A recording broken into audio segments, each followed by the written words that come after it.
Tantor Audio presents The Spring Bride by Anne Gracie. Narrated by Alison Larkin. Prologue. Happiness in marriage is entirely a matter of chance. Jane Austen, Pride and Prejudice. London, 1805. Tell us about the night you were a princess, Mamma. She felt like a princess. She wasn't really one, Jane's big sister Abby corrected her. Jane didn't care. A princess was a princess. Mamma, tell us. Mamma smiled. Don't you ever get sick of it, darling? Jane shook her head fervently. Well, I was just 18, and it was the grandest ball of the season. Everybody was there, dukes, earls, even a royal prince. And what were you wearing, Mamma? You know very well what I was wearing. You've heard it 100 times. Mamma! Very well. I was wearing a beautiful ball gown, rose-coloured silk that swished like water when I walked. And a gauze overdress. Go on, Jane prompted. A gauze overdress with hundreds of tiny crystals sewn on it that caught the light, and glittered like a shower of diamonds, Jane finished for her. See, you know it better than I do. Go on. And on your head, on my head, I wore a most elegant little headdress of pink pearls and diamonds. Of course they were paste, but... And you came down the staircase and everybody turned to look at you. Jane didn't want to hear about paste, which wasn't as good as diamonds. Not that she'd ever seen any kind of jewellery except for Mamma's gold wedding ring, but everybody knew a princess wore diamonds.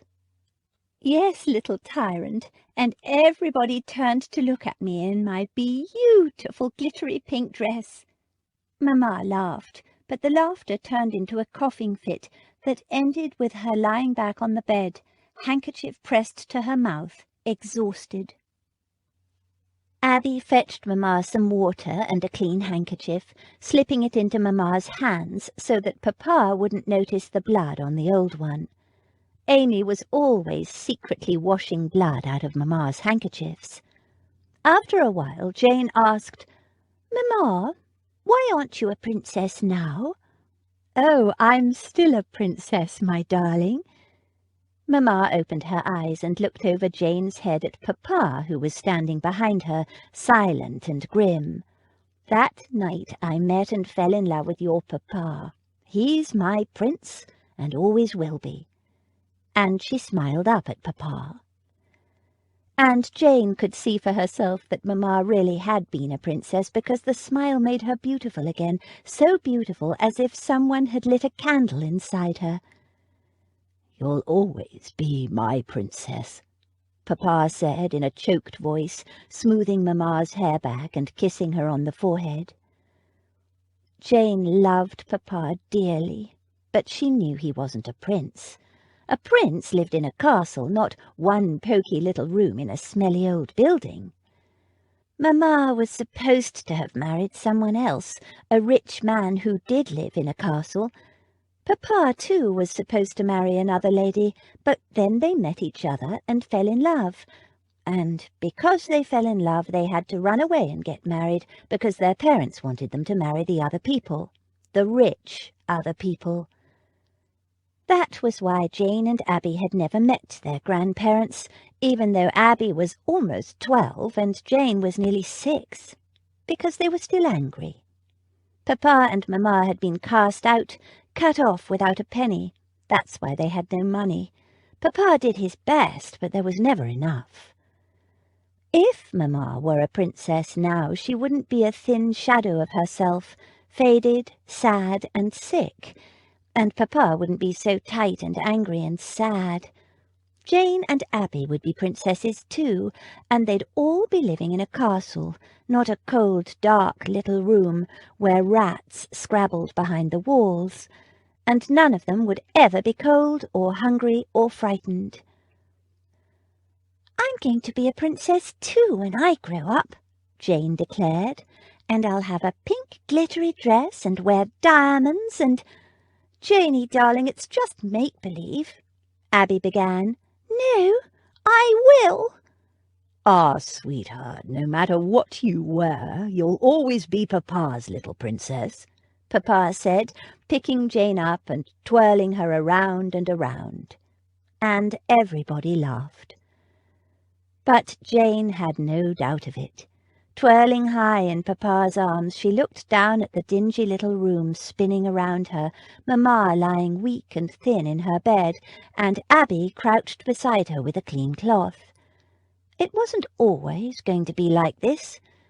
Everybody said Jane was the image of her mother, and that meant she could be a princess too. She just had to find a prince with a castle.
Chapter 1.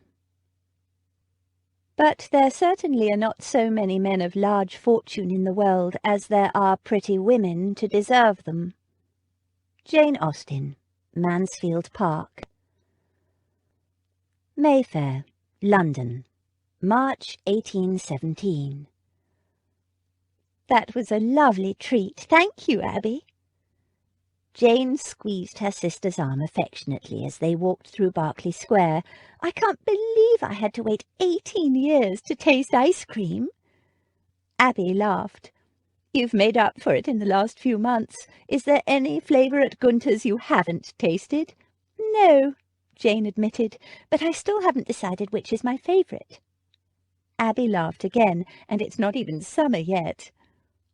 It was barely even spring. The plane trees that lined the square were only just beginning to bud, and a few scattered clumps of snowdrops were in bloom. Jane squeezed her older sister's arm again. Ice cream or not, it's lovely to have the catch-up, just the two of us. I love Damaris and Daisy, you know I do, but sometimes— Abby nodded. Sometimes you just need to be with your big sister, I know. It's the same for me. She paused, then glanced at Jane. Are you nervous about your season? Your first ball, it's, what, 10 days away? A fortnight, Jane corrected her, and no, I'm not nervous. Not really. She shook her head. Well, nervous in a good way. If you want to know the truth, I can't wait. All those years in the Pilbury home wearing grey and brown serge and never dreaming, well, only dreaming about going to balls and parties and roots, wearing pretty dresses, dancing until dawn and going to plays and concerts and picnics as Mamma did. But I never truly believed it would happen.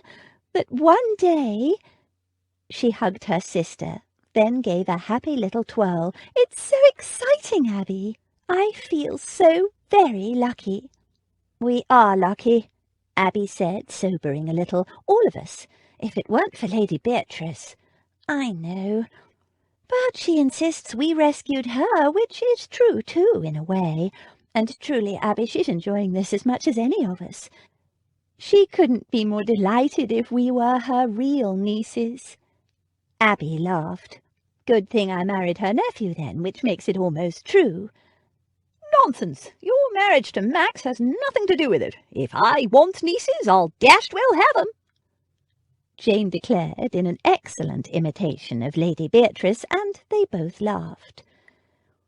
Abby linked arms with Jane again, and they resumed walking. Oh, Jane, I'm so happy.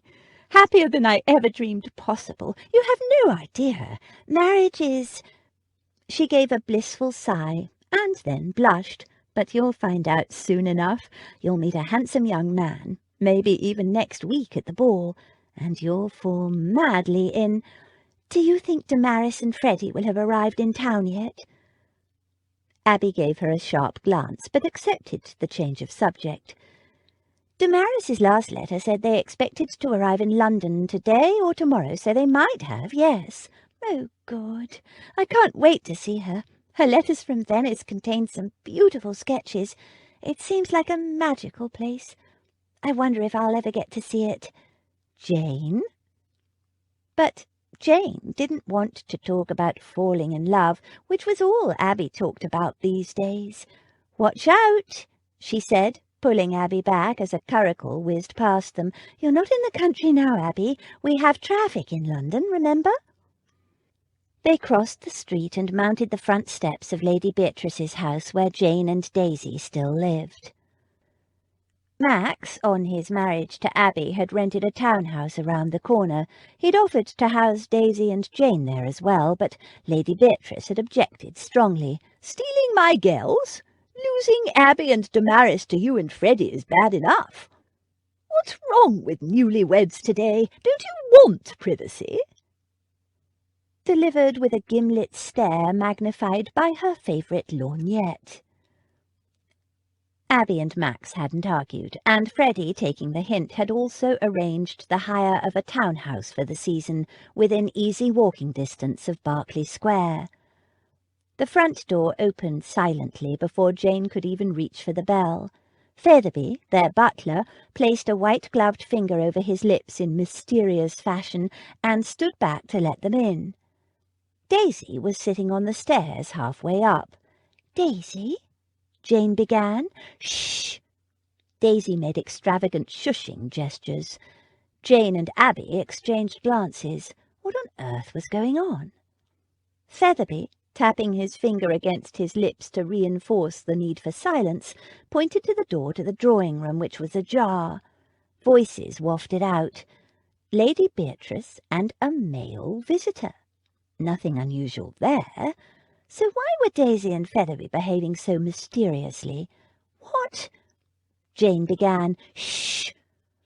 Daisy made fierce, emphatic gestures, beckoning to Jane to come up and to be quiet. Mystified, Jane obeyed. Featherby stepped in front of the sitting-room door, blocking them from the sight of the unknown visitor, while Jane and Abby slipped past and hurried silently up the stairs. "What's going on?" Jane whispered. "Sit down and listen." Daisy tugged her down beside her on the stairs. "It's about you." Jane sat. So did Abby. The three girls leaned against the rails, listening intently to the voices coming from the drawing-room. The man, whoever he was talking about himself. "Of course you know my family and my circumstances, Lady Beatrice, and naturally my eligibility is not in doubt." "Eligibility? What's he talking about?" Jane whispered. "He's making an offer for you," Daisy whispered back. "For me?" Jane squeaked. She turned and stared at Daisy. "Who is he?" "Lord Camberry." Jane gave her a blank stare. "Who?" "Lord Camberry. He came to the Literary Society a couple of times." Jane shook her head, none the wiser. "Little fat bloke, 33 or so, natty dresser, balding." Daisy mimed a comb being dragged across a scalp, and Jane suddenly remembered. Lord Camberry. Lord Camberry? There must be some mistake. He couldn't possibly be offering for her. She'd barely exchanged a dozen words with the man. She leaned closer to hear the conversation coming from the drawing-room. But Featherby, who had been hovering casually near the drawing-room door, suddenly turned and gestured urgently. Lord Camberry's voice grew louder, saying, "Tomorrow then, Lady Beatrice. I'll look forward to it." He was leaving. The girls rose and hurried up the stairs out of sight. At the landing, Jane turned and peered down cautiously between the rails. She caught a glimpse of a pink and shiny pate, over which thin strands of fair hair had been carefully combed. And then Featherby was handing Lord Camberry his hat, coat, and cane. The front door closed behind him, and Jane let out the breath she hadn't even realized she'd been holding. Featherby glanced up and said in a voice that carried up the stairs, "Yes, m'lady, Miss Jane and Lady Davenham are here with Miss Daisy. I'll call them down, shall I?" The girls hurried downstairs. "Tea, m'lady?" Featherby asked as they entered the drawing-room. Lady Beatrice nodded. "And something stronger for me." Featherby bowed and withdrew. Lady Beatrice pulled out her lorgnette and regarded Jane through it. "Well now, you're full of surprises, miss." Jane's jaw dropped. "I am?" Lady Beatrice frowned. "You didn't expect this?" "I'm not entirely sure what this is." She glanced at Daisy. "Daisy said Lord Camberry was making an offer of marriage for me." Lady Beatrice nodded.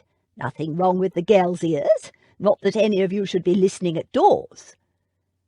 Daisy gave her an unrepentant grin. "Best way to keep up with all the news."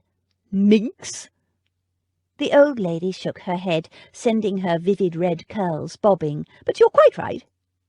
She turned to Jane. "Lord Camberry has made a formal offer for your hand." So it was true. Jane stared at her, stunned. "But he hardly knows me." She tried to remember the times she'd spoken to Lord Camberry and could recall only the most commonplace exchanges. A comment about the weather on one occasion, and her partiality for cream cakes on another. "And from the sound of things you don't know him either," Abby pointed out.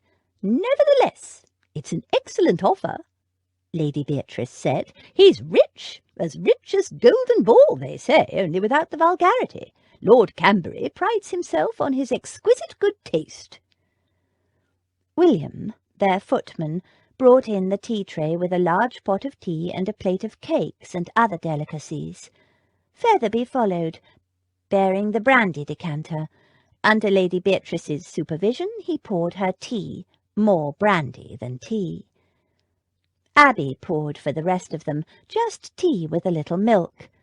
For a few moments the silence was broken only by the clattering of teacups and spoons. "What did you tell him?" Jane blurted out as soon as William and Featherby had left. "That it was your decision, of course." "It's ridiculous," Abby declared. "As if Jane would even consider such an insulting offer. So he's rich and a lord. Does he think he is so rich and important that he doesn't even have to bother courting her?" She looked at Jane expectantly. Jane said nothing. "Ridiculous, perhaps," Lady Beatrice said after a moment. "But it's quite a coup for your sister. The caps that have been set at Camberry these past 10 years, you have no idea, my dears. And he's offered for Jane before the season has even begun." She drained her cup and signalled for Abby to refill it with tea this time. "Whether or not you accept him, your success is assured, my dear. What a season this is going to be! 2 of you brilliantly married already, and now a magnificent offer for Jane. And from Camberry, of all men." "What do you know about him?" Jane asked. There was a sudden silence. Abby put the teapot down with a thump and turned to her sister. "You can't be seriously considering him, Jane. You don't even know him. You said as much yourself." "That's why I asked Lady Beatrice what she knows about him." Jane responded tranquilly. "I'm curious." She glanced at Abby. "I have a right to know, after all." Abby bit her lip. "Of course." The old lady picked up her teacup and regarded Jane for a thoughtful moment. "Good family, of course. Been here since the Conquest. I'm fairly sure I attended the boy's christening." She took a sip of tea, grimaced, and signalled for Abby to add some brandy to it. "As for Camberry himself," she continued, "I've heard nothing to his detriment. His Aunt Dora, Lady Embury, comes occasionally to my literary society." Nobody said anything, and the old lady added, "You girls must know her. Large lady, lives on the other side of the square, often dresses in purple, not the shade I'd advise for a woman of her high colour, and could talk the leg off an iron pot. Owns a herd of little yappy dogs." "Oh, yes, I know who you mean," Jane said. She'd seen and even patted the dogs in the park. Lady Beatrice continued, "According to Dora, her beloved Edwin, Camberry, is a perfect paragon, a dutiful nephew. His parents died some years ago, visits Dora often enough to keep her happy, but doesn't appear to be tied to her apron strings. Even walks those dratted little dogs for her on occasion." She shook her head. "As for what he does with himself, from what he said, his passion in life seems to be collecting beautiful things. He told me he considers himself a connoisseur of beauty." She snorted.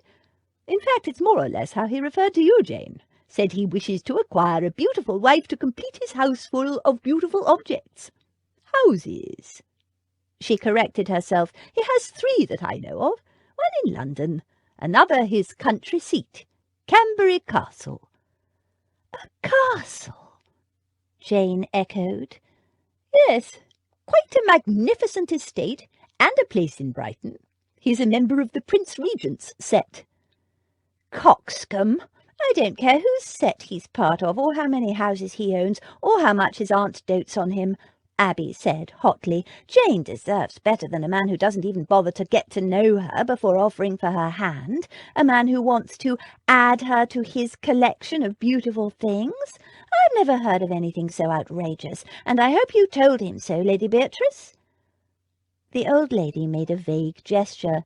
It's not for me to say who Jane will or won't marry. She must decide for herself. Camber is coming back tomorrow at 3 to speak to her. Good. Jane can tell him herself, then. Abby turned to Jane. And I hope you send him away with a flea in his ear. The arrogance of the man! Jane didn't respond. She couldn't think straight. She'd expected, well, hoped, for an offer of marriage from some eligible gentleman, but not before the season had even started, and certainly not from someone she'd barely exchanged a word with, or anyone so rich, with a castle. Jane, Abby said, frowning, you will send him away, won't you? Still Jane said nothing. She had no idea what she would do. She could feel everyone's eyes on her. It's what you've always said you wanted, isn't it, my dear? Lady Beatrice asked after a moment. To make a good marriage to a wealthy man? Oh, but that was before, Abby said. Back then, when we were destitute and quite horridly desperate. I'd say any one of us would have agreed to marry a virtual stranger then, just to get a roof over our heads and to know where our next meal was coming from. And to be safe, Jane added. Exactly, but now we're in a completely different situation. We're not in need of anything, and Damaris and I are married, and so very, very happy, more so than either of us dared to dream of. There was a catch in her voice as she said it. Jane was in no doubt of her sister's happiness. Abby fairly glowed with love and joy, and so had Damaris after she'd left with Freddie after Christmas on their honeymoon trip to Venice. Abby continued, so there's no need for anyone to make a marriage of convenience now. Everything's set for Jane to make her come out, and over the next few months she'll meet dozens of eligible and handsome young men, and I just know she's going to fall in love with one of them, and be happier than she'd ever dreamed of. Jane smiled. She knew what her sister wanted for her. Abby wanted Jane to have what Abby had, everything her heart desired. But Jane was different from Abby. Is he a kind man, do you think? Jane asked Lady Beatrice. It sounded like he was, seeing he walked his aunt's dogs for her. His liking dogs was promising. Jane, you can't possibly be taking this offer seriously, Abby burst out. Why not? It was made seriously, wasn't it? But, Abby began. Now, Abby, Lady Beatrice said warningly, but she's thinking of accepting him, can't you see? Abby turned back to her sister. What about love, Jane? You can't marry without love. You simply can't. You can't imagine how wonderful it is, Jane, to be in love, and to know that you're loved in return. Jane swallowed and glanced away. Abby gave her a narrow glance. Then her tone changed. Look, you don't need to decide now. There's plenty of time to meet the right man, to fall in love. You'll have dozens of eligible offers. Just wait and see. Isn't that right, Lady Beatrice? Once the season gets started, she'll be knee-deep in suitors, all clamouring for her attention. Jane didn't say anything. She didn't want to be knee-deep in suitors. The very idea made her uncomfortable. Men always seemed to want something from her. She'd never quite understood what. They seemed to imagine she was someone different, someone who matched her face. She didn't want dozens of men clamouring for her attention. She just wanted to be safe and comfortable. She'd been so looking forward to her season, wearing pretty dresses and going to balls and parties and concerts.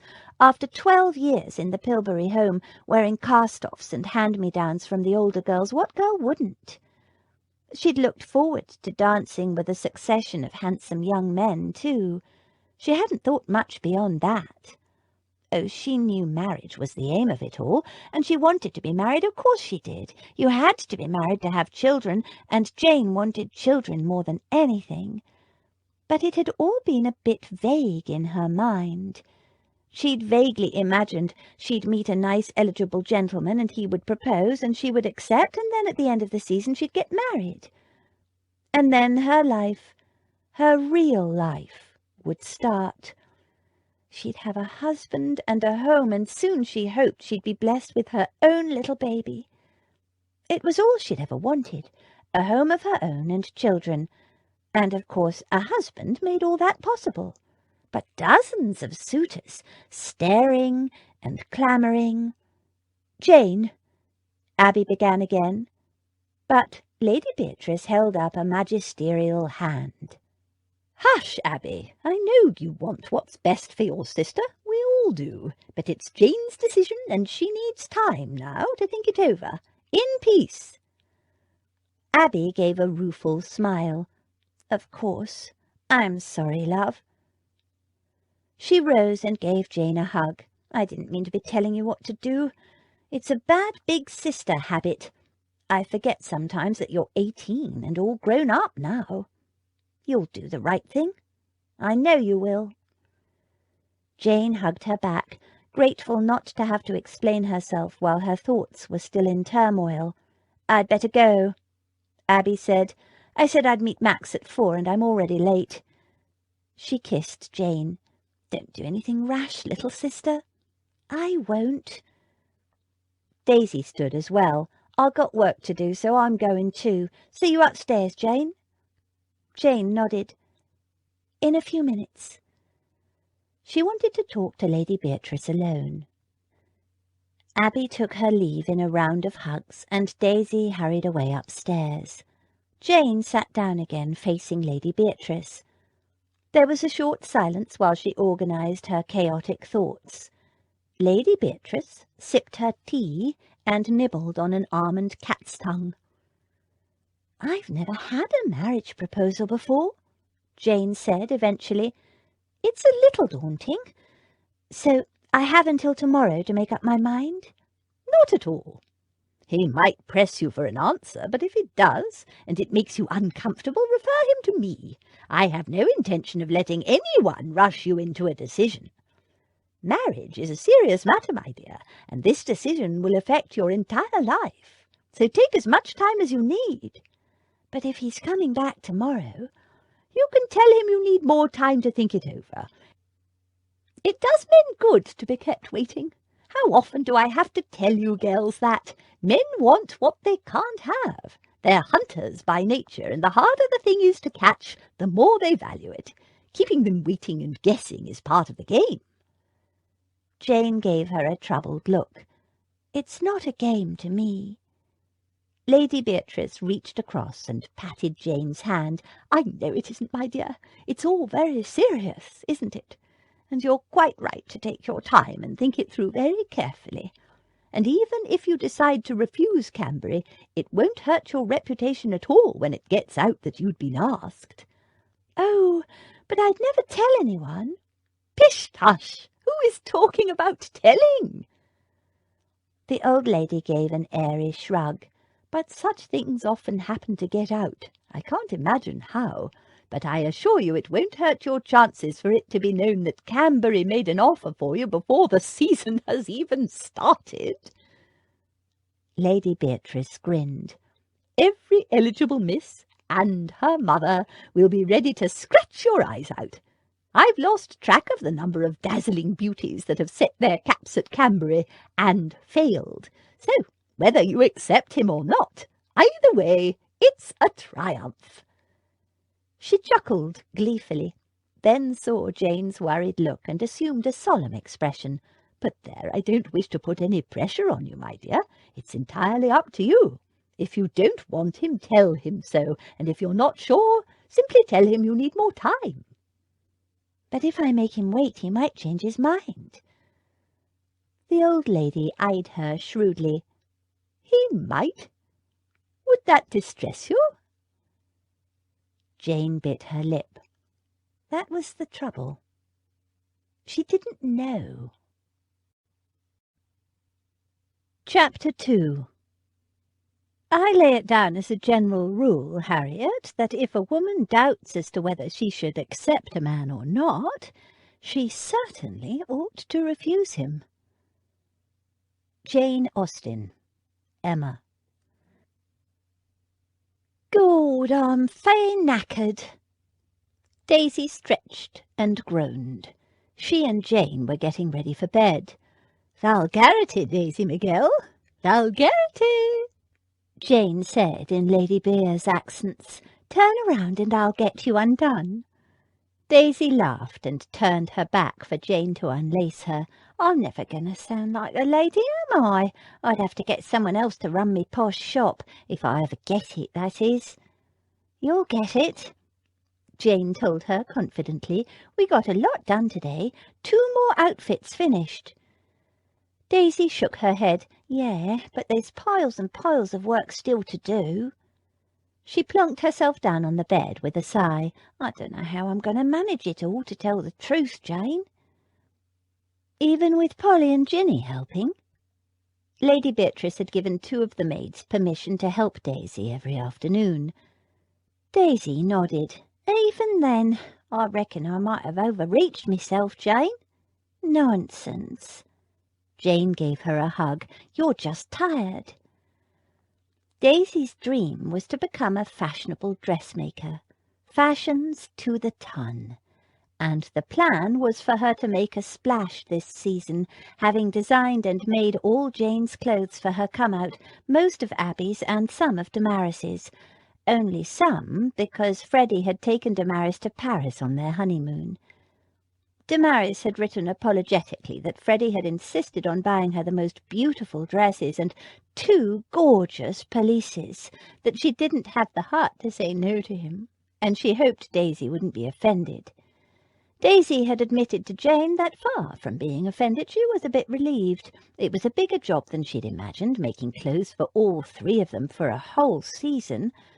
Of course, Jane and Polly did all the seams and hems, and Ginny, who was skilled at fine needlework, did some of the fancy work, while Daisy designed, cut, fitted, and did the rest of the fancy work.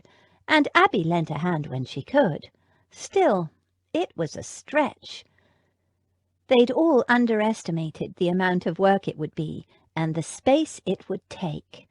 That's why the 2 girls were sharing a bedroom. Daisy's bedchamber was so taken over with garments in various stages of manufacture, a dummy with a half-made dress pinned in place, rolls of fabric, patterns, pins, reams of braid, bead, lace, fringes, and what-not. "Me cave of gorgeousness," Daisy called it, but her bed had become so buried under dressmaking materials that finally she'd moved the bed and her personal belongings into Jane's room. It was cosier this way, Jane thought. For most of her life she'd shared a dormitory with other girls, and though she'd enjoyed the luxury of having her own room when they first came to live with Lady Beatrice, she had to admit she enjoyed sharing with Daisy and talking over the day's events as they drifted off to sleep, not to mention the convenience of having someone to help you dress and undress without having to summon a maid. "But enough about me," Daisy said. "Have you worked out what you're going to do about Lord Comb-it-up?" Jane pulled her dress over her head. "No, I haven't decided." Daisy frowned. "You ain't going to marry him, surely? You don't even know him." Jane sighed. "Probably not." She wasn't dismissing him out of hand, though. A rich man of good family with nothing known to his detriment, a dutiful nephew who was kind to animals. There was nothing alarming about that. And he owned a castle. Oh, she'd grown out of that silly childhood fantasy, but still, if she said yes to him tomorrow. Daisy reached for Jane's staylaces. "I saw your face when Abby said that about you falling in love." As she spoke, she glanced at Jane's reflection in the mirror. "Yeah, that's the look. So how come you ain't so excited about meeting some handsome young gent and falling in love?" "It would be nice to fall in love," Jane said uncertainly, "but all these strings is knotted tight. So what's the problem? It's not the brothel, is it? I mean, you weren't touched or nothing." It was how they'd met. Jane and Damaris had been kidnapped and sold into a brothel, and Daisy, who'd been a maid there, had, with Abby's assistance, helped them escape. "No, it's not that. It's not so simple. I can't fall in love with just anyone. I have to make sure he's the right kind of man." There was a short pause. Then Daisy said bluntly, "You mean rich, don't you?" Jane sighed. "I know it sounds awful, but you must understand, Daisy. A girl like me, without a bean to my name except the allowance dear Lady Beatrice makes us out of the goodness of her heart, well, I need to marry a rich man if I'm to have—" She trailed off. "What? Pretty dresses? Jewels? Lots of parties? What?" "Children." "Children?" Daisy stared at Jane in the looking-glass. "Gawd, Jane, you don't need a rich bloke to get kids." "I do." She knew very well the consequences of being too poor to support children. She'd lived them, and she would rather die than submit her own children to such a fate. "I think it's more sensible to choose a man for what he can offer instead of trusting to luck to fall in love with the right kind of man." And a rich man who was good to his aunt and who liked dogs didn't sound like the wrong kind of man. She continued, "Trusting to love is like a leaf trusting the wind to blow it to safety. You never know where you might end up. So I don't plan to fall in love at all. I will choose a husband carefully, and then I'll fall in love with him." "It don't work like that." Daisy shook her head knowingly. "Not for you. When the time comes, you won't be able to help yourself. You'll fall in love just like Abby and Damaris. They never expected it neither. There you are. It's done now." Jane pulled off her stays and stepped out of her petticoat. "Nonsense. People choose whether they fall in love or not." Daisy snorted. "They do. They just don't realise it," Jane insisted. She shrugged off her chemise and slipped her nightgown on. "I've observed it in others. There's a period of time at the beginning when a person thinks him or not him, and they either find reasons not to like him, or else they spin rose-coloured stories about how wonderful he is." She climbed into her bed. "People choose to fall in love. And plenty of people who made convenient marriages fell in love. She knew. It happened after the marriage, that was all, because they chose to make the best of things." Daisy climbed into her bed. "Some folks might think like that, maybe, but not you." "Why not me? You think I'm being a cold-hearted, designing female?" "Maybe I am, but there's nothing wrong with being ambitious. You are, for your business." "Yeah, but being ambitious and falling in love is poles apart. Anyway, I'm tough, me. I was brung up in the gutter. I know what I got to do to succeed, and I'll fight to make it happen. And sure, plenty of ladies are ambitious to marry the richest bloke they can find, but not you. You got a heart as soft as butter." "I haven't," Jane said indignantly. Daisy laughed. "So who was it who brought Damaris out of the brothel with her, endangering her own escape? But would you take no for an answer?" Jane frowned. "That was different. Damaris saved me from that horrid auction. I couldn't leave her there. And then there was that cat and her kittens you brought in, fleas and all, without knowing how Lady Beatrice would react. You could have got us all kicked out. The building was going to be demolished. They would have been killed. And we got rid of the and we both know what you do with pennies. That's Face it, you're as soft-hearted as they come, Janey girl, and knowing you, you'll find the most impossible, unsuitable bloke in the ton and fall for him like a ton of bricks." "I won't. I absolutely will not do anything so foolish." She felt oddly panicky at the thought. "Pooh, you won't have no choice in it, just like Abby and Damaris didn't. And if anyone's made for love, you are. You can say what you like, Janey. Love'll find you anyway. Now go to sleep. We got a lot of work to get through in the morning. Your turn to blow out the candle." Jane slipped out of bed and blew it out. She climbed back into bed. You'll find the most impossible, unsuitable bloke in the ton and fall for him like a ton of bricks. She wouldn't. She absolutely wouldn't. Jane! Jane, wake up! A hand was shaking her shoulder hard. What? Jane sat up abruptly, staring around her wildly. Her heart was pounding. You was dreaming again. Daisy was sitting on Jane's bed. Another nightmare.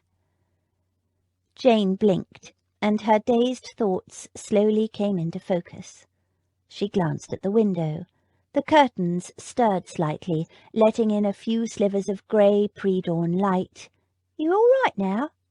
Daisy asked. Jane nodded. Thanks, Daisy. It was the same dream as always. Daisy didn't move. You've been dreaming a lot lately, crying and calling out. Sorry, I don't mean to wake you. She hesitated, then, what do I say? Can't make out the words, just a lot of muttering, thrashing around and yelling, but that ain't the point. I keep telling you it's the night air. Everybody knows night air is bad for you, but you will insist on sleeping with the window open. I don't like it shut, Jane said. Daisy slipped off the bed and stumped over to the window. Yeah, well, too bad, 'cause I'm shutting it now. It's bloody freezing outside, and we got at least another hour before it gets light enough to start sewing, so I'm going to get some sleep. She pulled back the curtains and sniffed appreciatively. Must be an east wind. Smell that? You can always smell the bread from the bakery when there's an east wind. Best smell in the world, that is. Jane repressed a shudder. Lovely it is. Makes me hungry. Daisy took another deep sniff, then closed the window and pulled the curtains closed. Funny that, she said as she climbed back into her bed. What is? You often seem to have bad dreams when there's an east wind. Night. She laughed. Or whatever you say when you're going back to sleep in the morning. Night. And thanks, Daisy. Jane snuggled back down in the warm bedclothes. She wouldn't get any more sleep, she knew. She never did after she'd had the dream. Daisy never asked what Jane's nightmares were about. She took it for granted that everyone had terrible memories from before. It's normal, innit? She'd said once, but we're the survivors, and bad dreams is what we pay for being survivors. It was a comforting philosophy. Dreams were frightening while you were having them, but they couldn't hurt you, after all. And Jane was a survivor. London, 1804. A fist thumped on the door. Hard. 3 loud thumps. With every bang, the door rattled. Come on, little girl, open the door. Silence. Jane didn't move. Besides, she wasn't a little girl any more. She was 6. I know you're in there, little girl. She scarcely dared to breathe. I've got a bag of sweeties for you. Just open the door and you can have them. Sweeties? She loved sweets, had only tasted them a few times in her life, but she still didn't move. Mr. Morrison, the landlord, frightened her, sweets or no. Besides, she was not to open the door to anyone, Abby had said, not to anyone, only Abby. Outside in the hallway, Mr. Morrison's voice lowered. There was someone with him. Jane crept closer to the door and pressed her ear against it. She's in there, I know she is, and alone. Her sister works at the bakery and won't be back for hours. Then get that bloody door open. I haven't got all day. Jane froze. She knew that voice, low as it was. It was the man. The man. She started to shake. The man had tried to take her before. Oh, where was Abby? She bit on her knuckle and stared at the door. The first time he'd just grabbed at her in the street, but Abby was there and she'd pulled Jane back and the man had gone away. The second time she'd been playing in the street with the other children, and a boy had come eating an orange. Not a boy she'd seen before, but he'd come right up to Jane and given her a piece, and oh, it was delicious! So sweet and juicy, and the boy had said a man was giving out oranges to children for nothing, just go around the corner. Only when Jane had gone around the corner, it was the man, and he was waiting for her. He'd thrown a bag over her head and would have stolen her away, only she'd screamed, and the other children, Mamma called them street urchins, but they were Jane's friends, had rushed up in a group and attacked the man, and he'd dropped Jane and she'd escaped, and run home to Mamma and safety. But Mamma was dead now, and Jane was alone. The knock on the door came again, softer this time, and Mr. Morrison said, trying to sound friendly, but she could tell he was cross, "Now, don't be foolish, girl. You know me. Nobody's going to hurt you." A key scraped in the lock, and the handle turned. Shivering, Jane watched it like a snake. Last month, Mamma had made Abby put a bolt on the door. Mr. Morrison didn't know about the bolt, but was it strong enough to keep out him and the man? The door rattled, but stayed shut. Mr. Morrison swore. The man had come here once when Mamma was alive. Mamma had been expecting Mr. Morrison, come about the rent, and had told her to hide in the wardrobe like a little mouse and to keep the door closed, and not to move or come out, no matter what she heard, until Mamma called her. It was Mr. Morrison, but he'd brought the man with him. Jane had seen him through a crack in the wardrobe door. She'd listened as he told Mamma he could give Jane a good job and a good home and plenty of food, and he'd pay Mamma £10 for her. £10! But Mamma got angry and started coughing and telling the man to get out, and that he wasn't to lay a finger on either of her daughters, but the man had said he didn't want the other one, only Jane. He told Mamma she wasn't long for this world anyway, and that sooner or later he'd get Jane, and if not him, that someone else would get her, that Jane was worth good money in the right hands, and if Mamma sold her to him now, she could buy medicine for herself and food for her other daughter. Mamma had called him a filthy something, and told him to get out, and to stay away from her daughters.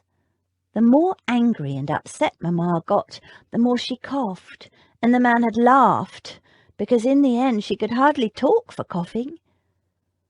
He'd stopped laughing when Mamma had coughed blood on him. He'd sworn and backed away. People got frightened when Mamma coughed blood. Jane and Abby were used to it. After the man had gone, Jane fetched the cloth and the bowl of water and gave Mamma some drops from the little blue bottle, and soon Mamma was quiet again. That was when Jane had asked Mamma why the man wanted Jane and not Abby. Abby was stronger and quicker and much cleverer than Jane. Abby was 12 and could read and write and do everything. She even had a job already at the bakery. Jane was only 6 and not very good at anything much. "So why, Mamma?" she'd asked. "Why did he want me and not Abby?" Mamma had cupped Jane's cheek with her thin white hand, and said in such a sad voice, "Because you're beautiful, my darling. Because you're beautiful." She'd told Jane then that the man was a very bad man, a wicked man, and that she must watch out for him and stay away from him, that when Mamma was gone, Jane must stay with Abby at all times and not wander off. Mamma had died last week, but Jane wasn't allowed to go to work with her sister. Abby's boss said he wouldn't allow a child of Jane's age in the bakery, that she would be a nuisance and get underfoot, no matter that Abby promised him Jane would not. So while Abby was at work, Jane had to stay here alone in the small room that was their home. Abby said it was safer here than playing in the streets. Jane didn't feel safe at all.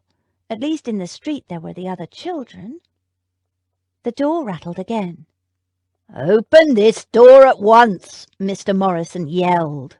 "Oh, for God's sake, just break it down," she heard the man say. "I'll pay for the damage." Jane looked frantically around the room. There wasn't any place to hide.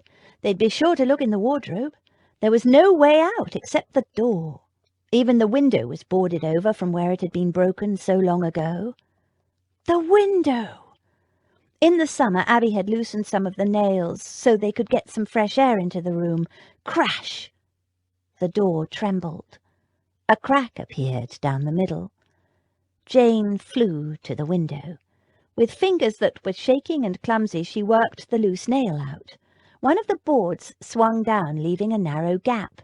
She could see outside to daylight. Crash! It was the sound of splitting timber, but Jane didn't wait to see. In a flash, she was wriggling through the gap between the boards. It was a very tight squeeze. Behind her, she heard the door splinter. She heard a shout and footsteps.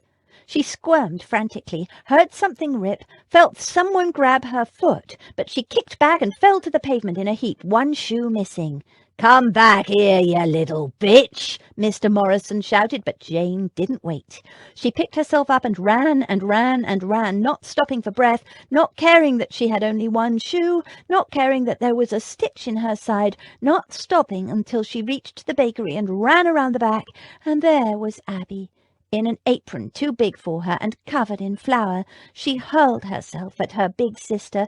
"Oh, Abby, Abby, Abby!" And Abby's arms came around her. "What's happened, Janey? What are you doing here? And where's your shoe?"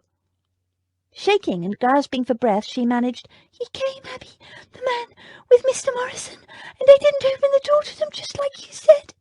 But he banged so loudly, and then the man said to break the door down, and—" She broke off, sobbing. "Hush, love, you're all right," Abby soothed. "You're here with me now. You're safe. I got out of the window." She looked down at her one remaining shoe and shivered. "Someone grabbed my foot as I was climbing out. He got my shoe, Abby. The man got my shoe." "Yes, but he didn't get you," Abby said firmly, "and that's all that matters." "We can't go back there, Abby. He paid Mr. Morrison to let him in." "What's that child doing here?"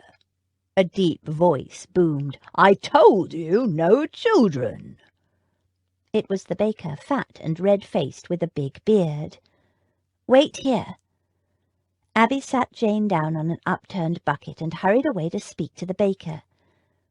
Jane couldn't hear what they said, but several times the baker turned to look at her. He was frowning. The minute Abby came back, Jane said, "I won't go back, Abby. He'll—" "Hush. I'll go when I've finished work, but only to collect our things." "What about me?" Jane sent a nervous glance at the baker. "He said you can stay in the yard during the day." Abby said, "You told me there were rats in the yard." Jane was scared of rats. She'd been bitten by a rat when she was little. She still had the scar. "There are 2 cats and a little dog to keep the rats away," Abby told her. "You'll like that, won't you?" Jane nodded. She loved animals, except for rats. "Are you hungry?" Jane nodded. She was always hungry. "I'll bring you a nice warm bun to eat." Abby fetched the bun and gave it to Jane. It was the best thing about working in a bakery. There was always stale bread for Abby to bring home. Most days it was all they ate. "Abby, where will we live now?" There was a short silence. Abby glanced at the baker, who was pulling trays of bread from a fiery oven. "He said we can sleep in the shed for a night or 2 on the flour sacks, just until we find somewhere else. Don't worry, we'll work something out. I'll write some letters. We can't go on like this." Abby said, "Letters like Mamma used to write." "Mamma wrote letters, but she never got any answers." Abby sighed. "I know. But what else can we do?" Jane lay curled up in bed, thinking about the past. "Don't do anything rash," Abby had said. But Abby's idea of rash wasn't Jane's. Abby thought it would be rash for Jane to accept a man of good reputation, good family, and good fortune just because she didn't know him very well, didn't love him. But Abby had been 12 when Mamma and Papa had died. Abby had memories of when they'd been happy. Abby trusted in love, and she'd been lucky. Jane had only a few memories of those days. She mainly remembered hunger and being cold and uncomfortable and frightened. For most of her life she'd been alone, without family. Trust in love, hope to be lucky in love. Mamma and Papa had, and look where that had ended. Papa, in his desperation, shot as a highwayman. Mamma coughing her lungs out with consumption, and their children left destitute and alone, aged 12 and 6. It was only by the purest luck that she and Abby weren't living in poverty still. Luck, and Daisy, and Lady Beatrice, and a chain of random lucky events. But you couldn't rely on luck forever. The pinkish light of dawn edged through the gap in the curtains. Jane huddled the warm bedclothes around her. No, she wouldn't do anything rash. Chapter 3. Oh, Lizzie, do anything rather than marry without affection. Jane Austen, Pride and Prejudice. Lord Camberry arrived at exactly 3 o'clock. Punctuality was good, Jane thought. It showed that politeness was important to him, and that, in small ways at least, he kept his word. While he was greeting her and Lady Beatrice and being seated in the drawing-room, Jane examined him carefully. He was rather tubby around the waist, only a few inches taller than she, and physically unthreatening. He was neatly and stylishly dressed in immaculate fawn breeches and gleaming black boots. His neckcloth was elegantly arranged, but not overly elaborate, and the cut of his coat showed the hand of a master tailor. His hair was carefully styled to disguise his bald pate and pomaded into place. Lord comb it up. Jane tried not to think about Daisy's comment. His encroaching baldness wasn't his fault, poor man. After a short exchange of polite commonplaces and his refusal of any refreshment, Lady Beatrice left Jane alone with him. She sat, smoothing her skirt over her knees, trying to appear calmer than she felt. "You look lovely today," Lord Camberry told her with an approving smile. "All my years in society, don't think I've ever seen a more beautiful young lady, and believe me, I've looked." He held up his hands, making a frame of her face with his fingers, then altering it. "Perfect proportions, no matter what angle you take." Jane blushed and thanked him. She never felt comfortable when people talked about her beauty. "I believe you walk your aunt's dogs on occasion." "Yes, fond of dogs." "So am I. And are you fond of cats too?" "Don't mind 'em, though I don't keep 'em. Make me sneeze." "Ah." There was a short pause. Then Lord Camberry said, "Went to your literary society last week. Heard you read." "Yes, I remember." "Don't generally read much. Boring." "Oh." "Pretty voice, though. Don't mind listening." "Thank you." There was a short silence. She couldn't think of a thing to say. It was hard to pretend this was an ordinary morning call when she knew the real purpose of his visit. She was absurdly nervous. "Your guardian informed you as to the purpose of my visit?" So there was to be no beating about the bush, no attempt at flirtation, no pretence that this was to be anything but a straightforward arrangement. Jane relaxed a little. Yes, she did. Lady Beatrice wasn't her guardian, not in any formal sense, but that didn't matter. And then he launched into the speech she'd overheard most of the day before on the stairs. She listened politely as he outlined his desire for a beautiful wife to add to all the other beautiful things he had collected in his lifetime, adding delicately that he hoped she would give him beautiful children eventually. He needed an heir, of course. He explained his eligibility, though not in the detail he had to Lady Beatrice the day before. He did describe all 3 of his houses and their contents in great detail, as if she were marrying his houses as well. There was some truth in the notion, she decided. She was, after all, marrying him to get a home. It was all a little strange, but Jane didn't feel at all uncomfortable with him. He did stare at her, but not in that way, the way so many men did that usually made her uncomfortable. It was almost as if she were a painting or a statue rather than a person. He finished his speech, hesitated, then carefully lowered himself onto one knee and said, "Miss Chance, will you do me the honour of becoming my wife?" Jane took a deep breath. This was the moment.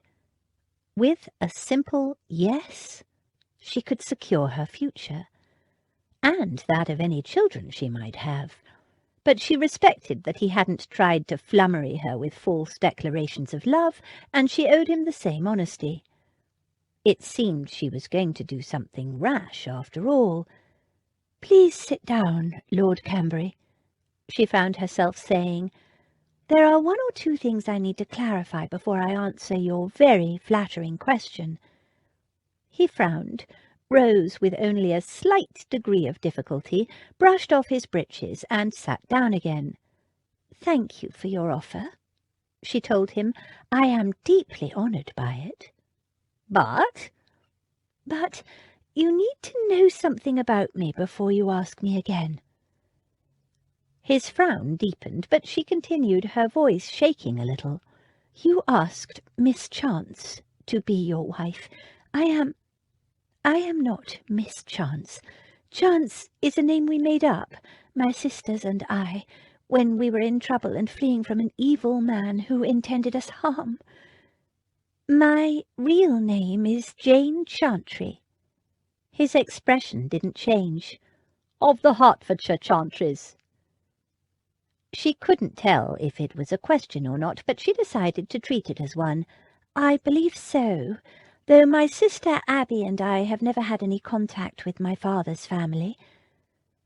The Hertfordshire Chantrys had never acknowledged Jane and Abby's existence, not when they were born, and Papa wrote to his parents, not when Papa was killed and Mamma wrote to them, nor when Mamma died, and 12-year-old Abby wrote to tell them she and her little sister were now orphaned, destitute, and alone. The Hertfordshire Chantrys had offered no help, shown no interest. "We've never had any contact with our mother's family, the Dalrymples, either. Our parents died when I was 6, and Abby and I went into an orphan asylum." "Orphan asylum?" Jane raised her chin. "Yes, the Pilbury Home for the Daughters of Distressed Gentlewomen. I lived there for 12 years. His sandy brows rose. "And what about the Marchese di Chancelotto?" She swallowed. "I'm afraid he is a figment of Lady Beatrice's imagination that somehow caught the Tun's attention and became accepted as fact. We cannot publicly deny it without embarrassing Lady Beatrice, so we don't. We owe her everything, and would not for the world cause her any distress, though it was doubtful whether anything could embarrass Lady Beatrice. The old lady had made up the outrageous story one night at a dinner party out of a mischievous desire to annoy her nephew, Max.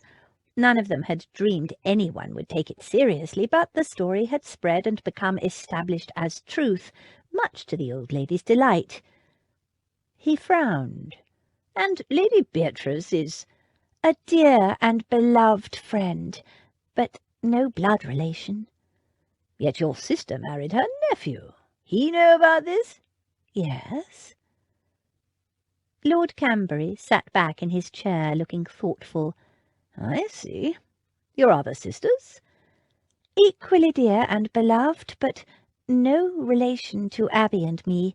Nevertheless, we are committed to each other as sisters of the heart, and nothing would ever prevail on me to deny them," Jane said firmly. I see. No, he didn't. There was worse to come. She took a deep breath and smoothed her hands over the fabric of her skirt again. They trembled a little. This was going to be the hard part. I need to tell you how we met, but first I want your word as a gentleman that you will repeat this to no one, for the secrets I must reveal are not mine alone. He gave her a narrow look, pursed his lips, then nodded briskly, and gave his word. In a quiet voice, and not looking at him as she spoke, she explained how on the very day she'd left the pill, she'd been drugged and kidnapped, how she'd woken up in a brothel, and how Damaris, who'd also been newly kidnapped, had helped save her from the virgin auction by brewing a potion of herbs that had made Jane too ill to be sold. She told him how Daisy, who'd worked in the brothel as a maidservant, had smuggled them out with Abby's help, and how they'd inadvertently caused Abby to lose her position as a governess. She told him how the 4 girls had vowed to band together as sisters and to take care of each other, and she finished by telling him how they'd come, at Lady Beatrice's invitation, to live with her as her nieces. She finished, and Lord Camberry said nothing for a long time. Jane waited anxiously, having no clue what he was thinking. His face was quite hard to read. And when he finally spoke, it was to ask for a cognac. Jane rang for Featherby, and after he'd brought his lordship a cognac, she said, "Would you rather I left you alone for a while, Lord Camberry? I know I've given you quite a lot to take in." He drained the glass, set it down carefully, and fixed her with a stare. "Still a virgin?" She was a little taken aback by the bluntness of the question, but said calmly, "Yes, neither Damaris nor I were touched in the brothel." Her face heated, and she forced herself to add, "And though I was displayed almost naked, I don't believe they were looking at my face." He poured himself another cognac, a smaller one this time, and sipped, looking at her, pondering the tale she'd told him. "Even blushing, you're beautiful." Jane blinked. Was that all he had to say? "So I presume you will wish to withdraw your offer?" What's that? No, admire your honesty, as a matter of fact. Didn't expect you to confess." "Confess?" "Knew most of it already. The Italian Marchese, for a start." He saw her surprise and explained, "Had you investigated? Knew it for a lie. Knew, too, you were no relation to Lady Beatrice and your so-called sisters. Knew about the Chantrys and the Dalrymples, too." He frowned. "Didn't know about the brothel, though. Comes as a nasty shock, to be frank." "It was a nasty shock to me, too," she said thinly. There was a long silence while he thought it over. "Still a virgin? No harm done? And beautiful? And you come of good stock. Wouldn't have offered for you otherwise. The Chantrys and the Dalrymples are well-respected families." Not by her, Jane thought. Anyone who could abandon 2 small orphaned girls to their fate just because their parents had eloped was not deserving of her respect, or even to be called a family. But she didn't argue. "Are you saying your offer still stands?" she asked cautiously. "Reason I decided on you is your good bloodlines and perfect face. That hasn't altered. Have to confess your frankness pleases me too. Never expected honesty from a beautiful woman. Pleasant surprise." He finished his cognac and set the glass down with a snap. "So, yes, the offer still stands." From his pocket he produced a small box containing a ring. It was a diamond, large and more ornate than Jane would have chosen. He slipped it on her finger, and she thanked him prettily. It felt very heavy on her hand, because she wasn't yet used to it, she told herself. Jane broke the news to Lady Beatrice after Lord Camberry had left. The old lady frowned. "You've accepted him already? curses! I meant to tell you to send for me before he left. I wanted to talk to him about settlements. Drat the man!" "I did mention settlements," Jane said. Settlements were vital to her future security. They concerned the financial and other arrangements made for her and her children if she were left widowed. Without settlements they could be left with nothing. Lady Beatrice brightened. "You did?" Then her face fell. "And I suppose he told you not to worry your pretty head about such things. Men will persist in thinking we females are brainless ninnies." Jane smiled. She'd expected him to say something of the sort, but she'd thought it all out beforehand. "I told him my agreement was conditional on him working out a satisfactory settlement with Max. I hope that's all right. Max is my brother-in-law, after all." "And an absolute shark in business." Lady Beatrice beamed at her. "Clever girl! You handled it brilliantly. Max will be delighted to take it in hand, and he'll ensure you're well provided for. You can be sure of that. I must confess I am surprised to find you so—" "Mercenary?" "Not at all," the old lady said indignantly. "Practical was the word I was looking for. It's not mercenary to want to secure your future and that of any children. A great many girls only think of love and never consider their future." "I know. My mother and father did exactly that." There was a short silence. Then Lady Beatrice patted her hand. "So they did, my love. So they did. I understand now." She brightened. "So, when do we announce it?" "I agreed to let Lord Camberry announce it as soon as the settlements have been signed. He wishes us to marry at the end of the season." "A spring bride?" Lady Beatrice's delicately plucked eyebrows shot up. "Good heavens! The man must be besotted." "No, I don't think he is," Jane said. The whole affair had been remarkably calm and straightforward, businesslike. Somehow that had reassured her more than anything. She showed Lady Beatrice the ring. Lady Beatrice examined it, then nodded. "Well, well, well, you appear to have it all under control. I must say, my dear, I never suspected that behind that lovely face of yours there was such a wonderfully sensible brain." She pulled Jane into a hug. "I'm so proud of you, Jane.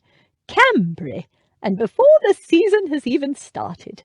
Oh, the cats will be out in force when they hear that, mark my words." She chuckled in anticipation. Jane told Daisy straight away and informed the rest of her family that evening at dinner. Damaris and Freddie had arrived to a joyous reunion, and the whole family, including Mr. Patrick Flynn, who was a close family friend, were gathered around the dinner table. As she'd expected, there was an outcry, particularly from Abby, but Jane was prepared for it. She stood firm and refused to explain herself. She knew her reasons would upset Abby more than anything. Abby would blame herself, and she didn't want that. And Lady Beatrice, and quite unexpectedly, Flynn, Max, and Daisy supported her, reminding Abby it was Jane's life and her decision. Damaris didn't argue one way or the other. She simply hugged Jane tightly and wished her happiness. Freddie congratulated her, told her Camberry was a dashed dull dog, but would probably make her a decent enough husband, and eventually Abby decided arguing further would only alienate her sister, and gave up and embraced her, and, with tears in her eyes, wished her all the happiness in the world. That night Jane slipped into bed and pulled the bedclothes around her. She'd done it. She was as good as promised in marriage to a wealthy man of good character and good family. She'd be safe now from the risk of falling in love. Chapter 4. May I ask whether these pleasing attentions proceed from the impulse of the moment, or are the result of previous study? Jane Austen. Pride and Prejudice. "Sir?" A clerk poked his head into the Honourable Gilbert Radcliffe's discreet Whitehall office. From the outer office Zachary Black watched, faintly amused by the clerk's excessive caution. Surely he didn't look that dangerous. "Yes, Evans, what is it?" Radcliffe sounded preoccupied, busy. "There's a man here asking to see you." The clerk lowered his voice. "Demanding to see you." "And?" "The thing is, sir, he's a gypsy." "A gypsy?" "Yes, sir. Dirty and disreputable looking. I would have shown him the door, only the fellow asked for you by name, sir, insisted you'd want to see him, and wouldn't take no for an answer." He added doubtfully, "I could try to have him removed, if you insist, sir, only he's quite large, and I fear it would be difficult." "An ugly customer, eh? Well then, send the fellow in. I'll deal with him." The clerk turned to Zack and stepped back to let him pass. "Watch yourself, gypsy. Mr. Radcliffe might be a gentleman, but he won't put up with any nonsense." Zack winked at him and sauntered into the office, saying in a roughly accented voice, "Gentleman give me a message for some toff called Mr. Gilbert Radcliffe. That you, is it? Said I was to give it only to him. Said Mr. Radcliffe would give me a gold guinea for it." The Honourable Gilbert Radcliffe leaned back in his chair, regarding his visitor through narrowed eyes. His gaze took in the darkly bristled jaw, the worn, faintly foreign clothing, the muddy boots, the shabby sheepskin coat with the faded but outlandish embroidery, and most damning of all, the small gold earring. "Gold, is it? For a scoundrel such as yourself? Gold he promised me." Zack edged closer. "And gold is what I'll have." Gilbert Radcliffe wrinkled his nose. "Phew, that smell. Have you been sleeping in a barn?" Zack's mouth twitched, but he whined in an aggrieved voice, "I come a long way with this message, I have." "Shall I call someone and have the wretch removed, sir?" said Evans from the doorway. "No, no." Radcliffe waved him away. "Bring a pot of tea and 2 cups." The clerk gave him an incredulous look. "Tea, sir?" "And some biscuits," Zack added hopefully. "Ginger ones." The clerk gave him a dirty look and glanced at Radcliffe, who nodded. "Yes, and biscuits. Ginger if you have them, and shut the door behind you." When the clerk had gone, Radcliffe looked at Zack and shook his head. "He probably expects you to steal the spoons." Zack gave him an indignant look. "I'll have you know, Gil, I haven't stolen any spoons for, weeks." Gil laughed. He rose and threw open a window. "You do realise you smell rather like a sheep." Zack grinned. "I know. It's the coat." He proudly gestured to the ragged sheepskin coat, covered in faded, once lurid embroidery, now grimy with age and hard wear. Fringed with lank curls of greasy wool, it still bore the faint odour of sheep. "Blame the rain. When it's wet, the eau de sheep intensifies. The smell is practically undetectable once it dries out." "Right now, however, it's appalling." "Appalling? How can you say such a thing? Why, this coat cost me 2 whole shillings, I'll have you know. 2!" Gil shuddered. "And the cat-skin waistcoat. There's no possible excuse for that." Zack stroked it lovingly. "Dreadful, isn't it?" Gil shook his head. "You used to be quite an elegant fellow at school. I almost didn't recognise you." He held out his hand. "But it's damned good to see you. Zack cut him off. "I don't answer to that name." There was a short silence. Then he added quietly, "I've been Zachary Black for the last 12 years, and I see no reason to change. How are you, Gil?" The 2 men shook hands. "So, I'm glad you got my message, and even gladder that you came. But why a gypsy, may I ask?" "Easiest way to cross a border I know of," Zack told him. "Nobody notices gypsies, especially if they're travelling in a group, which I was." He saw Radcliffe's expression and added, "Legacy of the many misspent hours I spent playing with the gypsies as a boy. I'm an honorary member of the tribe now. Been very useful over the years." "Did you manage to get the evidence?" For answer, Zack pulled a tattered-looking oilskin packet from an inside pocket and tossed it onto Gil's desk. The room fell silent as Gil opened the parcel and pored over the documents within. Zack had received Gil's note 9 days before, a grimy screw of paper passed from hand to hand. In it, Gil had told him to bring the evidence himself, that his presence in England was imperative. On the strength of that note, he'd left the Hungarians to their own political devices and headed straight for London, making excellent time. Such notes, always written in Gil's hand and in a code only Zack could read, had ruled his life for the last 8 years, carrying instructions from this shabby office at the Horse Guards in Whitehall to whichever part of the continent Zack was currently working, on behalf of king and country. This was the first time he'd been back in 12 years. It felt rather strange. The clerk came with the tea and biscuits, depositing the tray in silence. He glanced at Gil, and then at Zack, a little puzzled, but Gil was absorbed by the contents of the documents in front of him and said nothing. Zack just winked and reached for a biscuit, and Evans left, his curiosity rampant but unsatisfied. Zack poured his tea, added 2 lumps of sugar, and sipped it slowly, savouring it. English tea. How long had it been? He was on his 2nd cup and his 4th ginger biscuit before Gil finally looked up. "Excellent. It is just as we suspected. And now we have the proof. I won't ask how you obtained these." "Good, because I won't tell you. Now tell me, Gil, why the devil did you insist I bring them myself? I could easily have sent those papers the usual way. My people are as reliable as ever they were. There was no need for me to return to England." Gil reached for the pot and poured himself a cup. "Actually, there is. Because my father is dead. I knew that months ago, and it makes no It does, if you want to live in England ever again." Zack frowned. "What do you mean?" He wasn't sure he did want to live in England.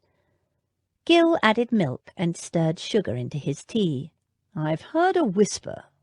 "You always do. They're your stock in trade. The thing is, I don't know the full details, and no, you know me better than to expect me to furnish you with unsubstantiated rumours. But you'd better get along to Smith, Entwistle and Crombie." Zack frowned. "My family lawyers?" Gil nodded. "I have no doubt they'll be able to explain, and you might need these." He pulled a large faded envelope from a drawer and passed it to Zack. "And add—" "Zack, I wouldn't waste any time if I were you." Frowning, Zack picked up the envelope. He'd left it with Gil 12 years before against— he wasn't sure what. He turned it over. The seal was still intact. "Like that, is it?" Gil nodded. "Do you have somewhere to stay?" "Do you think the Pulteney will take me dressed like this?" He laughed at Gil's expression. The Pulteney Hotel was the most fashionable hotel in London. "It's all I have with me. I didn't plan on staying in England longer than a day or 2. Gil sighed. "I suppose you'd better stay with me, then. Here's the address of my lodgings." He scribbled something on a card and handed it to Zack. "Show this to my man. He'll lend you my shaving gear and find you something respectable to wear." He narrowed his eyes at his old friend. "That appalling coat, and especially that."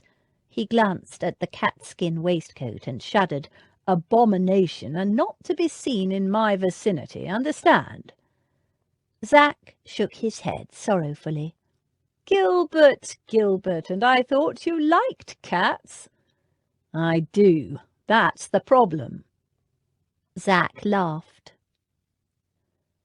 The head clerk of Smith, Entwistle and Crombie, attorneys at law, was as unimpressed with Zack's appearance as Evans had been. A proper client would have handed the clerk a calling card, but for the last 6 years Zach hadn't carried any kind of identification, let alone a gentleman's card. Gypsies didn't, nor did spies, and until he knew what this was about he had no intention of explaining, and certainly not to a pompous little clerk. "Smith is in, I presume?" The clerk's glance flickered briefly to one of the doors that gave off his room. "Not to the likes of you, he isn't. In there, is he? Right." Before the clerk could react, Zach had stepped around him and entered the far right-hand office. He shut the door behind himself and snibbed it firmly. A slender man of about 30, with hair already going grey, rose from behind his desk, frowning.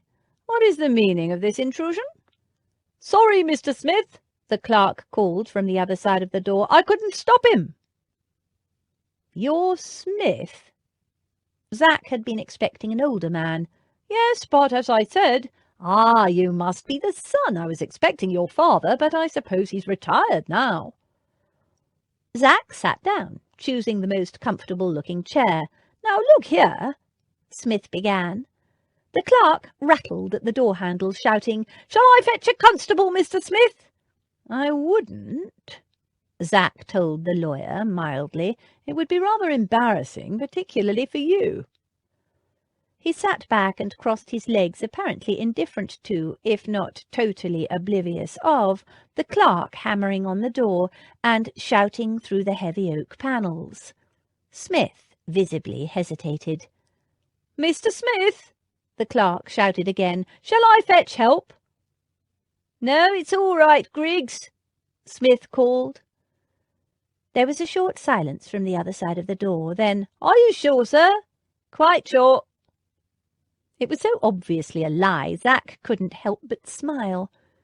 Smith frowned as if he'd had a sudden thought. He leaned forward intently.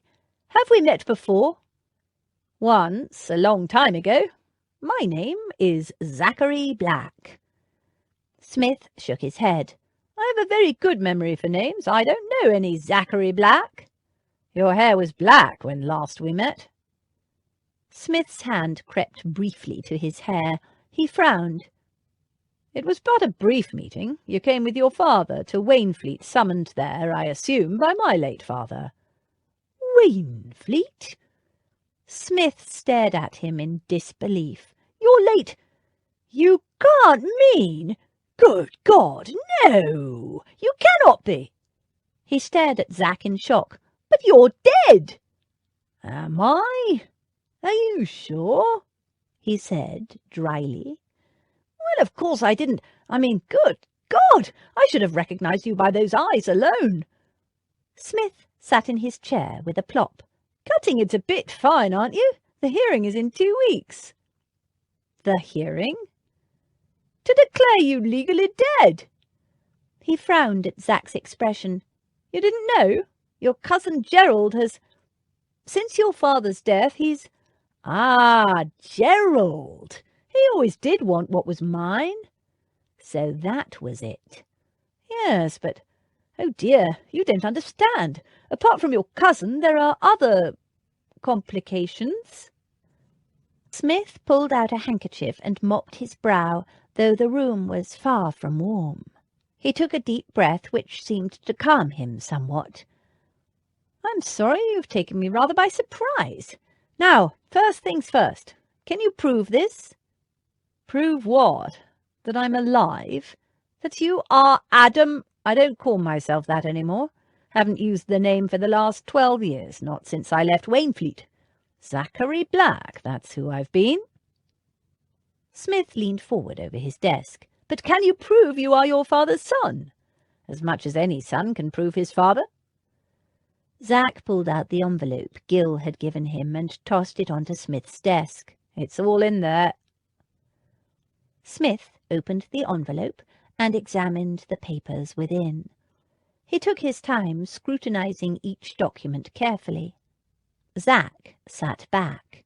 So he was to be declared dead, was he? It would almost be amusing, except that Cousin Gerald would get everything, and he didn't like Cousin Gerald. Never had. He watched the lawyer check and double-check the papers, searching for a flaw in the evidence. Finally he looked up. "Can anyone verify these?" "You mean, is there anyone who will vouch that I am who those documents say I am?" "Yes, of course." Zach lifted half a dozen names, mostly former schoolfellows, adding, "And Gil Radcliffe at the Horse Guards can vouch for my activities during the late war." Smith, busily noting down the names, brightened. "During the late war? You were a soldier then?" "Not quite." "Oh, some kind of spy, I gather." The disapproval in his voice told Zach a good deal. Smith belonged to the majority of Englishmen who regarded spying as an ungentlemanly occupation.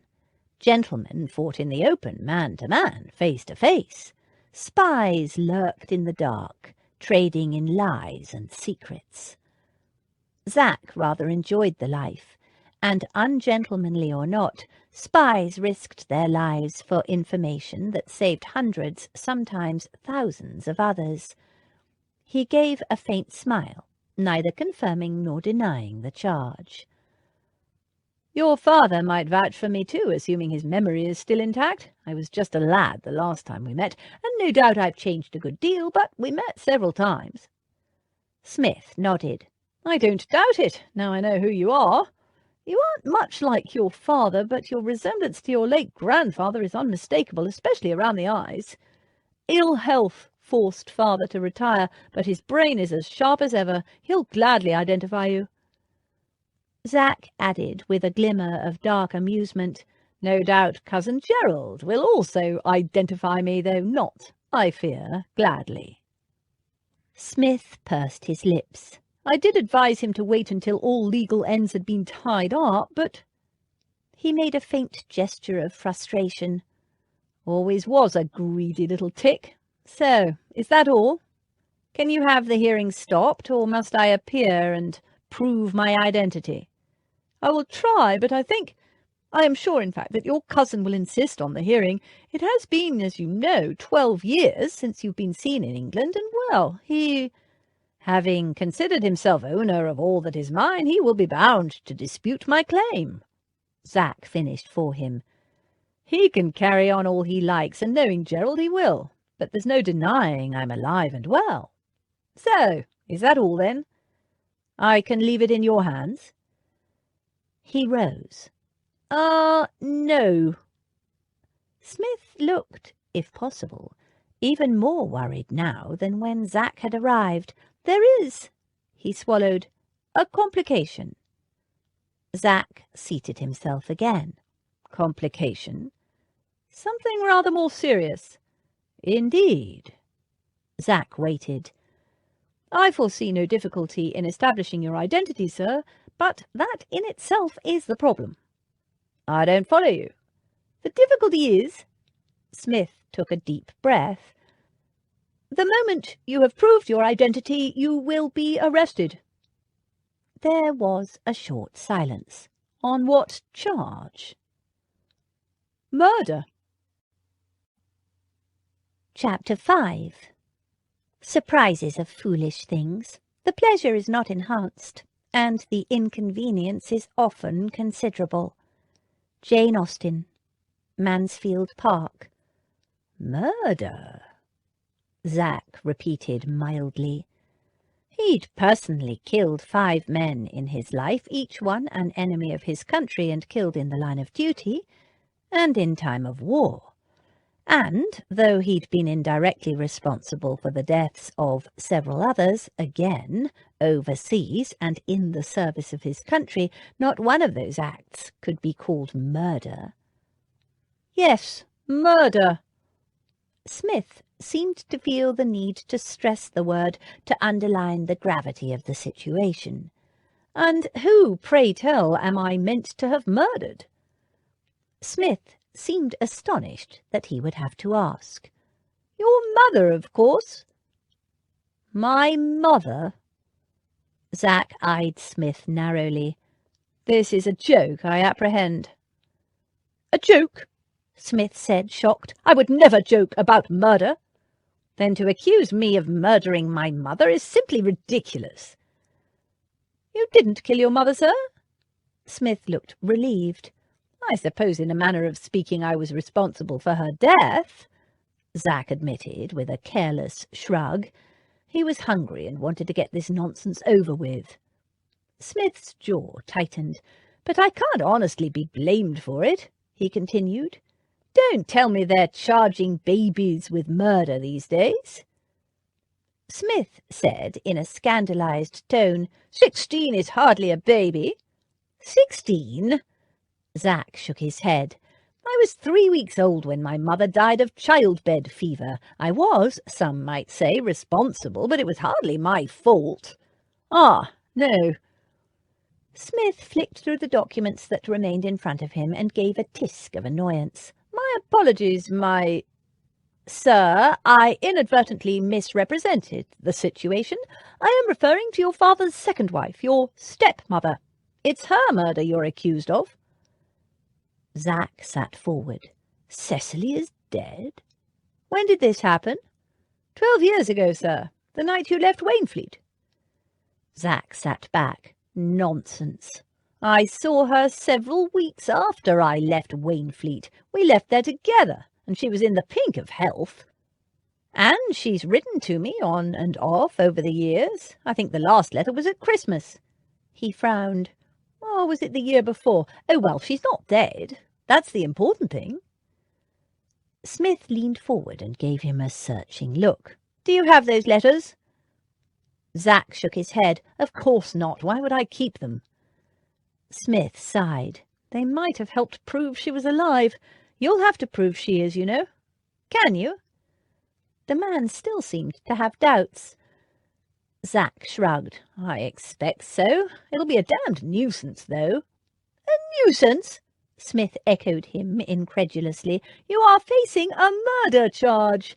"Yes, and it's a blasted inconvenience. But tell me, I'm curious, setting aside the fact that I had no reason to want poor Cecily dead, how am I supposed to have killed her? And why, for heaven's sake?"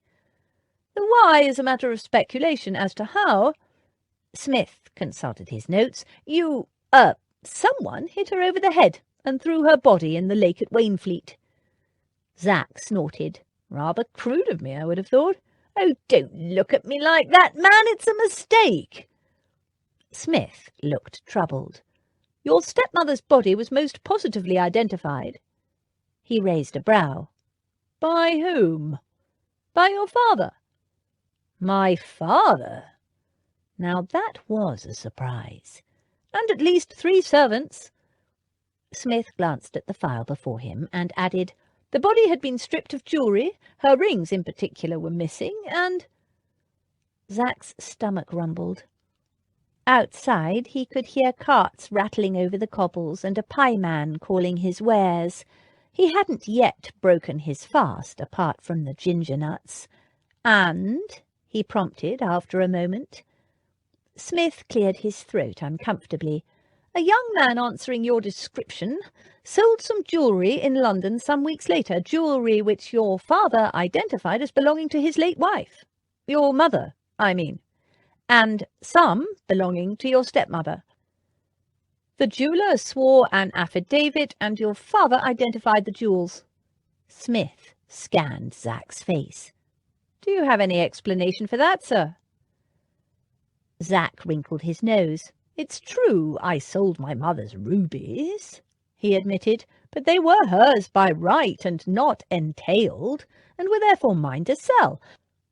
I sold some jewels for Cecily, too, jewels that my father had given her and not part of the estate. And I gave her the money.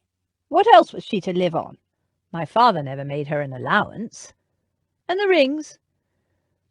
Zack made an impatient gesture. "I know nothing of any rings. I never touched the dead woman, whoever she was. As far as I know, Cecily is still wearing her rings, or if she isn't, she will still have them. Probably," he added. "Cecily had no reason to keep the rings, not for any sentimental reasons." "So you didn't do it, sir? Kill her, I mean?" "Of course I didn't do it. I don't hurt women," Zack said irritably. He'd helped Cecily to escape his father for her own protection, damn it. But it'll be a blasted nuisance having to prove it. More than a nuisance, I fear, Smith said. Forgive my blunt speaking, sir, but in my view, and father's too, the evidence against you is quite strong. It's been 12 years since the murder, and for almost all of that time you have been absent from this country. It's going to be very difficult to disprove. Judging by the expression on his face, the lawyer thought it more like impossible. Zach wasn't the slightest bit worried. He knew Cecily was alive and well and living in Wales. It was almost amusing, or it would be if it wasn't so blasted inconvenient. He'd planned to leave England almost immediately. After seeing Gil, he realised that he'd be delayed by having to prove his identity and deal with the various matters arising from his father's death. But this, a murder charge, could hold up things for a ridiculously long time. So, the instant I prove my identity, I'll get clapped in irons and hauled off to prison? Not in irons. Smith sounded horrified by the suggestion. You are a gentleman, after all, but prison, certainly.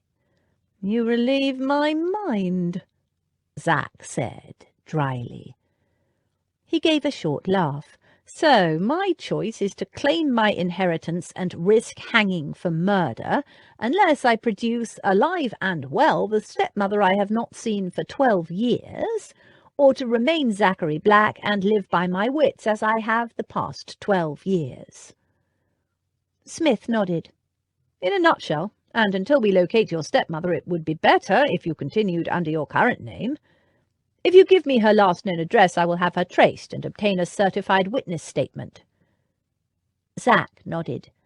He'd given Cecily his word not to divulge her whereabouts to his father, but his father was dead, and Cecily now had nothing to fear. He gave it. In Wales? Smith exclaimed in surprise. From the way he said it, it might have been Outer Mongolia. Yes, with an old school friend who'd been widowed.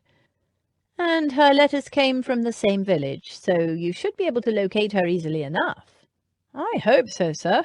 If we're not able to find her, I'll go to Wales myself, find her and fetch her back here. She probably would welcome a visit to London after all this time. Cecily did like to shop. The lawyer shook his head. Not a good idea, sir. Better if you left it in the hands of, impartial witnesses. Don't want any accusations of, tampering with the evidence, do we? Rubbish. How could producing the woman I'm supposed to have murdered possibly be construed as tampering with the evidence? The lawyer grimaced. There was a case last year that caused quite a scandal. A noble gentleman's long-lost heir who'd been missing for 20 years appeared to claim his inheritance. He was very convincing, but eventually was proved to be a fraud. Someone had noticed his resemblance to the heir and coached him thoroughly to impersonate the heir. He added, with an apologetic expression, "People get suspicious now when heirs or witnesses conveniently turn up out of the blue. We wouldn't want to be accused of finding a woman who looks like your stepmother and coaching her, now would we? Best leave it to us, sir." Zach considered it. It seemed ridiculous to him, but he gave an acquiescent shrug. He preferred to do things himself rather than to leave them in the hands of unknown people. But having crossed Europe quickly by the fastest and most uncomfortable route possible, he could not deny that being spared a journey into North Wales had a definite appeal. Come to think of it, he was due a few sybaritic luxuries himself. In the meantime, I would advise you to, lie low. Lie low? Smith nodded apologetically. It would not do if someone recognized you before we located your stepmother. So, where can I contact you? His pencil was poised to note it down. Your address? Zach gave him Gil's address. That's temporary. I'll let you know if and when I find something more permanent. He picked up his hat. Is that all? Smith nodded. Zach stood and walked to the door. He glanced back at the lawyer and grinned. Rather a piquant situation, don't you think? Piquant? Smith stared. "I'd call it damnable." "You think so?" He opened the door. "But then I've always quite enjoyed a challenge." He winked at the glowering clerk and headed for the exit. It looked like he'd be staying in England for some time, blast it. He hadn't planned to stay more than a few days, but now he'd found there was a plot afoot to deny him his home and birthright by cousin Gerald, the little weasel. He was damned if he'd tamely hand it over. In the meantime, he just had to stay invisible. No difficulty with that. Staying invisible was what he did best. Zach walked along, munching on a pie, a good, solid English meat pie, and turning the lawyer's revelations over and over in his mind. It didn't make sense. Who was the dead woman? 12 years ago he'd escorted Cecily to her widowed friend in Wales, travelled back to London, sold the jewels, and then returned to Wales to give Cecily her share of the money. It couldn't possibly be Cecily. Not unless she'd returned to Wainfleet after he'd left her that second time, and he would have sworn that wild horses wouldn't have dragged her back there. His father would have, if he'd found her, but how could he? Zach hadn't told a soul, and Cecily had just wanted to disappear forever, somewhere his father would never find her. Besides, Smith had said the woman must have died the night he and Cecily had fled Wainfleet, which was nonsense. And in any case, there were his letters from Cecily. So why had his father identified the dead woman as Cecily? His father and 3 servants. Damn! He should have asked Smith which servants. His father had been a brute and a bully, but he'd also had a great deal of family pride, and it wasn't like him to lie.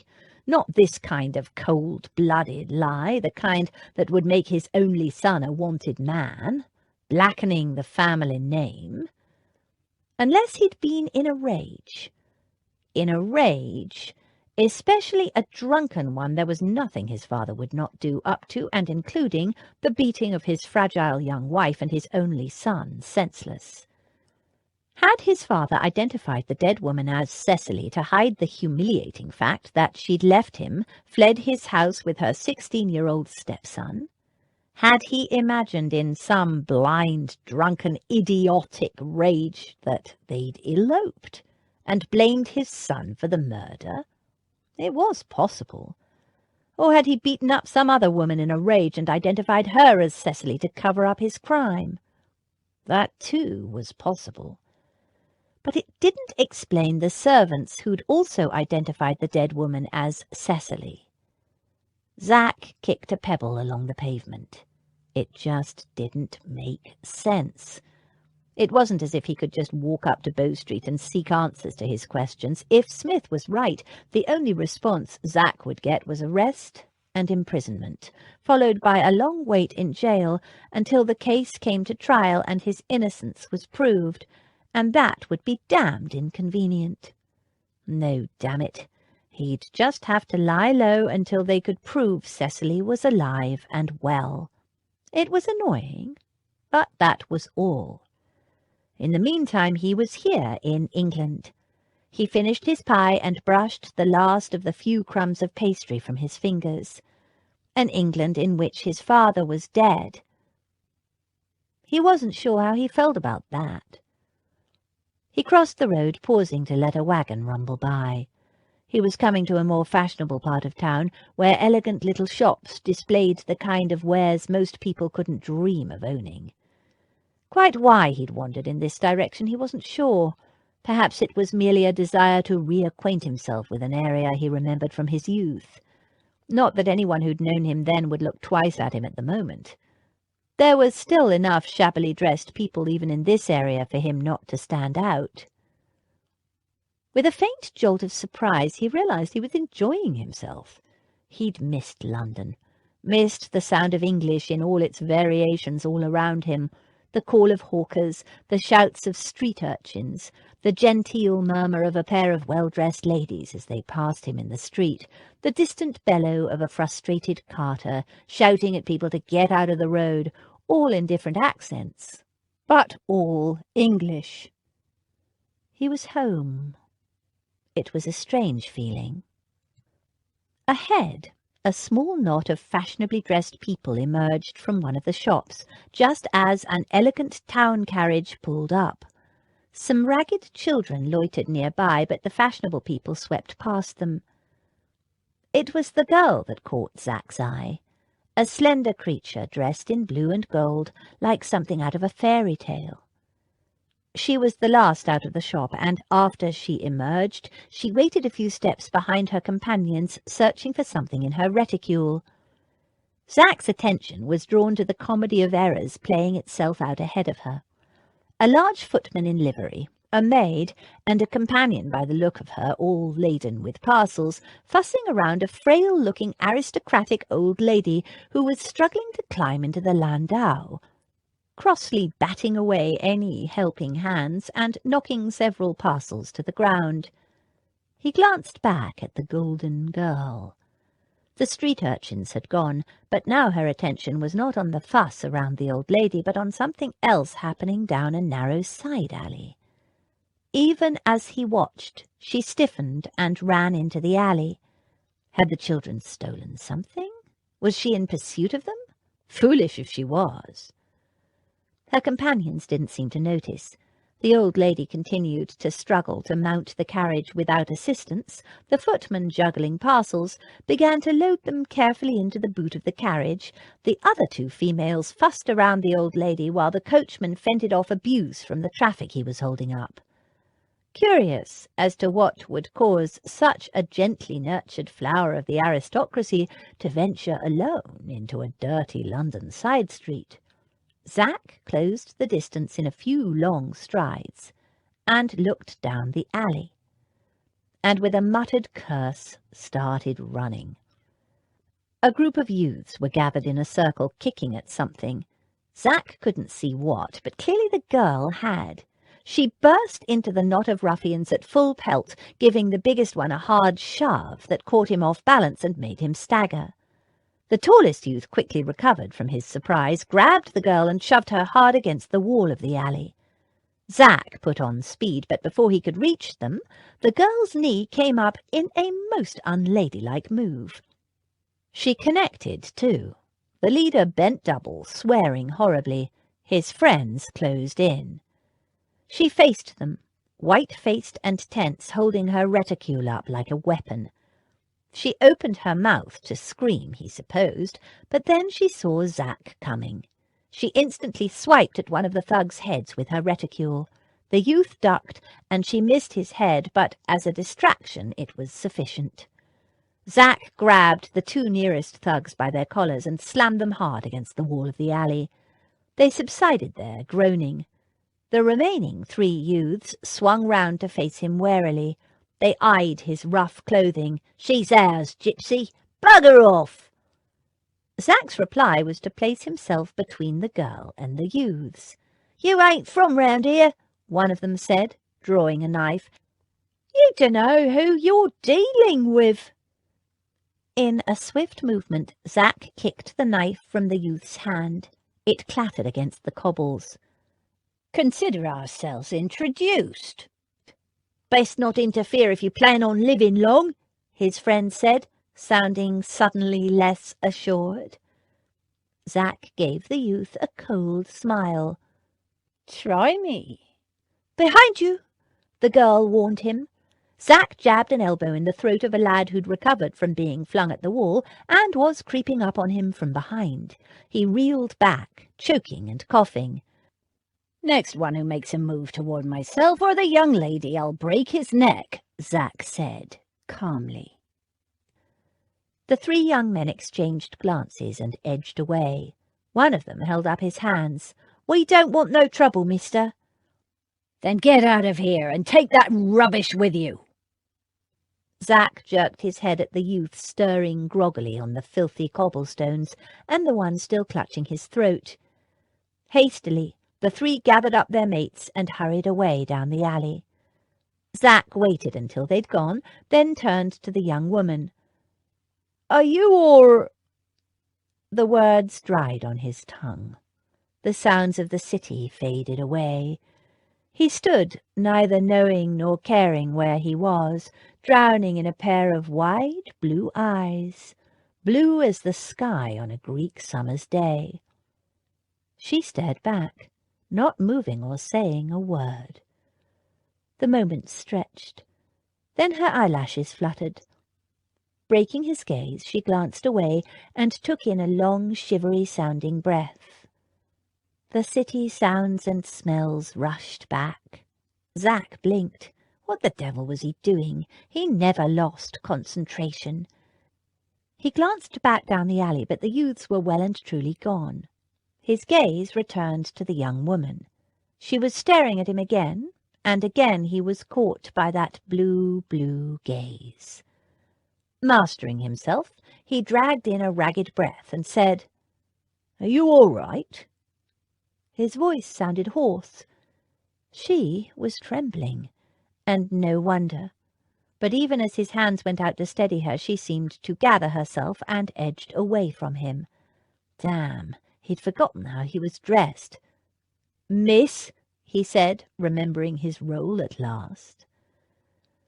In danger of drowning again in that blue gaze and losing his ability to think, he lowered his eyes and found himself focusing on her mouth instead. Bad idea. Satiny, full, eminently kissable mouth. Wild roses and strawberries. Yes. It was hesitant, and she bit uncertainly on the lower lip with small, even teeth. He felt his body stir. He dragged his eyes off her mouth and dropped his gaze. A slow blush spread upward from the neck of her dress, and Zach suddenly realized where he was looking. Damn. He hauled his gaze off her chest, noted in passing that the blush had turned her cheeks to wild roses blooming. It made him want to stare at her lips again, so in sheer self-defence he focused on her hat, a ridiculous little blue and gold confection perched rakishly on top of a head of soft guinea gold curls. "Are you sure?" he said, his voice annoyingly husky. Under cover of straightening her hat, she took another few deep, shaky breaths before answering in a voice that trembled only a little, "Sorry. Yes, I'm perfectly all right, thank you, and very grateful for your assistance." And then she smiled up at him, a dazzling sunburst of a smile that made him catch his breath. He should have been relieved at her quick recovery, but something about that smile so bright and composed, and for all its brilliance it was false because she was still shaking. It fanned a small spark of anger within him. She had nothing to smile about, damn it. She must have seen something in his expression, for she took a step backward and stumbled. He caught her by the arms and could feel her pulse fast and fluttering. She wasn't all right. Not at all. She went to pull away. It fanned his temper further. "What the hell did you think you were doing?" The smile slipped. She opened her mouth to respond, but he continued, "Did you think you could just barrel into a bunch of street toughs and interfere with whatever it was they were up to? Did you imagine that they would listen?" Chapter 6. I did not then know what it was to love. Jane Austen, Sense and Sensibility. His words washed over her. Jane tried to gather her scattered wits. She'd never seen such eyes. Grey, but with the faintest hint of green, like a sage-leaf buried in pewter or polished steel. And if she wasn't looking up at him, seeing for herself the tanned, darkly stubbled skin, the overlong tangle of thick, dark hair, the bold blade of a nose, and the faded, gaudily embroidered sheepskin coat, she would have thought he was someone else, a different kind of man. But he was a gypsy and a stranger, and although she was grateful for his help, Very grateful, she stiffened as his words finally filtered through to her. Why on earth would you think they'd listen to you? Because you're a rich young lady and they're just street scum? He had no right to speak to her in this fashion. Speak! He was yelling at her. She frowned. The man, the handsome, brave and noble gypsy, the man who'd saved her from a nasty encounter with those horrid boys, like a hero in a novel, and then stolen her breath and her composure for goodness knows how long, was yelling at her. Oh, not loudly, for his voice was low and vehement, but those steely grey eyes were blazing, and his hands gripped her forearms tightly as if he'd like to shake her. The fact that what he was saying was embarrassingly true, oh, not that she thought those boys would show any respect to a lady, far from it, she simply hadn't thought before she'd acted, only made things worse. He glanced at the reticule dangling from her wrist. And how could you imagine that frivolous bit of fluff would be any kind of a weapon? She finally found her voice. I usually carry a stack of pennies in my coin purse, but I don't have them today. She tried to pull free of his grip, but he wasn't finished. The deep, low-voiced tirade continued. You cannot possibly be so naive. Even the most sheltered young lady ought to know. The weight of the pennies acts like a cosh. A cosh? The steely eyes narrowed. So you're not that sheltered, are you? That move you put on that thug. Jane felt her cheeks warm again. Of all the things he had to notice. She lifted her chin. I don't know what you're talking about. When you need him in the... I did no such thing, she interrupted hastily. No gentleman would refer to such a thing, but of course a gypsy would have no such delicate scruples. She turned aside, knowing she was blushing. Again, though for a different reason. You're mistaken. I'm not. His grip relaxed, and the anger faded from his face. He sounded almost amused, which annoyed her. Yes, you are. I didn't. A lady would never. She caught herself up and said haughtily, I cannot even imagine what you are suggesting. She hadn't even thought about it, had just reacted in a move she'd learned a lifetime ago in another life. His lips twitched, and she could see he was prepared to argue the point, but before he could say anything, Jane heard a whimper and seized on it gratefully. She turned. Did you hear that? He's still here, poor little fellow. Who is? The dog. Why do you think I came down here? She scanned the shadowed corners of the alley as she spoke. Those beasts were torturing him. I could hear him yelping in pain. A dog? You risked your life for a dog? He sounded incredulous. They were torturing it.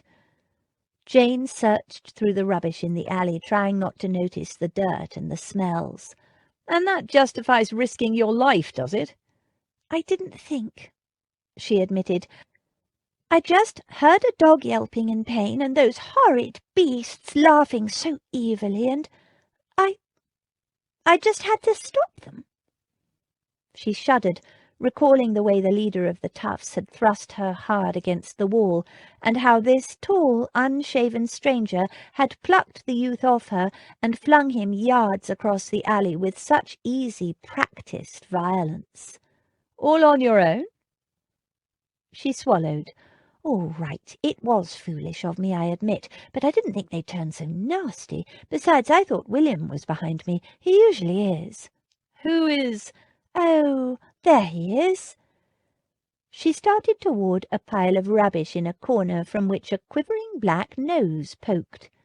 Be careful, the gypsy ordered, following her. If the animal's hurt, he'll bite. People said gypsies were dangerous, that they would steal you away. This one was protective and bossy and annoying, though those eyes of his, they could steal a girl's soul. if she wasn't careful. He won't bite me. She'd never had an animal bite her yet, except for that rat when she was little. You won't hurt me, will you, sweetheart? She crooned softly as she pulled away the dirty sacking that the dog had sought refuge in, poor frightened creature. It growled, but it was a half-hearted effort. A warning as much as anything. Oh, just look at the state of you, poor baby. Half-starved, with his ribs sticking out and bleeding from a dozen injuries, the dog crouched on the damp cobbles, shivering, eyeing her warily, but not in a fierce or dangerous way, she knew. She was much more confident with animals than men. Behind her, the tall man looked at the dog and made a small exclamation under his breath. I should have given each of those young thugs a good thrashing. Jane agreed, but all her attention was on the dog. She tugged off her gloves and tucked them in her reticule. She hadn't touched the dog yet, was just letting him get used to her scent, and to the sound of her voice. There, there, sweetheart. Everything will be all right now, she murmured. I'm here now. Nobody shall harm you again. Now don't be frightened. I just need to see how badly those horrid beasts have... Judging the moment right, she reached out to touch the dog. Again, the gypsy grabbed her, this time by the wrist. Jane jumped. The dog flinched and growled again. She froze a moment, staring down at the big hand holding her wrist so firmly. Warm, brown, masculine fingers wrapped around her bare skin. She would have imagined a gypsy's hands would feel rough, but his didn't.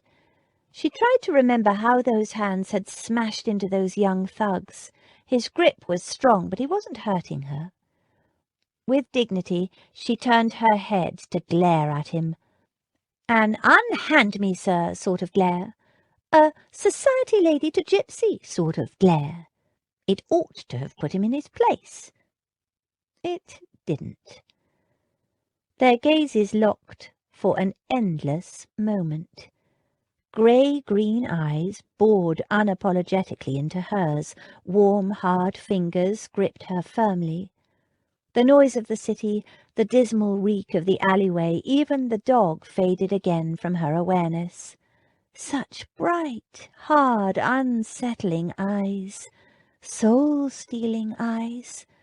She swallowed and fought to maintain her composure. He was a stranger, a gypsy, and an angry one, judging by the glitter in his eyes, and this was the second or third time he'd touched her, yet she felt no sense of threat. Well, not physically. It was a different kind of danger. He was so close she could feel the warmth of his big body, could see each dark bristle in his skin, the rough darkness of his jaw, the mobile fascination of his mouth. Fascination?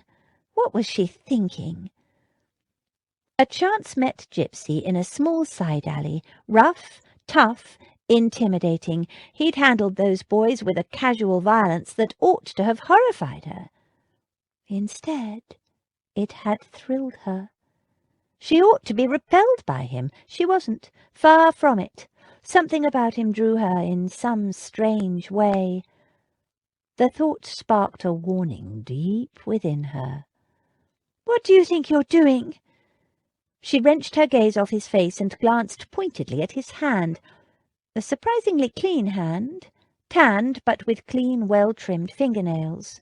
He didn't smell dirty either. There was a scent of wood smoke and damp wool and old leaves, and underneath it all a scent of... She didn't know what, but it was dark and masculine and somehow enticing. He moved, and another sliver of stark awareness rippled through her. Don't touch him. He's frightened and hurt. He could be savage. His voice was soft, but his hard, silvery gaze stripped her of her defences. He's not savage, and he won't bite me. She carefully detached her arm from his grasp. "Thank you, but I know what I'm doing." She bent over the dog, but all the time she could feel the man's eyes on her, his gaze sliding over her. She was used to men staring at her. All her life it had happened, even when she was a child. Usually she hated it, hated the way they stared, their eyes running over her, hot and heavy, weighted with expectations that made her feel anxious, uncomfortable, and sometimes frightened. But this, she didn't know quite what she felt. The intensity of that hard, silver-edged gaze made her not uncomfortable exactly so much as aware, alive, breathless, on edge.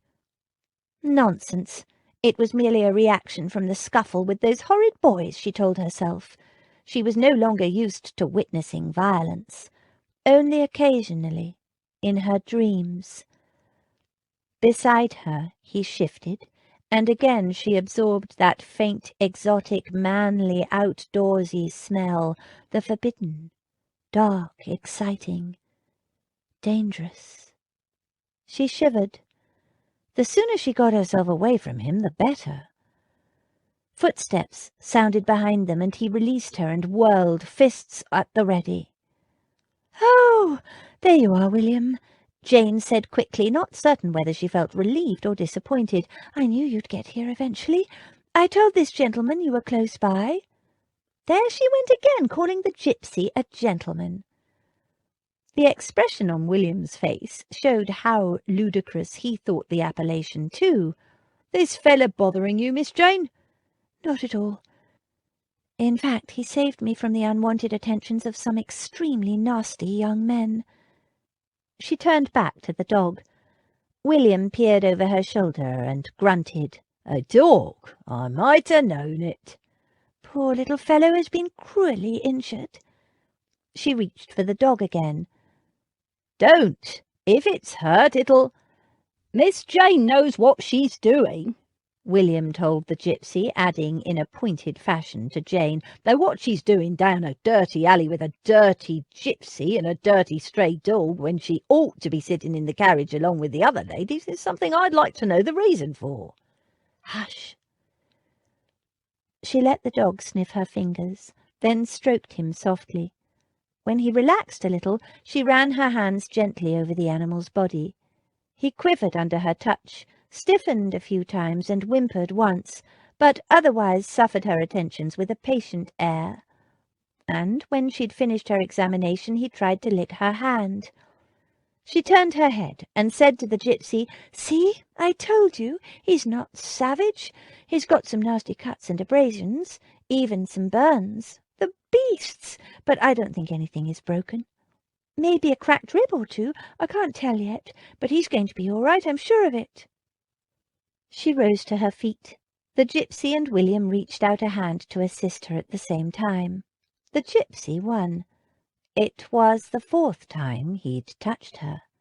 His grip was sure and strong on the bare skin of her hand. Her pulse leapt at the contact. William bristled, but before he could take offence at the familiarity, the man had released her. "Want me to get rid of this fellow, Miss Jane?" William asked. "Not at all." To cover her flustered reaction to the gypsy's touch, Jane brushed off her skirt, frowning as she noticed a muddy stain. "As I said before, he's been very helpful." William snorted, unimpressed. "Yes, William," the gypsy said, "I was very helpful. Just as well, seeing you were too busy with parcels to notice that your mistress was in trouble." William stiffened. His glare intensified. With a smile that was pure, studied insolence, the gypsy adjusted his non-existent cuffs. Honestly, men. They might as well have been 2 dogs circling stiff-legged around each other, hackles up, looking for a fight. Jane decided to defuse the moment. "Give the man a shilling for his trouble, please, William." The gypsy's smug smile vanished. "A shilling?" Black brows snapped together, and he stared at Jane first in surprise and then, was that amusement? The grey eyes gleamed, the hint of green more in evidence now. Wasn't a shilling enough? Or perhaps she'd offered him too much. She didn't have much experience in tipping. It was a male concern. She glanced at William, but he didn't seem surprised, just unhappy at having to pay the man anything, even though he knew she'd repay him when they got home. He frowned at her with a mulish expression, conveying a silent message that she understood perfectly well. But William didn't understand that the gypsy had saved her from a truly terrible situation, and Jane didn't want to explain to her footman, to anyone really, just how foolish and reckless she'd been. "William?" she prompted. With every evidence of reluctance, the big footman produced a shilling and begrudgingly handed it to the gypsy, who flipped the coin in the air and pocketed it with a grin. William jerked a thumb. "Now hop it, you." The gypsy leaned against the wall. "I'm quite happy here, thanks." With a visible effort, William turned away, saying, "We should go now, miss." Jane ignored him. She was carefully removing the blue satin ribbon that was threaded through the waist of her pelisse. Bemused, Zach watched her. The ribbon was threaded under her breasts, gathering the fabric of the coat in to emphasize her slender figure. The ribbon drawstring gave the garment its shape. The more she tugged, the more it lost its shape. "You're unravelling that thing," he pointed out. "Yes, I don't have a leash." "Leash?"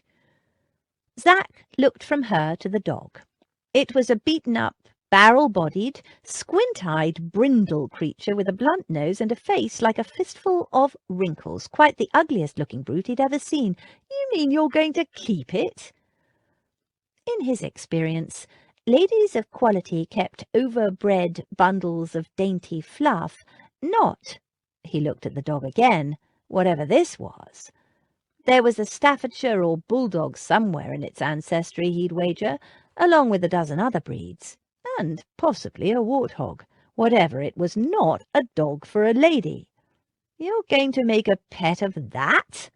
"Why not?" "Because it's the ugliest little brute I've ever seen." She turned an indignant look on him. "You don't imagine I'm going to leave him here to be abused and mistreated again, do you? Just because he's not pretty? His looks aren't his fault, and the patience with which he endured my examination tells you more about him than his looks.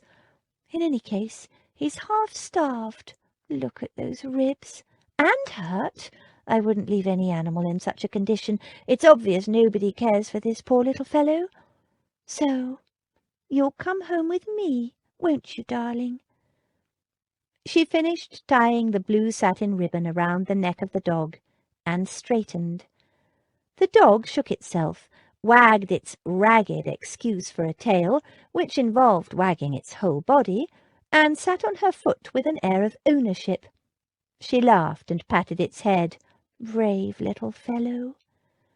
Zach watched, amused. Talk about Beauty and the Beast. "Miss Jane, you can't!" The words burst from the big footman. "Not this creature! I've never seen such a—" Miss Jane's silky brows rose, and the big man broke off, saying in a pleading manner, "Please, miss, Lady B will never stand for it." "We are keeping him, William," Miss Jane said firmly. "Lady Beatrice needs a guard dog." William looked at the dog and made a choking noise. Zach grinned. "The cats won't like it," William persisted weakly. "They will get used to each other," she said. The dog scratched itself vigorously. "It's got fleas," William said, in the manner of a man who has faced defeat before. "We'll bathe him. You'll see. He's going to make a wonderful addition to the household." "What are you going to call him?" Zach asked. "Brutus?" "Haven't you gone yet?" the footman growled. "Apparently not," Zach told him. "Brutus? No," she said seriously. A name like that would cause people to expect the worst of him. But he has a lovely nature, I'm convinced. People place far too much emphasis on looks." It was an interesting statement from a pampered society beauty, Zack thought. "Like William," she added. "William?" Zack glanced at the big, ugly bruiser incongruous in his stylish footman's livery. A former prize-fighter, he'd wager, with a cauliflower ear and a nose that had been broken more than once. "I can see the resemblance." The footman gave him a warning growl. Miss Jane continued, oblivious. "People are sometimes nervous of William because of his looks, you understand, but—" "Time to go, Miss Jane," the footman interrupted.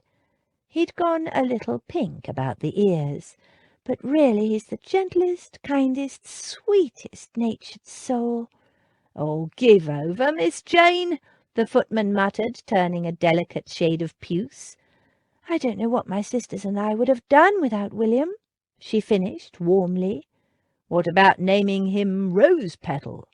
Zack suggested into the silence that followed. "The dog, I mean, not William, to signify his beautiful nature. The dog's, not William's." The footman glowered and flexed his big meaty fists in a warning manner. "Rose Petal?" She wrinkled her nose and gave him a severe look. "Heavens, no! He's not an effeminate sort of dog. A name like Rose Petal would embarrass him." Zack looked at the snaggle-toothed, bandy-legged canine cannonball and agreed solemnly that, no, he wasn't an effeminate sort of dog. "But I doubt he's easily embarrassed," he added. In fact, given the enthusiasm with which the animal was snuffling at his own genitalia, he doubted embarrassment was even in its vocabulary. The large footman cleared his throat.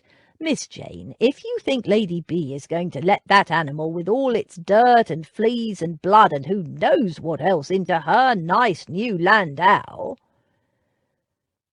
Miss Jane frowned. "I see what you mean. William, I don't suppose you'd walk him home for me?" "No, miss, I would not," William said firmly, with the air of a man who has snatched victory from the jaws of defeat. "The animal, no doubt, will—" "I'll walk him home for you," Zack offered. "Oh, no, you won't," William began.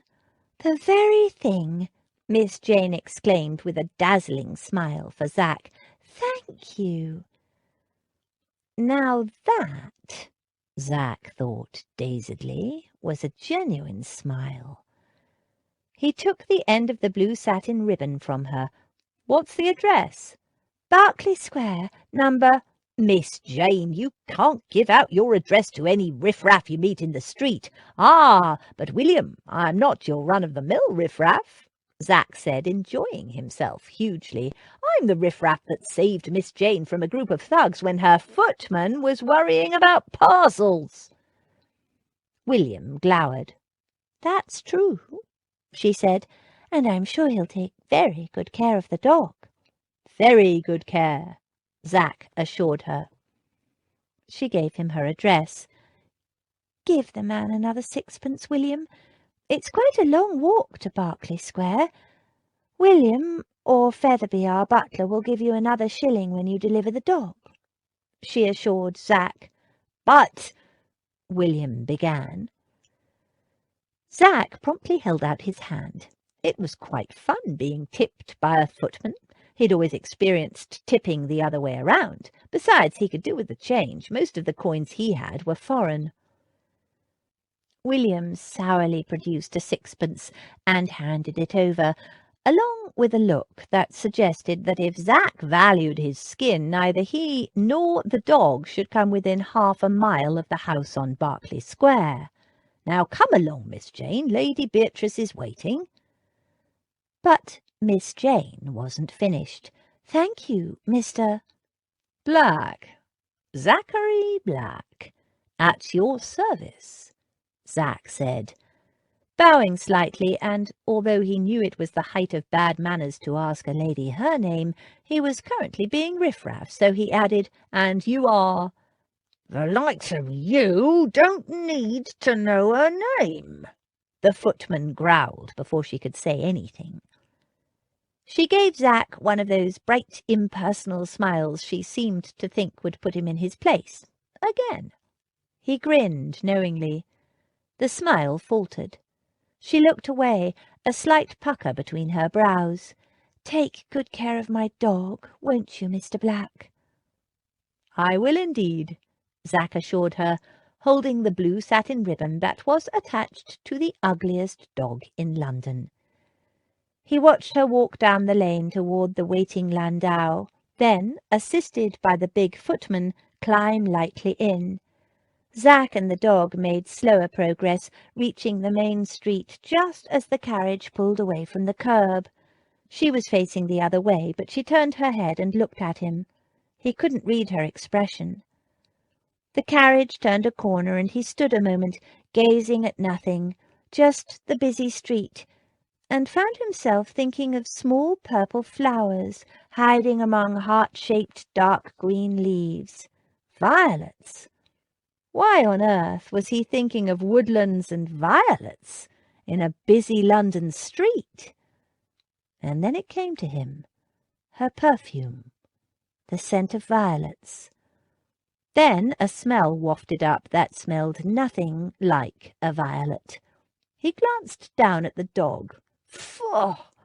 And I'm guessing flatulence isn't the worst of your habits either, is it? The girl is clearly a little unhinged to want to bring such an unrefined creature into her home, but who am I to complain, since it provides me with an excuse to see her again? Come along then, Rose Petal. Let's get you to Berkeley Square. Chapter 7. How quick come the reasons for approving what we like. Jane Austen. Persuasion.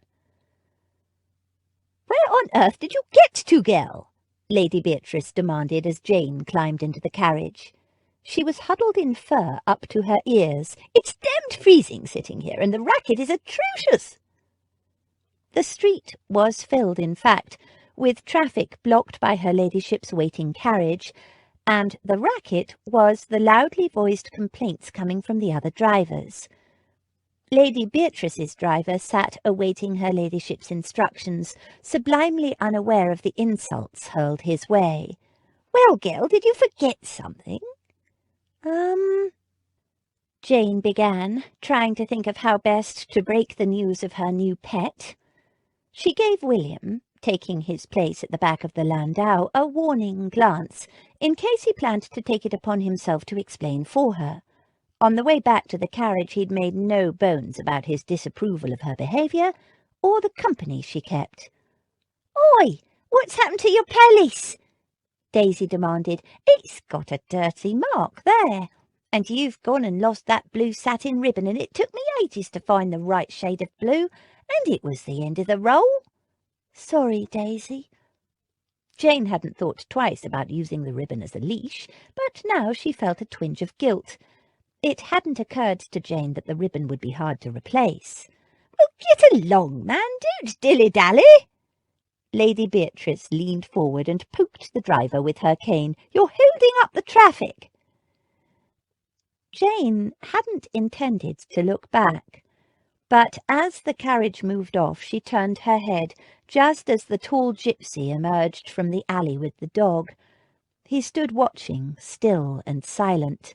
Those eyes, like polished steel, followed her. Daisy, sharp-eyed as usual, followed her gaze. "Now there's a good-looking fella," she said, with approval in her voice. "Pity about his clothes." "Did we get everything we needed?" Jane asked, trying to change the subject. "I'm so looking forward to the dance lesson this afternoon. We never did learn the waltz at the Pill." At least she wasn't the only one who found the tall man noticeable. Lady Beatrice twisted in her seat and peered at the gypsy through her lorgnette. She nodded, Give him a shave and a bath, and put him in a decent coat and breeches, and he'd make quite a sight. Leave him in nothing at all, fresh from the bath, and I'm betting he'd look even better, Daisy said, and Lady Beatrice gave an earthy chuckle. Jane tried to think of dogs, ice cream, satin ribbons, anything except the tall gypsy dressed in nothing at all. It was a miserable failure. She could feel her face heating, and not just her face. The carriage pulled slowly, agonizingly slowly. She could feel his gaze on her still, into the street, while Daisy and Lady Beatrice continued their bawdy observations about the appeal of tall, dark men in general, and the gypsy in particular. Jane looked straight ahead and tried not to hear them, tried not to think of the way those long, tanned fingers had gripped her wrist, the way that deep voice had shivered through her awareness. There was something about that voice. She frowned, trying to place an elusive impression. When he'd spoken to those boys, he sounded like some kind of rough, and yet the way he'd spoken to her when she was bent over the dog, if she hadn't seen him, she might have thought she was talking to... Except... The carriage lurched, and she lost her train of thought. "Good strong-looking shoulders," Lady Beatrice was saying. "I like a man to be a man, not like some of the wispy little fashion plates you see cavorting at Almack's these days." Jane wished they would stop.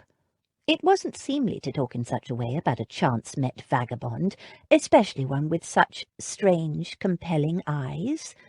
Not that they could see the colour of his eyes, and she knew very well from personal experience, close personal experience, how strong he was. A shiver passed through her, which was strange, because she wasn't a bit cold. On the contrary, a gypsy, I reckon, from the look of... Daisy broke off and squinted hard at the man and the dog. Especially the dog. "Oi, that's my ribbon he's holding, the one you just lost." "Ah." Jane swallowed and thrust the gypsy from her mind. The ribbon. Daisy turned to Jane with a narrow look. "Jane, how did that gypsy get hold of my blue satin ribbon? He's tied it to a flea-bitten mongrel." A heavily laden wagon pulled out behind them, and the gypsy and dog disappeared from sight. The carriage turned the corner, and the old lady and Daisy sat back in their seats. Daisy turned to Jane with an expectant look. Which to explain first, the dog or the ribbon? Jane moistened her lips and wondered how best to present her case. "You know how we've been talking about needing more protection?" Lady Beatrice and Daisy looked at her. "No." "We have William for protection," Lady Beatrice pointed out. "Has something happened to frighten you?" "No, not at all," Jane said hastily. "I didn't mean protection so much as company." "Company?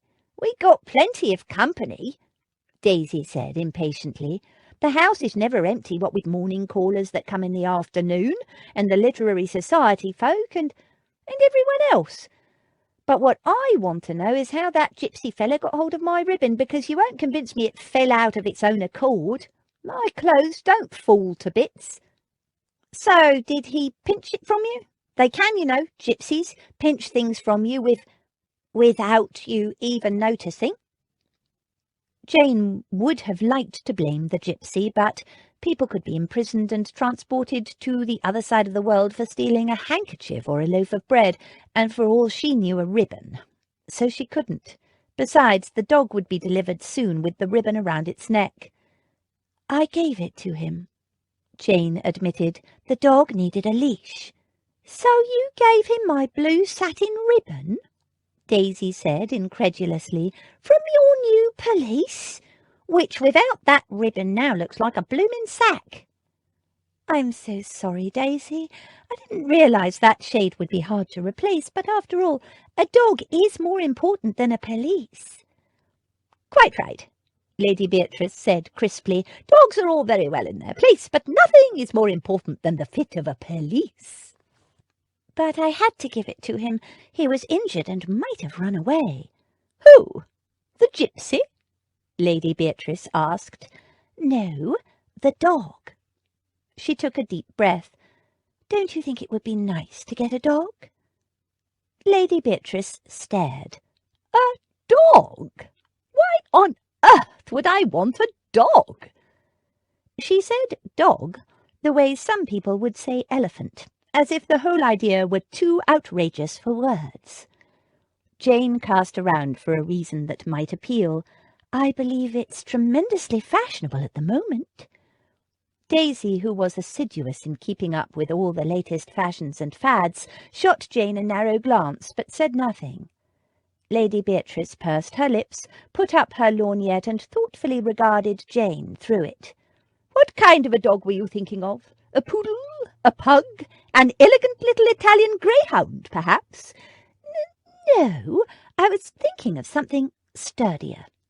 A dog with personality rather than any particular appearance. Personality? Lady Beatrice uttered the word distastefully and shook her head. No, my dear, that cannot be right. If dogs are in fashion this season, they must be an accessory, and thus chosen with as much care as a hat or a pair of shoes. An accessory? Jane was disgusted. A dog is not an accessory. It's a creature with feelings and... Bloody hell, you're talking about that horrible-looking mutt, aren't you? Daisy said. The one the gypsy was holding. Yes, Jane confessed, and I'm not really asking you, Lady Beatrice. I've adopted him. Who? The gypsy? Lady Beatrice winked at Daisy and chuckled, then broke off, eyeing Jane sharply. You adopted a dog? Jane nodded, and the old lady rolled her eyes. Foisting yet another wretched animal on us, girl? Foisting? But you love the cats, Jane pointed out indignantly, smarting a little under the accusation, all the more discomforting because it was true. Cats, Lady Beatrice said majestically, are different. There was no arguing with that. Daisy joined in. If you wanted a dog, why choose a bandy-legged, ugly brute like that one? How would you know what he looks like? Jane retorted. You weren't even looking at the dog. You were staring at the gypsy. And making unseemly remarks about him in the bath. Or out of it. Daisy snorted. I was looking at my blue satin ribbon first, and I could see perfectly plain that it was tied around the neck of the ugliest mutt in London.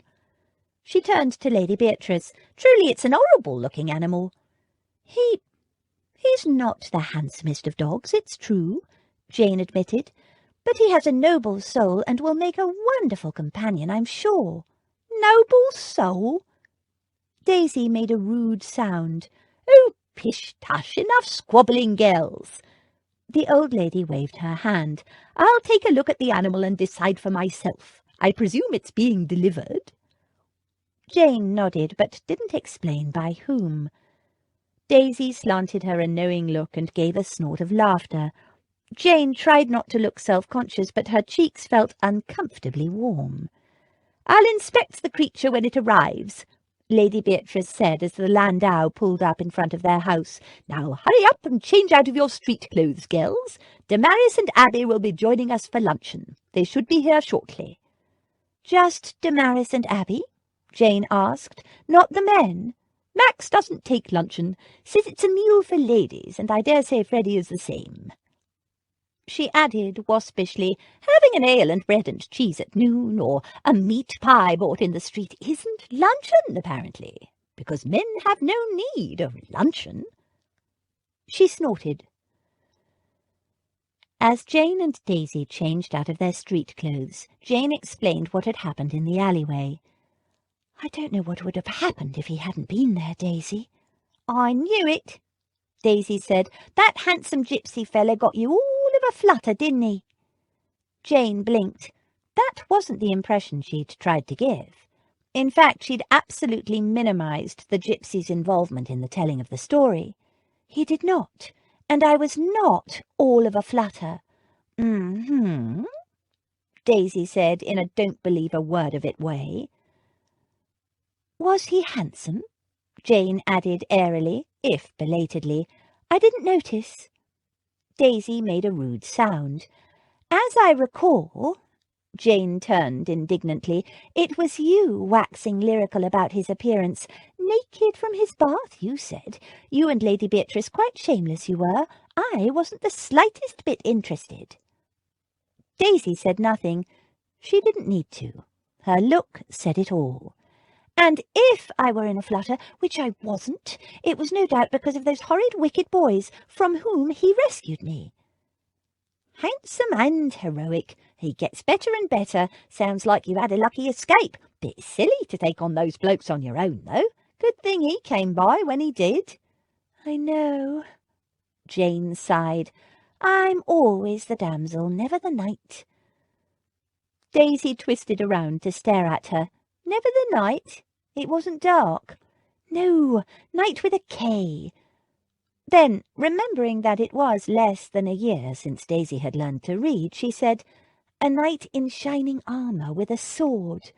Why would you want— Oh, you mean other people come to your rescue. Good thing, too. Right mess you'd be in if they didn't. Daisy took Jane's pelisse and laid it on the bed. I'll find you a new ribbon for this, unless you've made arrangements to meet your fella again to get it back.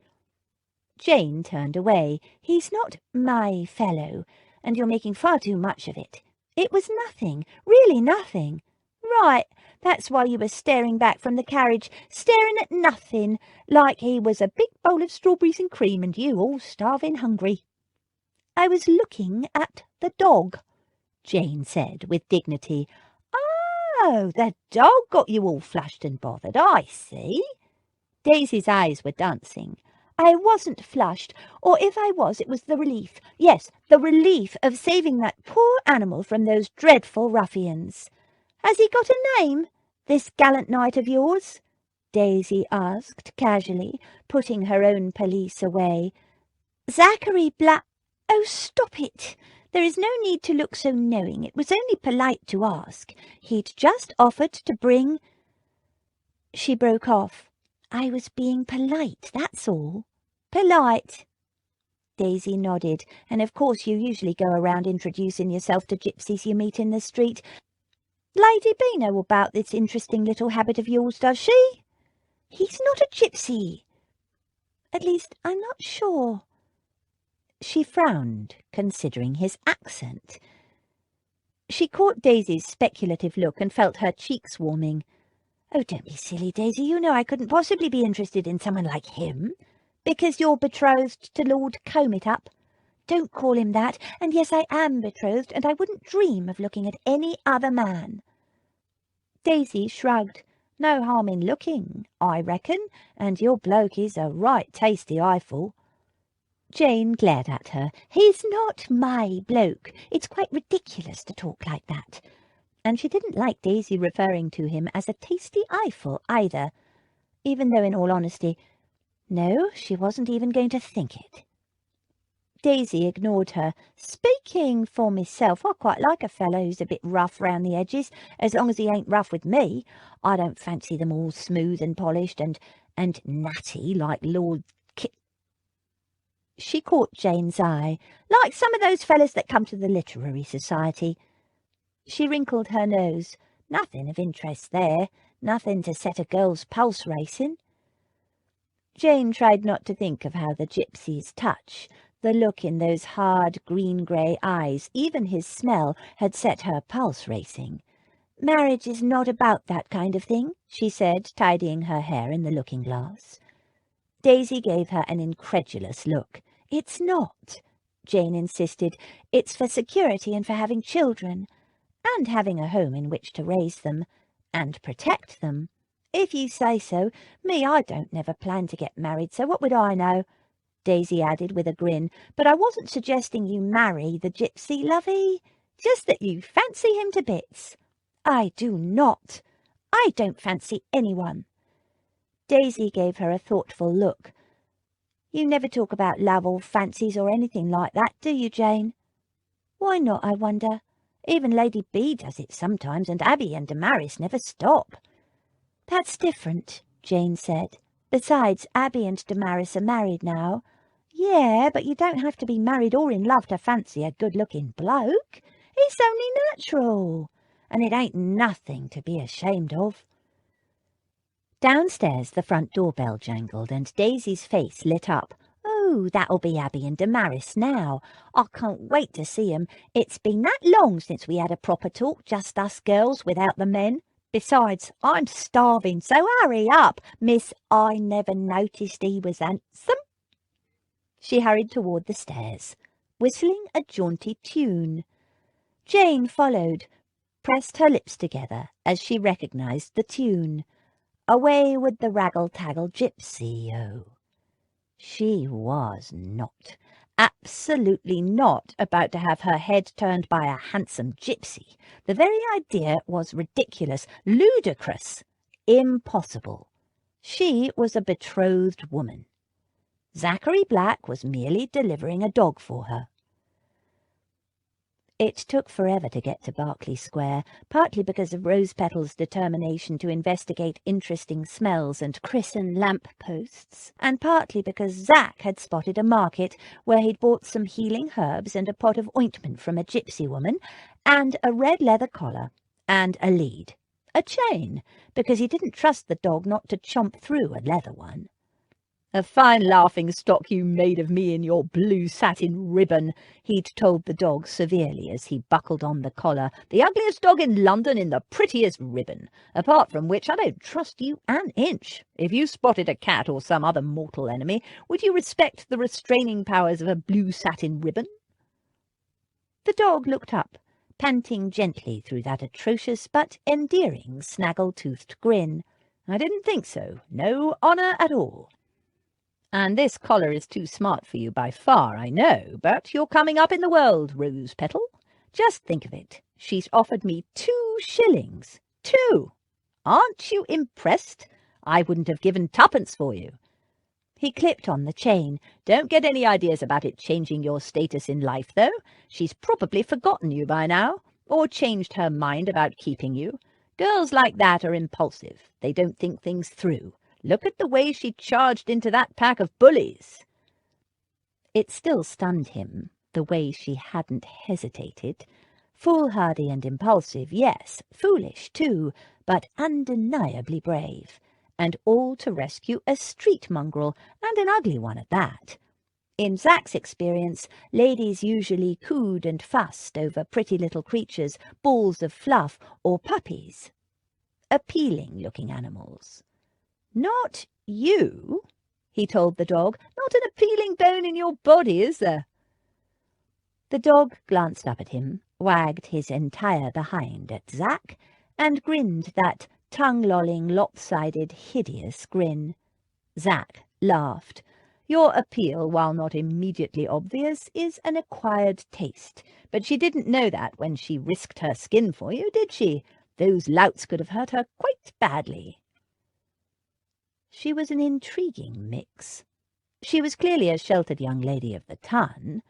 There was no hint of vulgarity in her voice or demeanour, and her clothes were of the finest materials and what he took to be the latest mode, though he was more au courant with ladies' fashion on the continent.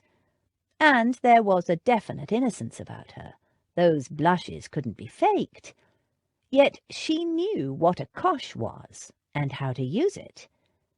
And then there was the instinctive way she'd used her knee to disable their leader. Where had she learned that little trick? It wasn't the kind of thing young ladies of the ton were taught. A brother, perhaps? It was intriguing. No, she was intriguing. Not to mention enticing. That mouth of hers, so soft and lush, like silken-skinned cherries. Would it taste as sweet? He grinned to himself. She'd probably rather die than kiss a gypsy. Though she'd shown no sign of the scorn that respectable people, particularly respectable ladies, showed gypsies. The big footman now, he'd shown Zach the kind of reception most gypsies received. Not Miss Jane. She'd treated Zach almost as politely as if he'd been a gentleman, even called him one once. Why? Because he'd saved her pretty hide from a mauling by those thugs? Or because his act had slipped? He had forgotten himself for a moment, and that did disturb him. He never forgot who or where he was. His life depended on it. Why would he lose concentration today? Because he was back in England after all these years? Because he was, despite what he'd told Gil, growing weary of the life he'd been living? Whatever the reason, it was a warning. Zach rolled up the blue satin ribbon and tucked it in his pocket. She wouldn't want it back, not after it had been around the dog's dirty neck. He'd return it if she asked for it. Of course. He continued on his way, ruminating on the enigma of Miss Jane. She was full of contradictions.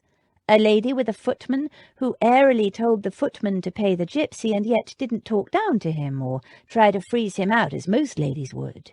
She'd also talked to the footman as if he was someone she both liked and respected. William wasn't simply a servant to her. He was a person with feelings. Perhaps she didn't know any better. She was young, only 18 or 19. Perhaps that was it. She probably treated everyone politely, well brought up, or perhaps she'd been raised by nonconformists or radicals. But would nonconformists or radicals keep servants dressed in livery? And who was this Lady Beatrice with the new carriage who wouldn't want a dog in it? A relative? Her grandmother? He pondered William's reaction to the dog. Clearly it was not the first time Miss Jane had brought home a stray. "She might want you," he told the dog as they turned the corner into Berkeley Square, "but will that old lady feel the same? I doubt it. You are not most ladies' vision of an ideal pet, and who could blame them?" he added, as the dog stopped to scratch vigorously behind one ear. "Such attractive habits you have." Two fashionable-looking ladies were looking at him askance. He raised his shabby hat to them and gave a flourishing half-bow, which caused them to turn hastily away. Grinning to himself, he did enjoy playing the disreputable vagabond. He led the dog across the park toward the address she had given him and rang the front doorbell. A very dignified butler answered, took one look at Zach and the dog, and said, "You will find the tradesman's entrance around the side," indicating the direction with a regal sweep of his white-gloved hand. Clearly he had been expecting them. He went to close the door, but Zach stuck his foot in it and said pleasantly, "Not a tradesman, doing a favour for Miss Jane." The butler narrowed his eyes and subjected Zach to a swift, though thorough, scrutiny. "Nevertheless, the animal must be delivered through the tradesman's entrance." Zach didn't move. The butler looked at Zach's foot. "I would hate to have to call William.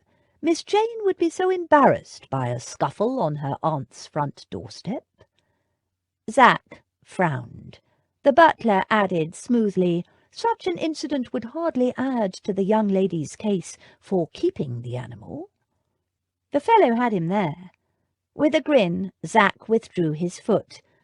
"Rolled me up, by George, foot and guns, without even an exchange of fire. Smart fellow. Come along then, Rose-Petal, we've been put firmly in our place."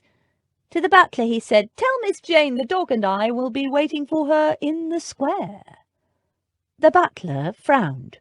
"But the side entrance—" Zach smiled. "Did you forget? Neither the dog nor I are tradesmen." Chapter 8.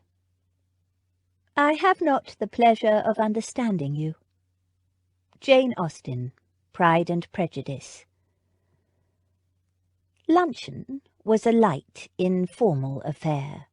Cucumber sandwiches, a little cold chicken, and some lemon curd cakes washed down with cups of tea. And since they hadn't been all girls together since Christmas, there was no shortage of conversation. Not that there ever was when all 4 girls were together. It was wonderful to have her sisters back. and under normal circumstances Jane would have loved nothing better than to spend the rest of the day talking with them and hearing all their news. But the matter of a tall, dark gypsy kept intruding into her thoughts. Because of the dog, she told herself firmly.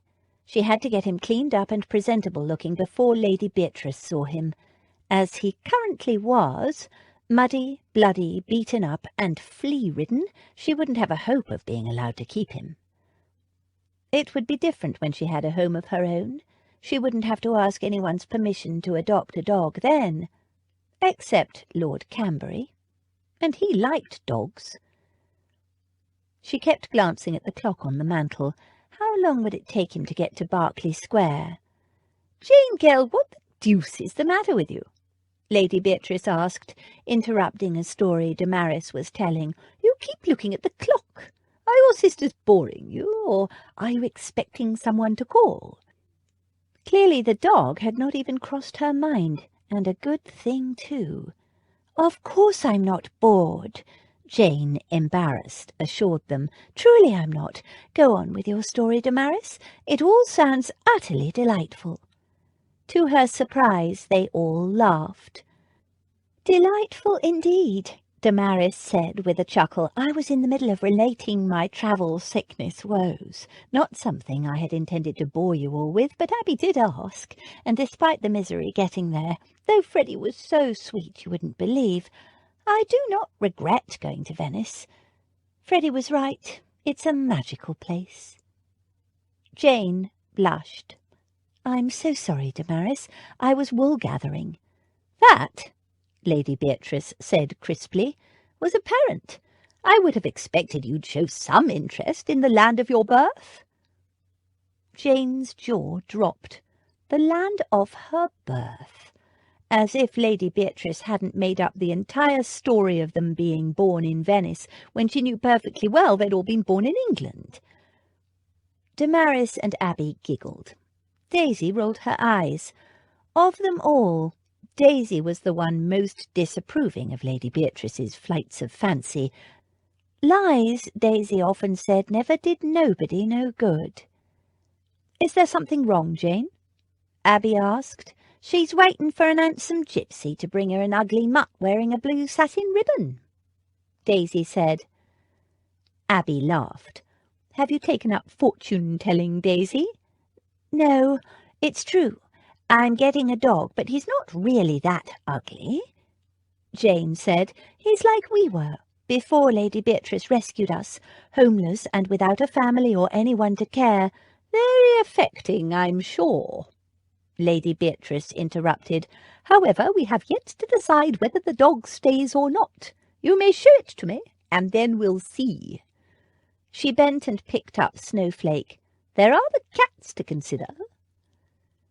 Jane prayed that her dog was the cat-friendly type, and that the cats were dog-friendly. "What's this about a gypsy?" Abby asked. "Some horrid boys were torturing him," Jane said. "Who, the gypsy?" "No, the dog. The gypsy helped me get rid of the boys. He's bringing the dog here. I asked him to because he was too dirty to ride in the carriage." "Who, the gypsy?" Lady Beatrice asked. "No, the dog. He was all muddy. The gypsy is actually quite clean." Lady Beatrice snorted. "Believe that when I see it." Jane rose. "The front doorbell rang a moment ago. It's probably him." Lady Beatrice held up a magisterial hand. "Stay where you are, girl. Well-bred young ladies don't answer the door, especially not to gypsies. Besides, gypsies know better than to approach the front door of a gentleman's residence. But, in any case, there is no need for you to speak to the fellow yourself. What is the point of having servants if they can't deal with such trivial matters? Philippi or William will give him a coin for his trouble, and that will be the end of the matter. Finish your luncheon and listen to your sister's news. Now, tell me, Damaris, did you meet the Doge in Venice?" Jane, frustrated, sat back in her chair As Damaris responded that no, they hadn't met the Doge, but they'd met a number of other Venetian noblemen and ladies, she described some of the occasions. Jane did her best to concentrate. Of course she wanted to hear her sister's news. She was interested, she truly was, but Venice was a long way away and she'd never heard of any of these people, and her dog and Zachary Black would be here at any minute, if not here already. It was only polite to thank him herself, surely. She felt Daisy's shrewd gaze on her and plastered an interested expression on her face. She tried not to fidget, tried not to think of a pair of silver-green eyes gleaming in a tanned face, and the way her pulse had leapt when he touched her. Finally, luncheon came to an end. Lady Beatrice allowed Abby to assist her upstairs, where she would lie down for a short composer before supervising their dancing lesson later on. Damaris and Daisy hurried away to get in a fitting for a dress Daisy had almost finished, and Jane was free to go and find her dog. Zachary Black would have left by now, which was disappointing, though only because she would have liked to thank him personally, she told herself, being polite. Really, she was eager to see her dog. Jane looked into the front hall, but there was no sign of anyone. No doubt they'd taken the dog to the kitchen. He'd be hungry. She headed through the green baize door and entered the servants' area. "There's something not quite right about that gypsy," Featherby was saying to William. Jane drew back and listened. "Well, of course he's not right. He's a gypsy," William responded. "Is he? That's the question." "Course he is, Hewitt," William said. "You saw that coat of his?" Featherby nodded. "I did see his coat." His nose wrinkled. "I smelled his coat. And yet what? If he looks like a gypsy, smells like a gypsy, and acts like a gypsy, what else would he be? I'm not sure." Featherby rubbed his chin in a thoughtful manner. "The way he acted at first, I thought he might try to push his way in. But as soon as I mentioned that it might embarrass Miss Jane," he shook his head, "he took it almost like a gentleman. And he refused to use the tradesman's entrance as if such a thing were beneath him." William snorted. "Didn't sound like a gentleman to me. His accent is as rough as guts." Jane frowned. The more she thought about it, the more she was sure Zachary Black hadn't any accent when he'd talked to her, but when he'd addressed those young thugs and William, he'd sounded different. Then again, both she and Abby could speak with different accents, the accent they'd grown up hearing in the streets, very like Daisy's, in fact, and Mamma and Papa's accents, which sounded more like Lady Beatrice's. Mamma and Papa always corrected Abby or Jane whenever they heard them speaking like street children. Abby was better than Jane at the street accent. Jane could hardly remember those early days. She'd entered the Pill aged 6, and everyone there had to speak like a lady or suffer the consequences. But sometimes when she was with Daisy, she found herself echoing Daisy's Cockney accent. Maybe the gypsy was like that, taking on the accent of whoever he was with, a kind of protective colouring, like a chameleon. It's just a feeling, Featherby said. "Still, you'd better make sure you go with Miss Jane when she goes to the square." "You think he'll still be waiting?" Jane's heart leapt. He was still here, waiting for her. She felt suddenly breathless. "I'd bet my last guinea on it. He struck me as a man who doesn't give up easily." William snorted. "You should have let me hit him, Hewitt. I'd have made him give the dog up. A vulgar brawl in a lady's residence, William? Not while I'm in charge. As if I don't know better than that." William said, aggrieved. "I would have done it outside, of course, around the corner." "You're not to hit anyone." Jane stepped forward. "Now where is my dog, please?" "The gypsy wouldn't give it up without you being there to hand it over to, miss. Says he has instructions for you." William snorted. "Instructions? The cheek of him! I'll give him Featherby interrupted smoothly. "The fellow is waiting across the road in the square with the animal, Miss Jane." "Very well, I'll go. The dog will need a bath before we bring him inside, so could you have somebody take the tin bathtub and some hot water and towels into the back garden, please?" "You're planning to wash the animal yourself?" Featherby sounded shocked. "Of course," Jane said. "He's going to be my dog, and besides he has injuries that I'll need to tend to." Featherby managed not to express his disapproval, but she could tell from the utter smoothness of his expression that it was an effort. "Before you go out, Polly will fetch you another pelisse, there being something amiss with the one you wore this morning." He rang a bell. A maid appeared, and he added, "Miss Jane's pelisse, Polly, if you please, the warm one. The wind has freshened quite nastily. You will attend Miss Jane in the park. William, you will go as well, only no fisticuffs, do you understand? And Miss Jane, when you go, leave by the front door, if you please, not the servants' entrance." Zach had filled in the time waiting by buying a couple more meat pies from a wandering pie seller. He gave one to the dog, who gobbled it up in 2 noisy bites. "No manners at all," Zach observed. "You're going to have to do better than that if you're going to take up residence with a lady, you know. They tend to frown on things like gobbling."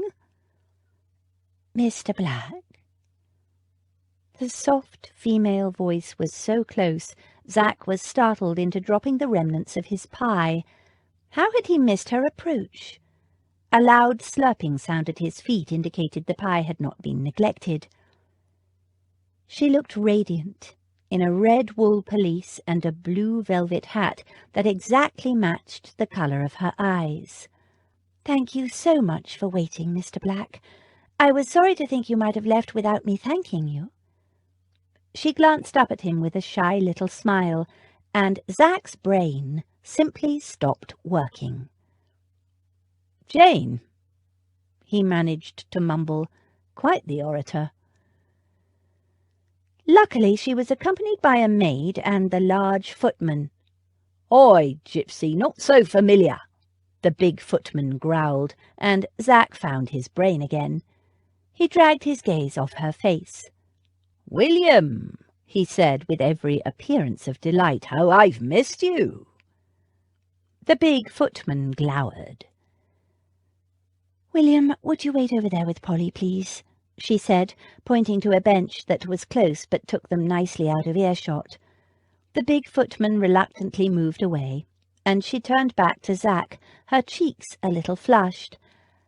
"I have not given you permission to use my name, sir." Her skin looked as soft as a baby's. Her lips were moist. "You haven't given me your name at all," he pointed out, "so I have no choice but to call you Jane." She hesitated. Then, "It is Miss Chance." "Miss Chance?" Zach smiled. "I wouldn't say that. Quite a fortuitous meeting, if you ask me." "Not Miss Chance, Miss Chance," she said seriously. "My surname is Chance." "Oh, I see, a fine name, Chance, like Miss Fortune or Luck or Miss Fate. If I'd had my wits about me, I'd have introduced myself as Zachary Fortune, and then we could have been cousins." "Nonsense." She looked uneasy. No wonder. He sounded like a lunatic. "You're right," he said. "It would not at all suit me to be your cousin, not at all." Her flush deepened and she glanced away. "You are impudent, sir." She turned her attention to the dog and for the first time noticed the collar. "Oh, you bought him a collar and lead. Thank you. I must pay." "No," Zach said firmly. "It is a gift." "But I can't accept." "A gift for the dog." "Oh." She looked down at the dog and tried not to smile. "Then thank you. He's very grateful, I'm sure. It's a very handsome collar. Red suits him." "Red suits you," he said quietly. She didn't respond. She gently scratched the dog behind the ears. "Look at you, so dirty. I'm going to have to give you a bath when we get home. Will you like that? Which reminds me, I got you these." Zack took from his pocket the bundle of dried herbs wrapped in newspaper and the small stoppered pot he'd bought at the market. She made no move to accept them. "What are they?" "The packet contains some herbs that are good for healing. Steep them in hot water and use the water to rinse the dog after you bathe him. Then apply the ointment to his injuries. It will hasten the healing process." Still she hesitated. "They're old gypsy remedies. Very reliable." She took the newspaper packet and sniffed it cautiously. "Is that lavender I can smell?" "Yes, lavender is cleansing, and calendula and comfrey and various other herbs. Nothing harmful, I assure you." "My sister Damaris knows about herbs too." She removed the stopper from the little pot and sniffed the ointment within. "A little pungent, but rather nice. There's lavender in this too, I think." "Yes, a bit extra in the ointment. I thought you'd appreciate a sweeter smell." He glanced down at the dog, to counteract the rather powerful "Oh, de dog." She laughed then, and the sound was like sunlight on diamonds. Her eyes sparkled, and Zack felt his breath catch. He stood there staring down at her, unable to think of a thing. She gazed back at him. The silence stretched. "Miss Jane?" It was the footman. She started, blushed, and turned around. "Yes, William?" "It's time for you to be getting back." He sent Zack a gimlet glare. "Oh, that's right, my lesson. I almost forgot." Still blushing, she turned to Zack. "We're practicing the waltz," she confided. "I'd better go. Thank you so much for bringing my dog, Mr. Black." "My absolute pleasure," Zack murmured. She gave him a warm look. Her blush deepened, and Zack's brain seized up again. "Here you are, Gypsy." William stepped between them, thrusting a coin at Zack. "I trust that'll be the last we see of you." Zack had forgotten her promise of payment when he delivered the dog. He accepted the shilling with a grin. "You never know, William. Fate is such an unpredictable mistress, is she not?" William scowled. He turned to Jane and gave her a raffish bow. "I shan't say good-bye, Miss Chance, but adieu. Perhaps if you happen to walk your dog in the mornings, say around 10, we might happen to meet." She hesitated, then shook her head. "I'm sorry. Goodbye, Mr. Black, and thank you again for your assistance." She turned away, leading the dog, the footman and maid bringing up the rear. Zack watched her crossing the square and smiled to herself. A lady of virtue, indeed. She'd given him his marching orders, no doubt about it. Trouble was, he'd never much liked orders. Chapter 9. Where there is a wish to please, one ought to overlook, and one does overlook a great deal.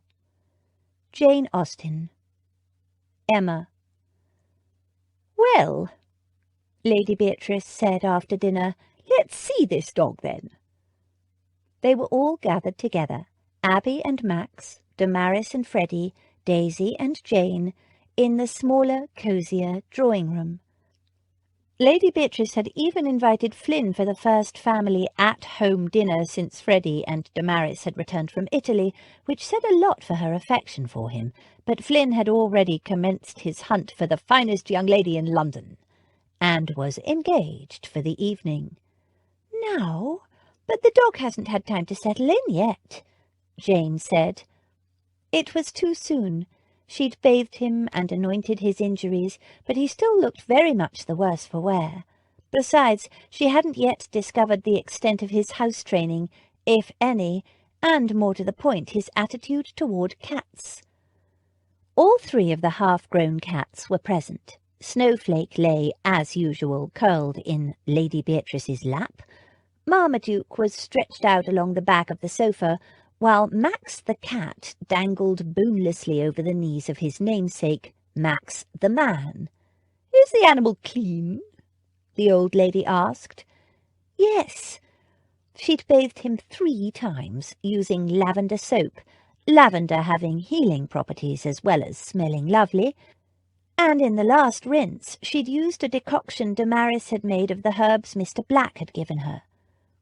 The dog was as clean as she could possibly make him, and smelled pleasantly herbal, though still a bit doggy underneath, which was only to be expected. "Well, bring him up, then. No time like the present, especially since all the family is here. We'll see how this creature from the streets conducts itself in polite company." She stroked Snowflake in a meaningful manner. Praying silently that the dog would rise to the occasion, Jane went to fetch him. He was currently confined to the lower regions of the house, partly because Daisy refused to allow him in the bedroom she shared with Jane, and partly because the status of his house-trainedness, or otherwise, was as yet not established. She found him asleep on a pile of old rags in the scullery. To Jane's delight, he greeted her ecstatically, writhing in joy, grinning his endearing ugly grin and making happy doggy sounds. He really was a darling. She clipped on his lead, sending a silent thanks to Zachary Black for thinking of it. The dog, she had a name for him already but didn't want to tempt fate by using it before she'd been given permission to keep him, looked so much more civilized in the smart red collar and lead. She prayed Lady B would let him stay. One day she'd have a home of her own and be able to keep whatever animals she wanted to, but that day was yet to come. She took him upstairs, pausing outside the drawing-room to give him a last pat and to whisper, "On your best behaviour, please." She led him into the middle of the drawing-room. There was a moment's silence, then "Meow! Hiss! Spit!" 3 half-grown cats shot into action. Snowflake shot off Lady B's lap and leapt onto the dresser behind, skidding across the polished surface and sending a china ornament flying to its doom. Marmaduke leapt vertically in the air and came back down on the top of the sofa. Hissing, he backed away along the length of it, poised to flee, his fur all on end. Max, the man, gasped as his feline namesake dug claws into his thighs, arched his back, and hissed at the canine intruder. Max, swearing under his breath, pushed the cat off. He landed on the floor and stood facing the dog, stiff-legged, ears flattened, alternately growling and hissing. "Good God," Max said, rubbing his thigh and staring at the dog. "Could you have found a sorrier-looking mutt?" Jane didn't answer. She and everybody else were watching to see what the dog would do. She tightened her grip on the leash, but he made no move to attack the cats. His ragged tail waved gently. That was a good sign, she thought, unless he thought the cats were dinner. Max the cat approached warily, just a few steps, stiff-legged, claws out, ready to attack or flee. The dog watched the cat, but didn't move. His tail continued to wag. Jane prayed. Max the cat arched his back, growled malevolently, and hissed. The dog sat down. His tail went thump, thump, thump on the floor. Then he scratched behind his ear vigorously. "I hope that's not a flea," Lady Beatrice said. "It's not," Jane assured her. Slowly, the cat's fur unstiffened. His ears rose a little, setting more to curious and wary rather than attack. He crouched down, watching the dog with baleful yellow eyes, growling occasionally under his breath, but without the same vicious tone, more of a warning sound. Jane started to breathe. "Undo the chain."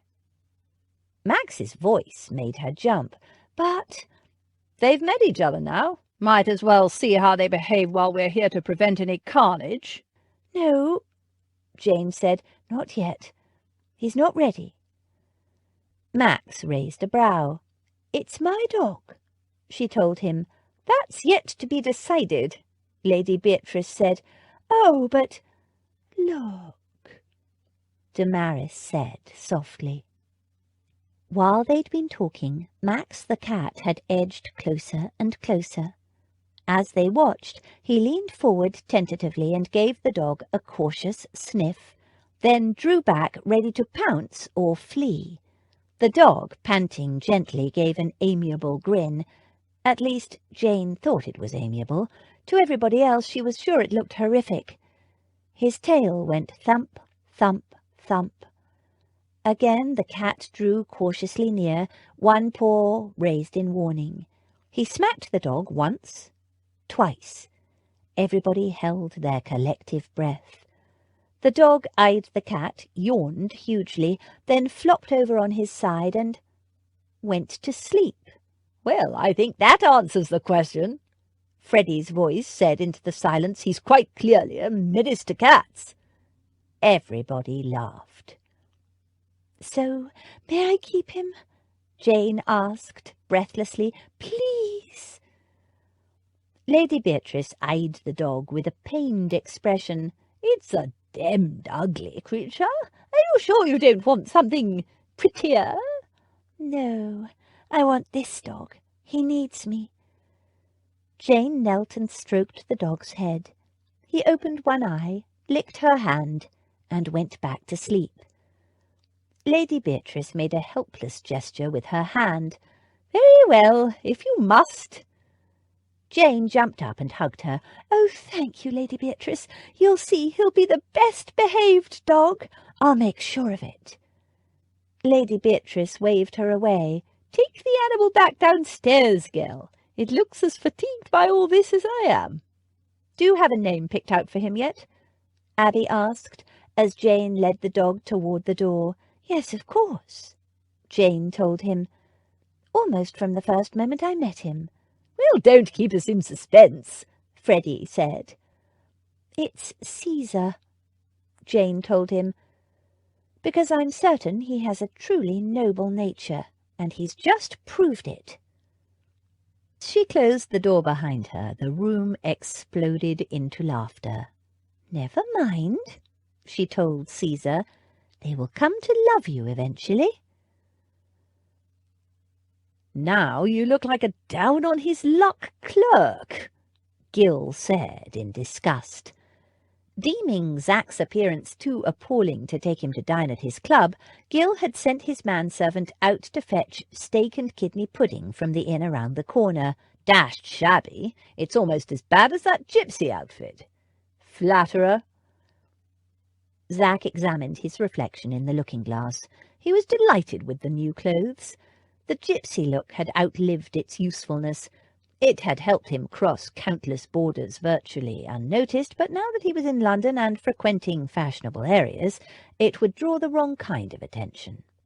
Besides, the catskin waistcoat would not, he was sure, be approved by a young lady who was fond of animals. When he'd left the lawyer's office, he'd had every intention of heading for Wales to fetch Cecily. Why kick his heels waiting around in London when he could do the job perfectly well himself? The lawyer was being ridiculously overcautious, prosing of substitutes and coaching them. Cecily was herself not a substitute. But then he'd met Miss Jane, and he was intrigued. On his way back from Berkeley Square, he'd found a second-hand clothes market and selected a plain dark blue coat, a grey waistcoat, a couple of white shirts and a plain black hat. Nothing too fashionable. He rather thought he'd liked to continue in his anonymity, see what happened. Gil's valet had taken one discreetly horrified look and whisked the clothing away to be cleaned and thoroughly pressed with a hot iron. As much, he said with dark disapproval, to remove any lurking livestock as for the appearance of the garments, for they were, he'd murmured to his master, distressingly lower class. Zach had smiled. You could tell a lot about people from the way they treated those who were beneath them on the social scale. "It's the perfect degree of shabbiness," Zach explained to Gil. "I don't want to be mistaken for a gentleman, but neither do I want to be denied entrance at your lodgings." He'd kept his own buff breeches and his boots, which were comfortable and well worn. Gil's valet had cleaned and polished them to a brilliant shine, but Zach had dusted them up a little, saying such a shine was above his touch. Gil rolled his eyes. "Believe me, no gentleman would be seen dead in that outfit, but for a clerk who's down on his luck or a seedy debt collector, it's perfect." Zach frowned. "Seedy? The bristles! A respectable clerk would shave." "Ah." He ran a hand over his bristly chin. The bristles might need to go in that case. He was sure Miss Jane Chance wouldn't want to be seen with a seedy-looking character. "I thought it more piratical?" "Oh, of course, piratical. Definitely. What was I thinking?" Gil said dryly. "Tell me, do you intend to keep the earring?"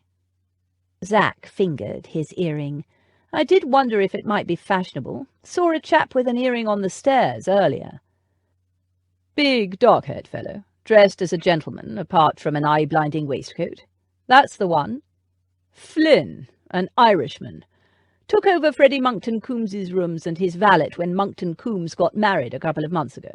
You know Monkton Coombs, don't you? A Cambridge man. Never went to university, remember?" By the time Gil and his other school friends had gone to university, Zach had been living by his wits, more or less, on the continent for several years. "Of course. Forgot for a minute. Well, Flynn's the only chap I know who wears an earring. Apart from sailors. You sure you don't wish to dance a hornpipe?" "Mockery does not become you, Gilbert." Zach removed his earring. Over dinner, Zach explained what he'd learned from the lawyer. When he'd finished, Gil signalled for his manservant to clear the table. Then he poured them both a brandy.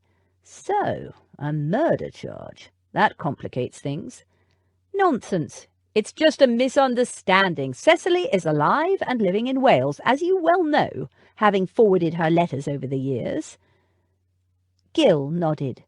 "Still, since your cousin has moved to have you declared dead, it could stir the murder thing up. So it's wise to do as the lawyer says and lie low." Zach rolled his eyes.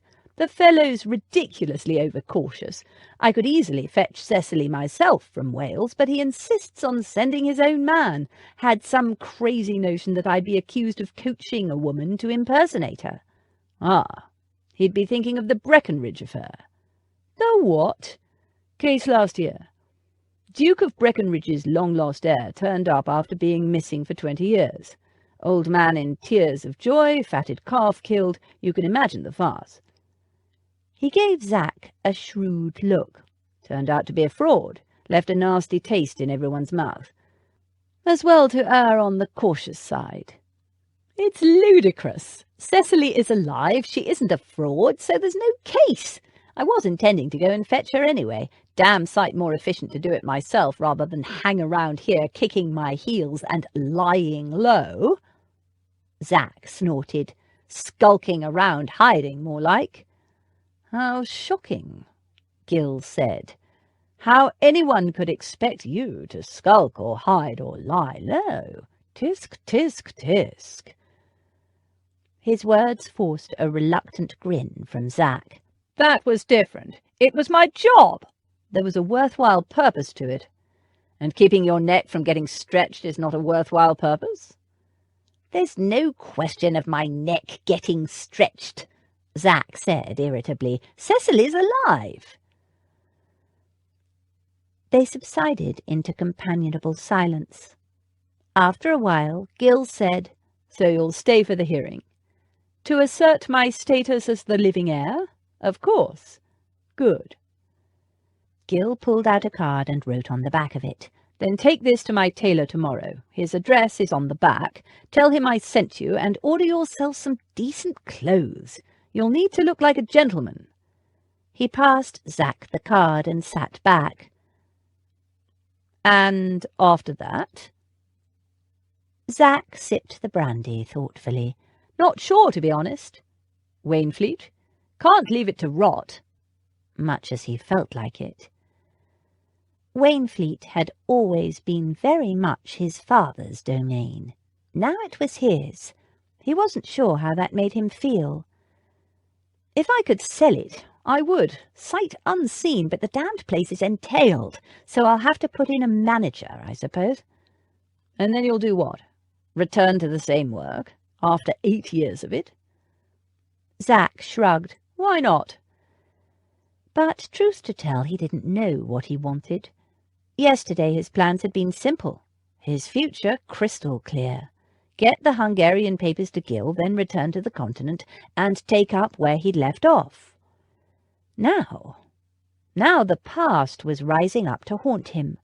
There was a court case, possibly two, and obligations. And a girl with wide, fathomless blue eyes. Aren't you tired of that life?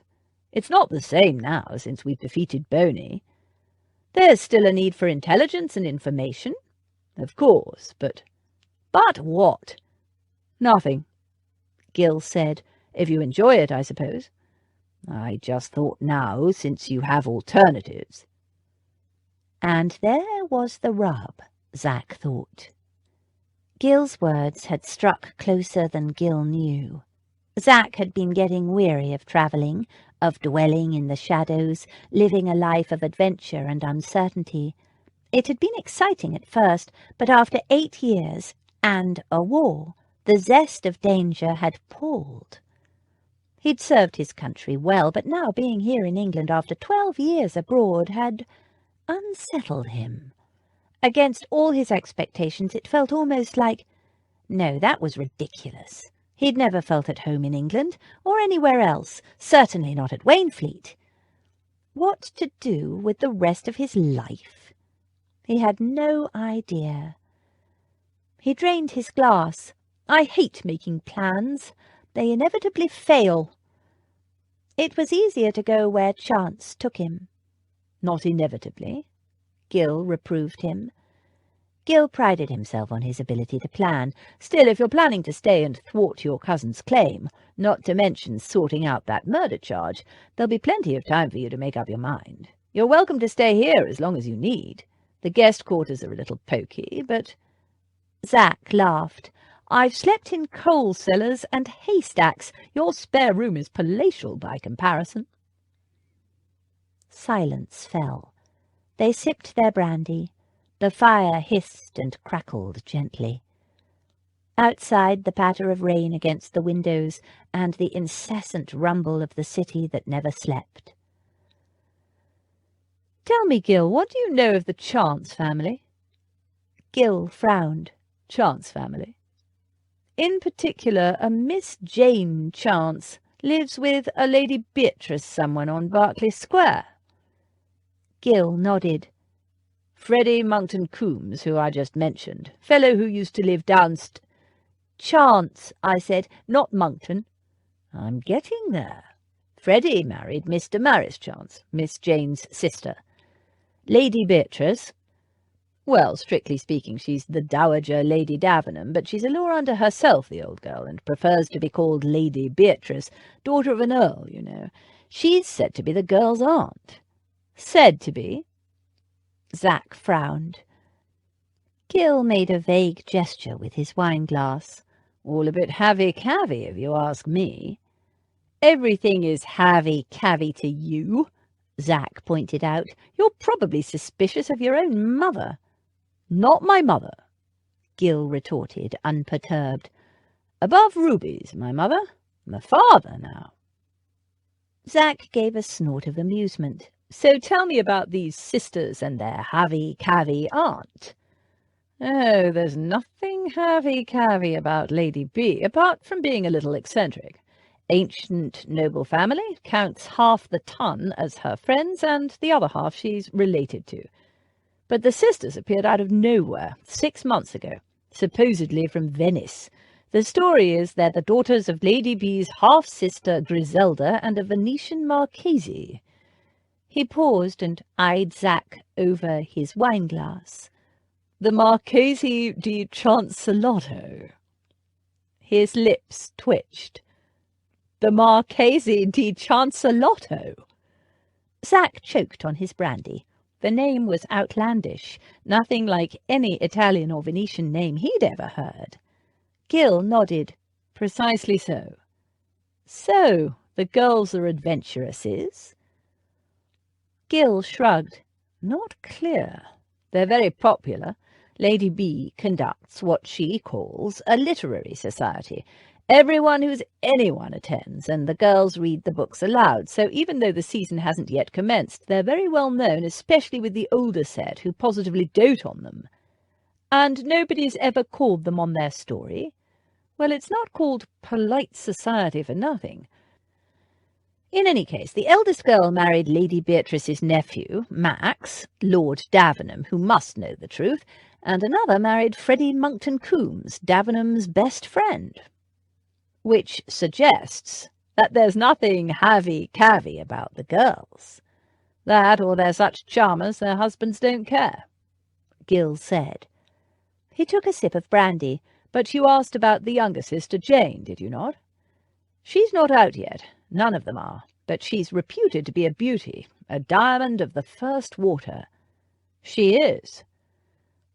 Gil glanced up sharply. How the devil do you know that? Zach shrugged. Ran into her in a dark alley. Gil gave him a sceptical look. Planning to run into her again? Zach didn't respond. Even though you said the lawyer advised you to lie low? I also told you the whole thing is a mistake. Gil drained his glass. You never did like following orders, did you? Zach gave him a lazy grin. I followed yours, didn't I? No, you got the results I asked for. Gil corrected him. There's a significant difference. Zach tossed and turned in his bed. It was ridiculous that he couldn't get to sleep. He could sleep anywhere. He prided himself on it. A moving coach, a haystack, a cold cellar, even with enemies close by who planned to kill him. Anywhere, any time. It was a skill he'd honed over the years. Sleep when the opportunity presented itself. And yet here, in Gil Radcliffe's very comfortable spare bed, with its feather mattress, fine linen sheets, warm blankets, and in perfect safety, he couldn't sleep. He turned over again, punching his pillow into a better shape, and contemplated his sleepless state. He was tense, restless. It had been a long time since he'd had a woman. Perhaps that was the problem. No doubt Gil could direct him to some establishment where he could have his needs met. He considered it. The idea didn't appeal. Zach was choosy about the women he took to bed. Too choosy. Curse it. He punched the pillow again. He knew what the problem was, and there was no possible solution to it. The last woman he should be thinking about was Miss Jane Chance. She was an innocent, a sweet, young, sheltered miss. The last person a jaded fellow like him should be thinking lustful thoughts of. A gypsy, if not in truth, in lifestyle. But Gil was right. He wasn't good at doing what he was supposed to. He shouldn't be thinking about Jane Chance. But he was. He shouldn't be thinking about returning to Berkeley Square in the morning, either. But he was. He'd spent years relying on his instincts, and now they were at war, and all over this one girl. Admittedly, she was ravishingly beautiful, but he'd known many beautiful women in his life, and though he admired beauty in a woman, it didn't necessarily call to him, didn't compel him to possess a woman or even to want to know her better. It certainly didn't usually keep him awake at night.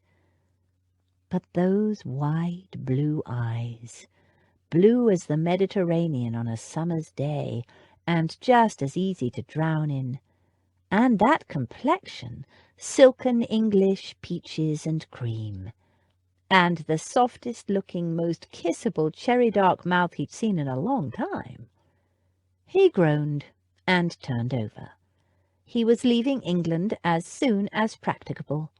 He shouldn't be thinking about any female except some temporary woman who wanted nothing more than a night or two of bed sports. but he couldn't get Miss Jane Chance out of his mind. How long had it been since he'd felt that instant connection with a woman? Had he ever? Not lust. Well, not just lust, but something else. Whatever it was, it had shaken him. When had he ever lost concentration like that? Not since he was a boy. He'd lived with danger and deception so long that it was like a second skin to him now. He'd never forgot who he was supposed to be, and that danger was ever present.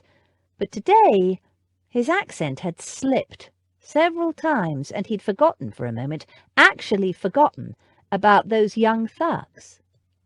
And all because of a pair of wide blue eyes, open and trusting, and that mouth, tender and ripe and moist. All right, so she appealed to his baser desires. She also intrigued him. On the surface she was the loveliest specimen of womanhood he'd seen in a long time, and yet she'd attacked a bunch of thugs over an ugly stray mongrel, and was going to keep said mongrel in her elegant Mayfair mansion, what's more. And according to Gill, and who would know better, she had secrets, and not the kind of tame little secrets any gently raised girl would have. A fabricated background with a faux Venetian Marchese for a father, no less. And that scuffle with the street toughs had revealed a streetwise awareness that no sheltered miss ought to have. The skill with which she played the innocent young girl, how much of that was real? He thought again of the way that slow, enticing blush had risen from the neck of her dress, and he stirred restlessly. He'd known a lot of women skilled in the arts of arousal and deception. It was inevitable in his line of work, but he'd never met a woman who could blush on command. Could she be as innocent as she seemed? Were those blushes and that rosy, delectable mouth signs of a promise as yet unawakened? Probably, he told himself grimly, and that was the very reason he shouldn't be going within a mile of Miss Jane Chance. She was young, 18 or 19, and if not totally sheltered, she was, he was sure, untouched, and if he'd learned one thing in his lifetime with women, it was that you don't dally with young innocents. Women tended to view bed sports differently, and some, especially the young ones, tended to confuse sex, even harmless flirtation, with emotions. They had a tendency to deceive themselves about the meaning and significance of such acts. He'd seen that in his father's young second wife, Cecily, met her as a dewy young bride, dazzled and infatuated by her handsome older husband. His father was certainly pleased with his pretty young bride. Zach, at 16, might have developed a bit of a crush on her himself. She was pretty and gentle and helpless in a way that might have appealed to a young lad, except that he had just discovered the joys of bed sports with a comely local widow 5 years his senior, and he only had eyes for her. Zach was just relieved that his father was too busy with his new bride to bother making Zach's life a misery. It gave him a new sense of freedom. He could stay away from the house as long as he wanted. His father never cared. So Zach kept out of the newlyweds' way. When he finally noticed his father's young bride, it was because she was moving with a stiffness he recognized. And when he looked at her, really looked, he'd seen that the happy glow of young bridehood had disappeared, and that she'd gone quiet and was no longer so pretty, but was somehow pinched-looking. She'd sat silently at the dinner-table that night as his father broached his second bottle of wine for the evening, pleating and repleating her table napkin with nervous fingers, watching her husband with quick, furtive glances and an expression that Zach recognized with a sick, inner certainty. Dread. And he realized why his father had eased up on him lately. He'd found a fresh victim. Cecily's plight, her helplessness in the face of his father's bullying ways, had awakened Zach's protective instincts, And look where that had got him. He had no plans to stay in England. He had no plans at all, and girls, respectable young unmarried girls, particularly young unmarried girls with exotic invented backgrounds, would be all about plans. So it would be pointless and foolish, trying to see her again. Much more sensible to go to Wales and fetch Cecily. He closed his eyes and tried to sleep, and pictured that rose-silken mouth, lips slightly parted. His body stirred with awareness. He turned over and jammed his eyes shut, and found himself drowning once more in a pair of wide blue eyes. His mouth curved with cynical self-knowledge. She was not for the likes of him. Damn it!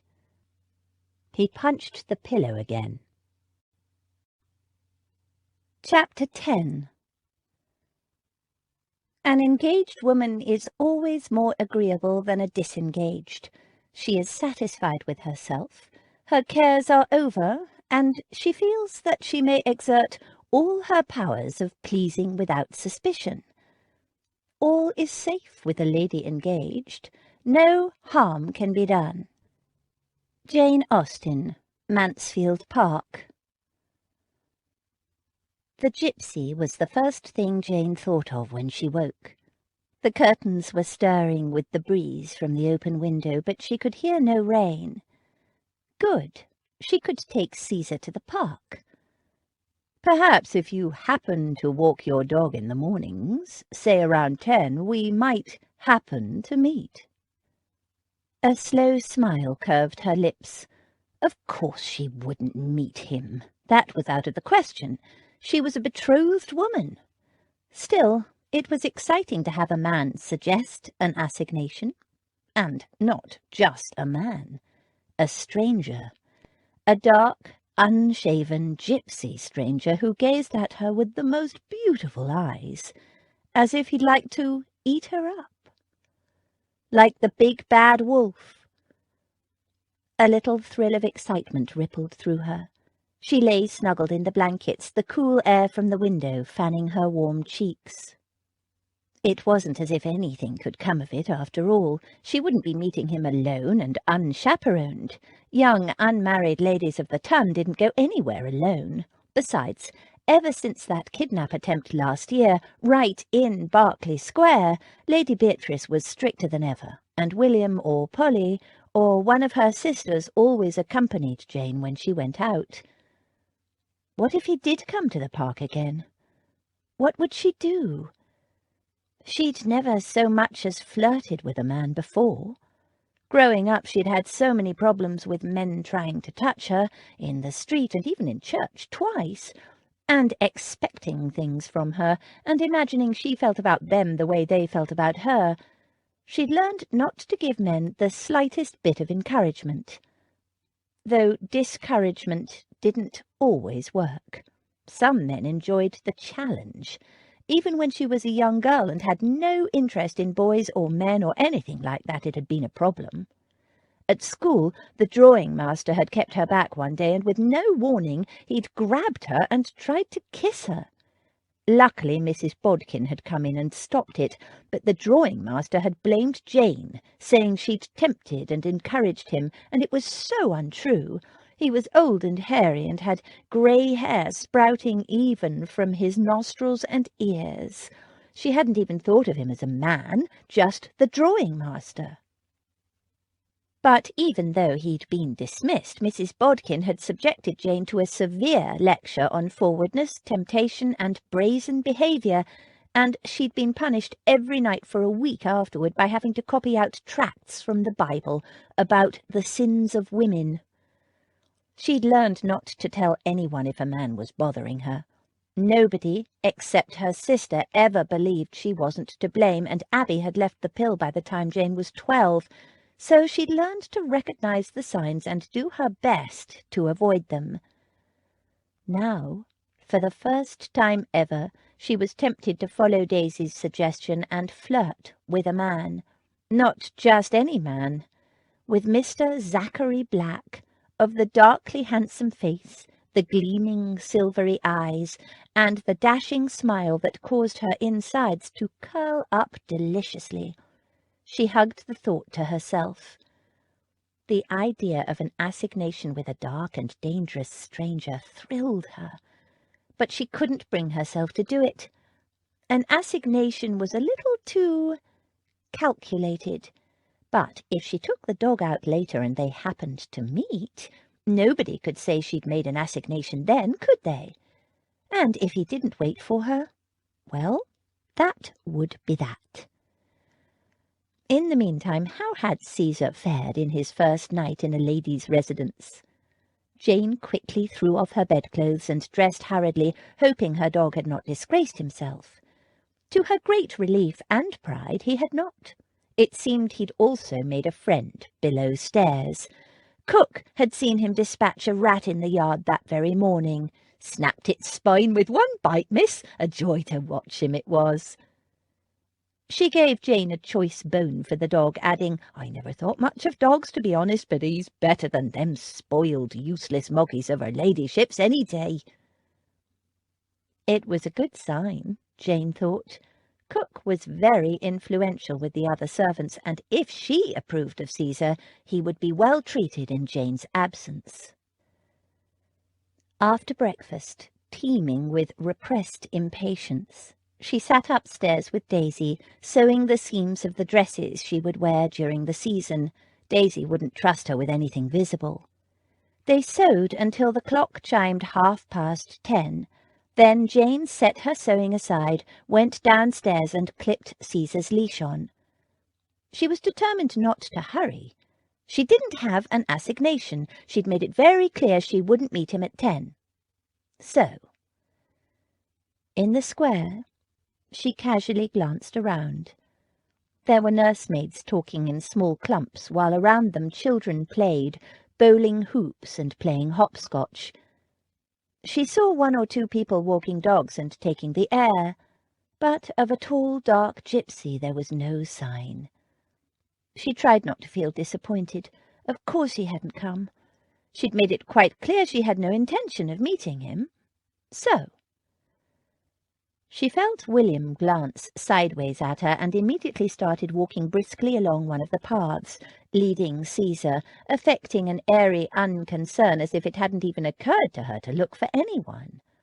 If Mr. Black didn't care enough to wait, he wasn't worth looking for.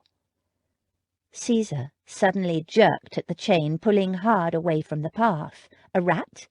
A squirrel? "Caesar!" she reprimanded him.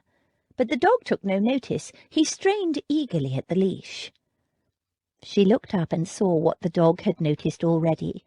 Zachary Black on the far side of the square, rising from a bench. Her pulse leapt. She tried to look unaffected. It wouldn't do to look too interested. Caesar had no such compunction. Panting, wagging his tail, and uttering small yips of delight, he towed Jane firmly in the tall man's direction, practically choking himself in the process. For all his skinniness, he was a strong little dog. She was breathless and laughing by the time she reached him. No wonder she hadn't spotted him at first. He'd discarded his gypsy coat and earring. In a plain dark coat, well-worn buckskin breeches and boots, he ought to have looked quite ordinary, but he was so tall and broad-shouldered, and strode toward her with a careless arrogance as if he owned the square, which he quite obviously didn't. With his overlong hair and dark, unshaven jaw, he didn't look the least bit gentlemanlike, and even looked slightly menacing. So why she should feel a delicious shiver of awareness the moment he fixed her with that silvery gaze and strode toward her, she didn't understand. "Miss Chance, fancy meeting you here on this fine, crisp morning." His eyes gleamed as he gave her a small, casual bow. "William, delightful to see you too." He glanced at Polly and gave her a nod and a wink. There's something on that bench over there, William. Fetch it, would you? It's a gift for—" "She don't accept gifts from gypsies," William growled, "and you don't order me around." "It was a request, not an order, and I wouldn't dream of offending Miss Chance by offering her a gift," the gypsy said with a virtuous air that deceived no one. "This is for Rose Petal, the dog," he added, when William gave him a blank look. "I hope you don't mean to tell me that after one night in a lady's establishment the dog is now too high in the instep to accept a small token of my friendship?" William hesitated. "It's over there on that bench, William, but if you're unable to carry it, I'd be delighted to bring it home for Miss Chance." Without even looking to see if William had obeyed him, he squatted down and energetically scruffed at the loose folds around the dog's neck. Dog bliss, if Caesar's expression was anything to go by. Jane glanced at William, and with a scowl he tromped toward the bench. "Oh, you like that, don't you, Rose Petal?" Zachary Black said.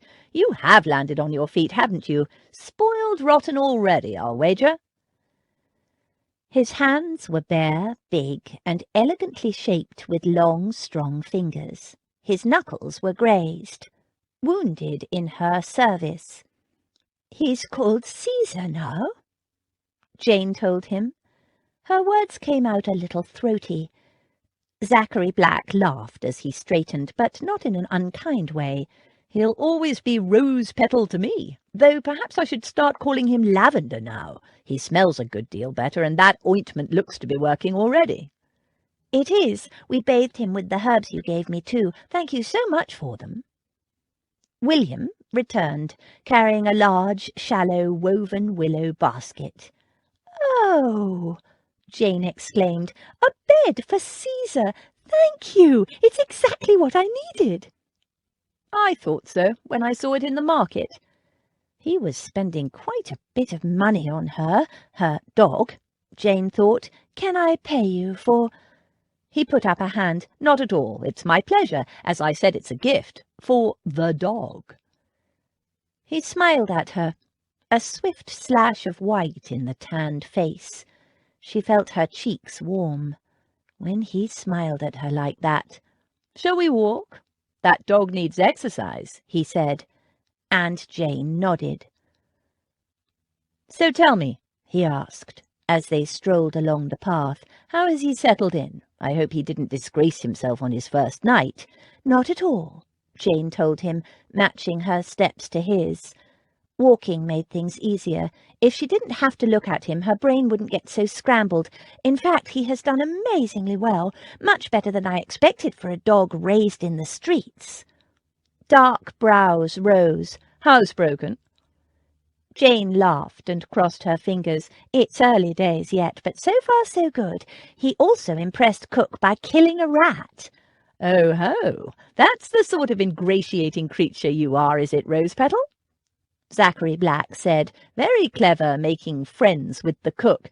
And I see someone has bathed you. I bet that was a shock." Jane laughed. "Yes, indeed, but he was quite the gentleman about it. In the end, that is. He struggled at first. I was quite drenched." "You bathed him yourself?" he said, surprised. "Of course. He's my dog after all, and it's important he knows that. And, as I said, he put up quite a fuss at first. He was fearful of drowning, poor lamb, but eventually he accepted his fate and simply endured." She smiled and added, "You should have seen the profound expression of martyrdom on his face. It is a shame dogs cannot be actors, because I'm sure he played the martyr better than any actor I've seen on the stage." He chuckled. "Of course, the cuts and abrasions must have hurt, but he never once snapped or growled or threatened me in any way. He really is a very gentle creature." "That might be why those lads were kicking him. They'd probably hoped to make him a pit dog, and he didn't have the temperament for it." She shuddered. "It's wicked the way men set innocent creatures to fight against each other, simply for their own entertainment." They walked on a little. Then he said, "Didn't you say you also had cats? How did that go?" To tell you the truth, I was terrified he'd attack them. We have 3, you see, all half-grown, all from the same litter, and—" "Don't tell me you rescued them too." She stared at him. "Well, yes, I did. How could you know that?" He gave her a lazy smile. "Just a feeling."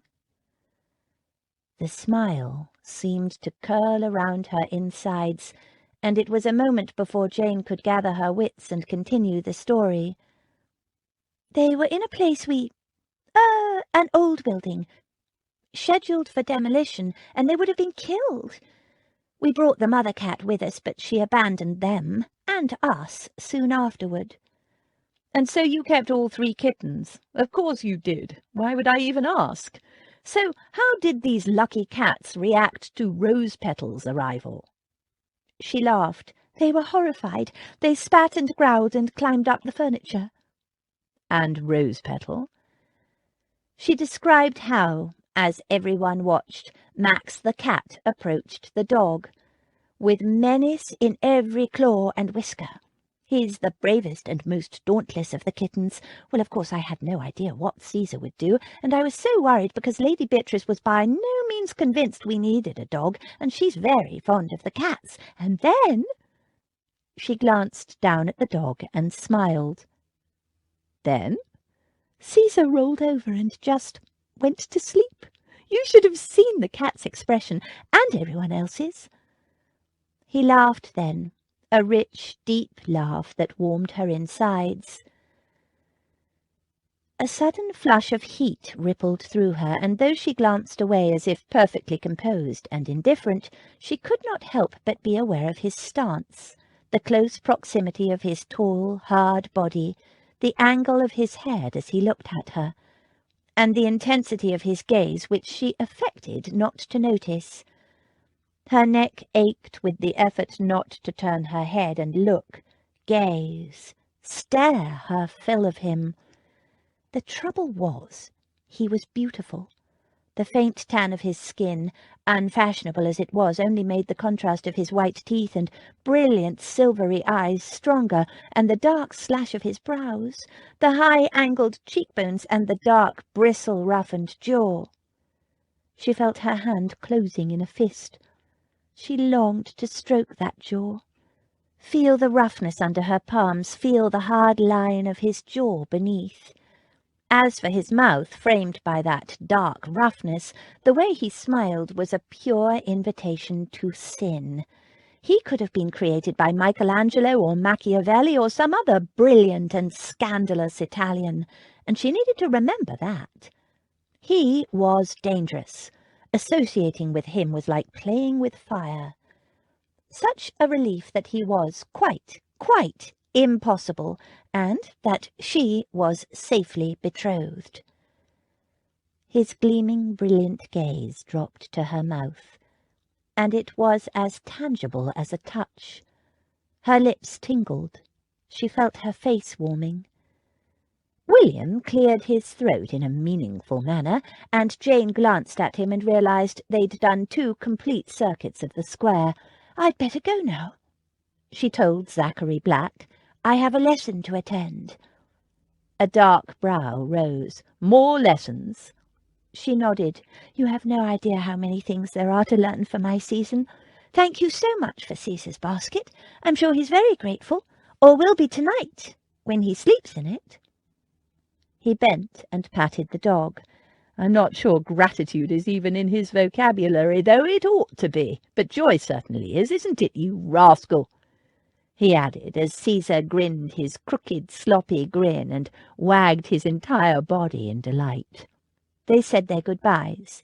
He made no further suggestion about any future meeting, and Jane, of course, was not so far gone to impropriety as to suggest one. Besides, she hadn't flirted with him at all. Apart from a few unruly and quite inappropriate thoughts, she'd only talked to him as if she'd known him forever. Chapter 11. The mere habit of learning to love is the thing, and a teachableness of disposition in a young lady is a great blessing. Jane Austen, Northanger Abbey. "No, no, no!" Lady Beatrice rapped her ebony stick on the floor. "Don't bob up and down like a dratted maidservant. You're not concentrating. Slow and graceful, Jane. How often must I remind you?"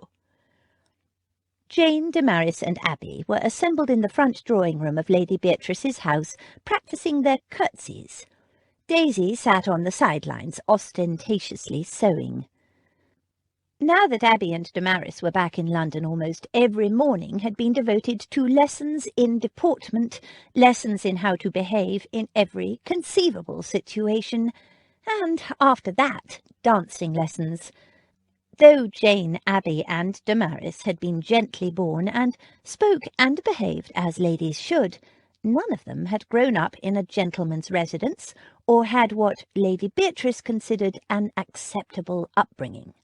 And none of them were up to date with the dancing, though Abby and Jane knew some of the country dances.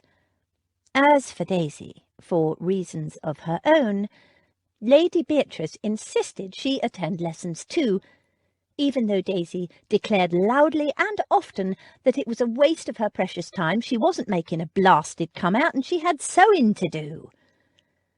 Having longed for daughters all her life, Lady Beatrice was determined that nobody, not the highest stickler in the land, would have any excuse even to glance sideways at her beloved nieces.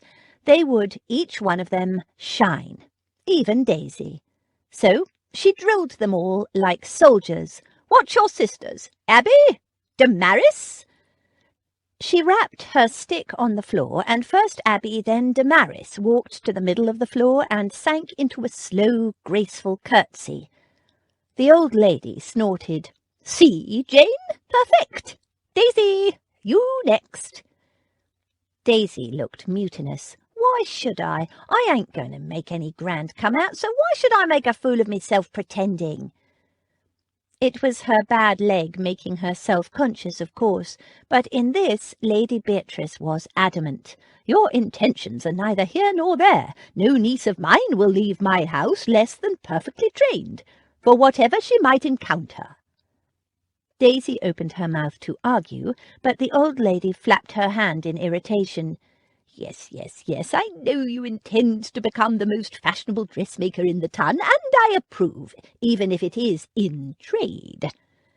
She wrinkled her nose briefly. "But I have yet to hear why that exempts you from knowing what any lady should. And if you try and tell me one more time that you ain't no lady—" She imitated Daisy's accents so well that it set the others giggling. I'll smack you, Daisy. Now, I asked you to curtsy, miss, so get on with it." With a very bad grace, Daisy put her sewing aside, stomped into the middle of the room, and sank into a slow curtsy. The old lady watched her with a critical eye and nodded. "Excellent. See that, Jane?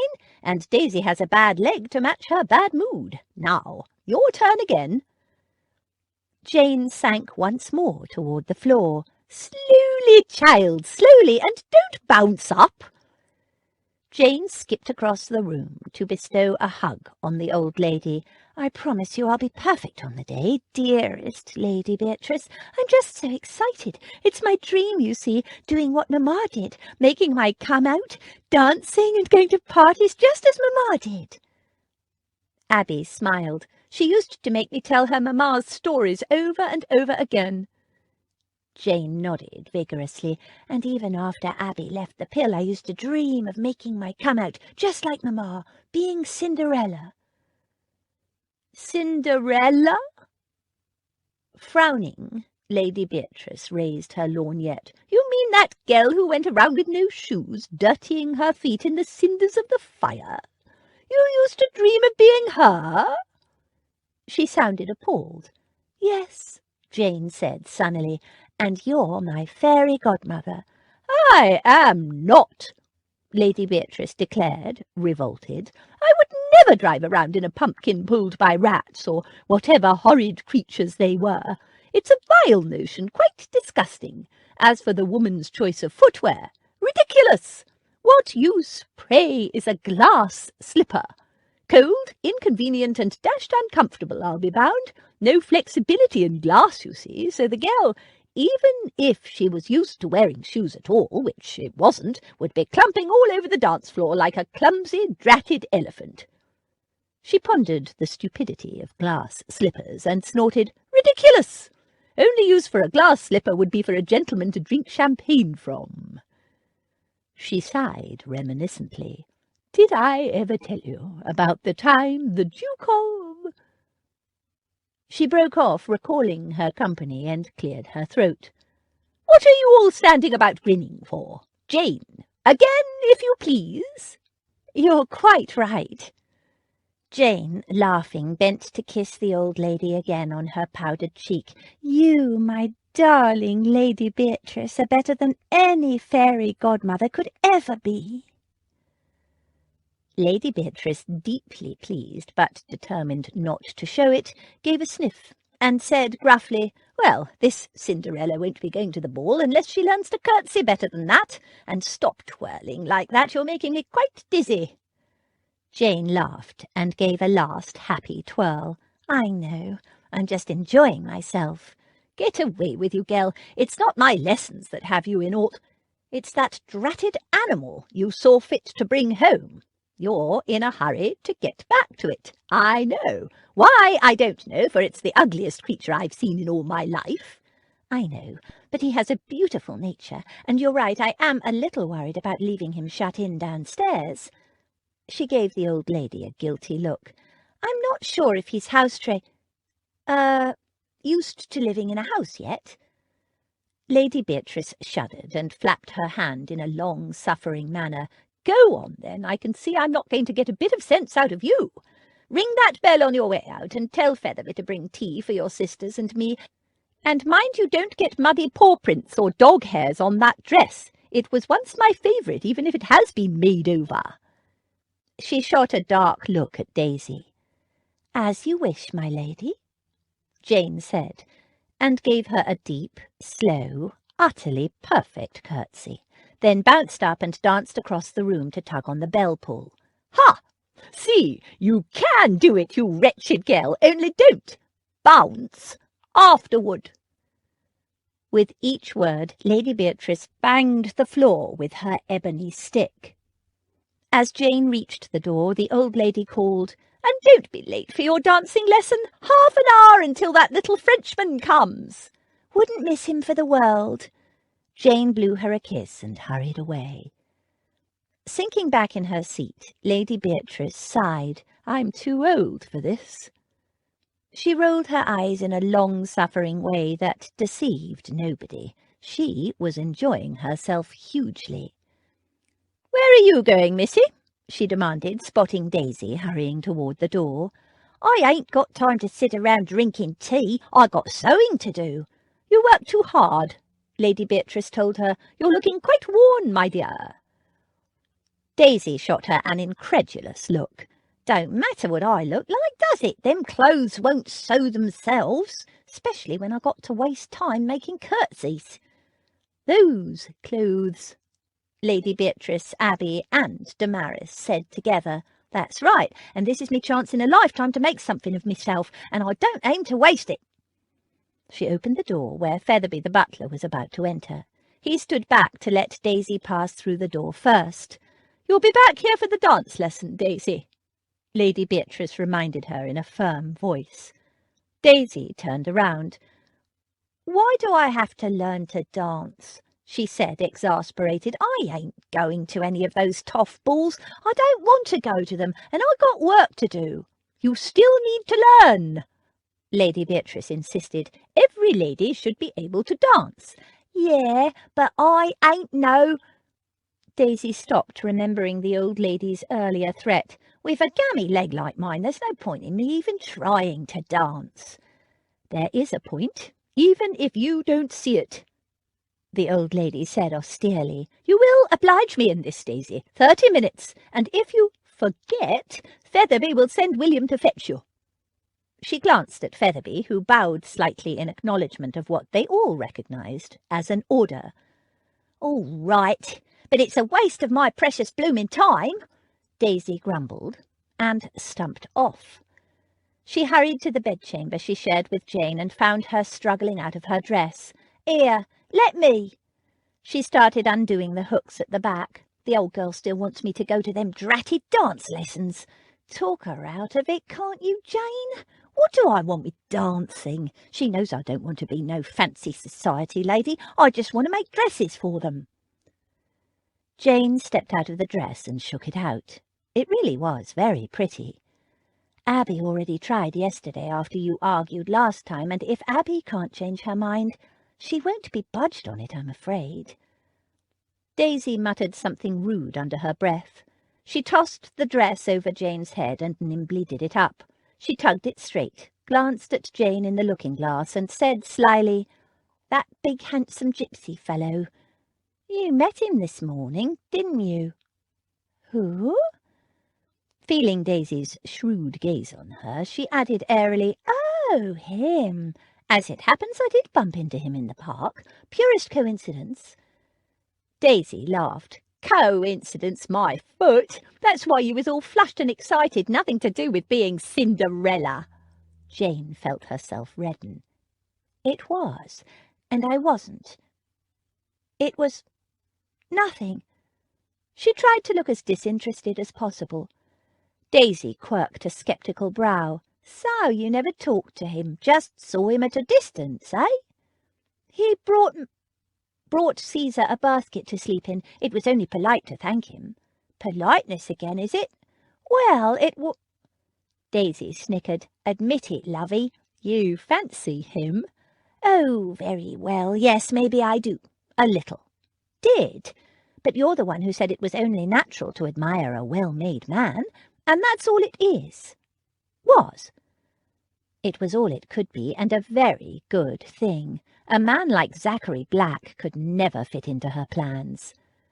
Daisy held her hands up. "Don't mind me. I don't blame you. He's a good-looking feller, all right, but you don't know nothing about him, Jane, so you need to be a bit careful. Are you going to meet him again?" "No, of course not. I doubt I'll ever see him again." Which was, Jane admitted privately, a very good thing. Probably. "Now, I really must check on Caesar." "So what did you do today?" Gil asked. But a moment later his manservant brought in dinner, roast beef, mashed potatoes and gravy from the inn around the corner again, and conversation lapsed for a while. Gil had decided that, shabby clothing aside, it would be unwise for Zach to dine at his club. There were men there who might recognise him, men they'd been at school with, and if his cousin got word of Zach's arrival, he'd no doubt stir up trouble. And it would be wise, Gil added, knowing Zach of old, not to antagonise Gerald until the murder charge has been dealt with. Zach laughed at his friend's minatory expression. "Don't worry," he assured him. "I have no desire to see Gerald or any of the fellows we went to school with. This beef is very good. It's been a long time since I've enjoyed good plain English fare." Zach addressed himself to his dinner again. "So, did you visit my tailor today?" Gil asked after a while. "No, I'll go tomorrow. Might order a few things." "A few?" Gil shot him a surprised glance. "But I thought—" Zach sipped his wine. "Been a while since I had anything new. Nice drop, this Burgundy. Very soft." There was a long pause. He could feel Gil's gaze narrowed on him. "It's that girl, isn't it? The chance chit." Zach gave him an innocent look and gestured to his shabby clothing. "Don't you agree I need better clothes? Your manservant certainly does." Gil didn't rise to the bait. "You went back to Berkeley Square, didn't you?" "Briefly. Just wanted to check that she was going to be able to keep the dog." At Gil's expression he added, "I felt responsible. You know I've always been fond of animals." "And is she?" "Is she what?" "Keeping it." "Yes." "Good, then you'll have no further reason to go back into an area where of all of London outside my club you're most likely to be recognised. More of this excellent mashed potato?" Zack passed Gil the dish. Silence fell as they finished the meal. Gil's manservant removed the dishes, and Gil brought out a bottle of port. "So you've changed your mind about going to Wales?" Decided to leave it to the lawyer," Zack said. "Decided on a little female dalliance, more like," Gil said dryly. "They're dressed like that. It's a strange way to court a girl. Girls of the ton expect a man to be dressed to the nines." "I'm not courting anyone," Zack said. "Besides, she thinks I'm a gypsy." Gil's brows rose. "And yet she talks to you?" "She's not your average young society miss. Besides," Zack grinned, "I think she likes me."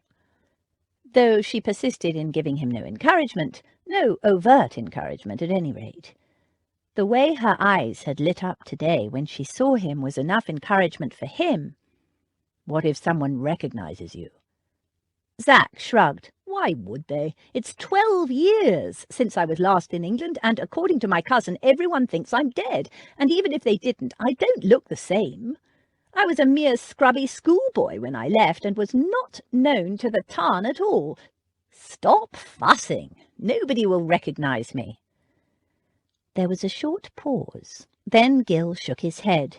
"You're incorrigible. The number of times in the past you were ordered to stay away from something, that it was too dangerous, and yet you— What's life without a little risk? There's a difference between calculated risks and courting death." Zack forced a laugh. "Really, Gil, perhaps it's time you did some courting of your own. First you assume, despite my appearance, that I'm courting a young lady of the ton, and now you have me courting death, which is patently ridiculous. A walk with a pretty girl, that's all it was. Nothing serious." The following morning, Zack found himself propping up a plane tree in Berkeley Square, waiting for the sight of Miss Jane Chance and her atrocious dog. He wasn't quite sure how he'd arrived there. One moment he was strolling along, heading toward Gil's tailor in Old Bond Street, and the next thing he realized he was here in Berkeley Square. He hadn't intended to come. Last night, in the dead of the night, he'd resolved to stay away from Miss Jane Chance of the fathomless blue eyes. He'd thought about Gil's concerns and decided he was right. It was an impossible fit. She was a being of sunshine and laughter, while Zack was a creature of the shadows. Perhaps if he hadn't fled his home with Cecily when he was 16, if he hadn't wandered the world since then, and if he hadn't found a vocation as a spy— a dirty business, spying. Nothing clean or honourable about it, though the cause was just enough, or had been while England was at war. Still, he had all day to visit the tailor. It wasn't as if he had anything else to do, and it was, after all, just another walk in the park. Physically, she delighted him. The smooth silk of her complexion, her quick, bright smile, not the practised one she used to hide behind, the genuine, spontaneous, unexpected one that was full of warmth and an invitation to delight. It reeled him in, the lure of that smile. The morning was cool with a brisk breeze, but the sky was clear, and weak sunshine warmed the cold earth as well as Zack. Green clusters of bulbs not yet in bloom sought its pallid warmth. An English spring. He looked up and grinned. Here she came, being towed along at the end of a chain by a loudly panting, straining, four-legged cannonball.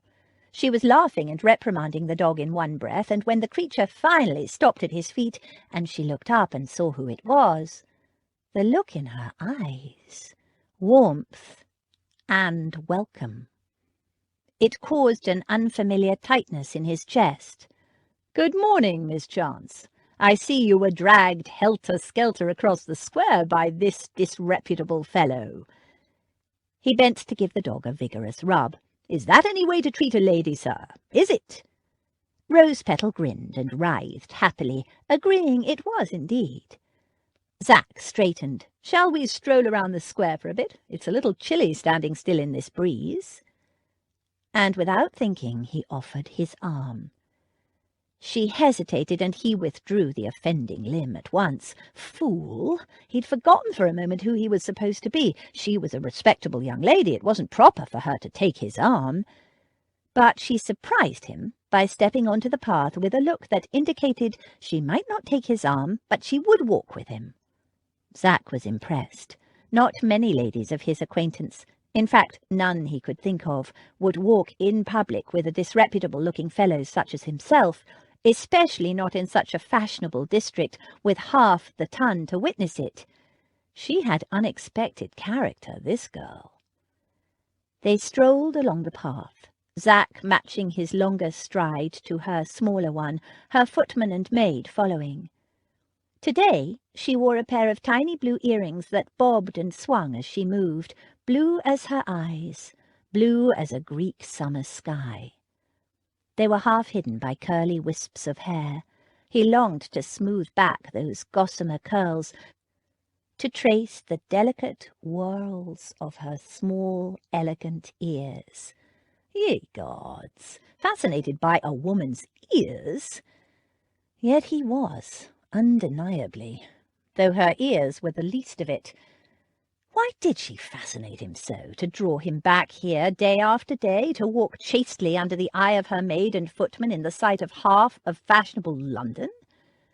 He ought to be on his way to Wales to fetch Cecily so he could sort out the murder nonsense and head back to Europe. He could feel the footman's glare boring into his back. A good fellow, William. Protective. She needed protecting, associating so easily with a shady fellow such as himself. "So, are you really a gypsy, Mr. Black?" she asked after they'd walked for a minute or two.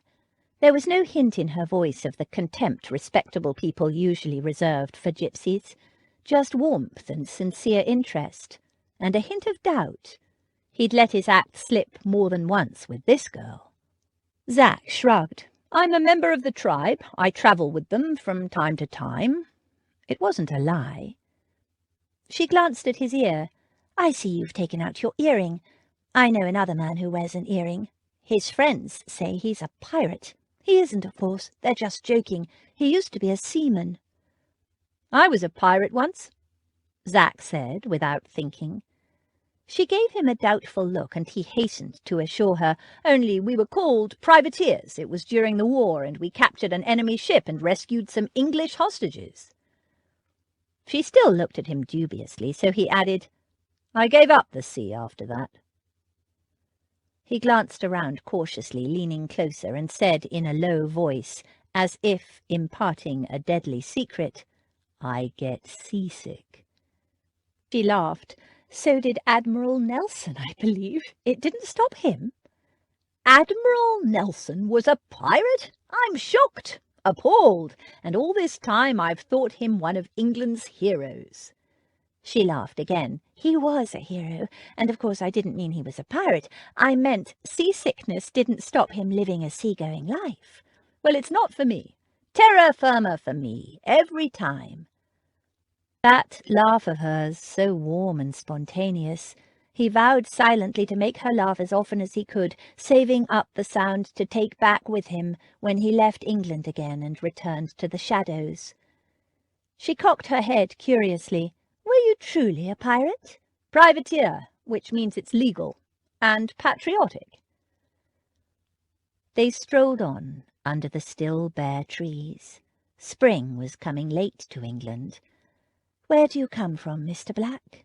"Here and there. Nowhere in particular. I'm on the move most of the time." She gave him a quick sideways glance. "So where were you, say, a month ago?" "A month? Hungary." Her brows went up. "Hungary? Really? How exciting! What's it like in Hungary?" So he told her a few stories about Hungary, and she wanted more. She seemed eager for details, and it didn't seem mere politeness, so he found himself telling her about some other places he'd lived in the last 12 years, Vienna, Paris, Rome, St. Petersburg, Copenhagen. "It all sounds so exotic and fascinating," she said. "I've never been anywhere interesting." "Nowhere?" he queried, thinking about her supposed Venetian background. Only Cheltenham and London, and I almost went to Hereford once. Zack was intrigued. Almost? What happened? She shook her head as if banishing an unpleasant memory. It doesn't matter, she said, in a false, bright tone. Tell me about St. Petersburg. I've heard a little about it. They call it the Venice of the North, don't they? Yes, though when I was there first it was winter and the city was a frozen wonderland. It sounds beautiful. What's Russia like? He groped for words to explain. It is complex. I have only been to St. Petersburg, and that is gloriously beautiful, and primitive, and sophisticated, and cruel. Tens of thousands of peasants died in the building of the city. They were conscripted, had no choice. They were owned, body and soul. You found it disturbing? Her eyes were wide and sombre. He nodded, though all that was last century. Lord, this was no way to entertain a young lady. He brightened his tone. So, to answer your question, Miss Chance, St. Petersburg is like a cluster of exquisite metallic golden orchids growing on an ancient oak whose roots are buried deep in primeval mud. And fed on blood. You've been there more than once, then? He nodded. Why did you go there? He glanced at her, so wide-eyed and earnest, and decided to tell her the truth, though in a manner he knew she wouldn't believe. He glanced around with exaggerated caution and whispered, "I was a spy." As predicted, she laughed, taking it as a joke. Her laugh was like the burbling of a mountain stream, clear and joyous. The second time I went to Russia, I fell in with a bunch of Cossacks. Have you heard of Cossacks? She shook her head, so he proceeded to entertain her with a tale of wild Cossacks at the Russian court. At the end, she said, "So you travel all the time?" "I have for the last 12 years.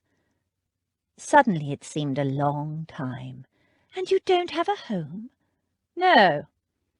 That wasn't quite true any more, he thought. He owned his father's house now, though it had never been any kind of home for him, or for Cecily. "That's sad." "Why?" "Everyone needs a home." "Home is wherever I lay my head," he said lightly.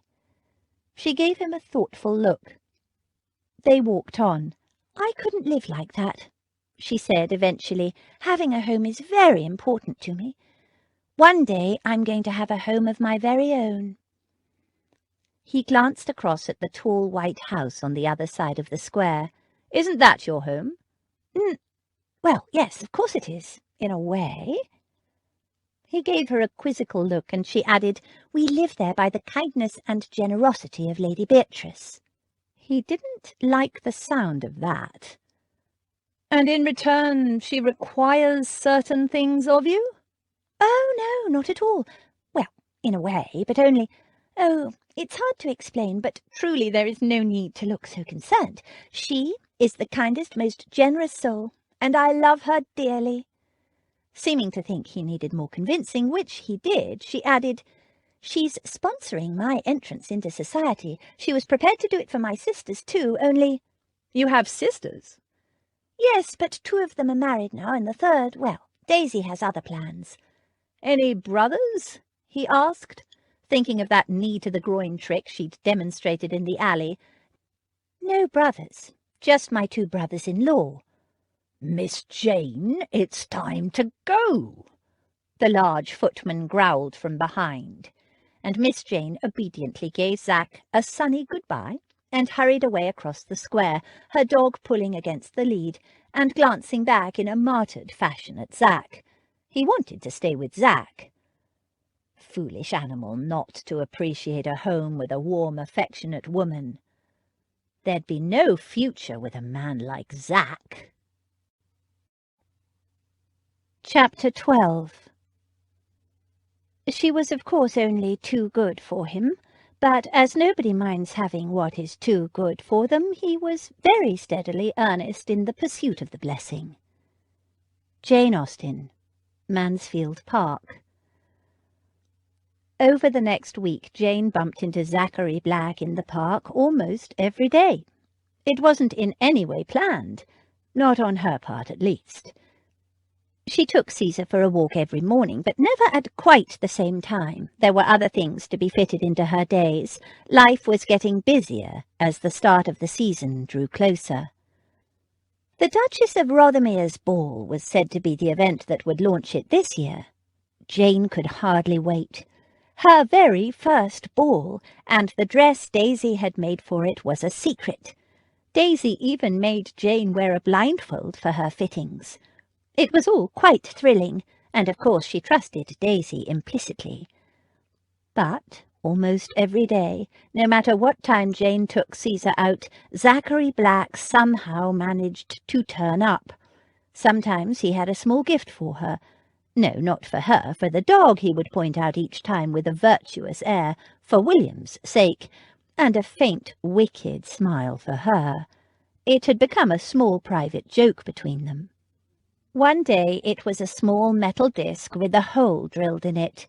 "In case this rascal wanders off, so people will know he's a dog of distinction and not a mere mongrel stray," he said when he gave it to her. Caesar was elegantly engraved on one side, surrounded by an engraved wreath of olive leaves. That made Jane laugh. Her address appeared in plainer script on the other side. It was quite delightful, meeting up with him so often. It was fast becoming the highlight of her day, but it also worried Jane a little. Oh, not that anything could come of it. They came from such different worlds, it was not possible. Society was organised into strata for a reason. She'd been taught that all her life, in the schoolroom at the Pill and by experience. Mamma and Papa had been cut off because they'd eloped. Not just disowned by their parents, but cut off from the rest of their society as well. And without money, Papa could not live as a gentleman. She knew from Abby that Papa had tried and tried and tried to find work. He even bought special clothes, so he would look the part. But the minute he opened his mouth, everyone knew he was a gentleman and treated him accordingly. He either didn't get the job, or was sacked, or, for one reason or another, found to be unsuitable. Most people simply didn't feel comfortable ordering around someone they felt instinctively was their social superior, and those who did enjoy it were bullies who tried to make poor gentle Papa pay for every slight they'd ever received, hence Papa's final act of desperation. And because they were so poor and friendless and didn't belong anywhere, Abby and she had been in dire straits when their parents had died, if it hadn't been for the Pill. They'd learned their lesson there, too. The Pill was full of girls whose mothers were gently born, but who had come down in the world for one reason or another. Jane and Abby had been given a miraculous chance to return to the society that their parents had entered by birthright, and lost. Yes, Jane was very aware of the importance of behaving according to one's station in life. She knew she should not be walking out daily with a gypsy, even if he was more respectably dressed these days, and that she was always accompanied by her maid and William, at Featherby's insistence. Featherby, who was the kind of butler who seemed to know everything, didn't approve. Jane was certain that if Lady Beatrice knew, she would speedily put a stop to it. Even Daisy didn't approve. Nobody else knew about her daily meetings with Zachary Black, not even Abby, and if she did, she wouldn't approve either, Jane knew. So why did she continue to meet him? And more to the point, why did he keep coming back? He knew as well as she did that there could be no future in it for either of them. Did he have nothing else to do with his time? "Not at the moment," he said, when she asked him one day. "I'm at something of a loose end." "But don't you have work to do?" she asked him on another occasion. "Not at present," he said, apparently quite unconcerned, though his eyes gleamed as if he were amused at her anxiety on his behalf. But then he'd changed the subject, and, as they strolled along, in the fascination of walking and talking with Zachary Black, Jane quite forgot to wonder or to worry. Afterward, particularly at night when she was lying wakeful and unable to sleep, She did quite a lot of wondering about Zachary Black, and not a little worrying. Who was he? So many things didn't add up. He was full of entertaining tales, and she could listen to that deep voice forever, but several times when they'd just been walking in silence, and not awkward silences as she sometimes felt with Lord Camberry, she'd glanced at Zachary Black and seen an expression in his eyes as he gazed off into nothingness. It was an expression that caught at her heartstrings.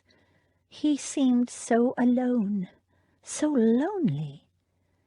And then, just when she'd felt she had to reach out and touch him, to reassure him that he wasn't alone, he'd turn his head and that shuttered, desolate look would disappear, and he'd say something amusing or tell some lively and entertaining story, and she'd be left wondering if she'd imagined the bleakness in him. It spoke to her, that bleakness. In the night, when she lay sleepless, trying to put all thoughts of a tall gypsy out of her mind, she couldn't shake the thought that, despite his so-called gypsy tribe, he was a man who walked very much alone. Alone and disturbingly beautiful. She'd never before thought of a man as beautiful. Handsome, yes, rugged, certainly, even pretty. She'd met several pretty young men before, but they'd never struck her as particularly masculine. Zachary Black's was a beauty that was purely, utterly masculine, and it kept her awake and restless and shivering long into the night, and not from the cold.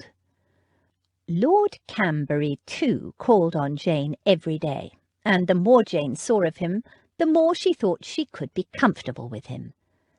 He made morning calls every afternoon, making polite conversation on a variety of unexceptional topics, and staying the correct 20 minutes before taking his leave. His visits caused some exchange of glances between their other lady visitors, but nothing was said aloud, and until the negotiations over the settlements were concluded, no announcement would be made. Several times he escorted Jane on a slow promenade in Hyde Park at the fashionable hour, bowing to various acquaintances and stopping to chat every few minutes. His acquaintances were all rather older than him and quite a bit older than Jane, but they were all very kind and flattering, and being with Lord Camberry, she noticed, discouraged the starers and the oglers, which she appreciated. He attended the literary society both times during that first week and only fell asleep once, but not when it was Jane's turn to read. When she read, he sat up straight, smiled benevolently at her, and listened with feigned fascination. She knew it was feigned, as his conversation afterward revealed that he hadn't taken in a thing about the story. His fascination, it turned out, was from the picture she made, with the afternoon light slanting across her just so.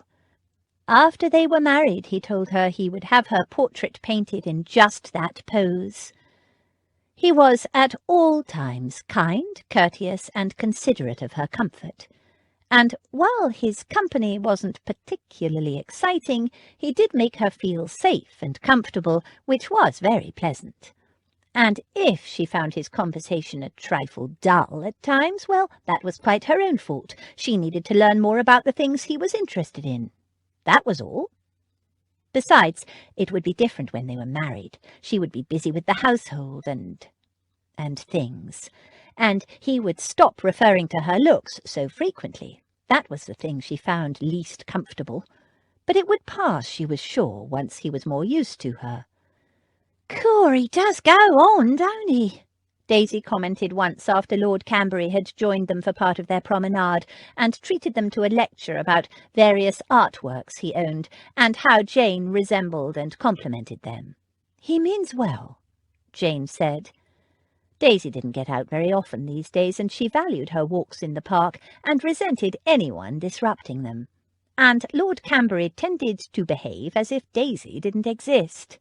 "It was all that talk of you being his beautiful ornament that got me," Daisy said. "You want to watch out, Jane. After you're married, he'll probably stick you on a shelf or in a glass case or something." Jane laughed. Well, if he does, Daisy darling, I'll rely on you to pop in regularly to keep me dusted. Me? Daisy snorted with mock indignation. I've got enough to do. Dust yourself, you lazy cow. They both laughed, but then Jane said, You do like him, don't you, Daisy? Daisy shrugged. I wouldn't say like, but I don't mind him. He seems an easy-going enough gent. He just talks a lot about stuff I couldn't care less about, that's all. But I'll not fault you for snapping him up. She grinned. Once you're a fine, rich lady, I'll be able to make you lots of lovely, expensive clothes, won't I? Jane laughed. And if I were poor? Oh, I'd still make you lots of lovely clothes, but me profits would be terrible. It was just after noon on a crisp, clear, perfect spring day, and despite her lateness, Zachary Black was waiting for her in the square, standing tall and still beside one of the budding plane trees. Jane's heart jumped a little when she saw him, and a little fizz of anticipation ran down her spine. Caesar jumped a lot, and, as usual, insisted on dragging her toward him, eagerly huffing and puffing, practically choking himself against the restraint of the red collar and chain. "Mr. Black," she said, trying not to show how truly pleased she was to see him. The previous day, when she'd walked Caesar around the square, she'd looked and looked for a tall, raffish figure, and the disappointment she'd felt when she realized he wasn't there had quite shocked her. "I had business to attend to yesterday," he said, as if she'd asked him to explain his absence, and indeed she had wondered, but only in her mind. Jane wasn't sure how to respond. She ought not to encourage him, she knew, but— "And how is this rascal?" he asked, squatting down to give the dog a hearty rub. "He killed another rat in the back lane, so cook is now devoted to him." She added, "He keeps trying to chase off the butcher's boy, though, which isn't quite such a popular move." He laughed. "And the cats?" "Still wary, but they seem to have come to terms with him. He actually seems to like them. Not just tolerate, but like. It's not very dogly behaviour, but I'm very grateful for it." "Shall we walk?" he said. They strolled, several feet apart. A pastry seller pushing a brightly painted cart and ringing a bell passed them on the road beside the park. "Those gypsy wagons you mentioned the other day," she said. "They look very pretty and colourful, but they must be very small. For a family, I mean. And for a man of his height. Do your people really live in them, winter and all?" "Winter and all," he told her. She frowned. "But isn't it terribly cold?" He gave her a slow smile. "We snuggle up." "Oh." She felt her face heating. "Yes, I suppose so." "What about your house?" he asked. "Not that one." He gestured toward Lady Beatrice's house. "Your dream house, the one you plan to live in one day. What would that be like?" "I want a home, not just a house." He slanted her a surprised glance. "What's the difference?" "A house is a building, a home is where a family lives, a place that's warm and comfortable and—" She stopped, feeling that what she'd been about to say would sound foolish and embarrassing. "And," he prompted, "where children can play and grow up." "That's not what you were going to say." "No." They walked on and turned the corner, then slowed to watch a little boy rolling a hoop to his smaller sister. She kept dropping it and knocking it over, but the small boy never once lost patience. He showed her how to do it, over and over. "All children should be like that," she said quietly. "Patient?" "No, happy, carefree." She felt him looking at her, and safe. "A difference between a house and a home," she added softly, her eyes on the two little children, "is love." They moved on. Zach found himself unexpectedly touched by her words and by the way she'd watched the little boy and his sister. There was a depth of yearning there that surprised him.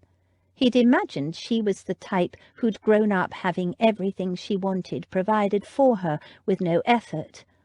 Then again, he'd grown up with all the material things any child could want, but by her definition he'd never actually lived in a home, not even when he was the size of that small boy. He'd never felt safe, never felt loved, not when his father was at home. Or had he? Certainly his father had been a brute and unpredictable at the best of times. Zach had been sent away to school when he was 7, but before that there must have been people who'd cared for him. Servants, at least, and surely 1 or 2 of them had cared for him more than just because they'd been paid to. Had he blocked them from his memory, the way he'd tried to block all thoughts of his childhood home? He was responsible for those people now. The thought pricked his conscience. He didn't want to be responsible for anyone. The nurse collected the children, and Zach and Jane resumed their walk. He thought about her expression as she watched the children, and he wondered. "Tell me something," he said, standing back so she could step around to avoid a puddle. "When we first met, you were using your reticle as a cosh." She tensed and darted him a cautious sideways glance. Zach pretended not to notice. "Was I?" she said in a careless voice. "I don't remember." And a moment later she added, "What's a cosh, anyway?" Zach hid a smile. For a girl with invented Venetian antecedents, she was a terrible liar. He didn't bother explaining. She knew very well what a cosh was. But her affectation of ignorance increased his curiosity. "You said you usually carried a stack of pennies in a coin purse. Why pennies?" "Oh, I probably just meant change. Loose change. Oh, look, is that a squirrel?" "No, a red herring," Zach thought. "You were quite specific at the time. You said pennies." She shrugged and looked away. "Only you said you'd given them all away." "I did not. I said no such thing." That touched a nerve, he thought. "No, you're right. You stopped halfway through the sentence as if it were a guilty secret." What nonsense! They strolled on a little way. "Whom do you give pennies to?" he asked quietly. He thought he knew, but he didn't understand why she would hide such a thing, and why specifically pennies. She stopped and turned toward him. "I don't know what you're talking about. Besides, it's not your business how I spend my money." She took a deep breath and said firmly, "Caesar is healing well, don't you think? That ointment you gave me seems very efficacious." "Why pennies, I wonder? Why not halfpennies, or farthings, or threepences, or sixpences, or even shillings?" "You said pennies." She made an impatient gesture. "I told you I don't remember, and a gentleman would not persist with a topic of conversation a lady has indicated quite clearly she has no interest in." Her expression made him smile. "Ah, but then I'm not a gentleman. I'm a gypsy, remember? And the first time I saw you, you were surrounded by street children." "Oh," she said, in an attempt at vagueness that didn't deceive him in the least. "Yes, and after a few moments they'd melted away. You gave them pennies, didn't you? That's why your purse was almost empty when you tried to use it later as a cosh. I'm not at all critical of the act, but I'm curious as to why you collect and give pennies instead of sixpences or some other coin that would make more of a difference to their lives." She hesitated and then said a little crossly, "Well, if you must know, it's because if I gave them sixpences or anything bigger than a penny, it would be taken from them by some bigger person. That's why. A copper coin is not worth fighting over, but with a penny you can buy a loaf of bread or a half loaf and some cheese or—" She made a vague gesture. "That kind of thing. With a penny they won't go hungry. It's not much, but it's something, and that is all I wish to say on the matter." "Very well, I won't press you further," he said, intrigued, and not a little impressed by her reasoning. Young ladies of the ton didn't generally have any idea of the realities of life in the street. Most simply thought of street children as nuisances to be avoided. But Miss Jane Chance had clearly given their situation a lot of thought, and responded in a surprisingly practical way.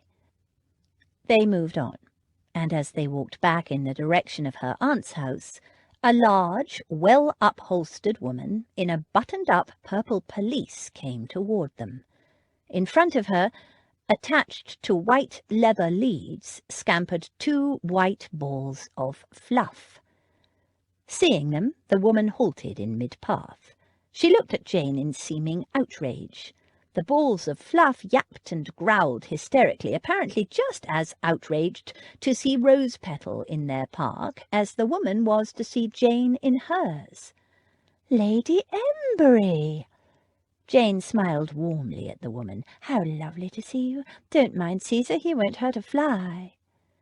Caesar barked a couple of times at the yapping balls of fluff, fooling nobody as his tail hadn't stopped wagging. He was, Zack had to admit, a fearsome sight, however, even in welcome. The woman completely ignored Jane's greeting. Her gaze swept Zack from head to toe, eyeing him with magnificent disdain. He instantly swept off his hat and gave her a raffish bow. She stiffened, glared at Jane, and then passed them with her head turned pointedly away. She marched away, dragging the fluff balls with her. Jane looked after her in surprise and perturbation. "Who was that old Tartar?" Zack asked. "A neighbour, a friend of my aunt's. She's the aunt of—" She broke off. "Whose aunt?" Jane just shook her head. She'd gone pale. The incident had obviously upset her. "She attends my aunt's literary society sometimes. I cannot think why she would give me the cut direct. I have to go home now." She hurried across the square toward her aunt's house. Zack followed. "It was me, wasn't it? The blasted harridan cut you because of me." Damn! He knew it wouldn't be precisely approved of for Jane to be seen walking with an unprepossessing fellow such as himself, but that a friend of her aunt's would give her the cut direct in a public square. The sight of Jane's ill-concealed distress infuriated him. "You're not going to let that woman upset you, are you?" She didn't respond. "You were hardly behaving improperly. Granted, I'm not the most ideal companion for a walk, but we were in the full public eye, for heaven's sake. Hardly the illicit meeting her attitude implied, and you were accompanied by your maid and footman." He gestured to William and Polly, walking stolidly behind them. Jane took no notice. "I'm sorry, Mr. Black. I must go now." She was about to cross the road when she stopped suddenly, turned and faced him. Her face was pale, the set of her jaw resolute. "And I'm very sorry, but I must ask you not to return. I cannot meet you again. Too much is at stake." Her eyes were apologetic, but her words were clear. "Goodbye, Mr. Black."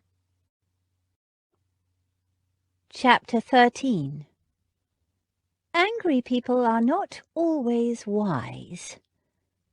Jane Austen, Pride and Prejudice. Jane hurried home, feeling slightly sick. Lady Embury wasn't a close friend of Lady Beatrice's, but she came quite regularly to the Literary Society, and had always been pleasant enough. And since the betrothal she'd become quite warm toward Jane. But now Lady Embury had given her the cut direct, in public. It could only be because she'd been seen with Zachary Black. But what was wrong with that? It was a public square. She'd only ever walked and talked with him, and she'd been accompanied by her maid and footman. It wasn't as if she'd encouraged him. Well, perhaps she had, a little, but what was wrong with walking and talking and being friendly? Zachary Black was a fascinating man, and he seemed interested in what she had to say too, and if she thought of him rather too often for her own peace of mind, well, one couldn't be blamed for that, surely. One couldn't help one's thoughts. Her thoughts were private, secret, her own little fantasy. One's actions were what counted, she reminded herself, and she had done nothing underhanded or illicit. Certainly she'd done nothing to jeopardize her betrothal.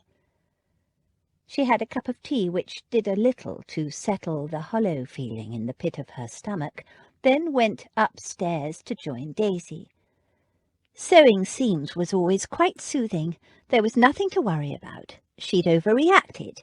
Lady Embury probably hadn't meant any such thing. She was just distracted. 2 hours later, Featherby came to the door. "Lord Cambury is downstairs, Miss Jane, asking to speak with you." The sick, hollow feeling returned to her stomach. She tidied her hair, striving for composure. She had done nothing wrong. Lord Cambury came straight to the point. "Aunt tells me you've been associating with some low fellow in the square opposite. Won't do, you know. Can't have my betrothed associating in public with shabby fellows. Bad ton." Seeing Lord Cambury's grim expression now as he waited for her explanation, she wondered whether he might be jealous. He'd never indicated a hint of any warm feelings toward her, but it was possible, she supposed. The trouble was, she didn't know him very well, hardly at all, to be truthful. "I have talked to a man in the park several times, but I assure you, Lord Cambury, there has been no impropriety." He snorted. "My aunt saw you with her own eyes, talking and laughing with the fellow. So what have you got to say to that, eh, missy?" Jane stiffened. She'd intended to apologize, but the thought that his aunt was spying on her and telling tales was infuriating. "I don't see what business it is of Lady Embury's, who I walk with in a public square opposite my home, especially since I am accompanied at all times by my maid and footman." He frowned. "My aunt is my family, and what my betrothed gets up to while I'm not there is my business." "Gets up to?" Jane flashed. "I don't get up to anything." "Seen walking out with a dashed shabby fellow, more than once too, practically every morning this week." Jane forced herself to sound calm and reasonable. "I'm not walking out, as you put it, with anyone. It's true that I've met him on several occasions, but none of them were by pre-arrangement. His behaviour each time has been perfectly polite and mine above reproach." She was shaking. She wasn't sure quite why. Was it nerves, or indignation, or guilt? He poked his head forward. "You're saying he's not shabby?" "I just told you that he has behaved like a gentleman every time." "Gentleman?" He made a contemptuous sound. "What's his name?" "We haven't been introduced." It wasn't a lie. "Aunt said she saw him offer you his arm." "He did, but—" He broke in, appalled. "You touched him? You might have got fleas, or worse." "Don't be ridiculous," she snapped, seriously annoyed now.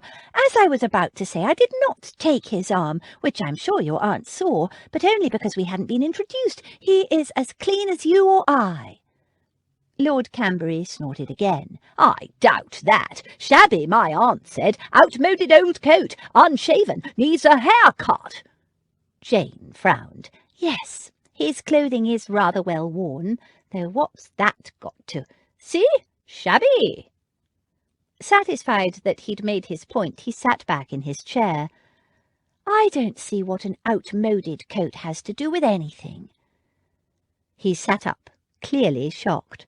"It's everything, dash it! Consider my reputation." "Your reputation?" He gave her an incredulous look.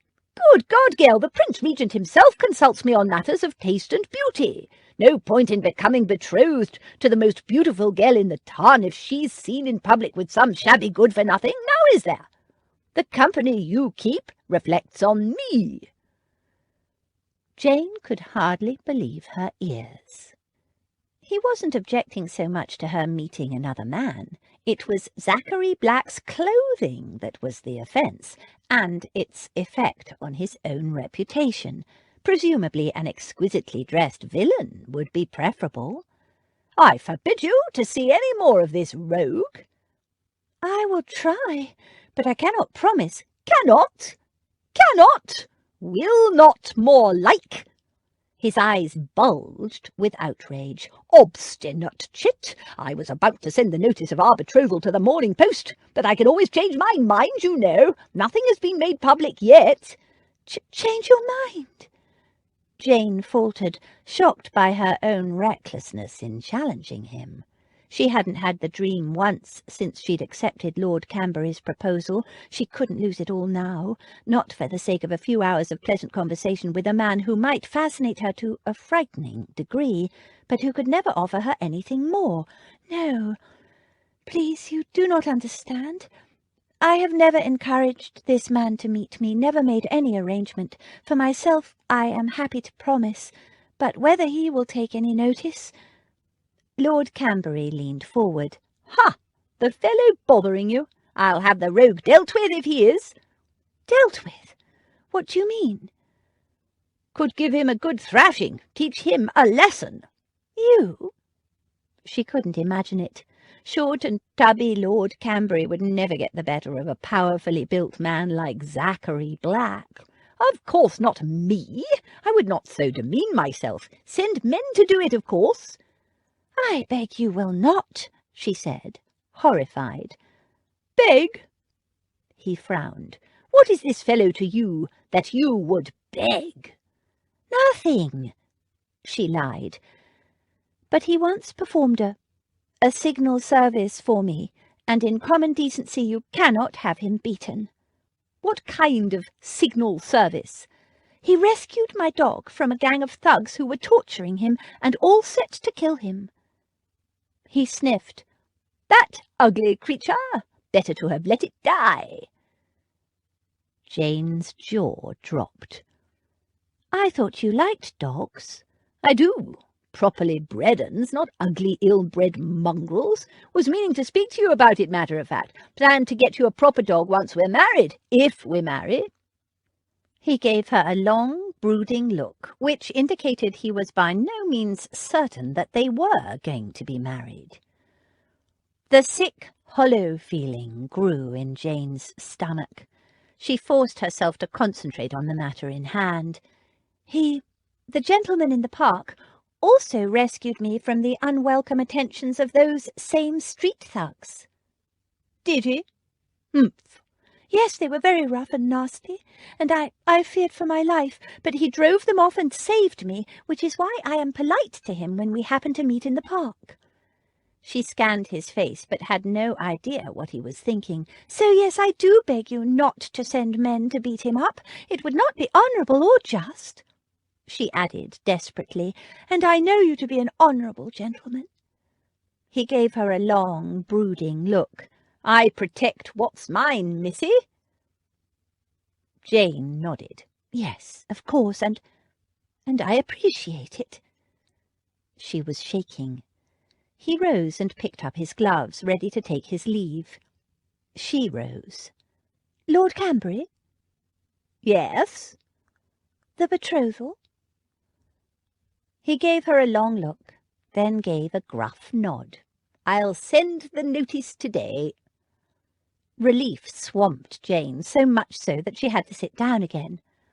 He pulled on his gloves. "Expect beautiful women to be difficult, part of their charm, I'm told.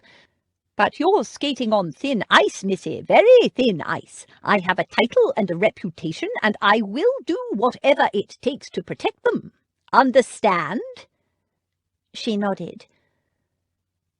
"Will you attend the Duchess of Rothermere's ball for the launch of the season?" She stared at him in surprise at the abrupt change of topic. "Yes, of course, but—" "See you there, then. Reserve me 2 dances, yes? Supper, dance, and a waltz." His gaze sharpened, and he tapped her arm with 2 fingers. "Tisk, tisk. No frowning now. Don't want wrinkles." He departed, leaving Jane sitting limply, shaken but relieved. She'd almost thrown away her chance of a future, a home, and a handsome settlement for herself and her children, all because of her fancy, her stupid, irresponsible fancy, for a handsome gypsy. "What the devil is the matter with you?" Gil demanded later that evening. "You've been glowering into your glass all evening." "Nothing." Zach merely wanted to strangle something or someone, preferably a puce-faced old bitch with 2 yapping puffballs. That blasted harpy had upset Jane for no good reason. No good reason that he could see. "I cannot meet you again. Too much is at stake." What the devil did that mean? What was at stake? "Not bad news from the lawyer, is it?" Gil persisted. "No. Tell me, Gil, what's wrong with a fellow taking a walk in a public park with a girl?" Gil frowned. "What girl? You mean the chance girl? Doesn't matter who. Is it scandalous in London these days for a girl to walk with a man, not touching, 2 feet apart, in a public park with a maid and footman in tow? No, of course it's not. Ha!" Zach punched his fist into his hand. "I knew it. So why would that harridan give her the cut direct?" "What harridan?" Lady somebody." He snorted. "Harpy, more like. Lady Embury, that was it. Lady Embury." "Lady Embury? Oh, then that is interesting." Zach sat up. "You know something. What?" "Well, it's just a whisper." "Damn it, Gil, this is no time for blasted discretion." "Well, I've heard a whisper that Lord Cambury has been—" "Not Cambury, Embury," Zach said impatiently. "Lady Embury is Lord Cambury's aunt," Gil said calmly. "Now, do you want to hear what I have to say or not?" Zach scowled and flung himself back in his chair. "Go on." Gil regarded him a moment and then grinned. "This girl has really got you wound up, hasn't she? I don't think I've ever seen you this way over a woman." Zach said tightly, "She was given the cut direct by Lady Whatsit, simply for walking in the park with me. It's a matter of righting a wrong." "Oh, the White Knight again, is it?" Gil grinned, and when Zach muttered something rude, he laughed. "Well, the whisper is that after years of searching the ton for an incomparable, Lord Cambury has finally found his ideal." Zach gave him a blank look. "So?" "Lord Cambury is a collector of beautiful things. I'm told he requires exceptional beauty in a wife as well." "What does that have to do—" "Oh, my God. You don't mean—" Gil nodded. "Word is he's made an offer for the chance girl and been accepted." There was a short, stunned silence. Zach looked down at his hands and carefully unclenched his fists. "Betrothed?" he said in what he hoped was an even tone. "I don't believe it." Gil raised his brows. "It's hardly surprising. She's young, a diamond of the first water, and her invented family background suggests she's angling for a rich husband. She's quite clearly on the marriage mark." Zach was unable to think of a suitable response. His fists had clenched again. It seemed so damned reasonable, the way Gil put it, but he refused to believe it could be so. "No, if she were betrothed, she would have told me." Gil's brows climbed a little higher. "Confide in you? Concerning a betrothal that is not yet official? To one of the richest barons in the kingdom?" His eyes danced, but he continued in an amazed tone. "Well, I'm shocked. I cannot imagine why she would not immediately inform you, and any other chance-met gypsy strangers she met down a dark alley or in a park. Most extraordinary secretive behaviour on her part." There was another short silence. Zach glowered at his friend. "You're enjoying this, aren't you?" "Immensely." "Swine. Another cognac?" Gil refilled both their glasses. Zach picked up the glass and swirled the cognac moodily, staring into its golden depths as it caught the firelight. "What's he like, then, this Cambury fellow?" "One of the regents, said, with all that you'd expect. Wealth, property, the best of good ton." Yes, but what's he like?" "Really? Yes, charming, good-looking. Short, balding, and running to fat. Ah! Zack liked the sound of that. What else? Does he keep a string of mistresses? Does he beat them? Drink like a fish? Gamble to excess? Come on, Gil, you know what I'm asking. What are the fellow's dirty little secrets? What does your famous nose tell you? Gil screwed up the famous nose and rubbed his chin thoughtfully. Then he shrugged. He's dull. Dull? As ditch water. Worse than ditch water, which at least produces the odd tadpole and frog. He's boring, tedious, stupefyingly, yawn-makingly dull. Dirty linen? Zack asked hopefully. Gil shook his head. No mistresses that I've ever heard of. None of the other either. Member of all the usual clubs, dutiful nephew, regular churchgoer, drinks, but in moderation, everything in moderation actually, apart from the huge sums he spends on his artworks. He's a collector of art and things and beauty, has a passion for it, and goes on and on and on about it, ad infinitum, ad nauseam. All right, enough of the Latin. So he overspends? Gil shook his head. So wealthy it can't signify. Sorry, my friend, but the fellow is perfectly inoffensive. Inoffensive? Somehow Camberry's very inoffensiveness was offensive. Gil nodded. All things considered, an excellent match for your girl. She can't possibly marry him. Why not? The question hung in the air for a full minute. Because... Zack glared at his glass and groped for a reason. Because she can't, that's why. Oh, well, in that case. With a faint smile, Gil settled back comfortably in his armchair. Zack glared at him. A warm-hearted, lively girl like that, you can't yoke her to a fellow who's criminally boring. Better than one who's criminally wanted for murder. I keep telling you that's just a stupid mix-up. Zack grabbed the poker and stirred the coals in the fire savagely. Sparks flew everywhere. Any news from the lawyer's man? Gil said. Zack shook his head. Too soon. Won't be back from Wales yet. He stared into the fire, brooding. Damn it, Gil, what the devil am I going to do? About Cecily? Not Cecily. That's all quite straightforward. The moment we produce Cecily, the problem's gone. What am I going to do about Miss Chance? Gil was silent for a moment. Tell her who you are. If you say she's in the market for a rich husband... I can't ask her to throw over a sure thing like Camberry while my own affairs are in a mess. Not while I'm, technically at least, a wanted man. Besides, he didn't want to be just another potential rich husband to her. Gil grimaced. I see your point. He gave Zack a thoughtful look and said, Do you think Camberry knows the girl's background is a fabrication? I doubt it. It'd be one way to scotch the betrothal. Zack considered the suggestion.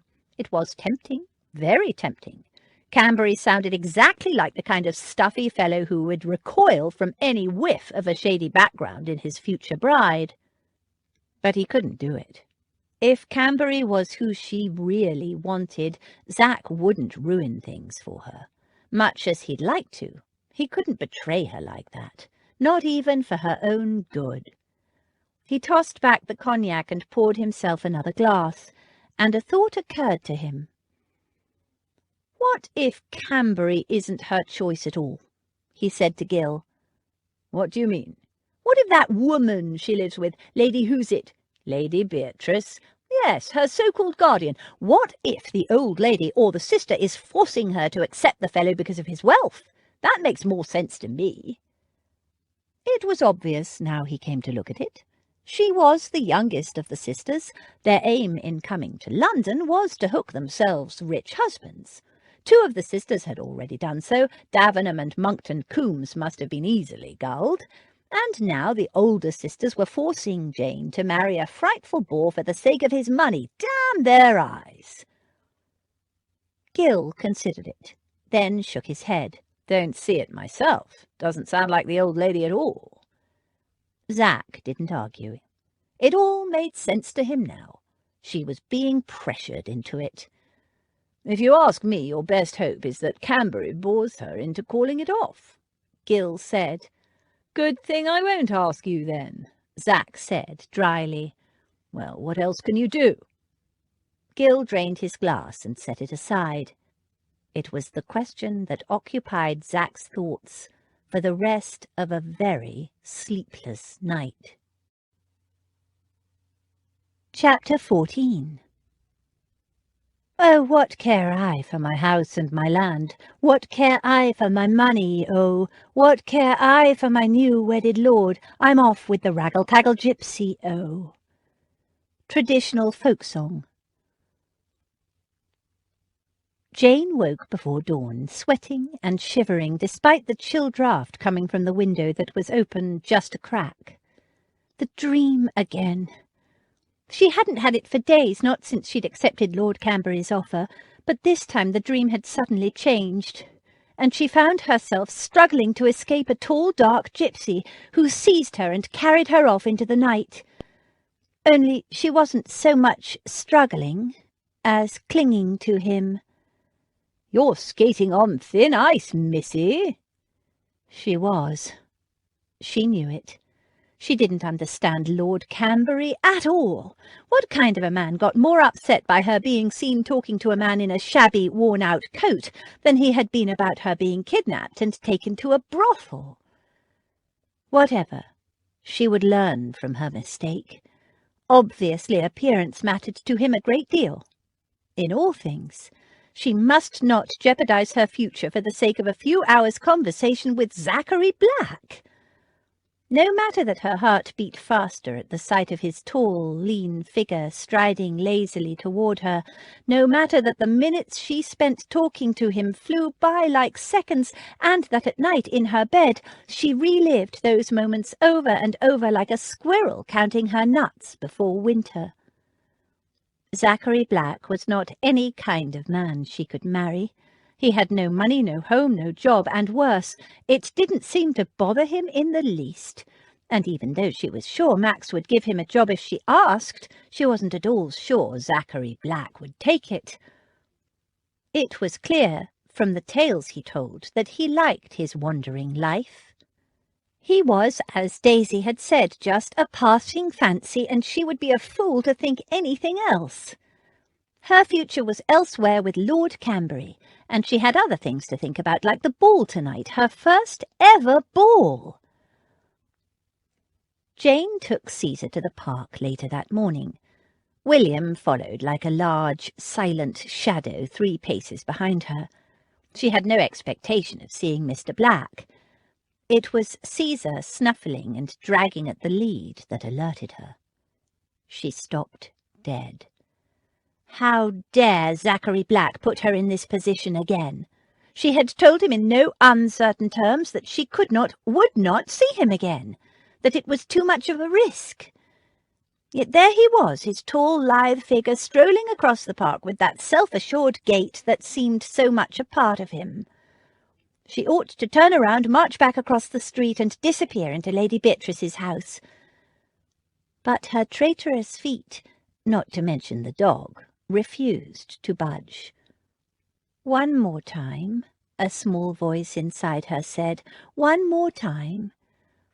A cacophony of yipping to her left drew Jane's attention. A large woman in a fur-edged puce pelisse stood glaring across at Jane. Lady Embury. Perfect. Her wildly excited dogs got all tangled in their leads, but Lady Embury took no notice. Her eyes narrowed and her large bosom puffed with outrage. Jane's spine stiffened. She would not be accused, silently or otherwise, by that woman. She would not live her life under Lady Embury's thumb, now or in the future. She forced herself to bow politely.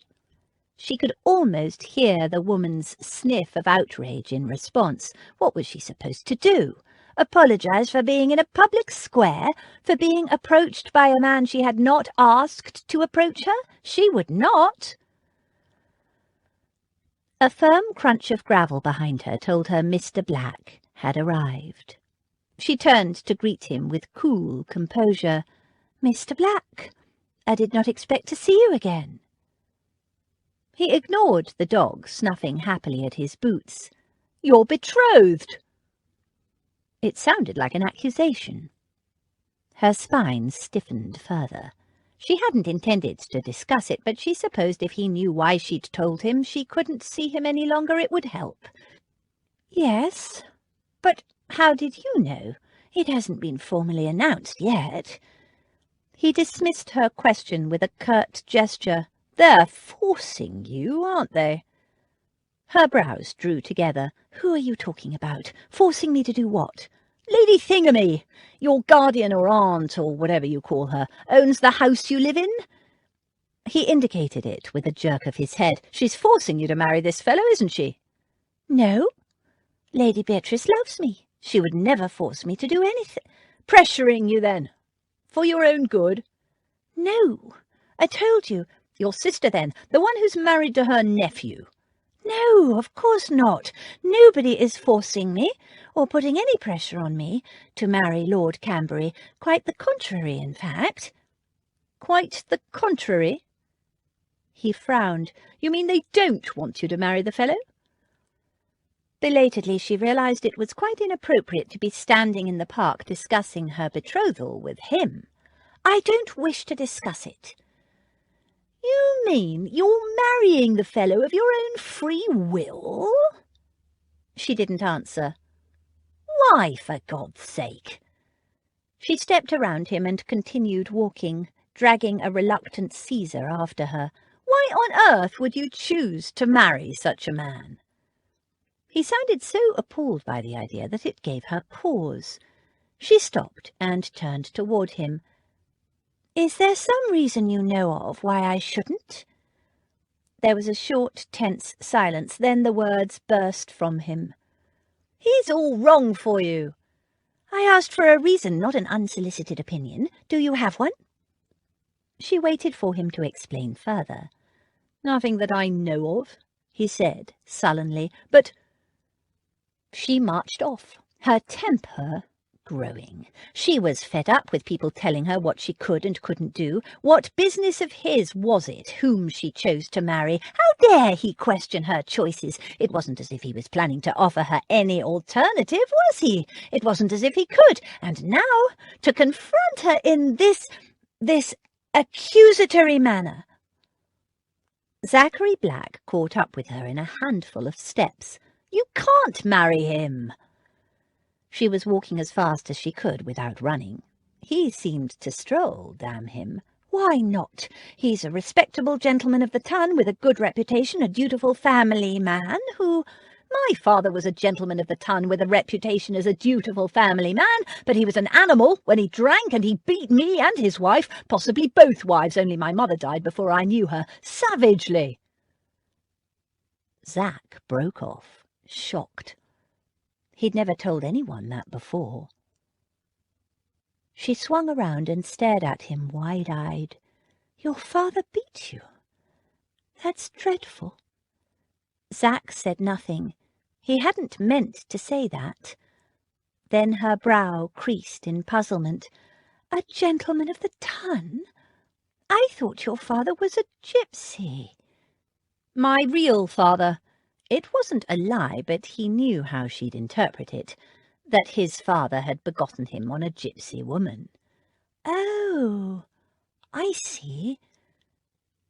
"You cannot trust Camberry. Trust any so-called gentleman on reputation alone."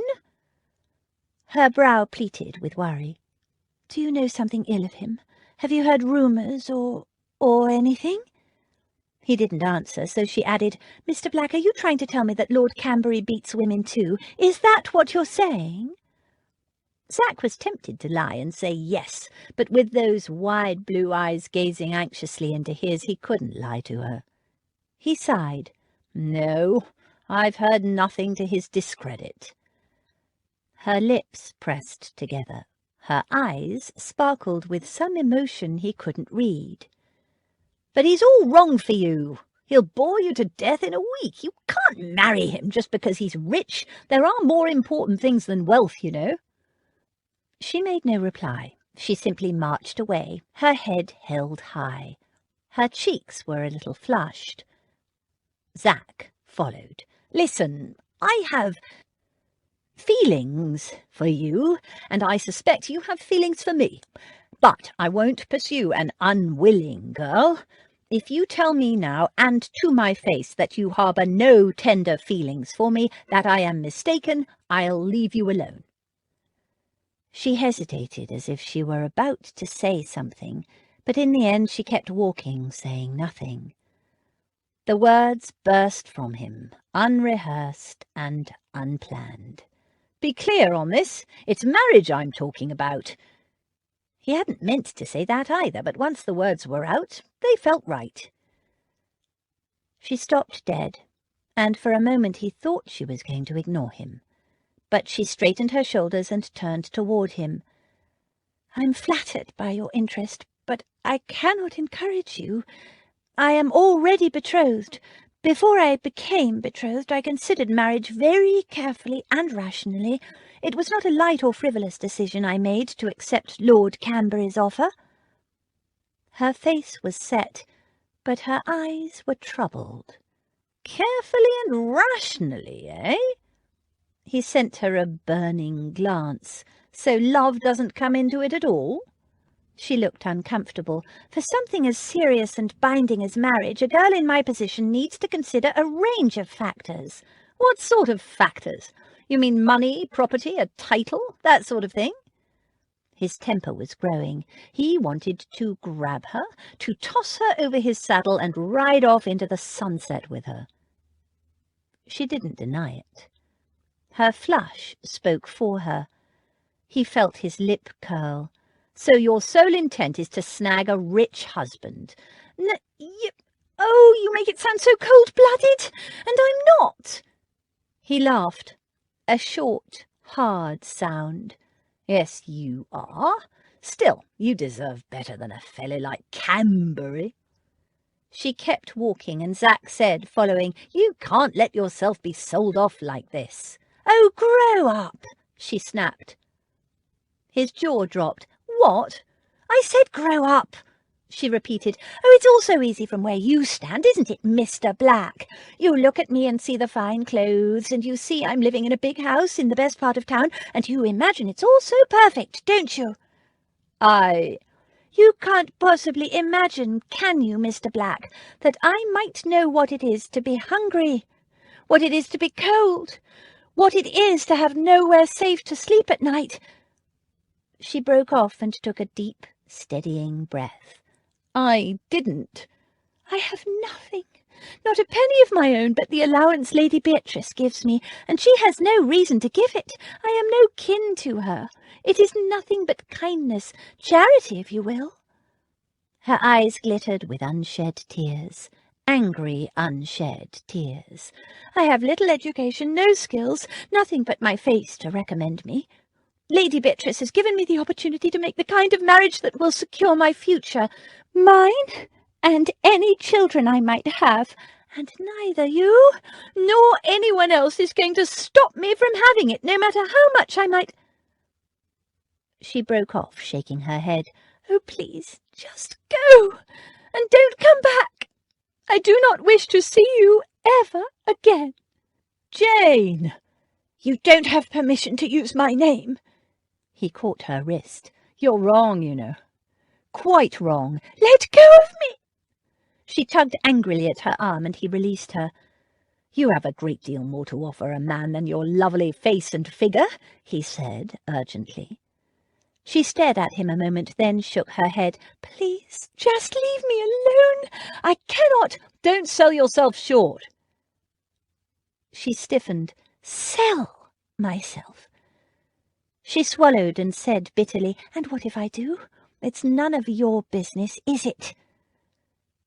Belatedly he realized how she'd interpreted his words. "I didn't mean it like that." But it was too late. She'd turned and was marching angrily away. His hands clenched into 2 hard fists.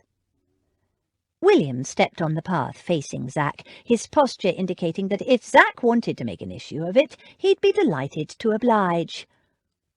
Zack didn't. It would be a relief to throw a punch or two, but grow up, she'd said.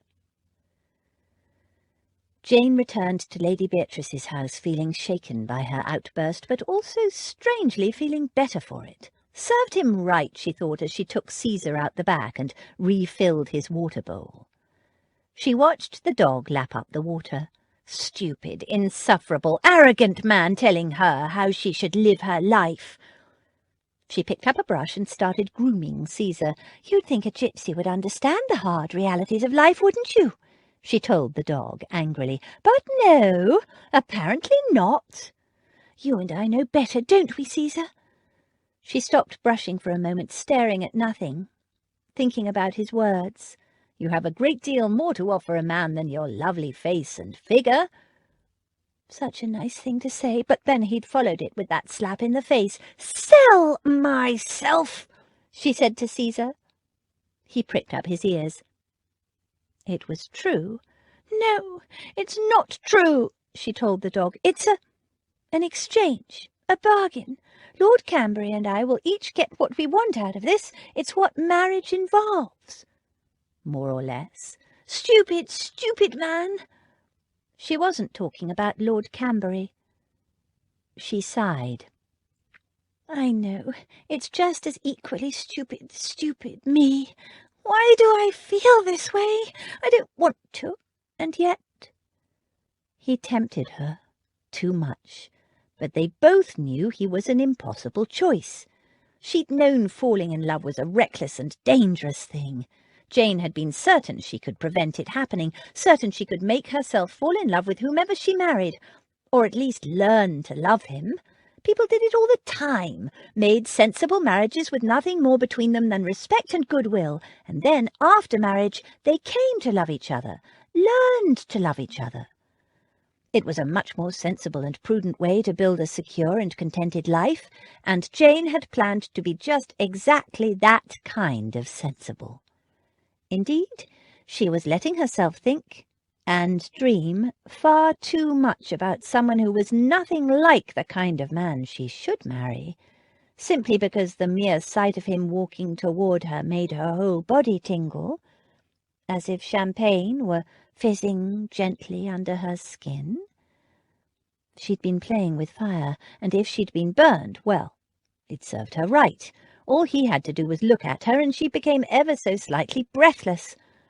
How could it happen that simply walking and talking with someone in a park could make her feel so alive? When she was with him, listening to his stories, laughing at his mischief, walking beside him as he matched his pace to hers, happiness just seemed to bubble up inside her like a mountain spring of clear, cool water, endlessly bubbling, foolishly bubbling, when all she wanted to do was laugh and twirl and dance and be happy, because that was how being with him made her feel. But it was impossible, utterly, hopelessly impossible. She knew it was an illusion, that life wasn't like that. Fairy tale happy endings didn't happen to everyone, certainly not Jane. She needed to be sensible, and to grow up. Daisy had been right. You'll find the most impossible, unsuitable bloke in the ton and fall for him like a ton of bricks. And he wasn't even a member of the ton. Hopeless, she muttered. Be clear on this. It's marriage I'm talking about. Caesar gave her a reproachful look. Don't look at me like that, she told him. I know you think he's wonderful, but you're just as dizzy-brained and undiscriminating as I am. But don't worry, I will not let us suffer for my lack of judgment. The dog nudged her hand, and she resumed brushing, telling him severely, I will not live in a gypsy wagon, cooking over an open fire, raising my children in the mud, and endlessly traipsing around the world. And yet, the way he looked at her, the way he bent his head toward her and listened, really listened, as if what she had to say was worth hearing, as if he cared what she thought and felt, and she could not deny the appeal of his big, lean body, his deep voice, his strong, brown, long-fingered hands, so capable of delivering swift, brutal justice, and yet so gentle with her, and with Caesar. And when he smiled that slow smile... But he was stupid and arrogant and blind and interfering, she reminded herself crossly, and impossible. My father beat me savagely. Was that why he wandered, homeless, rootless, alone? Stop it! There was no point wondering, she told herself crossly. She'd told him she never wanted to see him again. Be careful what you wish for. She wanted him to go. She did. She didn't need the torment. Torment? What nonsense! It was simply not possible. And that was that. But would he stay away? Doubtful, she told Caesar, giving him a last sweep of the brush. He never has before, though now he knows I'm betrothed. She put the brush away. Perhaps I'll get William to walk you for the next few days, just to be on the safe side. She had a future to think of, one that didn't contain any tall, dark man with piercing silver-green eyes. She had to put him right out of her mind. And I will, she told the dog. He was just a passing fancy. He means nothing to me, or to you. Do you hear me? Feeling better for the decision, she refilled Caesar's water bowl, gave him a last pat, and hurried upstairs to the sewing room. She found Daisy sitting cross-legged in the window seat, sewing on beads and singing softly under her breath. Oh, what care I for my house and my land? What care I for my money? Oh, what care I for my new wedded lord? I'm off with the raggle-taggle gypsy, oh. Stop it, Daisy. Daisy looked up in surprise. Stop what? That song? What's... Oh... Daisy grinned as she recalled what she'd been singing. Bit close to the bone, is it? And then she saw Jane's expression and sobered instantly. Oh, no. Like that, is it, lovey? No, Jane said, but her voice wobbled. Daisy put her sewing aside, slipped off the seat and fetched Jane a handkerchief. Oh, lovey, I knew this would happen. You always were too soft-hearted and apt to take in strays. He's not a stray. Daisy sighed. I know, but he might as well be. You can't pin a gypsy down, and when he's tall and dark and too good-looking for his own good, the big handsome rat, what's he done?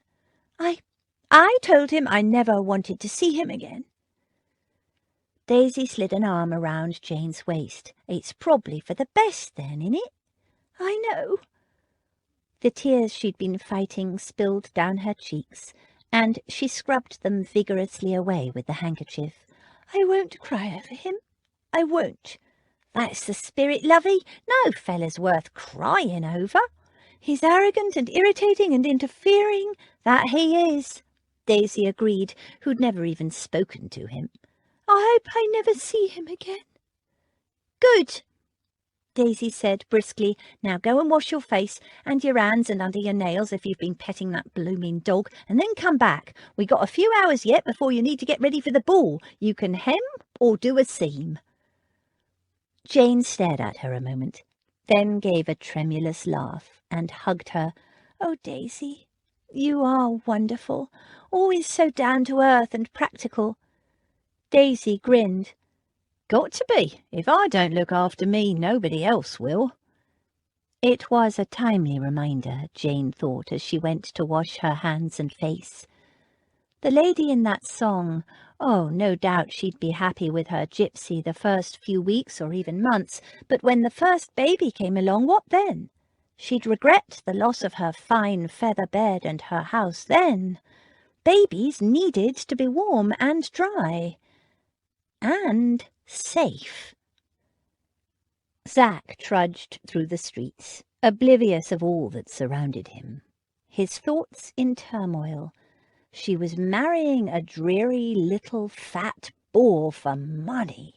For money! And fool that he was, he'd said she was selling herself, and though he hadn't meant it that way, it was true. She was cold-bloodedly selling herself, albeit in marriage, for money. And he couldn't blame her. She'd known cold, known hunger, for God's sake, a child of the ton, and had known what it is to have nowhere safe to sleep at night. When? How? Why? What the hell had happened that made a sweet-natured, warm, generous, well-connected beauty think she had nothing but her face to recommend her? Think she had to marry for money when she was clearly yearning for something more? He thought of the way she'd gazed at those children, the way her eyes softened. "Grow up," she'd said, and she'd made the most grown-up decision of all. He supposed he couldn't fault her for knowing what she wanted, the opportunity to make the kind of marriage that will secure my future, mine and any children I might have. Aye, that was it. Safety, security, and children. And a home. He couldn't blame her. That's what women did. Nest. Turn houses into homes. Raise children. Keep them safe. Zach paced along, unseeing. Jane Chance knew exactly what she wanted out of life. It was more than he knew. What did he want? He could only think of one thing. Jane Chance. And if he was to have any chance of getting her, he had to grow up. What a thrice-damned fool he'd been! What had he offered her so far to tempt her away from her well-heeled, fat, little, titled bore? A few hours' dalliance, conversation in a public park with a scruffy, down-at-heels gypsy. What a temptation that was! She wanted to make something of her life, something worthwhile, to build a life better than whatever she'd experienced in her past. And what had he been doing? Drifting, playing games as he had for the last 8 years. He'd always enjoyed it, the pitting of his wits against others, slipping from one identity into another, and the risks. The risks had been a big part of the fun of it. Oh, they were serious games on His Majesty's business and under Gill's sober direction, but still, what had he achieved? More important, what did the future hold? The gathering of intelligence was important, but was it of such importance now that the war was over? Wasn't it rather a shabby occupation now that the lines were not so clearly drawn? The Hungarian affair had left a sour taste in his mouth, to be sure. He'd done what was asked, and done it well, with his usual flair, but people's lives would be ruined by the contents of the documents he'd brought to England, people he knew, and some he even liked. He wasn't convinced that his government had any business interfering with the political affairs of another country. It would go on regardless, he knew, but did he have to be a part of it? 12 years out of England, 8 of them working for his government in secret. Did he really want to continue living this way? Living in the shadows, changing his name, his identity, his appearance whenever the situation warranted it, and moving on, always moving on, connecting with no one? He thought of the women he'd lain with, a series of temporary liaisons. He'd always kept women at a distance. Emotional connections were dangerous in his business, and he'd made a point of avoiding the kind of woman who wanted anything other than his body for a short time. He'd always kept it light, a practical exchange, a convenient coupling, a passing fancy, nothing serious. He thought of a pair of wide blue eyes, as clear as a Greek summer sky, and a smile that was like morning sunshine dancing on water. He was 28. The dirty little secrets of foreign governments would always be there for the ferreting out, would always provide work for such as he. He could go on for years like that if he had to. But he didn't have to any more. He couldn't wipe away the dark years of the past. Couldn't remove the stains of the things he'd done. You can't turn the clock back. But a fresh start? Maybe. He might not have a home to offer her, but he had a house. It was a beginning. The question was, what shape was that house in, and could he build a future out of it? A future that might tempt a girl bent on marrying for money. At breakfast the next morning, Gil pointed to a paragraph in the Morning Post. "It's official."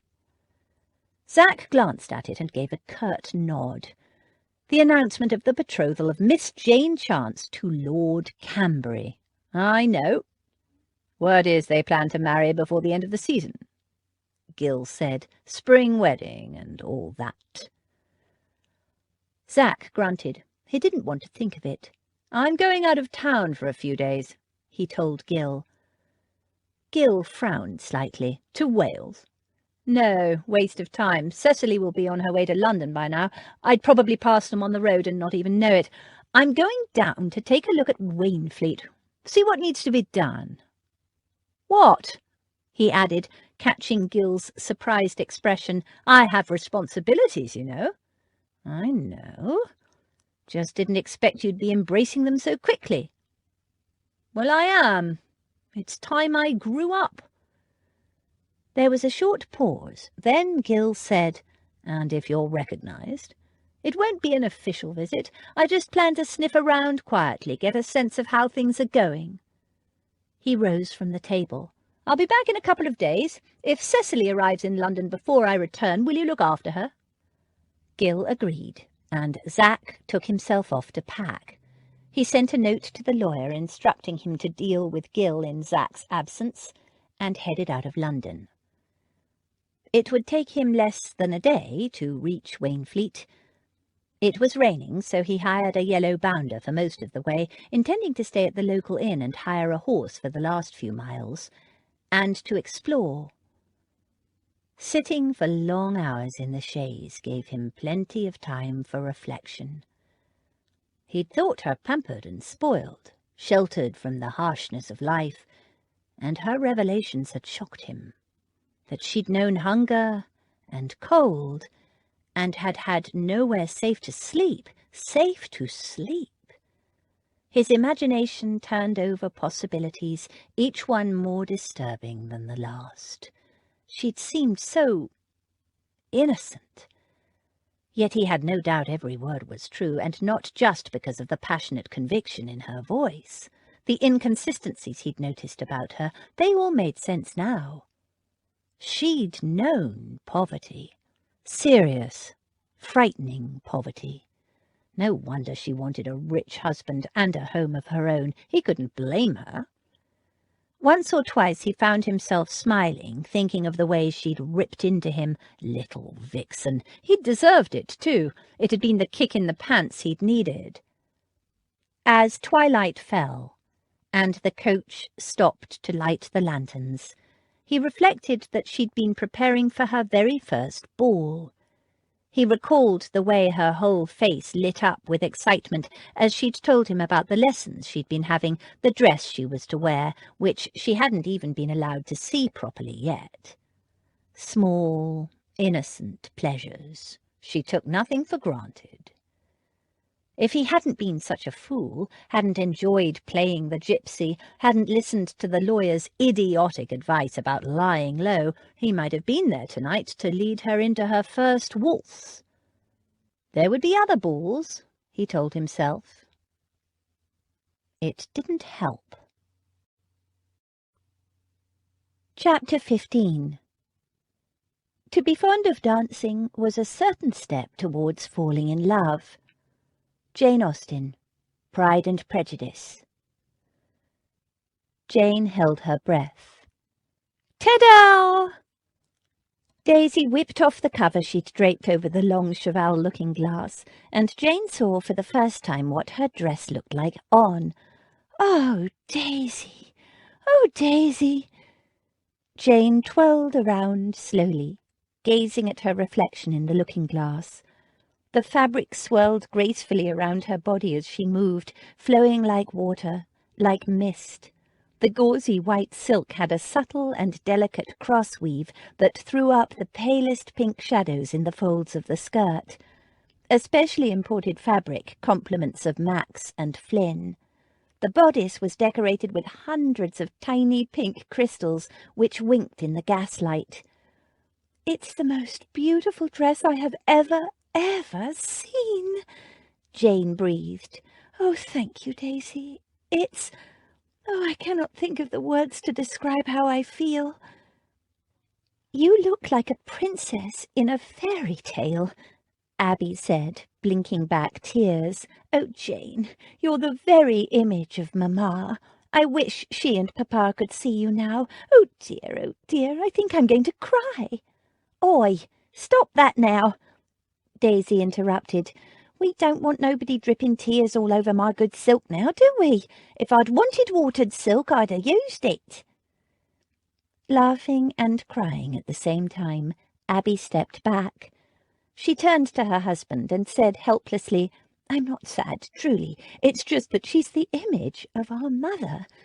And it was always Jane's dream to make her come out, as Mamma did, but we never thought it would happen." "I know, love," Max said gently, and passed his wife a pristine white handkerchief. Then he handed Jane an oblong box covered in white brocade, "a small token from your sister and me, in memory of your first ball."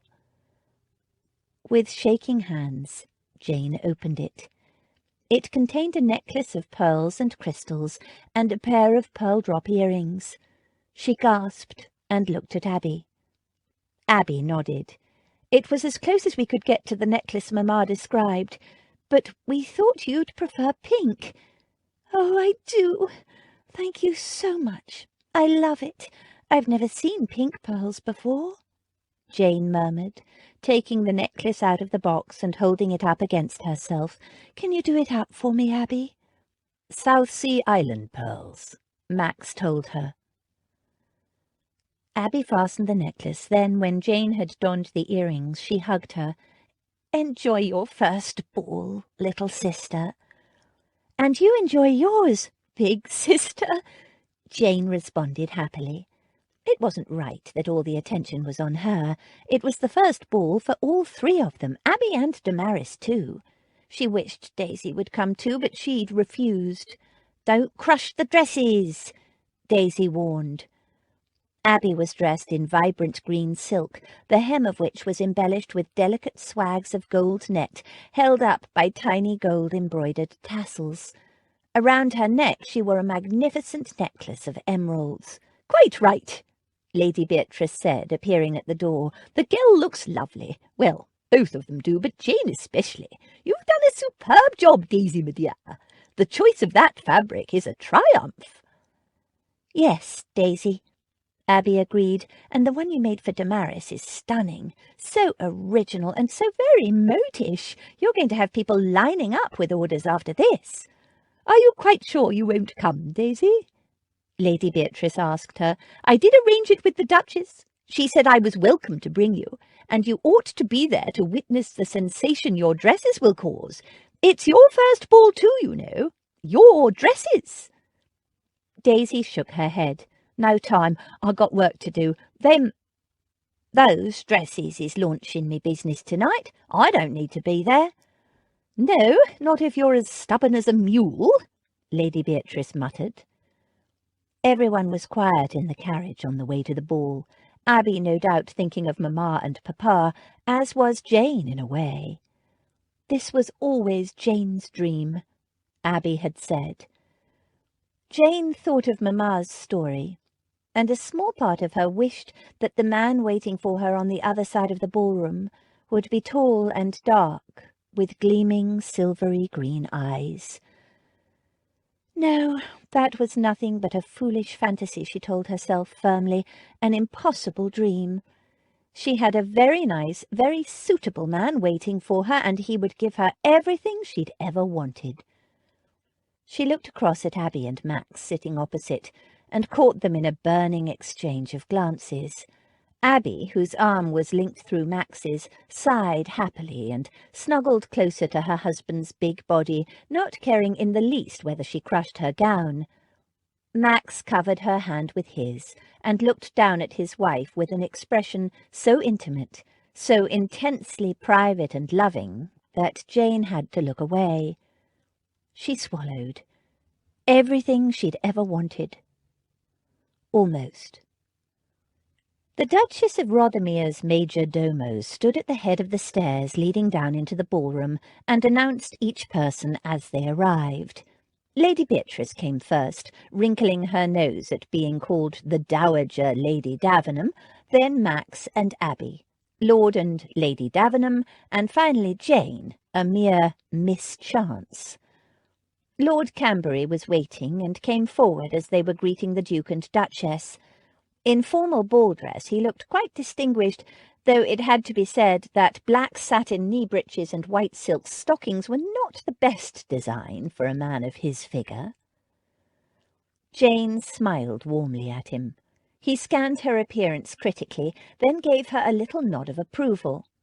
He stepped forward and presented his arm to Jane, who accepted it at Lady Beatrice's gracious permission. The others went inside, but Lord Camberry stood chatting a moment longer, accepting the Duke and Duchess's felicitations on their betrothal, and talking of this and that, apparently oblivious of the delay he was causing to the line of others waiting to enter. It was deliberate, Jane realized. He wanted to make an entrance. Their first appearance as a couple since their betrothal had been in the papers. Finally, he left the Duke and Duchess and led Jane to the other side of the ballroom, where Lady Beatrice, Abby and Max had already joined Damaris and Freddie. As they crossed the dance floor, a hush fell. Jane, who already had butterflies in her stomach, felt them intensify. Had she made some mistake? Was her gown caught up at the back? What were they all looking at? Why was nobody talking any more? She kept walking, head high. Lady Beatrice had trained her for this. The old lady's voice rang in her head. If anything goes wrong, ignore it. Pretend it's perfect. Attitude is everything. She was halfway across what now seemed an immense expanse of dance floor, when suddenly there was a loud gasp on her left. Jane paused and glanced over. A plump, elderly lady stood stock still, staring at Jane as if in deep shock. She held out her hand to Jane, took 2 tottering steps toward her, and fainted. Jane, horrified, moved to help the lady, but Lord Camberry tugged her back. "Come along. Not our business. Plenty of others here to help." And it was true. The lady was immediately surrounded by people producing smelling salts and calling for burned feathers. Jane hesitated. "I think she wanted to speak to me." "Possibly, but no state to speak to anyone now," her betrothed pointed out. "Now come along, all in hand. See?" Jane glanced at Lady Beatrice, who beckoned her forward. "What do you think happened?" Jane asked when she reached the others. Lady Beatrice shrugged. "Probably had herself laced in too tight. It happens, even in these benighted times when women barely know what a corset is." "She seemed to want to tell me something." "Probably just gasping for air," Lady Beatrice said. "Don't worry yourself, my dear. The Duchess herself is attending to her." The opening bars of a piece sounded from the orchestra. "Ah, excellent! The music is starting, and here is Lord Camberry, all eager to lead you out for the first dance of the evening. Off you go and enjoy yourself. There's a good girl." Jane did as she said. But though she danced every dance and lacked no choice of partners, she became increasingly aware that something was not right. Abby and Lady Beatrice seemed to be deep in conversation with Max and not dancing at all. Damaris and Freddie, too, were close by, also not dancing. But each time she returned to them between dances, they were full of smiles and denied anything was the matter and sent her off to dance and enjoy herself. But she was sure something was wrong. They were treating her like a child. It became clear to Jane that a little subterfuge was required.